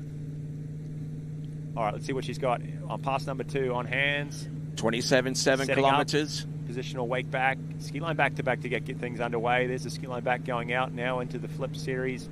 Just a regular back, nice height, and the reverse. Now we're going to the half twist, the back to front. So far, so good. Setting up, hopefully, a back-to-back mob. Here she goes. Got to be close to time. Nicely done. She throw in one more. There's a 6 flip. Beautiful tricking. And we are just executed. Getting better and better, aren't we, as we go through these last few skiers. That could be over 7,000 points. Oh, that's well over 7,000, I think, especially with that if she can get that reverse back-to-back mob in time. She was motoring at the start of the run, but 6 flips and a couple of ski lines at the start. That's huge. Fantastic effort there from Daniela Verschweifel of Colombia. We're going to take an instant replay of this and positional trick, the back and then the ski line back to back. Heave that rope there for the ski line back, and did she ever? Well, it's not an easy one because she's doing it going out, and sort of traveling against the line. She's edging across, and she's got to pull against it. So it's not an easy one to get the advancement on that one, but she did that very well. Just 2 sort of ski line tricks to set up before the 6 flips. Carves this one back in, back to front, and then these points massive at the end. A back mob starting backwards, a back flip, and landing backwards. Just, is she going to get it in time? Is this last one? That's the reverse. Is it in time? If it is, that's going to be, I'd say, close to 8,000 points or over. Yeah, let's have a look and see. And we are in the review phase on pass number 2, and looks like a lot of these points coming through would suggest that was a very, very clean effort there for Daniela Verschweifel. A little nitpicky with some of these trick assessments here, yeah, I would have to say. From what I'm seeing there, and you can see it on your screen, it's under review, ski line back front, whether she stopped, and that's an awkward one. Sometimes you're going out, especially a lot of rope, landed, and kind of kept turning into the front. So, they're calling it a ski line no credit, which is what it's come out to. But the good news for her, that reverse back-to-back mob was in time. So big points at the end, 44.70. Let's do your math real quick. I think she's over 8,000 points and going to snatch the lead. So 44.70, that gives us a grand total of 8,110 points. That gives her the lead, Daniela Verschweivel. 36.40 on pass number 1, 44.70 on pass number 2. As we get a good look here at Jeremy Scholl on the tower cam. So a new leader, 81.10. Is that what you got? Yeah, 81.10. So Olivia, now Olivia Shute. Let's round out the top 3. Olivia Shute 73.30 and Emma Davis 62.20. 2 skiers remaining: Hannah Stniki and Lexi Abelson, the 2 top seeds, and the 2 skiers capable of going over 8. Definitely for Hannah, and I think Lexi Abelson has even posted a score over 9,000. So get behind these last 2 skiers, rounding out this Series 1 of the Women's Trick Prelims. Here she comes. This is going to be a toe 7 front there. Toe 7 front, toe 5 back, toe 8 back to back, toe 8 back to back reverse. Using the toe back to backs to tighten up the line again. Toe 5 front, toe out, toe straight back in, toe wake O. Coming in for the toe wake line O. Toe wake line back. Positional to the front and to the back. Toe wake line back to back. And there you go. I think that might be enough as well. You know what, she did really well on that pass. Was fast through the toe 7 at the front and went quick enough that I think she got that toe line back to back in time. Obviously, it's going to be a little bit of review, but I've seen Hannah trick quite a lot. I've timed a lot of her passes. And when she has a rhythm like that, that toe line back-to-back should just squeak in the 20 seconds. And actually, looking at that, because there was a discernible pause between the first toe O and the second, and on the first part of that toe 7, the officials have deemed that first trick was a toe O instead of the toe 7 front. But then everything else from that point onwards looked pretty clean. There's still some sort of looking like they're reviewing the toe wake O and the toe line O again. But yeah, we'll wait and see in just a few. But great tricking, and just like these last few skiers, I think that one pass alone might squeeze her into the final. Yes, she is a former under-17 world trick champion. She won that title down in Chile. Yeah, 2 cycles ago, yes. Yeah, exactly, 2023. So no stranger to World Championships and climbing the top of podiums. So great tricking from Hannah. Let's see what she's got on pass number 2. Official score will come through in just a second. All right, Len. Looks like the officials are reviewing, and looks like they've taken another look then to try and determine whether that toe 7 front was actually indeed a toe 7 front rather than a partition spin toe O and or toe O in and toe O out. There's Lexi Abelson getting ready for a go out there on the water. And so far as targets go for her in terms of making it through to the next round, this is going to be one of those tap it in type deals. All right, it's coming in now, setting up for her hand pass.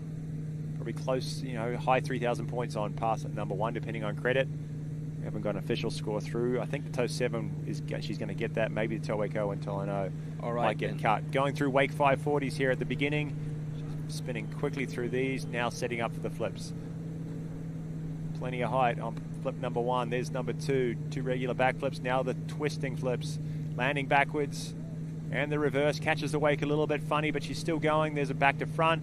A few surface back-to-backs. She'll be happy with that. A solid pass. Yeah. Good points into the final. Good team points too. May not be especially happy with 31.30 on pass number 1, but in its totality, with that first pass along with the tricks on the second, should be enough for her to make it through to the next round of the competition. Looks like we're continuing to judge the tricks on pass number 2, and so far provisionally on 4,100 points, but we're still yet to go into the review phase on pass number 2 for Hannah Stniki. Yeah, I didn't see a sheet pop up for her first pass, but it looks like, toe wake O, toe line O, and toe line back-to-back even. It was in time. It was fast enough, but little pre-turn or foot in the water, as a few judges sort of found some issues with that. The second pass, pretty clean. Definitely all the flips in time. A few back-to-backs at the end. She's in the final. She's got a good first-round score.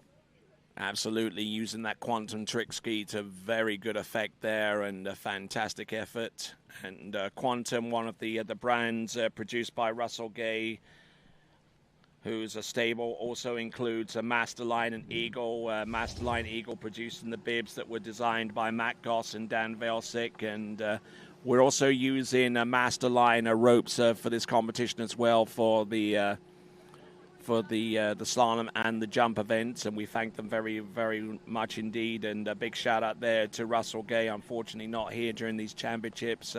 His daughter sustained an injury coming into this event, so unable to compete. But Russell not here, but I'm sure that he is watching intently.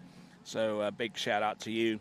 Also a big shout out to Shuswap Ski and Board, along with the Banff Sunshine Ski Resort, who are sponsoring our leaderboard. And this event is possible due to the generous funding by the Alberta Provincial Government and Tourism Calgary.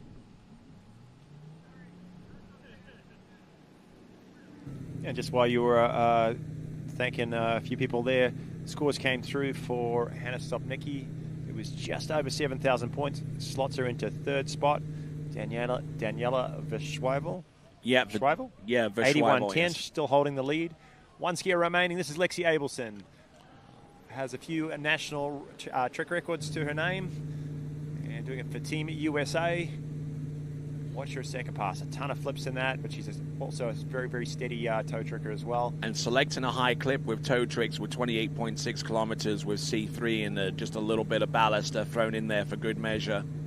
A little bit unsteady on that first back-to-back. Maybe just slowing things down now just to settle it in. Obviously, sister to look Jake at that. Abelson, the current world trick record holder. Oh, look at that. Bounces out of a toe line back-to-back. That's some handy release work there, Tony. Yeah, or lack of. I'm not sure who it is in the boat. Maybe I know Camilo's here. He's done a lot of work with the two Abelsons.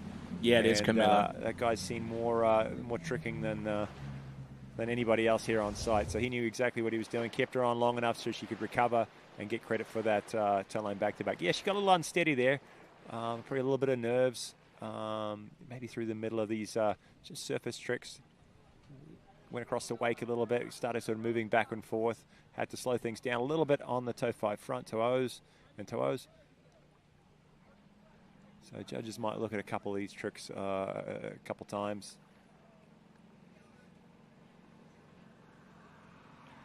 So looking, that's going to be a tricky one there. I think that one's gone. Toe line O. That's if that hasn't been perfect, they've been taking that today. But toe line back to back. Look, head almost in the water, leg out, bounces out of it, shows the toe wake front, and yeah, definitely going to get credit for that toe line back to back if it's in time. Indeed, and as we're looking through the review stage there, a toe wake line O. Appears to be some issue with that in regards to our review phase, and either a combination of not being complete, or being flat, foot in the water. Two of our officials have adjudicated that particular trick as such. Yeah, it looks like too the toe 5 front. Yeah, she was a little out of balance on her toe back-to-backs. Toe 5 front, she's may have sort of paused.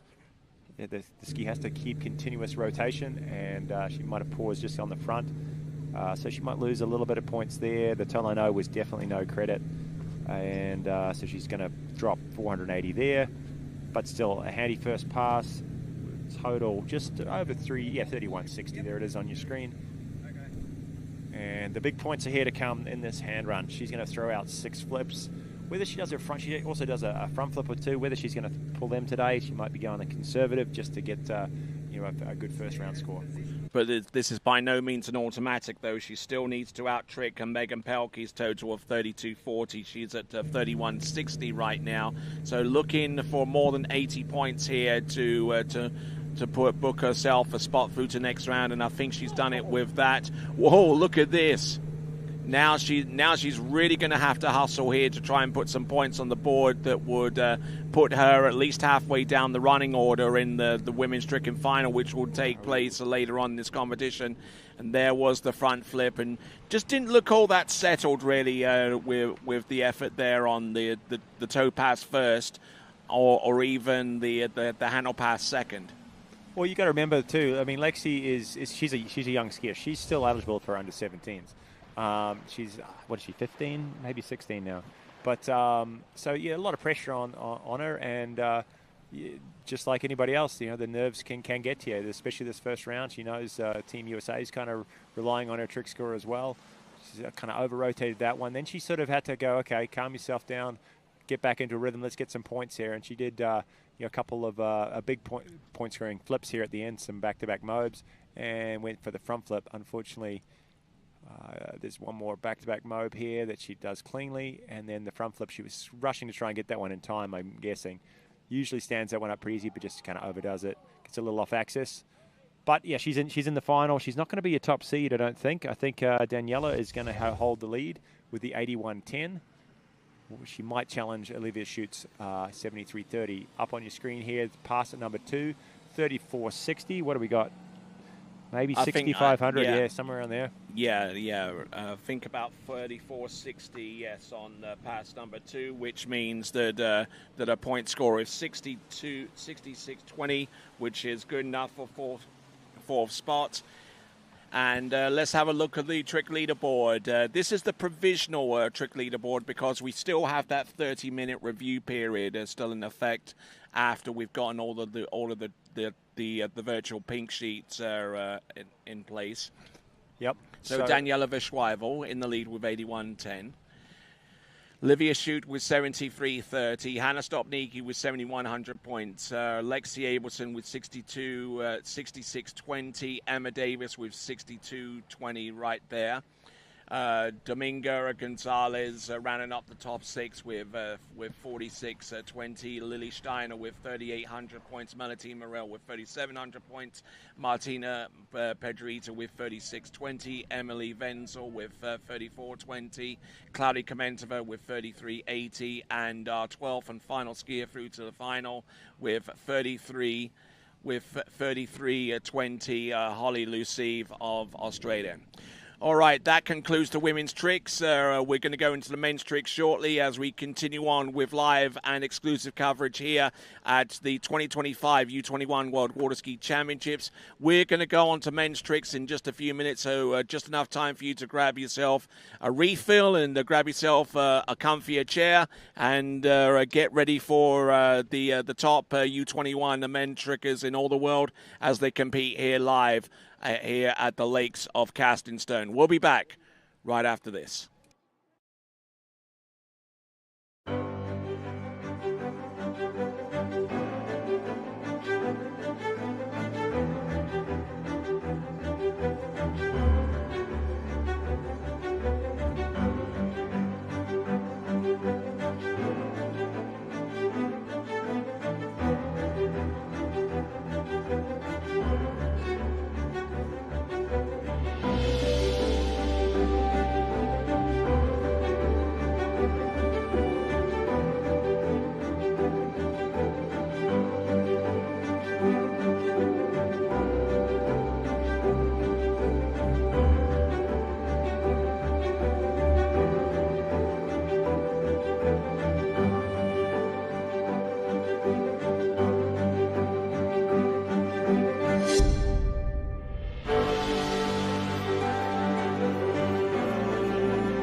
When I left the dock, there was no doubt in my mind I was going to win.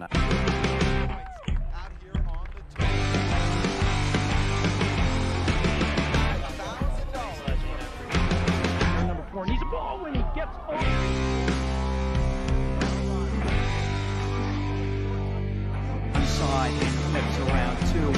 moves into the lead, and Wade Cobb gets a monstrous turn, and 4, and hangs on around 6. First time today. Wade, you made it exciting once again. Slingshotting himself around 1, and that's large.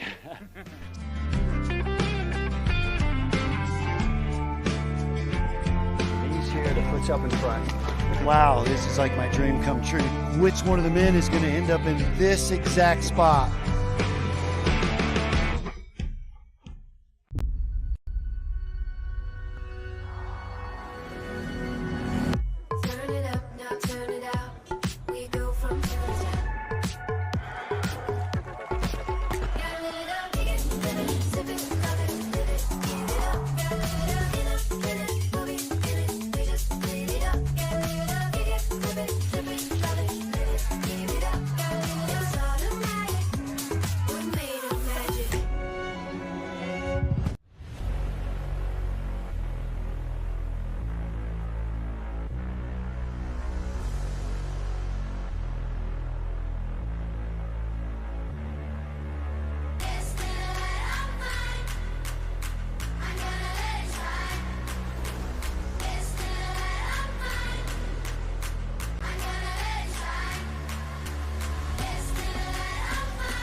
Thanks for calling Wake House. This is Brian. How can I help you?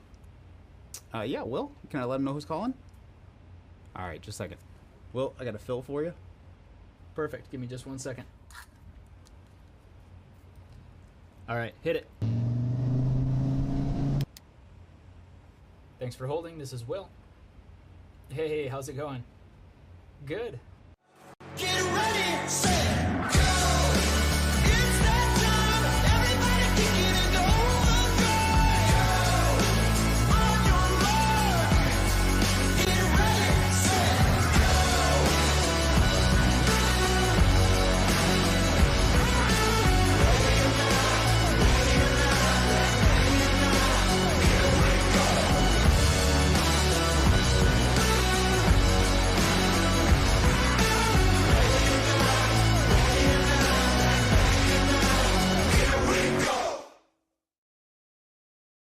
For skiers and water enthusiasts, Florida lakes are what dreams are made of. Combined with world-class golf, remarkable weather, natural beauty, theme parks, and so much more, it's easy to see that Florida is paradise. For more than 30 years, I've enjoyed Florida's lakes and many offerings. If you are interested in Florida real estate, let me be your guide and trusted advisor as you search for your paradise. Together, we can make your dreams a reality.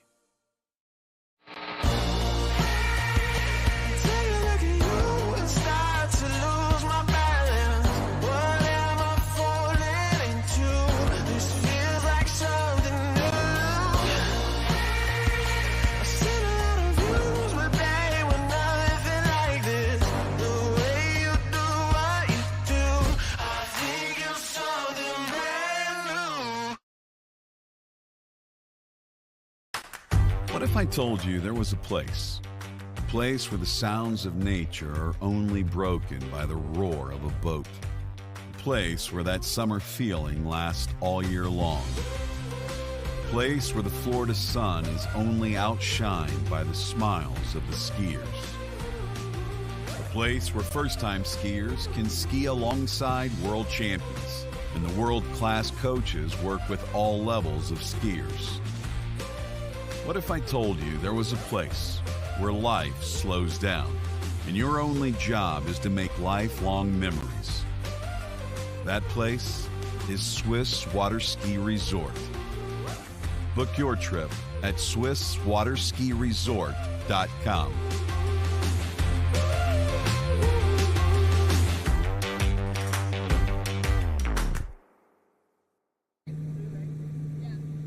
All right, welcome back to live and continuing coverage here at the 2025 U21 World Waterski Championships, coming to you live from the lakes of Cast in Stone. All right there, women's trick leaderboard. This is a provisional leaderboard because we are in that 30-minute review period in which our trick skiers and their representatives get to look at the trick sheets to determine if there's anything missing or anything that's incorrect and make adjustments thereof. But at the moment, Daniela Verschweivel with 81.10 is your leader after the elimination round, followed by Olivia Shute, Hannah Stniki, Alexa Abelson, Emma Davis, Dominga Gonzalez, Lily Steiner, Melatine Moral, Martina Pedrita, Emily Wenzel, Claudia Kmentto, and Holly Lucive. Yeah, some exciting tricking, but a couple of our top seeds just looking a little nervous there, and so the way they finished up a little bit out of the way they were seeded. And here we look at the leaderboard so far from seeds 4 and 3. Jacob Chambers miles out in front, 7,080 points. That's a handy trick score from Series 3. We're going to Series 2. There's 10 skiers in this series. All of these, looking at some of their scores, all of these skiers capable of surpassing that 7,000 points. But Jacob, he's got the score on the board. Let's see what we get going here. Pablo Elvira kicking things off from Colombia. Indeed, and Lorenzo Nelson not actually present here. He would have been our second competitor to take to the water, but Lorenzo Nelson, the last I heard, he was on a plane trip back to his native Mexico. I think he actually sustained an injury in training prior to these championships, but we wish him the best going forward. In the meantime, Pablo Elvira from Colombia. We saw him competing in the slalom event earlier too. He's sort of midway through 38 off, I believe, is kind of his level. But a handy tricker, over 7,000 points. Going through some fast toe tricks, throws in a toe slide. Little slow, little pause there, just setting up for that difficult reverse toe wake back-to-back. Does some slides again, and some toe in and out right at the end, toe line back. And a stand-up pass. The fist goes up from the release person in the boat. Nice. Clean tricking pass 1. Looking good there, and Diego Hernandez, our driver, and yeah, Diego from Chile. He came and drove one of our events at my lake earlier this year on his way here. He's a great man behind the wheel. So let's watch this replay here. Goes through toe 5 back. A little bit of an unorthodox run here, going through some toe back-to-backs, then kind of pauses, throws in a, well, maybe it was just a 180. Yeah, he flicked it around. I thought it was a slide when we were watching it the first time. He did it so fast. Then setting up, taking his time for reverse toe wake back-to-back. Very upright. Yep. Keeps everything close. There's the slides, bangs them out in the middle, throws in a toe wrap in here. So not the highest scoring toe run, but probably upwards of just over 3,000 points there, would you say? Yeah, I would say so. Maybe high 2 into 3,000. You know, very deliberate, very methodical with each of the tricks that he performed there. And yeah, by the looks of things, maybe the toe 5 back was a little iffy. And coming through preliminary score, sort of, yeah, around 2,600 points. But he's done his job on pass number 1. There it is, 25.90. There's that toe 5 back got cut. You see it's a toe back. And then later on in the pass, he has that toe repeat. He would obviously like to have had a toe 5 back at the start, and he would have got those extra 200 points at the end. So he's lost 350, just shy of, he would have been close to 3,000 points like we were predicting. But let's see what he's got in hands. Hopefully he's got some big flips for us. I know he has scores over 7,000 points. He needs it today. We've got a big afternoon of tricking. We've got 10 skiers in this Series 2 and then at least 12 in the Series 1. Yeah, that's right. This standard is extremely high in this under 21 men's trick prelim. And I'm predicting, you know, it's got to be close to 9,000 points, I'd say, to get into the final, wouldn't you say, Tony? I would say so, certainly. And as we look at Pablo Alvira coming in on pass number 2, flip twist back to front, his opener. Yeah, 2 regular back flips. There's the, he's overdone it on the half twist, the front to back flip, and not happy. Maybe trying to go a little bit too quick. He knew he maybe lost a little bit of time, a little bit of points in his toe run. Said, hey, I'm going to make it up, go a little quicker in the hands. And rushing ends up, can end you up in the water pretty quickly. Indeed. As we look at this instant replay again. Half twist from back to front. And then he goes in for the regular backflip, which was successful with, and then goes for the half twist for another backflip, and here he goes with the fourth flip, which is the half twist from front to back. So essentially 3 tricks he was able to perform and get credit for those. Yeah, maybe 1,500 points or so, and maybe a 180 or so in that second pass, together with only 25.90 in pass number 1. We're looking just over 4,000 points, and we will not be seeing Pablo in our final, unfortunately. Yeah. You had to go for it, though. Like we're saying, I mean, on paper anyway, we're thinking it could be high 8,000 to 9,000 points. There's skiers in Series 2 that have scores, you know, in excess of 9,000, and we've got 12 in the top Series 2. So he had to go for it, didn't he? All right, next competitor up wearing bib 112 is Eduardo Lamalfa from Italia. 41.40 for Pablo over a score he will likely want to forget, and it's not going to be his day, unfortunately. I don't know. I'm not that familiar with the next skier's ability. I have seen some scores from him over 8,000 points, though. Mm-hmm. So let's have a look at the leaderboard as it stands right now. 41.40 for Pablo Alvira, but the standard of Tricker is only going to rise between now and the end. So that leaderboard is subject to quite a bit of change going forwards. Yeah, I saw the second name on that leaderboard right now is Elliot Westland, 45.20, and he wouldn't class himself as a tricker. He's a top jumper and a very good slalom skier. But he's tricked really well on the first day of competition. And went 4,500. That second place is not going to stay.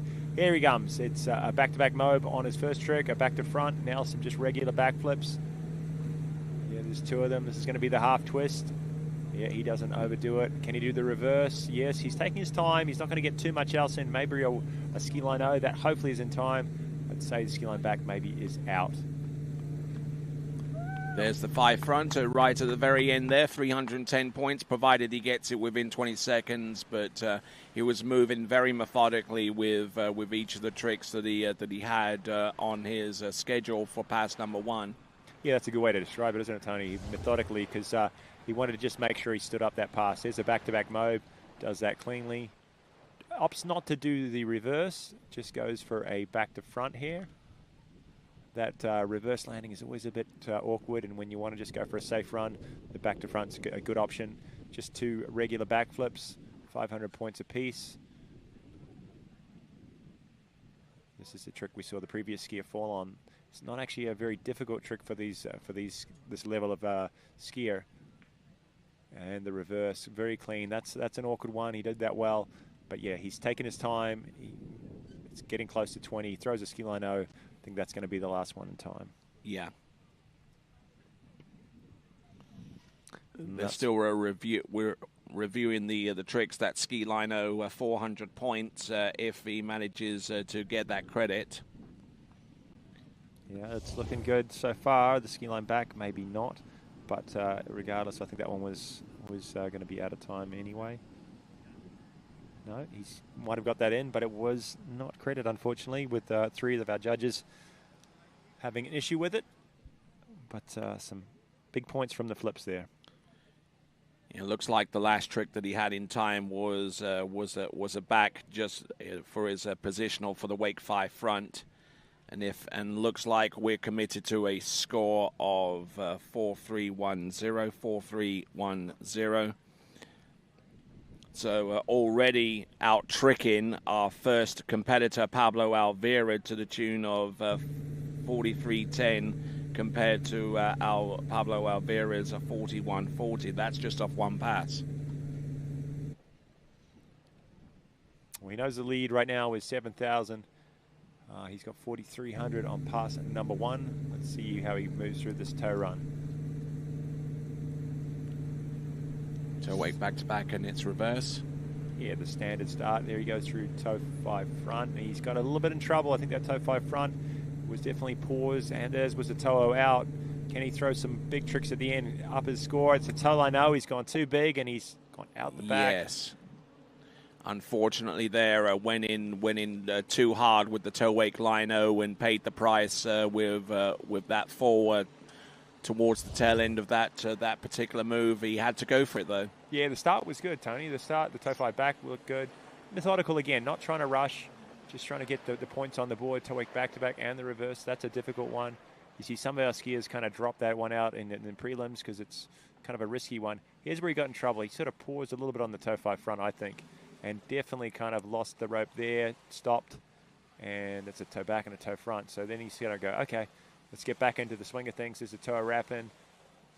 Toe wake O, hopefully that's clean. We've seen a lot of skiers miss that one today. Toe line O, gearing for it. He wanted to get that credit. That was clean. He was well out of, the foot was well out of the water, but just overcooked it. All right, and so far it looks like 21-10, the point score so far in its timing phase. So with 21-10 addition added to 43-10, that should give him a grand total of 64-20. Into second place. Jacob Chambers still holding on to the lead after 2 skiers.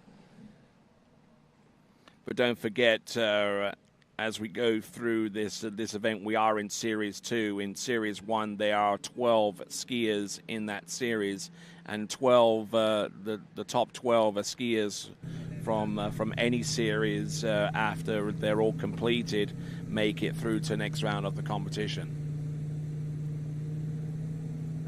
So We've just seen Eduardo Amalfa. Now we've got Evan Kraus from Canada. All right, let's see what Evan's got. He is either a wild card or I think maybe he's a specialist here for the. He's not on part of Team Canada. Some big tricks at the start. Back-to-back mode, back to front.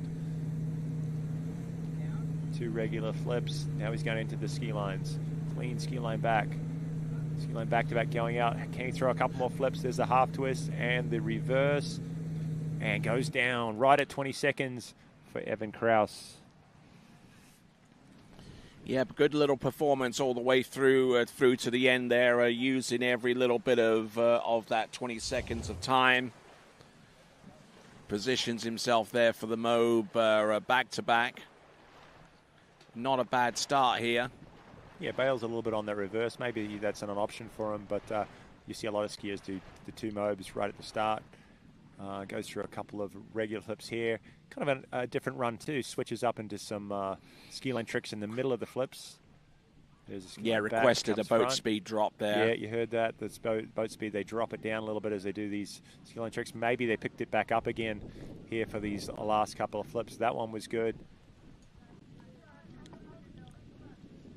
Gee, the driver was busy on that pass, wasn't it? He came in at 19.2, then down to 18.7 or so, then back up for the last couple tricks at the end. But falling on that big 750-point trick at the end, 4,020 is your score. It's still reviewing and they're making sure the time, but I think that's going to be committed here in just a second. Yeah, it's a handy pass. He's going to have to go for a big toe run though to sort of put some pressure on the leader or try and find his spot in the final.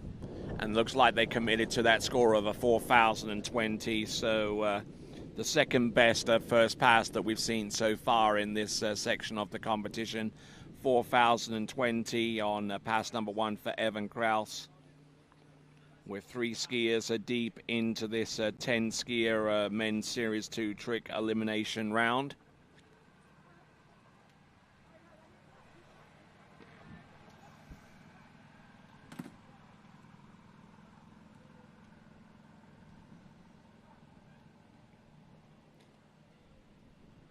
They get nice and close to that shoreline, don't they, coming into this second pass.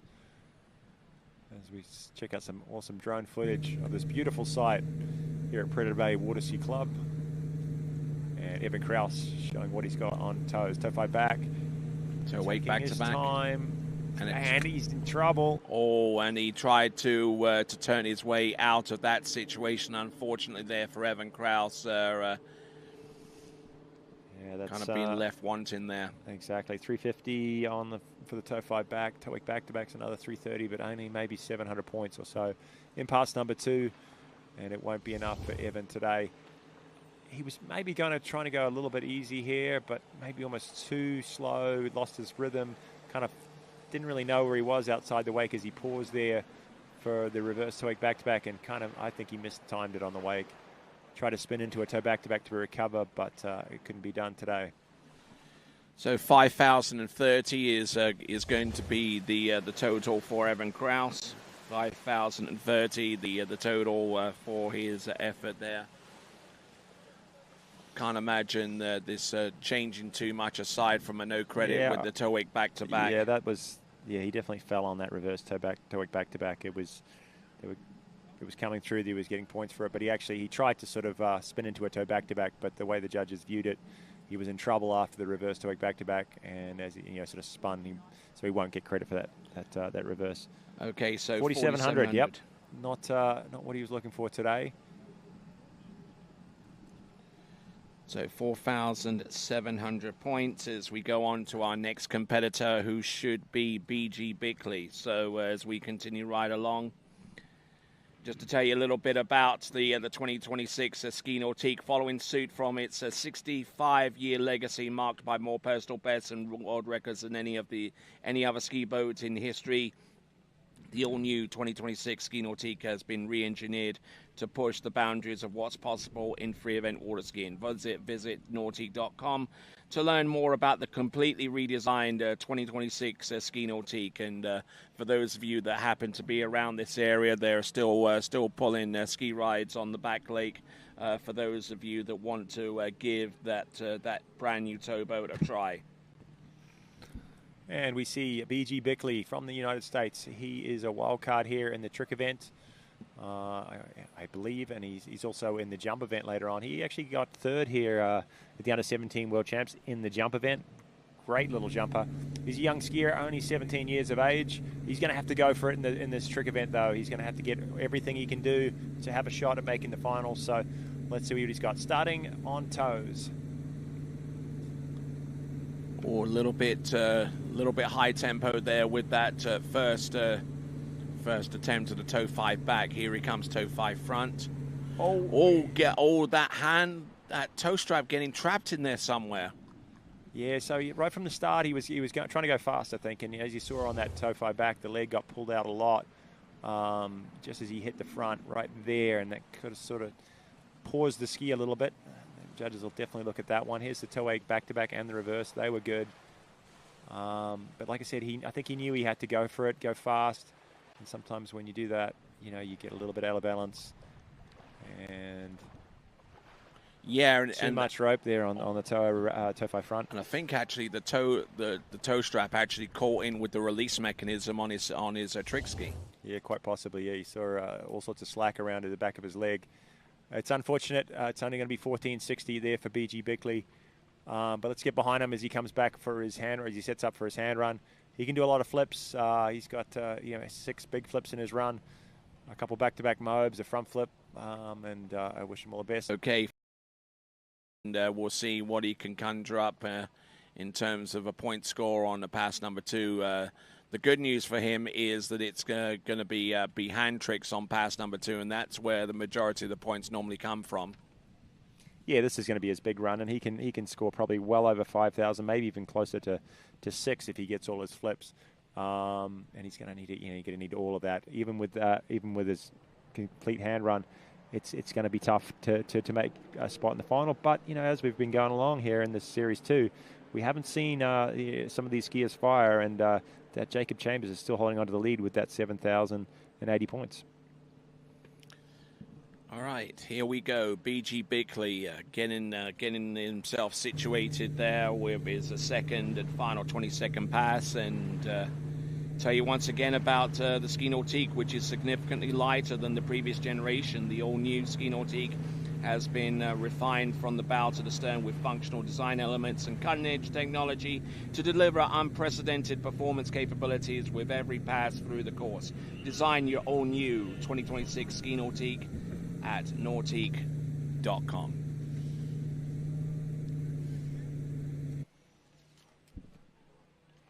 All right, hopefully BG has regrouped down there, and he'll be coming in like a lot of our skiers, setting up with, I believe it's going to be a back-to-back mob, choosing to do a positional trick, turning backwards.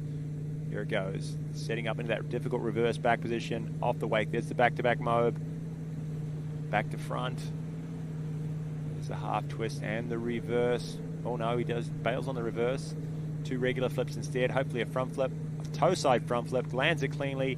Some ski lines, that one's not quite over the wake. Rushing to get some points, and right at the end, and just goes down on a wake back-to-back. Easy trick, but hard when you've just thrown 6 flips and rushing to get those extra little points at the end of your pass. Yep, it was certainly racing to get all the tricks that he wanted to on this particular run. Starting off with the mob back, and then continuing on with an attempt at the reverse, but unfortunately bailed on that, as you mentioned. Flip twist to the back, and another one towards the front. So looking pretty good with some of these tricks, but I'm sure that this early fall was weighing heavily on his mind as he went through the remaining tricks on pass number 2. Gotten broken forward, and unfortunately there for him, unable to get all of the tricks that he wanted to. So. Yeah, nothing wrong with the flips, just at the end, the ski line back didn't quite get over the wake there. It is no credit on ski line back. A couple wake back-to-backs, 43.20, it's under review. Hopefully they'll commit that in just a second with the toe pass of, what was it, 14? Yeah, per 14.60. We're looking at 57.80. All right. And our next skier will be from Argentina, Thomas Renosto. Yep. So the judging, they're continuing to review that second pass of a 2. Currently on 43.20 points on pass number 2. That total would equate to 57.80 as a 2-pass total with his performance there this time around. That is a BG Bickley. It's not the score he's going to want. He's wanting from today. He's capable of well over 7,000, closer to 8,000 points. I believe he's broken 8,000 points somewhere along the lines. So a little trouble on the toes, not bad on the hands, but it has slotted him into 3rd spot, I believe. Okay, going to timing, which shouldn't be an issue as he fell before the end. 43.20, that should give him a total of 57.80. That is BG Bickley. All right then, Thomas Renosto.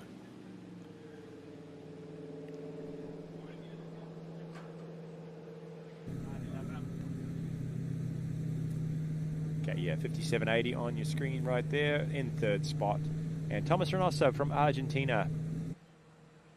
He's another skier well capable of over 7,000 points and taking the lead so far. But, you know, these guys in the Series 2, they don't know what it's going to take yet. They don't know. They know that there's 12 skiers in the top series. All of them are capable of going over 9, so they have to push it. There's the back-to-back mob. Lands a little bit flat, gets a bit stuck. There's the back-to-front. Going a little hard on these flips, but so far, so good. Boat speed dropping down a lot there for these last few tricks. You can hear it just pours. A big wake 5 front and the reverse 5 back. Hopefully it's in time, and another stand-up pass. I don't know how much that speed dropped, but it was like the effect of opening up a trapdoor. Yeah, put the brakes on, didn't they, at the end of that pass?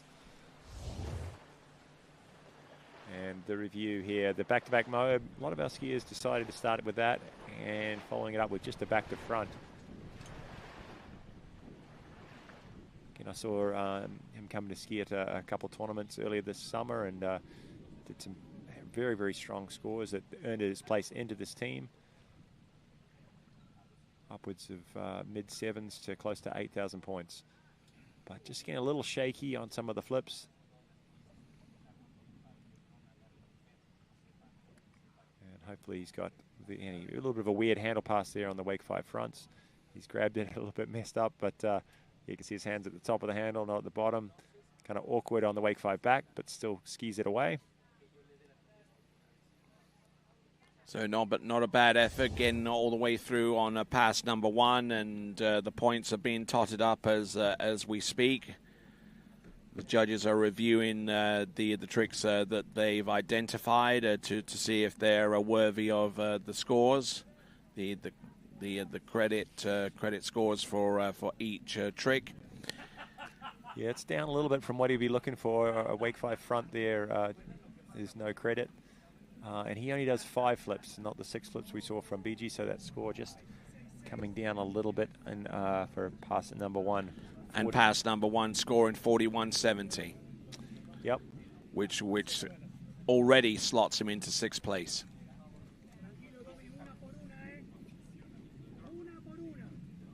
Four skiers remaining in series number 2. Thomas Renosto, following in his dad's footsteps. I used to ski with his dad, Jorge Renosto from Argentina. He was a handy tricker in his time, well over close to 9,000, maybe even higher in his day. And he is in the boat there, releasing for his son. Hopefully he doesn't have to do much on this pass. All right, Thomas Renosto selecting 26K, Bravo 1, the 0 off, no ballast in this on this pass, and already looking a little suspect, unfortunately there, but trying to work his magic here, trying to. Towako going down, unfortunately for Thomas. Yeah, he did get unsteady in the middle there, rushing a little bit. Slipped on a toe back-to-back and had to regain composure. Did so, but then lost it on Towako towards the tail end of the pass, but lost some valuable points right in those last few seconds in his second pass. Points being awarded here via the judging phase, and now the judges go back upon the tricks that they've identified and start assigning points to the tricks. And it's majority rule. We have 5 judges looking at each of the tricks that they've identified, and they'll determine whether the tricks are worthy of the points that are pre-assigned for each trick.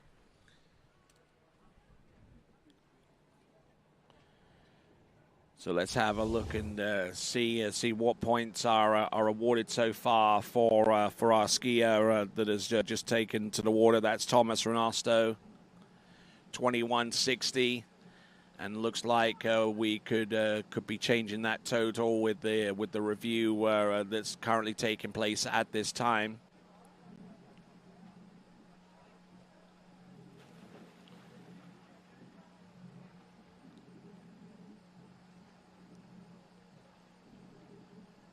So looking at a score of 21.60 doesn't appear to be changing around too much, and because of the fall coming before the end of 20 seconds after the review, we should have a pretty good idea of what he just tricked there on pass number 2, and by extension what the total is going to be, having added the first to pass total of 41.70 to whatever this score is going to be.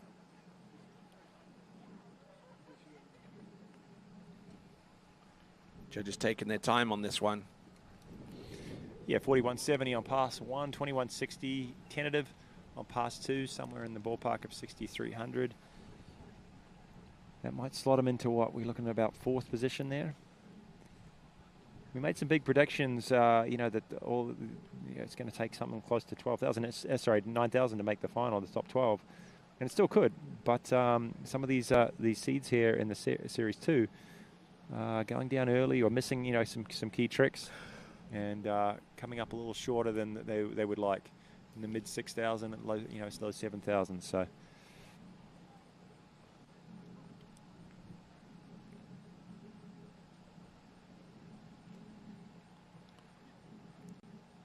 the judges are making sure that they're crossing the T's, dotting the I's here in terms of making sure that they're giving us the right score.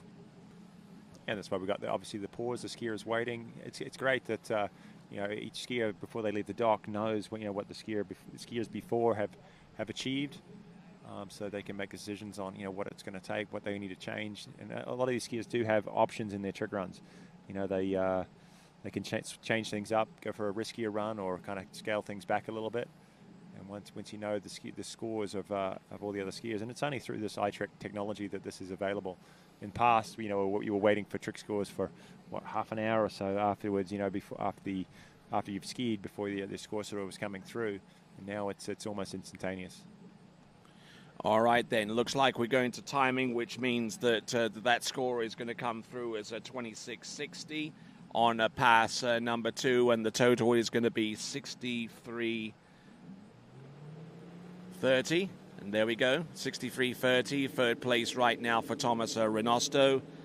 That's given us the cue for the boat to make its way into the course with our next competitor. It should be Vincent Ahama from Austria.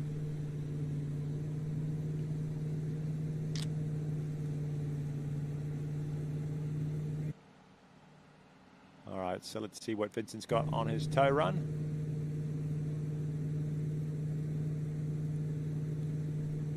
For Team Austria, toe 5 back, moving through toe surface back-to-backs. And the toe 5 front, he's got out of shape. And that is going to be disappointing there on pass number 1 for... early fall for Vincent Ahama. It's heartbreaking, but that's the nature of the trick event. There's no room for error in this event. It's pretty cutthroat, isn't it, Tony? Absolutely, and we've both been in this situation on at least 1 or 2 occasions in the past. I've been in that occasion many times, especially on toe tricks, which is why I stopped doing them. Mm-hmm. So difficult, the balance required on the toes. the strength, and anything can happen. And you see it even with our top seeds, you know, just slightly off, trying to push it slightly out of balance, and there's one slight mistake and you're down, and then it's all but impossible to go from that and try and squeeze into the final with only 750 points on pass number 1. Yes, that's 750 points, two toe back-to-backs and the toe 5 back. Those are the only 3 tricks that counted towards that total. So Vincent Ahama getting ready for pass number 2. He's certainly got a motor here if he's to salvage anything significant out of this deal right here.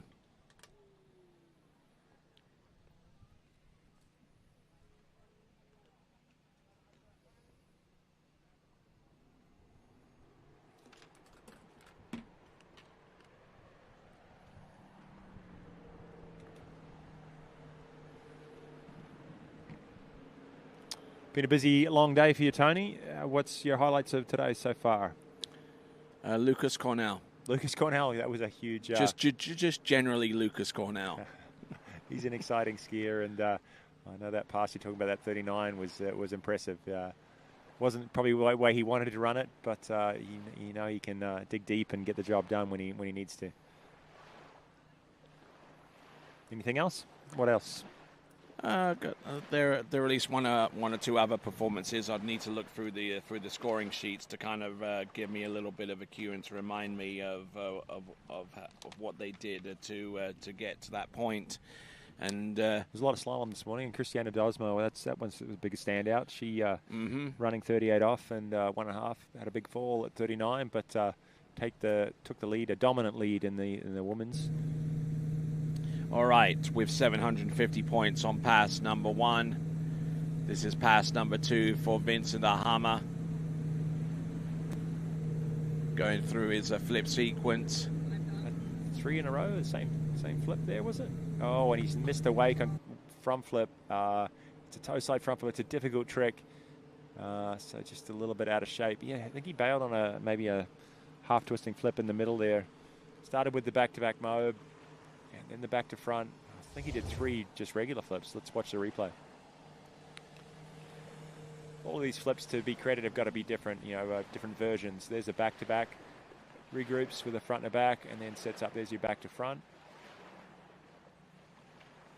Just a regular back flip. These ones are fairly easy for Vincent.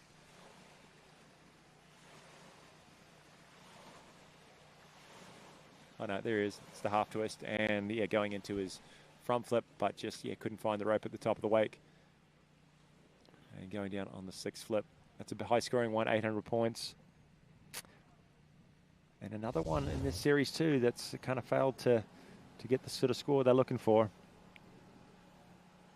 Tom Parkin from Great Britain will be our next competitor on the water. All right, and looks like we're committed to a score here of a 32-20. And if there's anything to be salvaged from that effort there, it's basically everything that he did on that pass was credit, aside from the fall. Well, that's a good positive way to look at it, Tony. Yep. And Tom Parkin, our third to last skier. And you know what? If I was one of these skiers, is going, there's been some falls. The lead is still 7,080 from Jacob Chambers. There's 12 in the top series. Maybe just take it easy. Try and take the lead, but don't do anything crazy, and see if there's some hopefully mistakes in the top series to sneak in. Yeah. See if he can just slide on in there. Earlier skiers had to push it. They didn't know. These guys are starting to get a bit of a... These guys might be able to just take it easy. This is a different start. There's a back to front flip and 3 front flips to get going. What a straight start to this pass. It almost over-rotates the 3rd one. Back to front. This guy can flip. Holy. Ski line back. And I didn't hear much back front slide. He is happy with that. There we go. Same speed all the way through. I didn't hear any kind of drop in boat speed towards the end there, Kyle. No, that was great tricking from Tom. No, mean, that's only a kind of a relatively new thing, isn't it? Where they've kind of been able to put the speed up and down. He feels like he didn't need it, but a very different run, starting backwards, called a half jack or a back to front flip. And I've seen this guy ski a while back, but he's improved a lot, especially on the flips. I don't know if toes is his strong point, but geez, those flips almost goes down there, almost over rotates it, but pulls it back. He's a strong kid from Great Britain. Regular backflip. There's the half twist. 750 points. He's been racking up some huge points with these flips.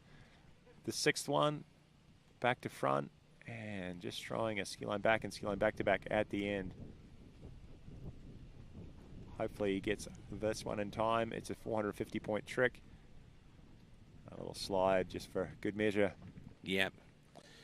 Not a bad effort there, and looks like one of our officials deemed that road to be in the water on the ski line back, but they're continuing to review that opening pass, or try and get a point score out for you in the moment. But in the meantime, in the review phase, they're scoring as much as 51-70. 51-70. I'm not liking what I'm seeing on some of the back to front flip. It's 550 points, and there's a few judges that have questions with it. They're going to timing. Yeah, they've cut that one. That's a looks. You don't see that very often, do you? But he obviously sort of 3 out of the front. 5 say it's a pre-turn. Yeah, he's opened up a little bit too early. It's 550 points he's lost. That would have been a huge run of 51-70, but maybe dropping it down now to mid fours. Still handy tricking from Tom. 46-20. Toe wake fight. Oh. That is unfortunate for Tom Parkin. Didn't expect that, actually. You know, he's come back in, toe wake fight back. That's a big trick to start with. But didn't quite keep his direction out. Landed back, slipped into the wake. Let's watch the replay. 46-20 on pass 1. That was a great score, but 0 on pass 2. And it's unfortunate, but he's following the trend here a little bit in Series 2. I'm really hoping these next 2 skiers can break it. Fletcher Green from Australia and Jack Silver from New Zealand. 2 skiers from Down Under and 2 great trickers. I'm looking forward to watching get on the water. All right, so 46-20 there for Tom Parkin, and we're bringing to you a couple of skiers from the furthest corner of the earth, from Australia and New Zealand, respectively. Furthest corner, but one of the best parts of the earth, mate. That's a beautiful spot down in, spots down in Australia and New Zealand. Have you been down there? I have not. Oh, come on, Tony. I need to, though. Yes, you do. Obviously, for these guys, it's kind of out of season. It's the winter in Australia and New Zealand. So credit to these guys, kudos to these guys for working hard over the winter and then getting themselves over here to Canada and training and now representing the country. The thing that's kind of complicating it next year is the F1 Grand Prix weekend is actually going to be the same weekend as Moomba in 2026. Yeah, that's going to be a challenging one.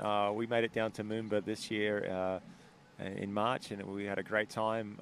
But yeah, it's with F1 on at the same weekend. Melbourne is already an expensive place, a busy place to visit, and I think it's going to be a tough one for a lot of people to get to next March. But great event down at the Moomba Masters, and obviously, yeah, the following year, the World Championships will be down there just maybe a weekend or 2 after Moomba. Is that correct? Or before? Afterwards. Before. Worlds, it will be before, and then Moomba Masters. Yep. So here's Fletcher Green coming in for handle pass. And this guy can flip. Let's watch him go through. Turns backwards. There's the back-to-back mobe. Lands it well. Lots of hype. This guy is a springy flipper. Reverse, half twist. Watch for the front flips. Huge front flip. Look at this. Going for the reverse. Come on, Fletcher. And now the ski line. Oh, at the end. He does that well. Ski line back-to-back. Or no, just a wake 5 front. And a stand-up pass. That's great tricking. Fletcher Green. Yes, indeed, and I'm sure his grandma over in England, Gaynor Gally Saunders, watching with immense interest in seeing what a grandson has been able to conjure up on pass number 1 of 2. Yeah, we'll say good day too to the greens down in Western Australia. Diane and Kevin will be watching this webcast. And your young grandson is killing it on pass number 1. Obviously, come from good stock here. Ryan Green, one of the top Australian skiers that's ever been produced. Yeah, and Sarah Gaddy-Sant, Sarah Green. The very last women's overall title winner of the Masters. That's a good title to have, isn't it? Great front flips and regroups to just throw in a couple ski line. Oh, that's 400 points. Hopefully the judges look at that one kindly. Make a little bit of a slip. The 5 front looked good. But that's the biggest first pass we've seen so far. Indeed, indeed. As we look and see the points being totted up in the review stage, and looks like it's gone to timing, and everything he's done is credit. 49.70 on the opener. Is it 40? Yep, 49.70. Yeah, it says it's committed at the top. Oh, actually, it's been increased from 49.70 to 52.80. So we found some points there from somewhere. 52.80. That is an extremely good first pass. And toes, he's going to slow this one down a little bit.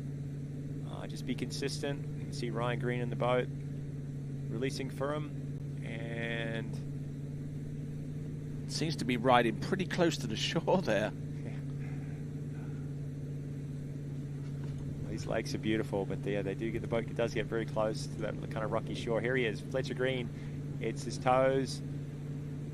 Toe back to back. Bails on the reverse. That's clever. That's just smart. Tricking. Toe back to back. Settles in. Toe 5 front. A little bit off balance, but he steadied himself. Can he get a nice clean toe away go? Goes just easy at the end. Toe line back. Here it is. And front and back, he was very, very clever just to kind of stand up that second pass. And I think we got a new leader. Jacob Chambers has had it since Series 3 with 7,080.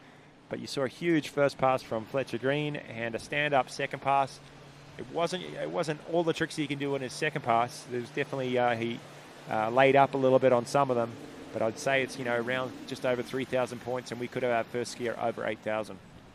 All right, and good looking effort there for Fletcher Green. Steadied the ship towards the end of this toe pass, and I think he'll be pretty pleased here. It's by no means an automatic that he makes it through to the next round. We've still got 12 skiers to go after Jack Silver, who's our next competitor. But some great skiing here from Fletcher Green, and looked like he was about to rock back on the trick ski, but steadied the ship and continued on to get all the way through on pass number 2. Yeah, I know he does. He does that reverse toe back to back a lot of times in his run. He does toe line O, and he maybe he's saving that for the final, but just a steady run, toe back instead of the toe line O, toe line back. He knows it. He's got a good score. It's not the huge second pass. And I have a feeling there might be a couple questions on a couple tricks. Yeah, 22.80. They're still reviewing it. It's not huge, but with that massive first pass, he's going to take our lead in maybe mid-7s. So there only appears to be one non-credit trick in amongst everything that he's produced, and that's a toe wake line back towards the end. And I think the tricks that came afterwards would be subject to a timing review. And yes, it's a 22.80, 2280, giving us a grand total of 75.60. Yeah, we new leader. Good stuff for Fletcher Green. On the screen it said that was the only one that was no credit, but his toe 5 back was cut. They gave him a toe and a toe back. So you saw one of the other toes later on was a repeat, if you like. And only one trick was known credit out of those 2 passes. No, he got the toe 5 back cut. Yeah, he was a toe back. Few. Yeah. So, but no, great tricking for Fletcher Green. 75. And this is Jack Silver coming on his toe run. A little bit big on reverse toe wake back to back, but he steadies himself. Toe 5 front. And here we go. Oh, he's losing a little time on toe rapids. He's gone slow here. That's look at that elevation there. And toe line back to finish it off. That's some handy tricking. Time-wise, he might lose a few things there, though. He took some time on his toe 5 front, toe 0. Yes, and everything's credit, though. And Jack Silver, the first person out of the men's slalom finalist, he slalomed to the plumb position of 13th on the outside looking in, but looking to see if he can rectify that with the men's tricking. Yeah, he went out fairly early in Series 2. Scored a pretty good score for Jack. 5 at 11. He was running it pretty well. Lost some time, maybe at 4, and he's disappointed to not make the final, but happy with his slalom score he's a great overall skier. You can see he can trick, very, very strong, over 9,000. He's a good jumper, so he's got a good overall score going. Indeed, and look at that toe-wake line back-to-back, rope clear of the water from at least from our standpoint anyway. And as I said, with at least 1 or 2 competitors, very, very methodical.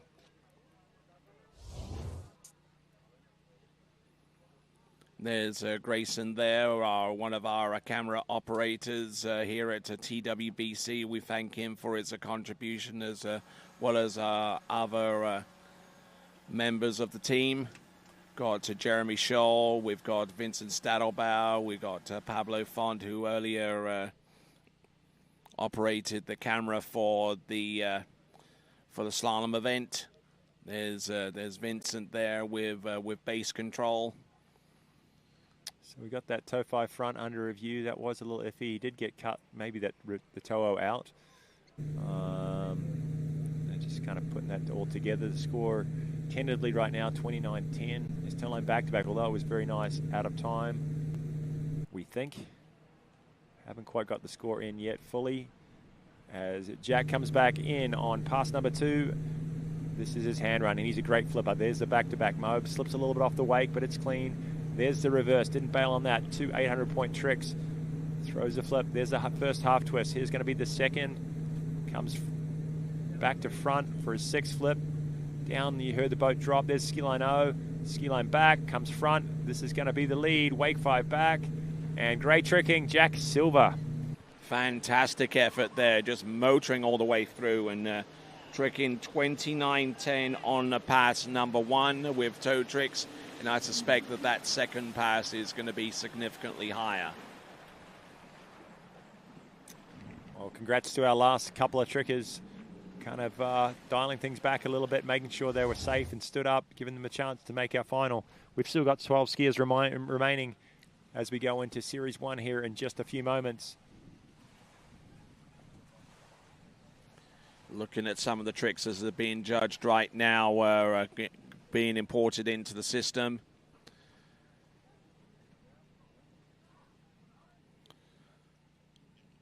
Just piling on the points here, and the point score going up and up and up as the tricks are being judged and reviewed at the same time.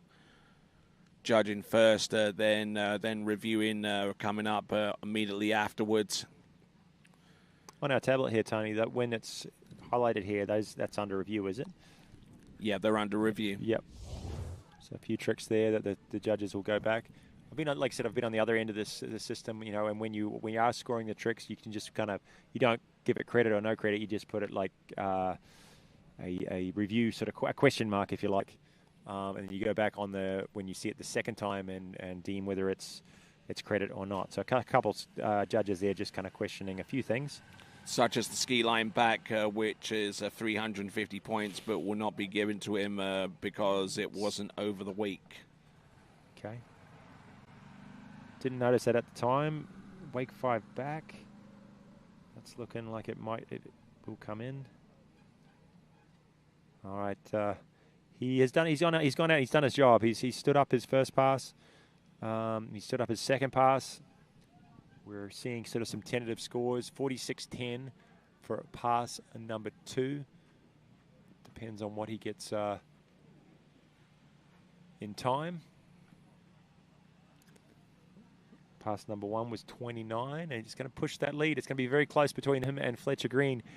And you know what? The importance of that is, so the significance of that is, one of these guys is going to be leading going into the top 12, and they'll be the bubble. The bubble score, yeah. So just waiting on the timing, and it would appear that the wake back-to-back and the front that came up afterwards.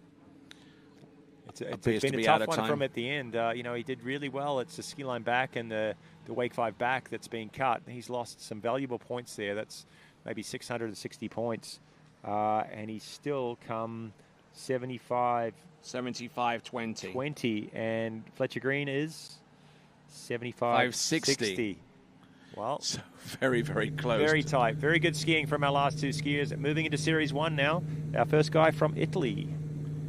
Setting up the boat speed at 30 kilometers an hour for toe tricks, which is a fairly high clip. This is Vincenzo Marino.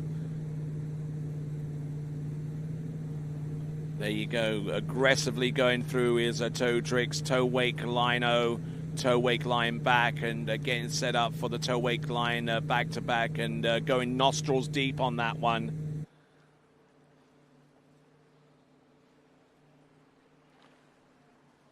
So let's have a quick look at the leaderboard after Series 2. Your top 3, Fletcher Green with 75-60, Jack Silver 75-20, Jacob Chambers 7,080. That gives you an idea of where we are with the top 3.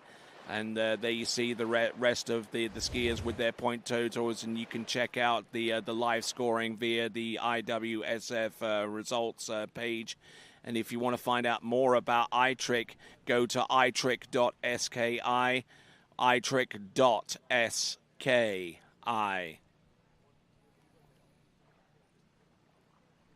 So good, aggressive, purposeful tricking here, courtesy of Vincenzo Marino there, Kiwi. Yeah, nice stand-up toe run for Vincenzo. He's one of our contenders in the overall event. He's a very strong slalom skier. I think he ended up with 2.5 at 10.75 earlier today. And I know he can jump very, very well. Toe run, the standards to the toe run, you assume, if he gets credit for everything, maybe mid 3,000 points, maybe close to 4. And it looks like he could get credit for everything that he did out there right now with a point score of a 34.90 as we have a look at the running order for the Series 1 trick-in. Vincenzo Marino, Lucas Cornell, Clarence Laveau, Tim Vield, Dominic Kuhn, Eric Macias, Demir Flaratov, Pablo Font, Axel Garcia, Tristan Duplon-Fribourg, Jake Abelson, and Matias Gonzalez. Yeah, well, we're seeing on our tablet a score of 34.90. He did lose the toe 5 front, though. He's broken that down into a toe front, toe O. So that's where he's lost 350. And as we thought, right around the mid-3s, 34.90. It's a good toe pass. If he can throw, well over 5,000 to 6,000 points in this hand run, he will secure his spot into the final. He's got to beat 75.60. Young Fletcher Green will be watching intently to see if this first skier can surpass him or if he can earn a spot into the final. So far going well for Vincenzo. 6 flips, there's the ski line O. A ski line back-to-back, comes front, speed's gone down a little bit just at the tail end, and he's going to be happy with that.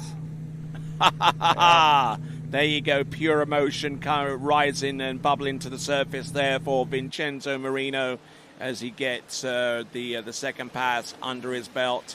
Good skiing, but is it going to be enough to take the lead? And if it does, then he has a ticket through to the men's trick final. Yeah, I think he's got it. That was 34.90 on pass 1. And a very steady pace into pass 2. Was moving through his flips fairly quickly. So I think we will see him sneak in an extra trick at the end of his hand run than maybe some of the other competitors got. As long as everything is credit, I think we're going to see our leading score and maybe our first guy over 8,000 points. Looking in great shape with these tricks. As I say, purposeful on pass number 1 and just as purposeful on pass number 2. And actually tricked in this second pass with the highest boat speed that we've seen selected, 32.2 kilometers an hour. And it's extremely high clip for some of these tricks. Yeah, that is pretty quick. He's not a massive guy. You know, some of the bigger trickers will put their boat speed up, you know, upwards of 32, 33, but seems to work for him, and he looked in control the whole on both passes all the way through, didn't he? Yeah, absolutely. Stomped that one. And 52-20, that's a big pass. It wasn't quite as high as what we saw from Fletcher. And it looks like it's a committed combined, he's going to take the lead, yes? Yes, indeed. 52.20 there, combined with a 34.90. It's going to be 87.10, 8,710 points, 8,710. Now, here we go. Next competitor up. We saw him slalom earlier in this competition. Now we're going to see him trick. It's Australia's Lucas Cornell. Yeah, commanding lead from Vincenzo, but the skier on the water, he can surpass 9,000 points. Everyone knows him as a slalom skier, and he's an outstanding slalom skier, but this guy can get it done on a trick ski too. Bailed on reverse toe wake back-to-back. Again, just wants to stand up, taking his time through the end of his surface toes. Hopefully he can squeeze in some big steps here at the end. Toe line back, comes front. He's running out a little bit of time. I think this toe line back-to-back is going to be out, but he throws it. Goes down. It was probably going to be out of time anyway. Fantastic skiing there. Certainly not the tidiest of athletes out there in the water at this elite level. I mean, you only have to go back to his slalom skiing to make that easy determination. But he is just as rough around the edges so far as the tricks are concerned as well. But he makes it work, though. Yeah, he got a little unsettled maybe on this toe 5 front. Had to wait on the rope there a lot. And maybe, you know, he split that toe coming back out. The judges will look at a few of these tricks, and we're seeing a few reviews and sort of questions coming up in the middle of that toe run, and lost a little time, and I don't think that the last couple of tricks will be in. So a few points lost for Lucas Cornell, but he knows he's only chasing a score of 75-60 so far. Yeah, that's the bubble score. We saw Vincenzo go huge, 87-10.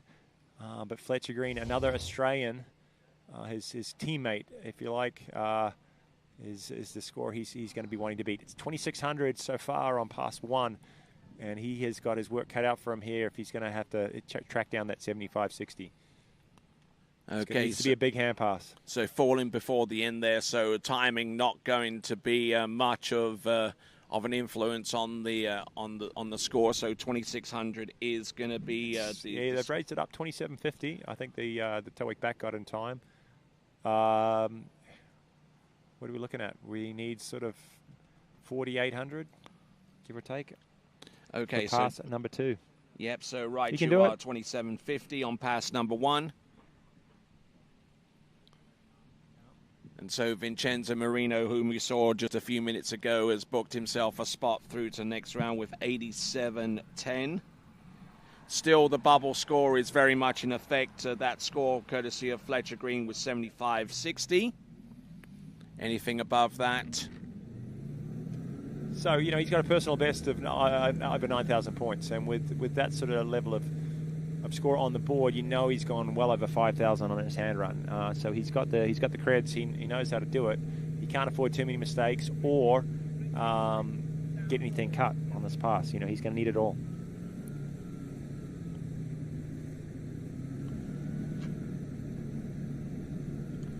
All right, then, coming in on pass number 2. Beautiful view, isn't it, as the boat comes in for his second pass. Let's see, Lucas Cornell, he's made it through to the slalom final. What will he do? Can he make the trick final as well? There we go. Elevates himself there to the mode back-to-back, and it's reverse. Continuing on, 30 Ks. Look at this. Oh, no. Oh, and going down at about the 1/3 apart there, and that means that that the one person that ultimately benefits from that fall is his teammate Fletcher Green. Yeah, we will see Fletcher Green trick again. He will be into our final. Unfortunately for Lucas Cornell, he was going fast. He kind of mistimed a couple of these early tricks. This back-to-back mob here, he's a bit early taken off, hit the second wake, came front in a bit of an awkward position. There's his regular. You can see he was sort of rushing, a little bit bent over, not really getting the elevation off the wake, and just bounced a bit funny on that half twist. And not today for Lucas Cornell. We will see him in slalom, the slalom final, though. He's currently sitting in the 3rd spot. He jumped earlier. He jumped pretty well for his level of jumping, 47 meters. But unfortunately, I know he was looking for a good overall score today, too, from the tricks. But maybe not with maybe around 5,000 points for total score. Okay, so if all is correct so far as the scoring is concerned, 56.60, 5,660. If that score on pass number 2 remains unchanged. Now, first, our 2 skiers confirmed into the final: Vincenzo Marino and Fletcher Green. The guy on the bubble now, Jack Silva, 75.20 is the score to beat.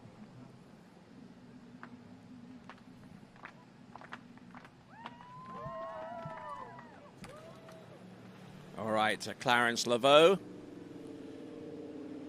who's kind of shown us a little bit of his showman side so far in this competition in the slalom event. Okay, so this guy has been around a little while, but he hasn't competed much in the last year or 2 or so. So maybe his scores are down a little bit and he's seeded out a little bit early, because this guy can go big on the trick ski. I know he's been well over 10,000 points.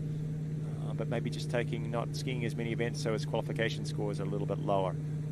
And it's further complicated by the fact that Clarence Laveau actually resides in Guadeloupe, which is a Caribbean island department of France.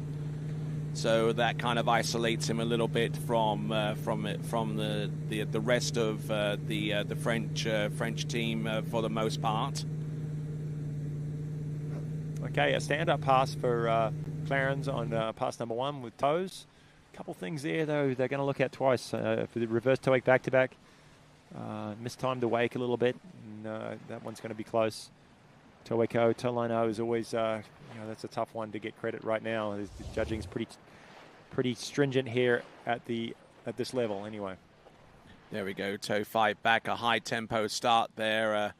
There's been debate recently in terms of which tricks one decides to go with, whether to go with a high point score of a toe 7 front versus getting a high tempo with a relatively easier toe 5 back to start things off. I mean, when you look at someone like Patricio Font, I mean, he's decided not to go with toe 7 front so much, and he goes with a toe 5 back, and it's for that reason. Pato Font? Oh, yeah. I think he's been doing toe 7. In toe 5 back to start off with. No, I think he still starts with toe 7, doesn't he? I don't know. Last I saw him, he was. But yeah, you're right, though. There's a lot of the skiers have changed up different variations. It's points per second, basically. And toe 7 for some of them is a little slow. It's 400 points, but it's a little slow. And you've also got that risk of it getting cut. It's an easy one to split. Risk versus reward, huh? Exactly. 3,010. Currently, that's chopping and changing as the judges are reviewing. Dropping down to 26.30 because there's a Taweko Talano going no credit at this stage. The reverse Tawek back-to-back, I thought that one would warrant a second look.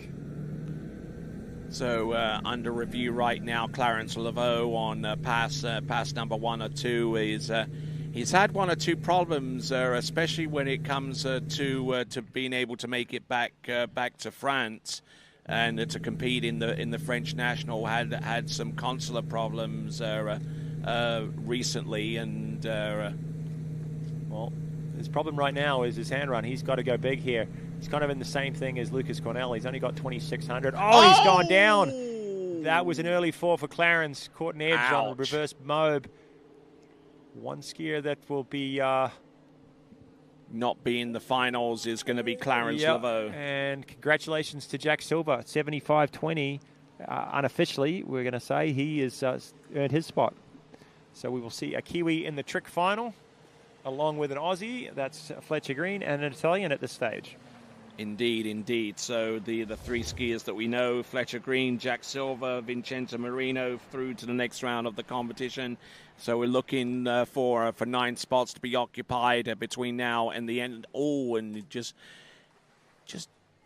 let that handle get way away from him. Something chronic there with that landing.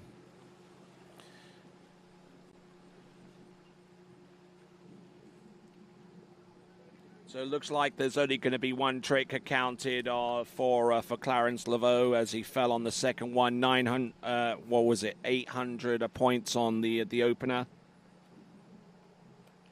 So 800 points added to 20. What was that? 26.30. Giving a grand total of 34.30.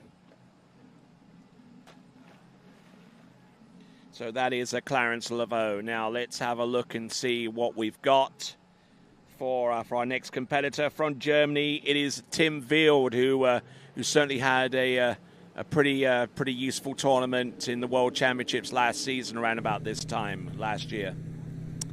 Yeah, Tim Wild is a great young skier, under 17 Worlds. I think he finished up with a second overall, a second in jump, a third in slalom. He's a great skier in all 3 events. And he showed that at the Junior US Masters earlier this year.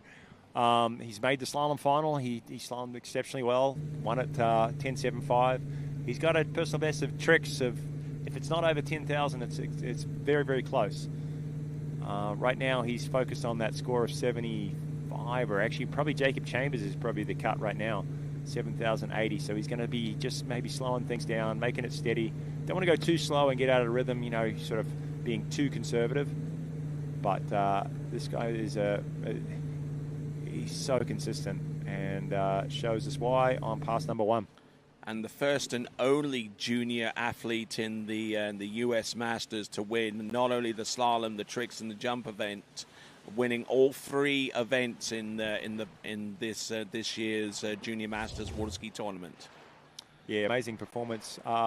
He's the only male that's done it. There's a female that's done it. Mm-hmm. Regina Jaquist, I believe. From years and years ago, but certainly the first and only male. That's true, yes. And very strong first pass.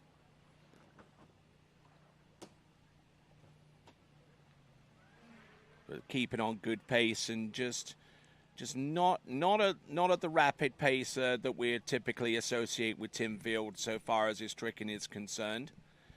But but he doesn't need to go fast. No, exactly, and we saw that from their last 2 skiers in the Series 2. They slowed things down a little bit, made sure they stood up, and congrats to them, Fletcher Green and Jack Silva, making it in from Series 2 into our final.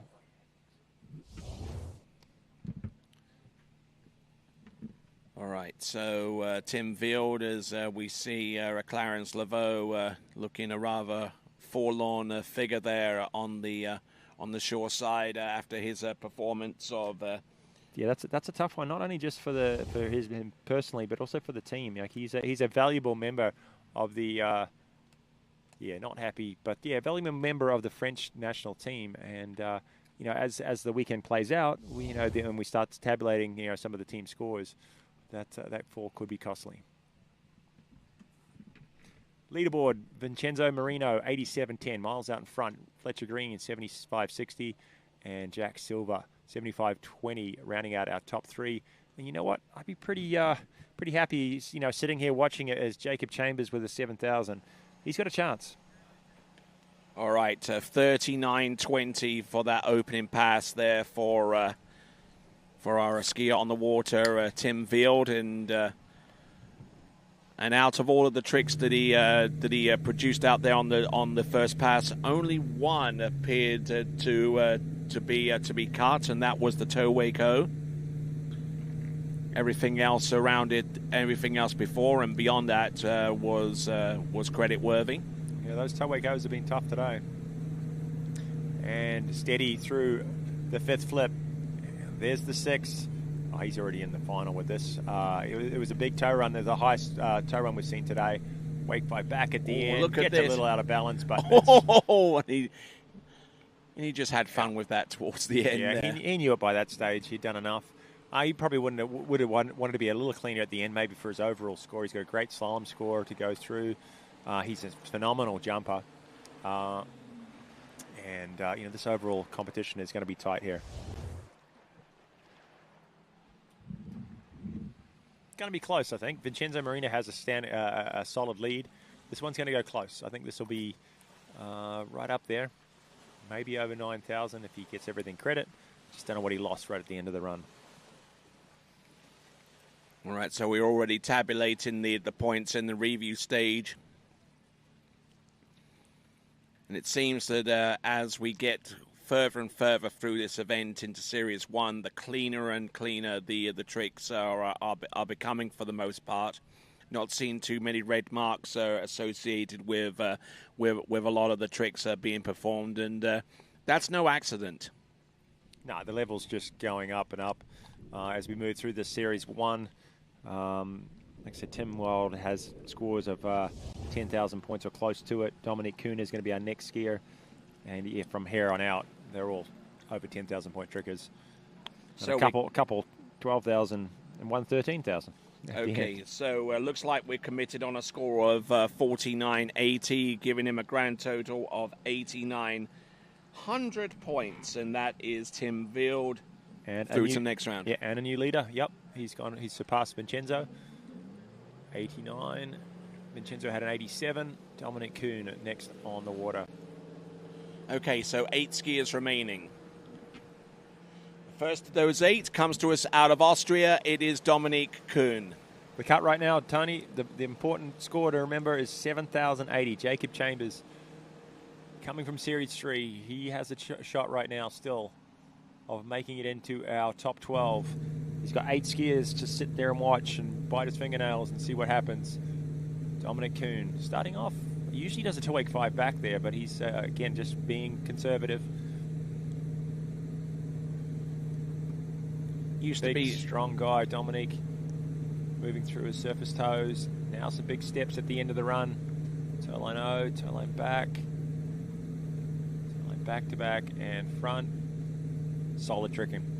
Used to be way back in the day, at least when I was tricking competitively, that you had to declare your runs before you went out there and trick, which provided for a little bit of creativity so far as putting tricks and cover tricks and what have you. But in the last 2 decades or so, that constraint is no longer there with our trickers, so they're free to be a little bit more creative, and especially when it comes to doing the kind of pass necessary to make it through to the next round of the competition, whether to change it up or to be more conservative.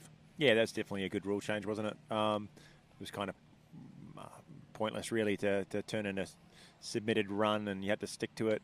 And then skiers started writing runs that were about, I don't know, 2 pages long, just in case they wanted to change something and different variations of it. And now, with the video footage that we've got to judge from, this is back in the day when you were judging from the shore too, right? With exactly. 5 judges, and their view was nowhere near as good as what we're getting these days. Indeed, and we see Dominic Kuhn get through pass number 1. It looked pretty smooth from start to finish. Some acrobatics going on the gym on the dock here. It looks like Eric Macias. That's obscene. Right there. I'm impressed. Well done, mate. You're in the wrong sport. A lot of things have changed in the trick event, in the last sort of 20 years, and all for the better, and obviously all for the improved scores that we're seeing. Look at how many skiers we got up over 12,000 points now. It's crazy.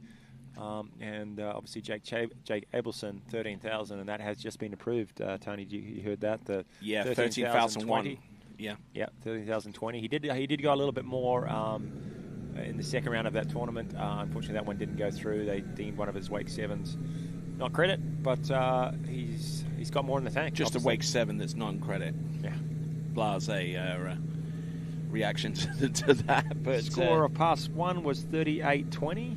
36.20. 36.20. I couldn't read your writing there, Tony. Okay, we've got a screen here in front. All right, Dominic. This is back-to-back mode. Hopefully he just takes his time here, gets a stand-up 6 flips. There's his 4th one. So far, so good. Bails on maybe a front flip. There's his toe side front flip. Ski line O, back, ski line back to back, front. There's another front flip, and that's going to be out of sequence. Yeah, he's got himself a little bit. Yeah, again, being conservative, did one of his front flips and threw the other one at the end. But I think you got to do reverse right after the regular, right? So he's only going to get credit for one of those. Yeah, exactly. I think he knew that as soon as he performed that second front flip, that it's going to be out of sequence and won't be credited. But he wanted to use his time wisely while he was on the water, and he wanted to audition that flip to see if he could do it in sequence, provided that he makes it through to the next round of the final. And based upon what I saw in pass number 1 and pass number 2, he's got a strong case for that. Yeah, we had 36.20, you said, on pass number 1. That's the one. I think there's going to be a little relook at maybe a couple of his tricks in his hands, but I think he's done enough. He only really needed around 4,000 points on this hand run, and 5 flips or so and a few ski lines, and you're there. Some interesting tricking. Look at this front flip. Boom. There we go, ski line O, or positional to the back, ski line back to back. And then he transitions into an out of sequence front flip. Boom. Lands it, skis away. He'll be pretty pleased with that. So he's not going to get credit for that one, but the good thing is for him, 41.70, that's down a little bit on what I would have thought. Ski line back to back is being cut. But I think it's going to be enough. Oh, he's going to be 76 or so. Yeah, he's going to be in by a few. Okay, 77.90, 77.90 should be enough for Dominic Kuhn to make his way through to the final. 7,790 points, good enough for third and good enough for a spot in the 12 skier men's trick final.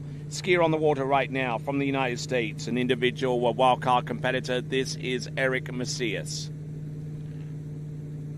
He's our little acrobat that's on the dock, and let's see, a bit of an acrobat on the water too.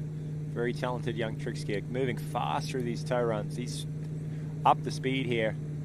Oh, too much. Oh, my word. And that could open the door for one of our skiers on the outside looking in. It could, but this guy is a really strong tricker. He's over 10,000 points. It's an early fall on toes. He's missed a lot of points at the end.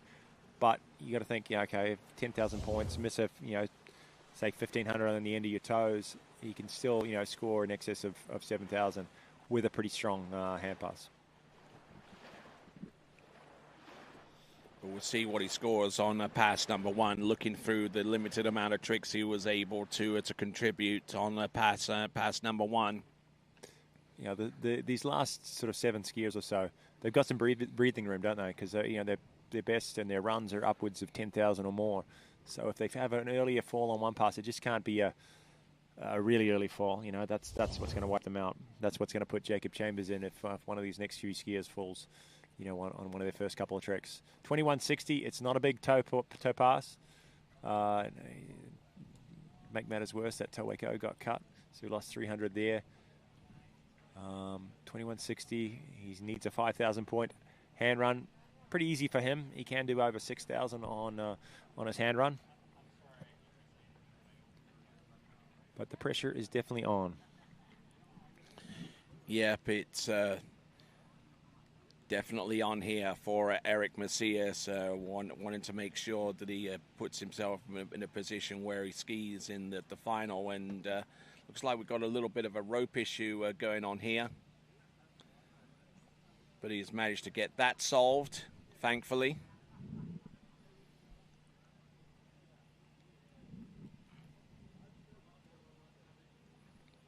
Now, those ropes can be a little bit tricky to keep untangled, right?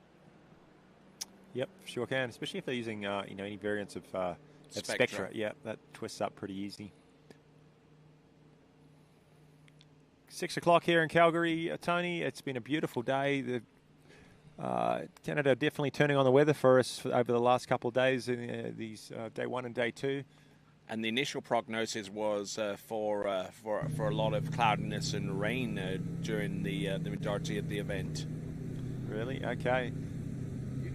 Hopefully it lasts. I was warned before I come up here. I arrived up on Monday night, and everyone said, "Hey, bring a sweater, bring a jacket." It was raining. It was cold.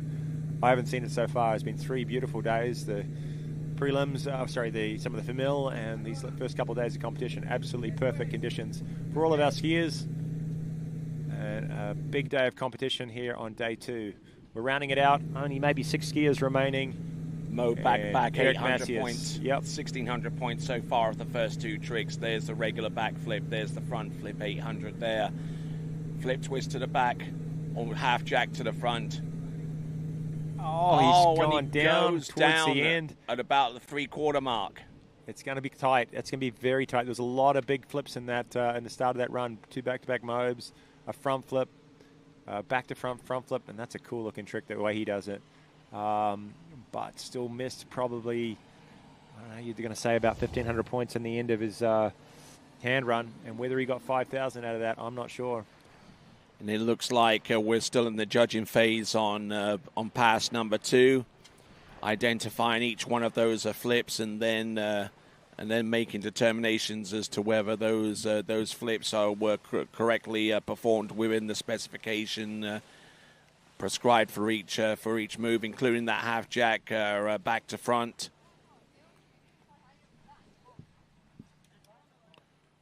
And falling on the ski line O.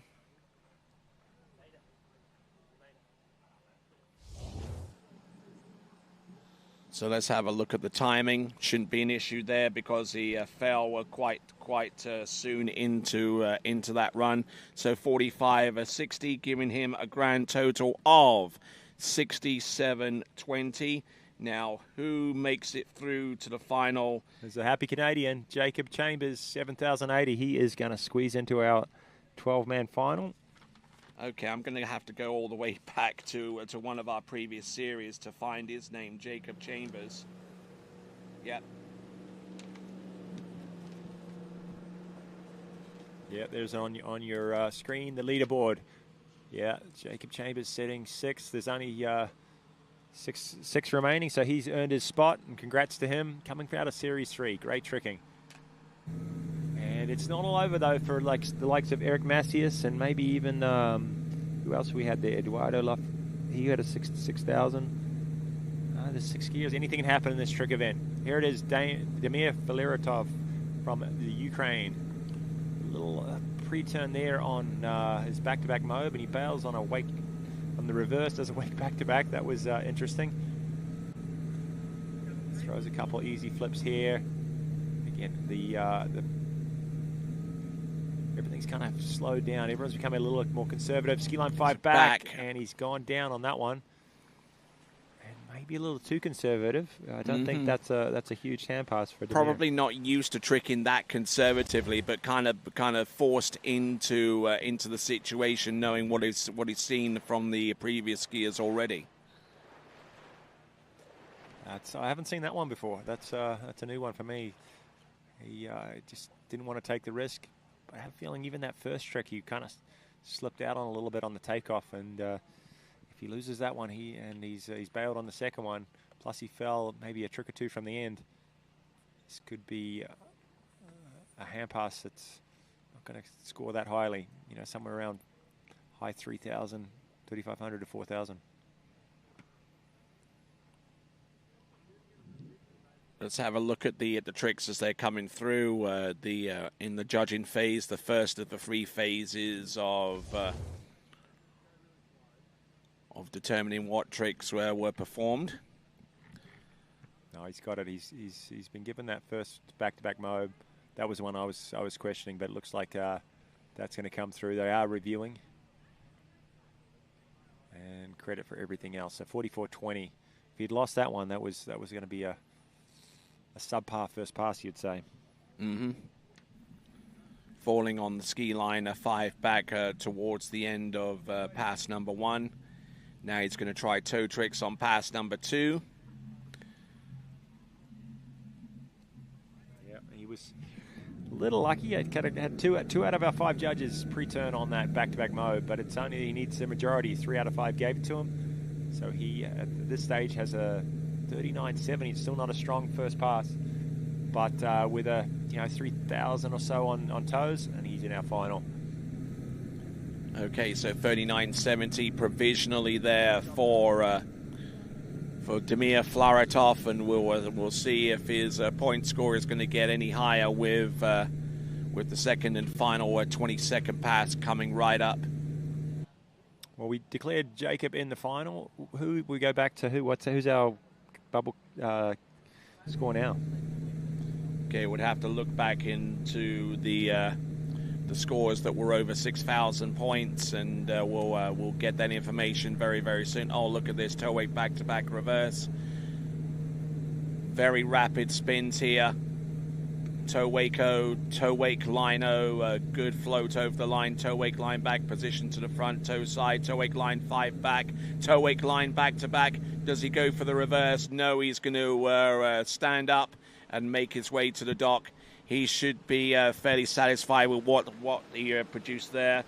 Incidentally, 44.20 on pass number 1, and we'll see what he ends up with on pass number 2. So who is the next skier that benefits from a subpar performance? Well, it's Eric Macias from the United States, 67.20. He's the guy that's got to sit there and wait it out.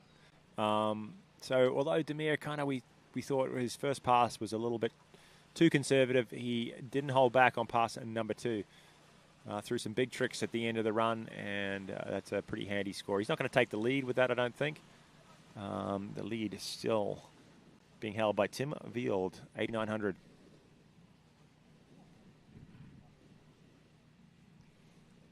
Glad we didn't put any money on that cut to make the final. We would have been a little bit off. Right now it's 7,000. We were predicting it could be upwards of high 8s to 9, but that's the nature of the trick event. We had some early falls through Series 2, and all of a sudden that score started dropping, and people started to take it a little bit easier just to make sure they stood up, and those that did stand up earned their spot. Okay, going through the judging here on a pass number 2. So far, it looks like a score of 44.70 is going to come by way of a pass number 2, but they're still in the review stage and at this juncture. Now they're reviewing each of the tricks as they were performed, to give credit to those tricks that were performed correctly. That's a big toe run, 44.70. That's the highest maybe toe run we've seen today. Toe line 5 back, that's a huge trick we saw at the end, 600 points for that one. He's got cut on a couple things maybe, as the judges kind of are reviewing things. Hopefully he doesn't lose too much more. Okay, still looking at this effort. Looks like a no credit there for toe wakeO and toe wake lino towards the 2 first mark on that particular pass. So it looks like it would appear that those 2 tricks are the only 2 non-credit tricks on the pass number 2. So it looks like 36.90 on pass number 2, and 36.90 plus 44.20 gives him a total of 81.10. Ties him up, doesn't it? With who else tricked just over 8? Oh no, I was thinking that's one of the girls' skiers earlier. Where it was Daniel Verschweifel. Yeah, she went 81.10. I knew I'd seen that score before. Yeah, I thought. Yeah, exactly. Yeah, that seemed to have a familiar ring to it. Anyway, here comes Pablo Font. Charlie 2, 29.8. This guy goes fast. Hopefully he can keep his composure through this toe run. Wrapping in and out, very quick. Some slides, quick points. Toe line back to back, a little bit early on that one. Hopefully it's okay. Big toe line 5 coming up. He nails it. 600 points right there, and a good stand-up pass for Pablo Font. Good, solid effort there. Just what the doctor ordered there for Pablo Font. Looking in good shape. And now he's going to show us what he can do on his handle pass to an effect and a positive outcome in terms of making it through to the top 12 finalists. It almost seemed like he bailed out of the toe 7 back as soon as that ski made it all the way round. Kind of got to the front, and almost as soon as he got there, he went straight in for the toe 5 back. Yeah, they want to be quick. They don't want to wait around at the front. If they want to score upwards of 11,000 points, you got to be quick on your toes, and he definitely is. Just hopefully everything is, you don't overdo it and not quite make it to the front, because that's another reason that the judges will take a second look at that. It's got to be completed. The rotation's got to be completed right to the front, and he sometimes pushes it a little bit when he's going that fast. And our skier on the water, Pablo Font, one of the few skiers actually in this event to use a rubber binding. Oh, okay. Yep. The preference is usually the hard shell, but I have seen some skiers use it for hands, some skiers use it for toes, and they switch back and forth. But yeah, you don't see rubber boots around that much. They're starting to sneak back in on slalom, I've noticed. There's a few skiers using rubber boots these days. I think it's a case of risk versus reward as well. I mean, we saw plenty of skis and release mechanisms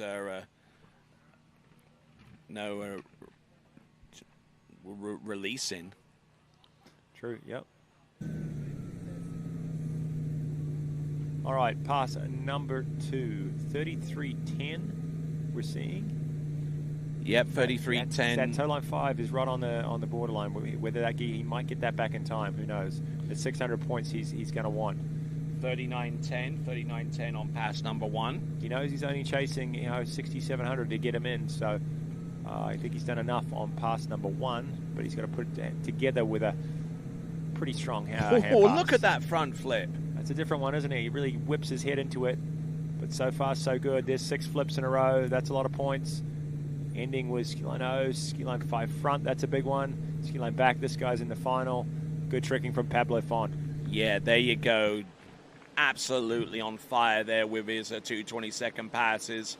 Probably one of the more impressive performances that we've seen so far in the men's tricking elimination round. He may push the lead with that one. We don't know what happened in his toe run, whether that toe line 5 was in time. That was a big hand pass. He got all the 6 flips. And he was fast. He had maybe 3 ski lines or so at the end. So that's going to be a, sort of close to 6,000 point hand pass. Low back-to-back mode, though. Oh, that's about the lowest we've seen. Yeah. Didn't use that much of the wake. Yeah. Yeah, some of it's calculated, though. That's, they don't want to go too big on some of these flips. They're too slow. So they keep them low. They keep them close to the wake, and it speeds up. They get more tricks in time. Lucky he doesn't have long hair, though. That would have hit the water upside down then. Mm-hmm.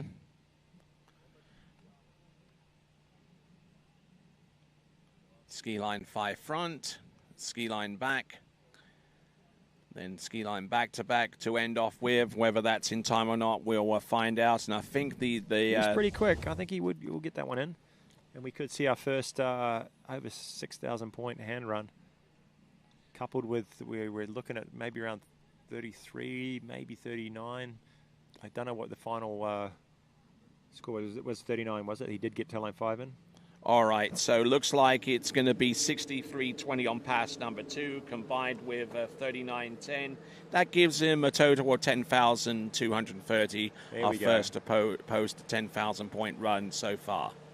Awesome skiing from Pablo Font, a new leader, and our first skier over 10,000 points.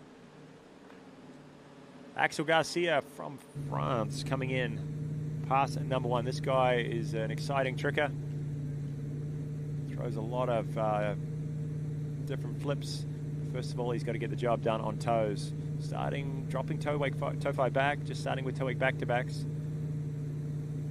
Moving through surface toes, going fast. He's got some big points here. Toe line 0, keeping that foot out of the water, we hope. Toe line back-to-back. And the reverse, a little bit short on that one. Can he throw toe line 5 at the end? He's got it. Now, a question of time now. Each skier, 20 seconds, and that's not a lot of time to throw in so many tricks. And they save their biggest tricks to last sometimes, but they can miss them out of time too. But there you go. That is Axel Garcia, who also competed very well here last season in the Junior World Championships. Still a relatively young member of the French national team. And he's got, I believe, at least one or two more U21 World Championships of eligibility under his belt going forwards. Yeah, he's a 17-year-old. He's got maybe two more of these under 21 championships, and he'll be a force to reckon with in maybe 4 years' time. So, yeah, he skied here in the under 17s, and I believe he was on the podium in the tricks. I think he pulled up a third with a score. I think it was well over 10,000 points.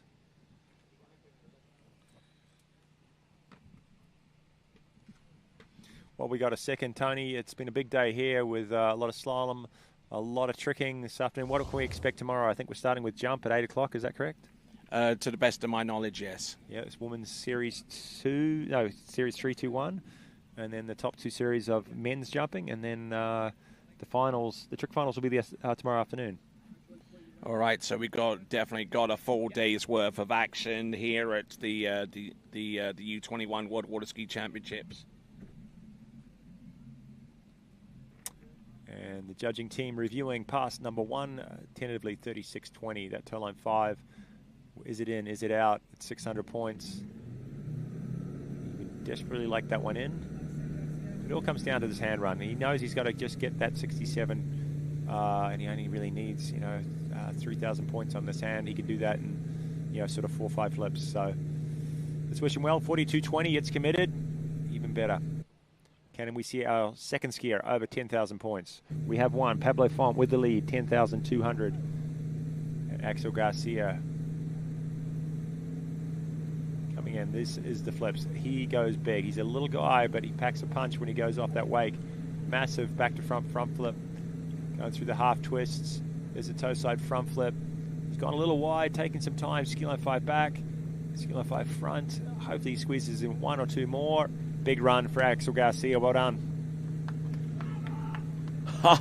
Yes, indeed. And much like Vincenzo Marino a few skiers ago, that raw emotion bubbling up to the surface. And that was Axel Garcia.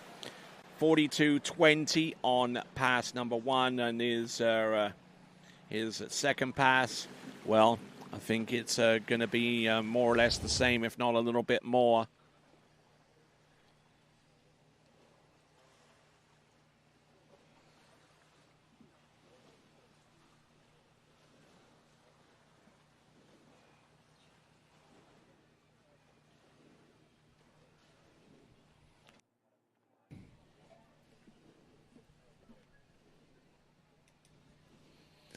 All right, watching the replay, some huge flips, plenty of elevation as he moves through 6 very, very high-scoring flips. Ski line 5 back, that's a difficult one. Ski line 5 front, another one, 540 degrees over the rope. Ski line 0, finishing it off. Ski line back-to-back, and we're waiting to see what's in time.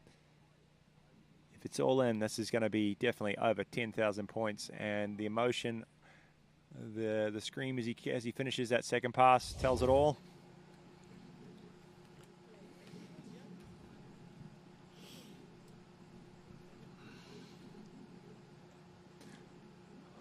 And sitting on the dock, staying with the French team, Axel Garcia was our previous skier. The next skier, Tristan Duplan-Fribourg, and this guy comes from a family of some pretty talented competitors. His brothers, Louis, is one of the top, and Paul, 2 of the top overall skiers in the world. And Tristan following in their footsteps, and this guy can trick. Over 12,000 points. He's had some time off of the skis, recovering from some injuries. for a while, and he came back strong and posted scores over 12,000 points earlier this season. It looks like we got a score alert there for Axel Garcia. 69.10 when combined with 42.20. That gives him a total of 11,130 points. He is the new leader. And that is why he was yelling on the way back to the dock, because he knew it was over 11,000 points. And this is Tristan, toe wake 5 back. It's a cool start, a different start. Moving into the toe wake back-to-backs a little bit early on that one, but he is still moving strongly through, taking a little bit of a stop on the toe wrap out, losing a little time. Still strong tricking. There's toe wake line 5 back. And he did that so well going out. It's that reverse. is a difficult trick, and doing out even more so. Fantastic skiing there from Tristan Duplan-Fribourg. And kind of slowed his roll down a little bit there in about the 2/3 mark of his run, and probably realizing, much like most of the skiers coming into this event, that he didn't really need to max out in order to be a part of the trick in the final. And let's have a look here. Toe wake back-to-back, toe wake back-to-back reverse. That's the one that tripped him up a little bit. He was a bit early on the wake. I think he's going to get it, but he kind of lost a little balance. And then toe 5 front, he had to sort of slow down there coming out. So he's going to lose that toe wrap out. That's okay. It's only 200 points. He's moved through these steps at the end pretty well. The only drawback was he lost a little time.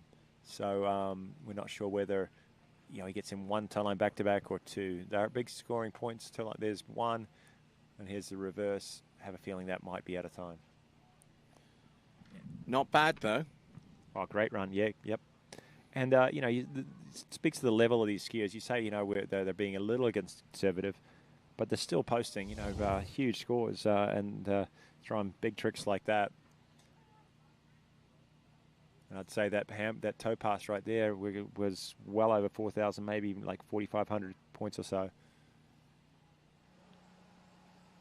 He knows there's an 11,000 on the board. He knows Pablo Font's gone over 10. There's 2 skiers after him. He wants to be seeded high into the final, and he wants some good points for the French national team. As he jumps in the water, we've got a score under review, 42.70. We're not sure on timing credit as well. There was 1 or 2 things in there that was a little bit iffy. Yeah, reverse toe wake back-to-back. That's the one that we picked up on earlier. Toe back, toe front coming out. He still gets some points for that.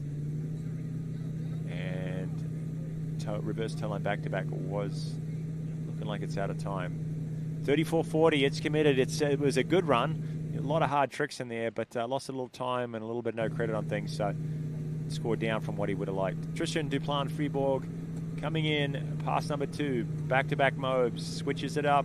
There's the front flip, starting backwards, landing front. Another front flip, half twist, back to front, huge height. Big points at the end. Ski line 5 back, not slowing down at all. Squatting on a ski line 5 front. He is not holding back. This is huge. A big hand pass for Tristan. Well done. Yes, and he's delighted with his effort as well. There you go. So he's happy with the hands. I think he's going to... Was he trying to brush his teeth on the way in? I don't know what he's doing, but he getting creative. That's good. I think he's happy with the hands. I think he's going to be a little disappointed when he hears his toes. There was a couple tricks cut. The toe wake 5 back. I'm just noticing that one went down too. That's 500 points he lost. Toe wake back-to-back, not over the wake, or reverse toe wake back-to-back, not over the wake. So he's lost maybe 830 or so on this toe run, and then maybe out of time too. So not what it could have been, but sensational hand pass. It'll be well over 6,000 points on that hand pass. So looking extremely agile and fluid there with the second and 22nd pass, especially here with the ski lines, and just late in with that last 180 to the back to score that ski line 5 front, ski line 5 back, I would say. Yeah. And just... I mean, Tony, and the viewers at home do not know how hard that is to pull off that many flips, front flips, variations, and then compose yourself and have the energy to pull off a ski line 5 back, ski line 5 front, those high energy tricks. That's difficult, and he's done it so well. Fantastic skiing there from Tristan Duplan-Freibourg, and in the review stage, and looks like could be 67. That is huge. But that's what you need when you're tricking 12,000 points. You're looking at 7,000 on your hand run typically, and around 5,000 on toes. And huge hand run. Yeah, a little bit short on the toes.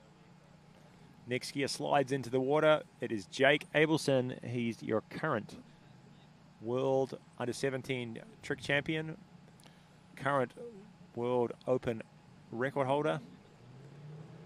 And he's going out. Looks like he's strapped up ready for toes on his first pass. So it looks like 10,150 points for Tristan Duplan-Freibourg on the basis of a score of 34.40 and 67.10 combined, giving 10,150. Here we go. World record holder coming into the course, and he's got 2 20-second runs. Let's see what he has in store for us. Yep, interested to see what he does here, whether he kind of holds things, pulls in the reins a little bit and slows down, or if he goes for it. He's also looking for an overall score. You know, that's the other thing you got to remember. This is one of his chances to post a big overall score. He's come a bit short on toe 5 front. He's going to lose that one, but he stayed on top of his ski. This guy is like a cat. Top-level gymnast, a strong guy, and throws himself into some big tricks at the end, but he is going to miss a few tricks in the middle there, Tony. Yep, and I think maybe that pause was a little bit by design, because he knows, just like everyone else at this stage of the competition, that you don't need to trick at your absolute high echelon best to make it through to the next round of the competition. You just need to score adequately enough to at least put a score of maybe about 3,500 points, maybe 4,000, with the toe pass on pass number 1, and then do what you know to do with the handle pass with flips and ski lines.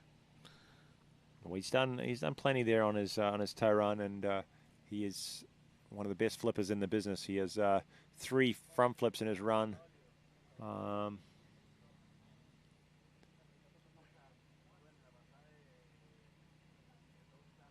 As we watch him finish off his toe run, he's going to now take his little break down the end.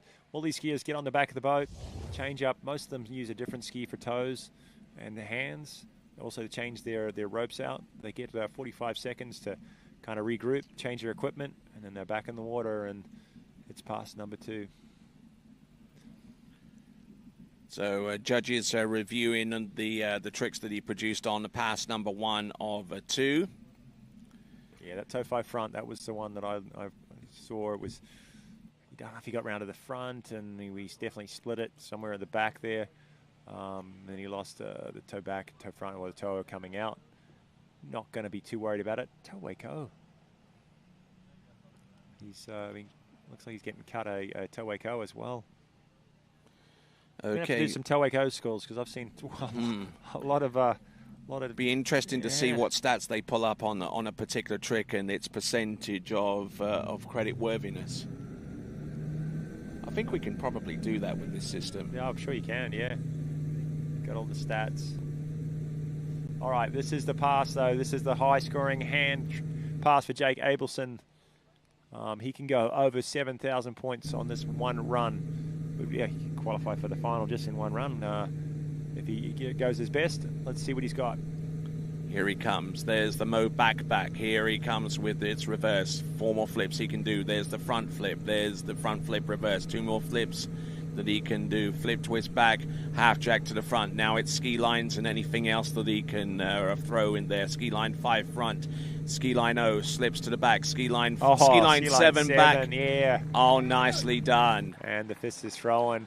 You could see him get a little sort of cautious through some of the starts of his flips, and then once he scored maybe 4 or 5 of those, he knew he'd done enough, and he just sort of started to relax, and he went for it at the tail end of that hand run. So big ski line 7. That's a huge one at the end of the run. Well done for Jake Abelson. We will be seeing him in the final. What position has he done enough to squeak ahead of Axel Garcia with the 11,130? Is it? So, yeah, 11,130 is the current top score of courtesy of Axel Garcia.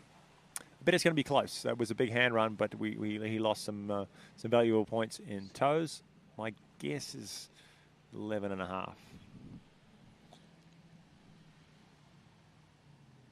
So as we look to see the point score of Jake Abelson, we've got one more competitor to go. It's going to be Matias Gonzalez.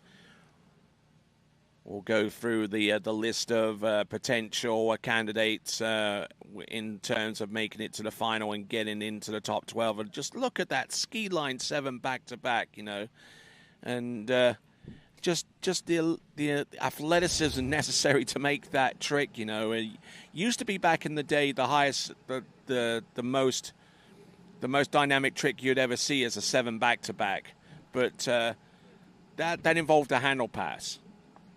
This doesn't. Yeah, that's crazy. But I have a feeling he's. Is it going to be credit? Yes, it is. 72.60 on pass number 2. That is huge. 72.60. Added on to what is it? 35.90. Just So he lost quite a lot on that toes. Let's go back and have a quick little look. He's got cut his toe Waco. We're still reviewing, but 35.90, that's scores down quite a lot on toes. He slotted himself into second position, but it's still under review. So anything can change here. All right, timing is coming into effect here to determine what tricks were within time out of all of those that were credited. And here comes Matias Gonzalez. Last skier on the dock, last skier on the water. He is your current under 21 champion. We'll have to double check on that one, but come on, Tony, you're slacking. You need to know that. Oh, it's a long day. I know. You're usually pretty quick with that sort of information. This guy's done it all. He's won a lot of big titles, a couple of under 17 titles. He's tricked 12,000 numerous times. Best maybe around 12.7, 12.8. He is so fast on the toes. Look at him going. He's in trouble. He's down. Oh, He's still pulling is he himself. still there? Can he get He's back still up? there. Get Come up. on. Get up. He's struggling, though. This is insane. And Matias Gonzalez has gone down. Going quick. You know what, though? He's chasing 6,700. This guy can do that in one pass. Right now, he's got to just kind of take a deep breath and go, hey, you know what? I can still get this done. He got some points at the start of that run. He's disappointed, but it's not over for Matias. Here's the toe Starting 7. off with a toe 7 front. This looked good. Came out of it. What is he going to get there? Toe 7 maybe and a toe 0. What an effort to try and recover. Good releasing from whoever's in the boat. Was there even a release in that boat? He was trying desperately to get up, but... How on earth is he going to get back on top of the water by trying a toe back in that way? That reminds me, you would know this, wouldn't you? The back at one of the Masters, the Patrice Martin run. Had you seen that? No, this would have been it would have been the Masters several years ago, and he also did the same thing at the World Championships back in 1985. Dad didn't release him. He was dragging upside down underwater and bounced back up, stood up, and carried on tricking. Amazing. But we've bit of an upset on our last skier. Matias Gonzalez goes down early, 450 for pass number 1. The Chilean team getting behind him because they know he can still do this. He's got to go 6,300 or so.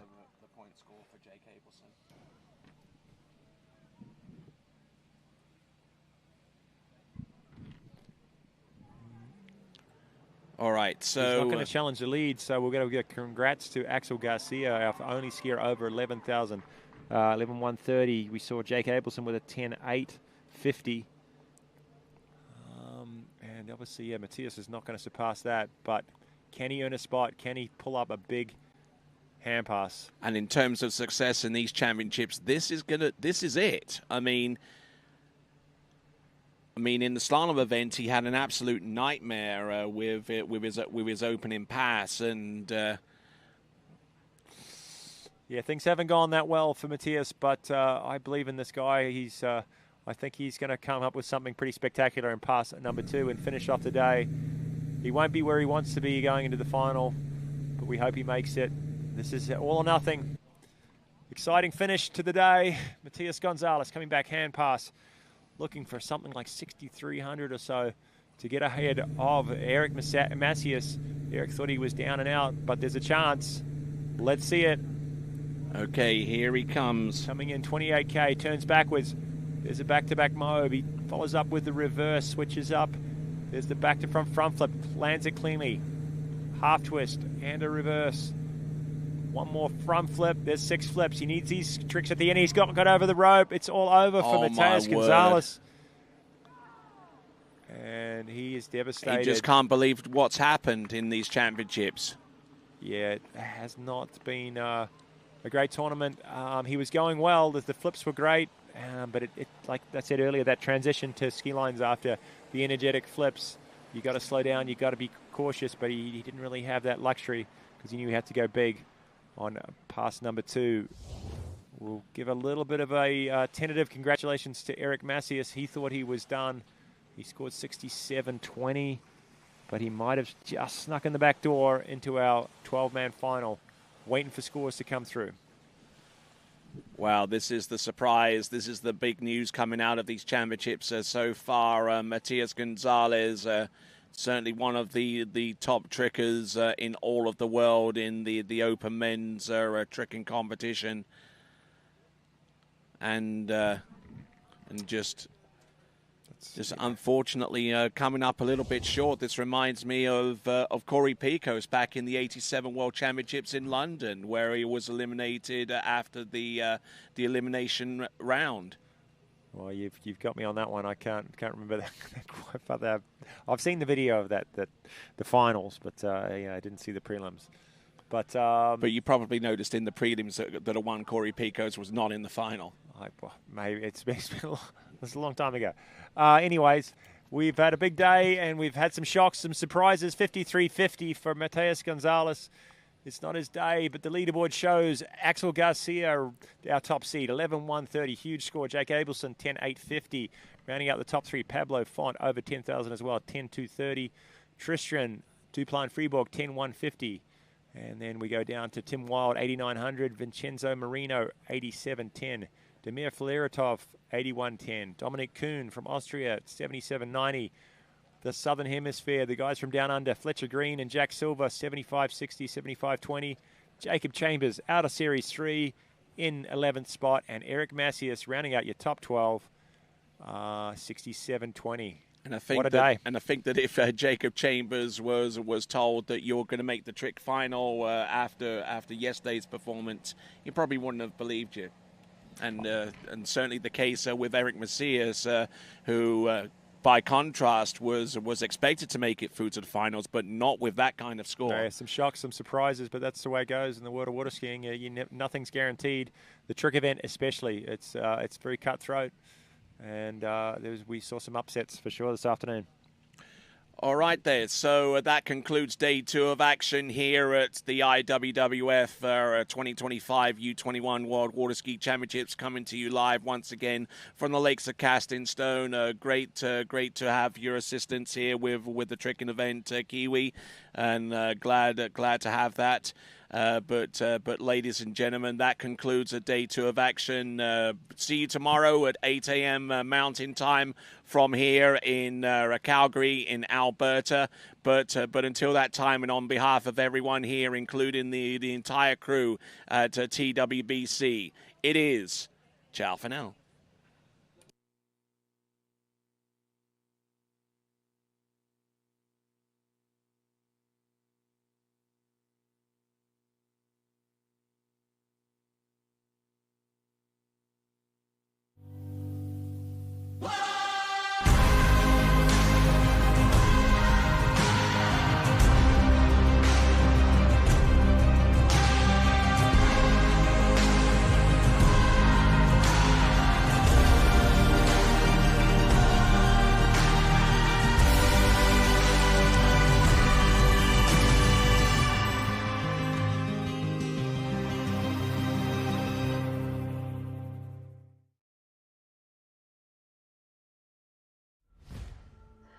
Old logic says success is determined by wins. It says you can't be a mother and a professional athlete, that you can't take on giants. New logic says, watch me. Watch me become the most decorated track and field athlete in the world. Watch me start a brand designed by women, for women. When old logic holds us back, it's up to us to defy it. Where do competition standards meet the highest culinary standards? Where do the old masters meet the new masters? Where do first-class conditions meet first-class hotels? Where does the purest joie de vivre meet the purest drinking water quality? Only 30 minutes from the airport and Vienna city center.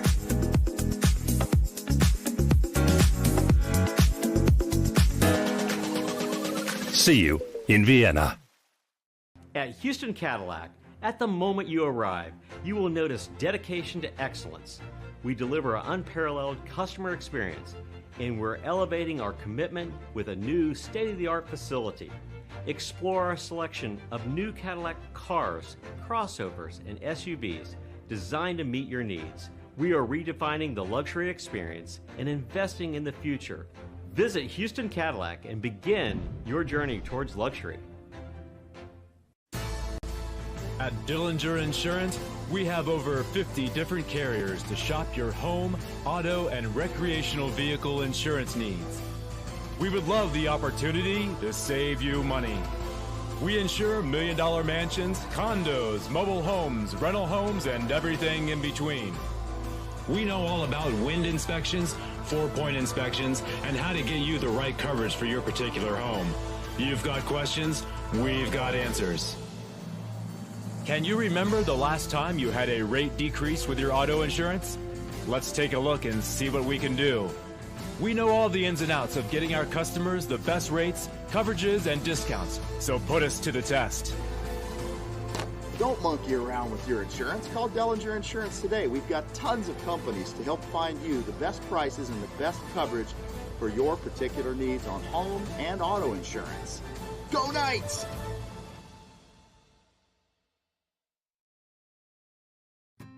As the broker of Dayland Real Estate and a professional water skier, I understand what clients are looking for in their dream water ski home.